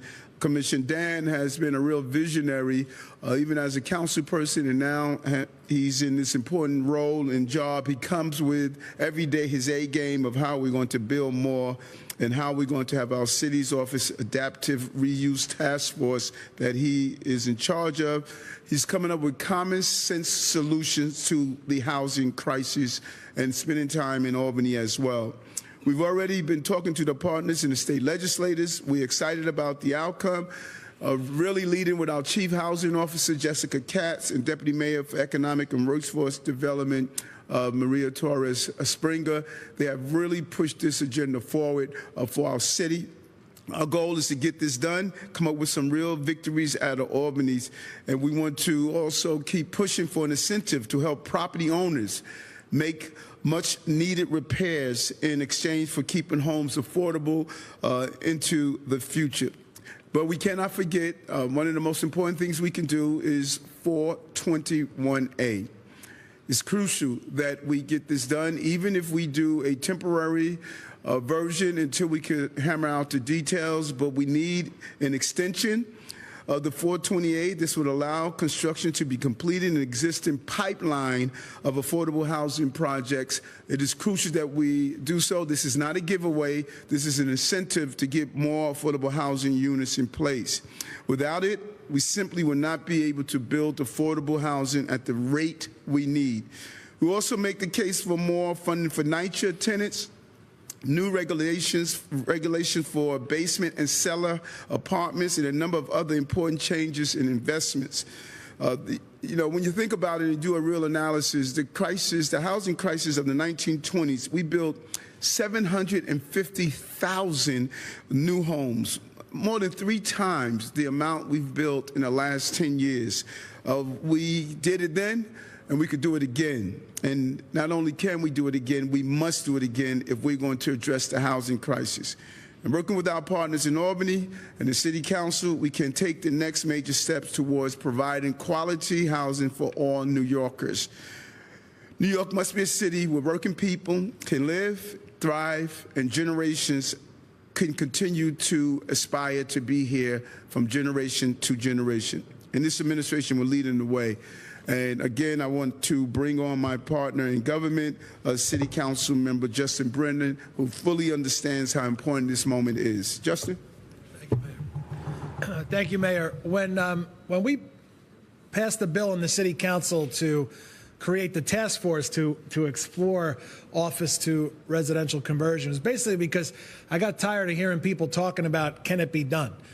I went to the mayor and said, let's actually figure it out. Let's sit down, let's get the greatest minds we have, and let's figure out if it can be done. And I think what's happening here is really an example of that, of putting a what if into action, and a what if and a why not.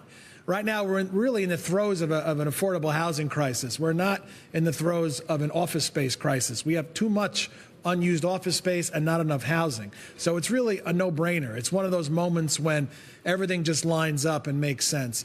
Like the mayor said, we need our partners in Albany to incentivize these conversions to make it easier for developers to do this. If they have unused office space and we have such a need for affordable housing, this is the way to make it happen. We're going to do everything on the city level to make it as easy as possible to go through this process, but we need our partners in Albany to really incentivize this and make it as easy as we can. This is something that almost 75% of New Yorkers support. Turning unused vacant office space into residential units. It has overwhelming support across the city, and it's just really a common sense, no-brainer policy. But now we have to do everything we can to incentivize it to make sure that it gets done and makes it easier to get done. You're talking about maybe 40,000. If the blueprint that Dan's task force laid out, that we could house about 40,000 families, over 20,000 units in this city just by converting unused office space into residential housing. So let's get it done. Thank you, Mr. Mayor. Thank you. Thank you. We've got time for a couple on-topic questions. Folks have on-topic questions. Hold on, before we do that, why don't you come, you or your son, why don't you come say a few words about this project, okay? I'll be very brief. Thank you for your time. Thank you, everyone, for your time and support. Creating a livable place for people to both socialize, work, 24 hours a day, 7 days a week, rather than having a part of the city that is quiet a few days a week, active a few other days a week is vital. It creates a better community, a safer community, and effectuating a change and enabling office buildings to become residential buildings is paramount. And we've done it at 180 Water Street. We're doing it here and a few other places in New York City.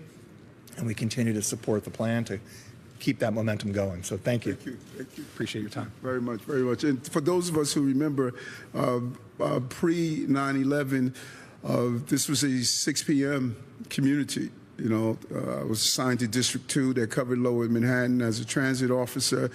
6 p.m., people were gone. Now this is a 24-hour, 7-day-a-week, you know, people are walking their dogs, enjoying the nightlife and enjoying living down here. And so we've been here before, and we cycled out of it. And so we're looking forward to it. And thank you for being a pioneer and forward thinking as we turn this dream into reality. Yep. Couple questions. If I wanted to rent a one-bedroom apartment here once it's done, how much would that roughly go for? What are some of the incentives that you're putting out there to get people on board? And what are some of the challenges with turning a space like this into residential? Okay, why don't we turn it over to you, Deputy Mayor? The rent part of it, you could give up the rent part of it, but Deputy Mayor. That's right. Thanks for your question. So what we're looking for in Albany is the ability to do a couple of things to make this type of conversion easier across the city. One is a change to what is called the multiple dwellings law to allow the conversion from office to residential. Right now, if you look at the map of where this type of conversion is allowed, it's really a patchwork depending on when a building is built and where it is in the city. So that's one part. The second part to your question, though, is we're also looking for authority for a tax exemption that would allow the possibility of affordable units whenever there is a conversion. So those are the two things that have to work hand in hand so that as there is conversion, there's the ability for more affordable units. I'll let Richard talk about this building. This is a market rate building, and we're happy that it is converting to residential, but if we are successful with our partners in Albany, then what we'll see is not just the conversion to residential, but also the addition of affordable units because of that, the tax exemption and the incentive that will be made possible. Richard, you guys want to say what the rent will be for one bedroom? Rents have started about $3,000 a month and going up from there. How many units of those? We're going to go one at a time. I have a couple of questions about the building. How long did it take to convert one unit? How many units will be for a floor? And, you know, we're talking about affordable housing crisis. How does a $3,000 unit help with an affordable housing crisis? Some people can't even afford to pay $1,000 a month. No, what we have in the city is a housing crisis, And the goal is to build low income, middle income, and market, and to shore up NYCHA. So it's not a one-size-fits-all. We have a housing crisis. When I speak with my principal and police officer, they are having a housing crisis. So we don't want to divide and separate our city. We have a housing crisis. And as the deputy mayor stated, that if we're able to incentivize the affordable units by putting money into it, like we did with other projects in the city, the Bruckner Project, Innovation Queens, the Willis Point Project, we're able to do so. So the game is to make sure we get the zoning to get out of the way so that we can use the creativity to address the housing crisis. Well, hold on. Yeah, you're one at a time. We got you. And so they want to talk about the floors. All right. Can you say your name, sir? Yeah, Joey Kaleli. So overall, 588 units, and from start to finish, so we go systematically throughout the building from bottom up. So from the time we started until the time we get our first TCO for that set of units, it'll be 18 months. But overall completion of the project, 24 months. So without the incentives, yes, sir, you could answer. Without the incentives that they're looking for, how did you decide to convert this? Like what economics were in play for you to do that? I think cost basis of our investment, which we purchased back in 2013, enabled us to be able to do it without incentives. But you know, incentives would, of course, help with other people.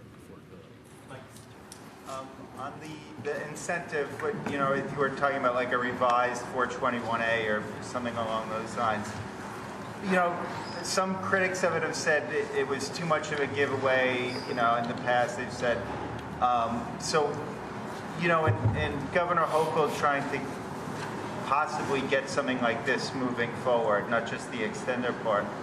What advice do you have for her to kind of convince people that this is a good thing, you know, and to kind of create consensus? Yeah, no, great question.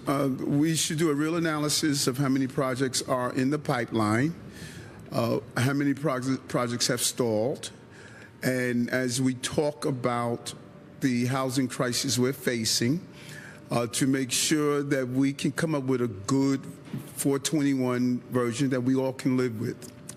You know, do we find 100% agreement on anything? No, you don't.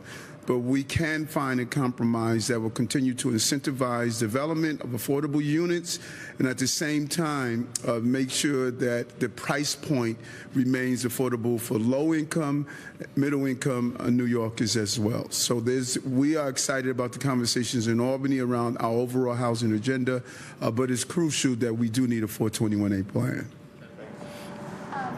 The governor's proposal on conversion includes a tax incentive if landlords do affordable housing, but it's up to them. Do you have a sense at all of what share of landlords doing conversion would choose to do affordable housing? Jessica, one of you? Sure, I got it. It will depend on what is ultimately passed, right? Because with each of these, with each of the incentive programs, the devil's usually in the details. So our goal is to make sure that it's the type of incentive program that makes sense to get the conversion, to get the affordability. So that we're not eroding our own goals. But we can follow up with specific estimates, but we're not trying to force anyone to do a conversion. What we're trying to do, as the mayor mentioned, is to get rid of all of the barriers, and there are many of them that exist today, regulatory, financial, to make these conversions possible, because we have to use all of those tools to meet the housing crisis that has been dire and unrelenting over the course of the last several decades.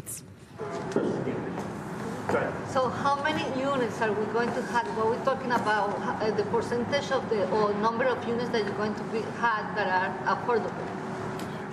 This project here is market rate. This project here. Our goal is to do the changes that we're talking about so that we can incentivize by putting in city resources to do affordable on low income and middle income. Okay? You're just listening in there to Mayor Eric Adams talking about housing potentially moving from commercial to residential. We're also seeing the live picture right now out of New York. Certainly, we're hoping to get some reaction during the sentencing phase of the bike path attacker there. We're going to take a quick 2-minute break, though, first, here on Live Now from Fox.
Welcome back into Live Now from Fox. We're learning new information out of New York, and this from the AP there in New York City. Divided jury means no death sentence for the Islamic extremist who killed 8 people with a truck on New York City bike path. Of course, we're following this very closely here on Live Now from Fox. We do have a podium set up outside of that courtroom in New York City as we're learning this breaking news here on Live Now from Fox. Of course, it would have to have been a unanimous decision for the death penalty to be implemented, but that not the case right here as the bike path attacker, Saifullah Saipov, avoiding the death penalty. They will continue on with the sentencing phase to see what it will lead to. So certainly following that very closely here on Live Now from Fox. We'll take it out to you as soon as that happens.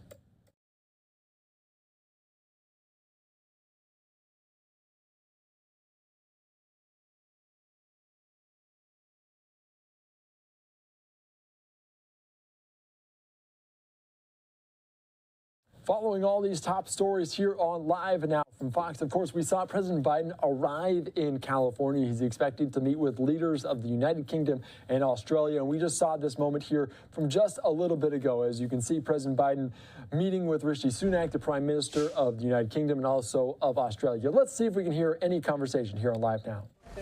Mom, thank you. You're the last one. Thank you, thank you. Thank you. Yep, we're all moving this way. Everything is moving this way. Yep. When they finish as well. Thank you. That was a very quick media session there here on Live Now from Fox. But as you can see in Southern California, this is a live picture right now. The United States, President Biden, they're meeting with the 2 prime ministers of the United Kingdom and also of Australia. So we'll hopefully hear some remarks from President Biden in the coming hours, coming minutes here on Live Now from Fox. As soon as he steps up to the podium, we will take it to you in full as we do here all the time on Live Now from Fox. We want to continue to cover all the top headlines of the day, including the wicked weather that is moving through the Northeast. A nor'easter bringing some snow, a foot of snow to, well, Albany, central New York, upstate New York, and Syracuse, New York. They're expecting to have a foot in some places of that. Let's continue to cover that here on Live Now from Fox. Take you out to some officials in Albany talking about the weather that's coming their way while we keep an eye on several of these other live pictures here. They are going to be slippery. They are going to be slick. If you don't need to go out, stay home. And with more on that, I would like to invite our commissioner, Sergio Panunzio, to come up and discuss how DGS is preparing for this storm and what they're going to be asking of you. Thank you, Mayor. I thought I was over doing these winter press releases, but never know what Mother Nature brings you. Next 24 hours are going to be challenging for us. We're asking everyone to stay home if they can. We're expecting the snow to begin sometimes around 11 o'clock tonight and throughout the duration of overnight into Tuesday, and then breaking off sometimes during the morning, early morning on Wednesday. So a substantial amount of snow, lengthy snowstorm. We're prepared for it. We'll have more than 50 pieces of the equipment out.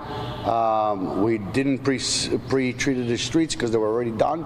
So we have enough material on the ground that to support another round. We have all of our shifts and crews in. All personnel is accounted for. All vacations and days off have been suspended for this storm. We ask people to stay off the streets. If you don't have to be on the street, don't be on the street. It's going to be slippery. Like I said, it's going to be challenging for pedestrians. It's going to be challenging for vehicle traffic. Visibility may be a problem, where the intensity, as the mayor pointed out, it's going to be significant at some time during the storm. So again, we ask everybody to be patient. Get your milk and everything else that you need to get done today, because the next 24 hours are going to be challenging. So I'm going to turn it over back to the mayor so she can talk about some other logisticals. Thank you. Great. Thank you so much. And one of the things that really helps our snow removal efforts is getting cars off the street, which in a city like Albany is really challenging. Just want to remind everyone, in the suburbs where most people have a driveway, snow emergencies are declared and there's no parking during the storm. That's very difficult in the city of Albany because of the number of people that rely on on-street parking. But we are doing all that we can to create other options for people who normally park on the streets. So we are suspending the timed parking restrictions in Washington Park and in Lincoln Park beginning at 6 p.m. tonight. So when you come home from work, if you live in the Center Square neighborhood, if you live in the South End and you normally park on the street, you will be able to park in the park and not have those timed restrictions apply. We are also opening some interior roads in Washington Park to expand the number of people that can park there. We are also working on some options with our partners to determine whether there are some other lots that can be open and available for people to park. So stay tuned. If you live in neighborhoods where people really rely on parking on the street, we're going to see if we can get some more lots open, and we will be announcing those if they do become available.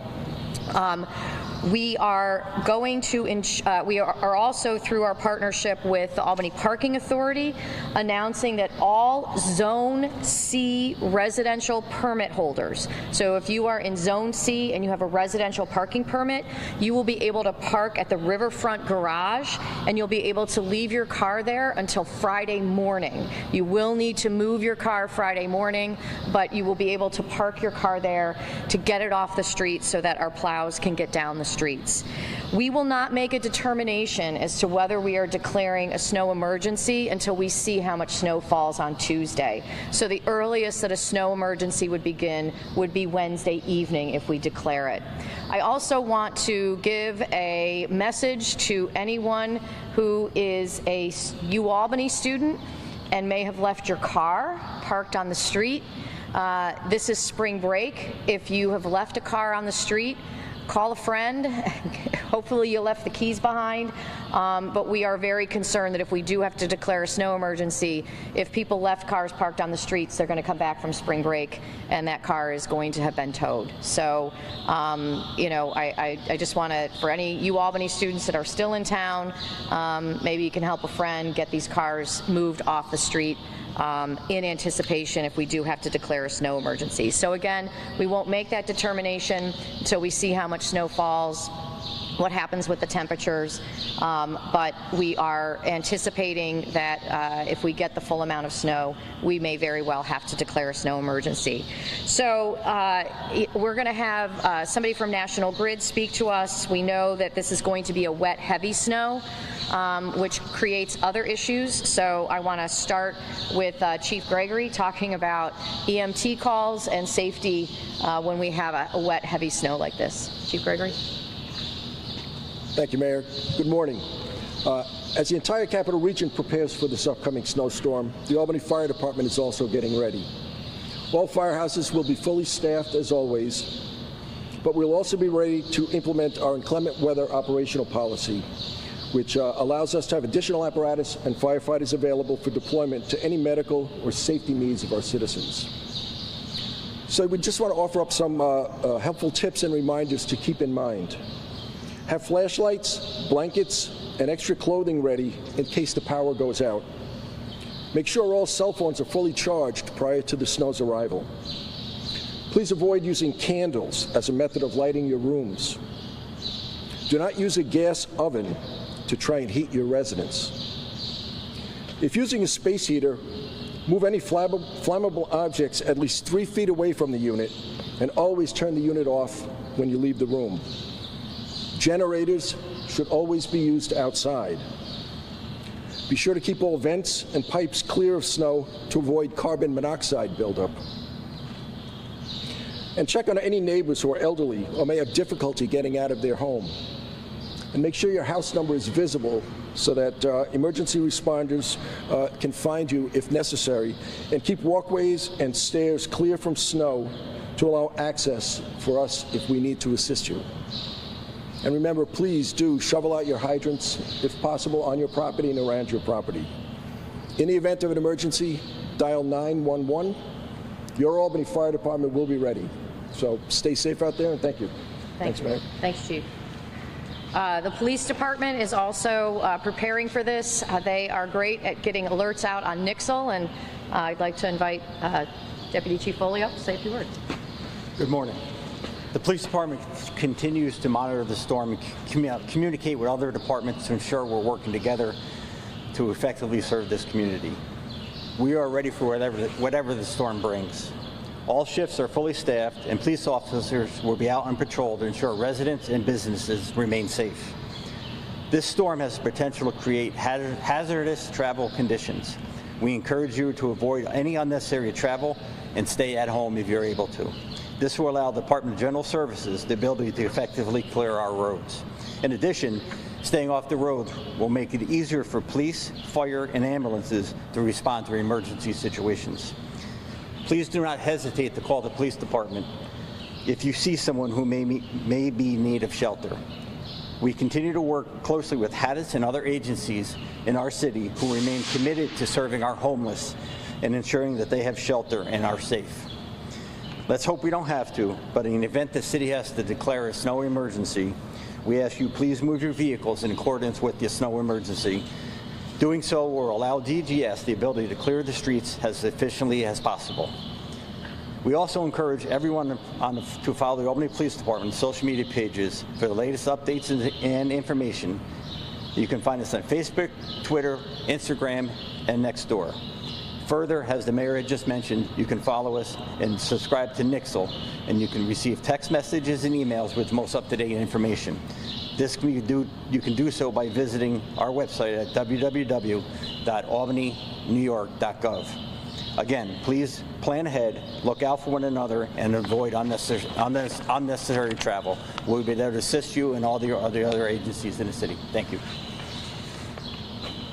Thank you, Chief. And again, I can't stress enough, Nixle is a great way for us to be able to get emergency alerts to you. So please go to albanyny.gov, sign up for those notices if you don't get them now.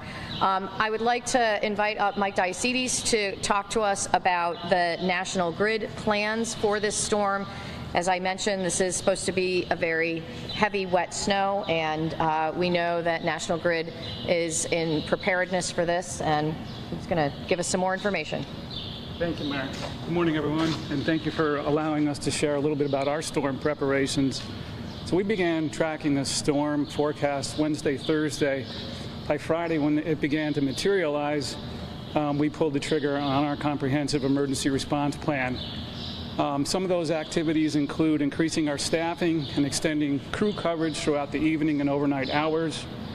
It also includes securing supplemental external resources, additional labor for line, tree, forestry, and other crews that would support our restoration effort. Needless to say, for us today, all employees, it's all hands on deck until further notice. We'll also be mobilizing equipment and materials to the appropriate locations that might incur damage.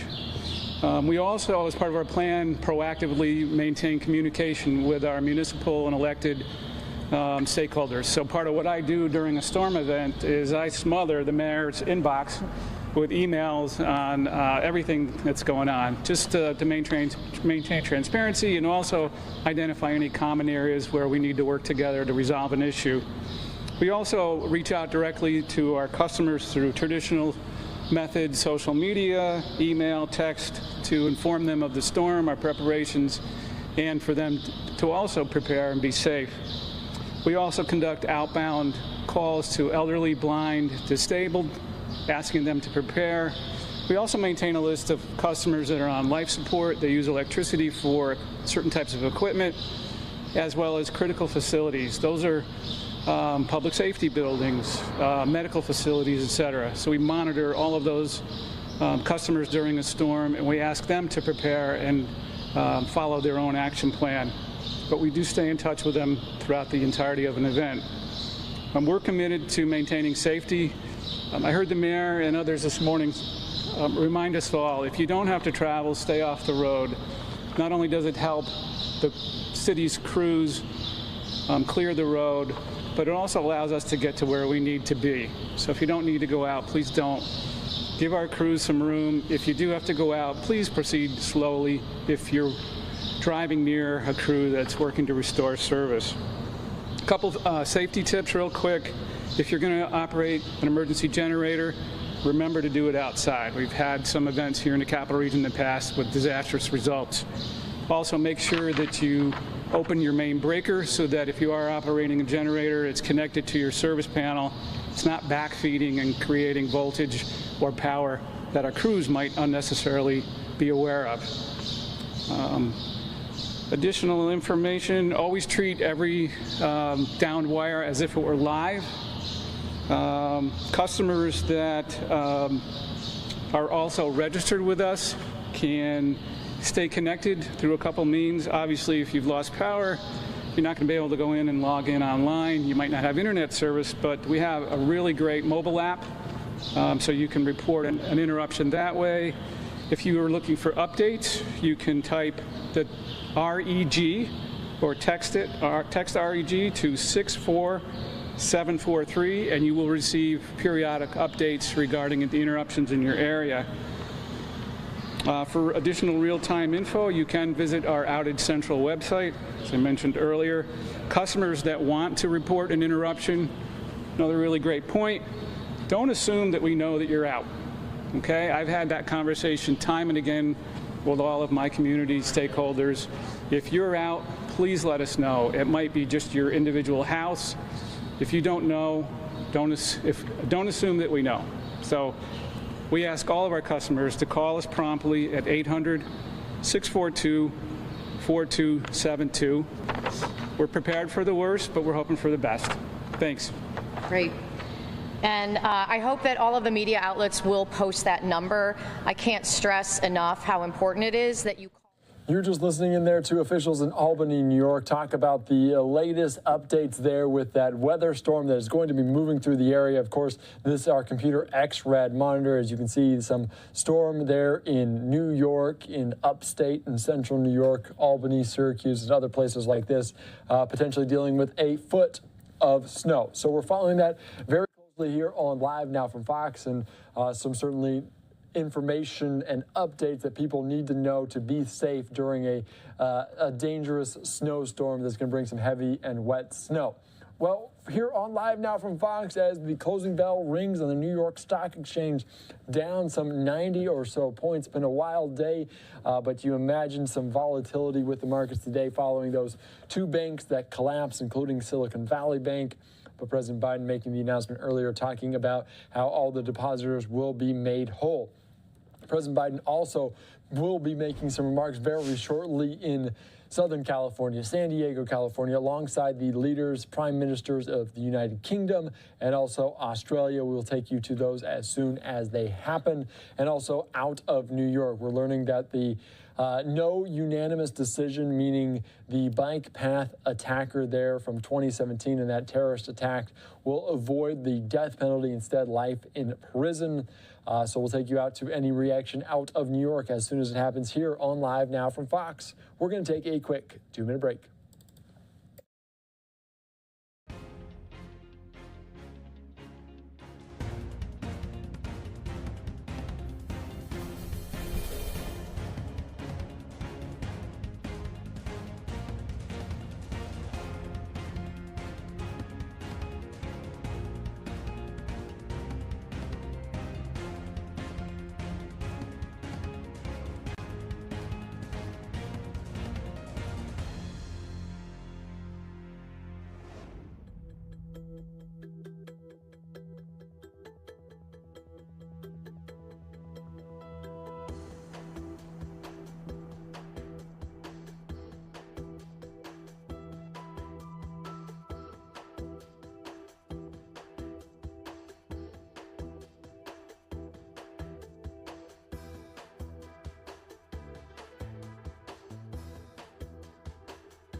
Welcome back into Live Now from Fox. I am Andy Mack. Thank you so much for joining us. Here's a couple live pictures that we're looking at right now out of Southern California. President Biden expected to speak alongside the leaders of the United Kingdom and also Australia at that conference there in Southern California. He will be busy in California.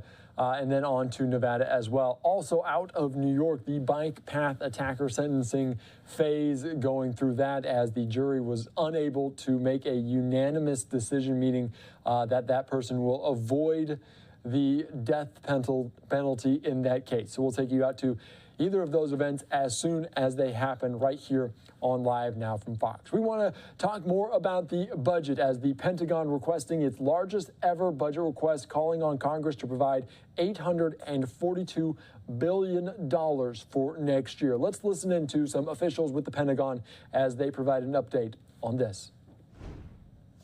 Us succeed through teamwork.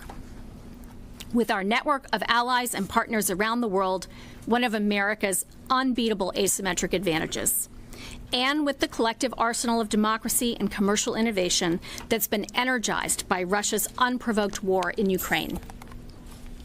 Here at home, the budget invests approximately $6 billion in strengthening the defense industrial base and supply chains, including long-term investments in microelectronics, casting and forging, batteries, kinetic capabilities, and critical minerals.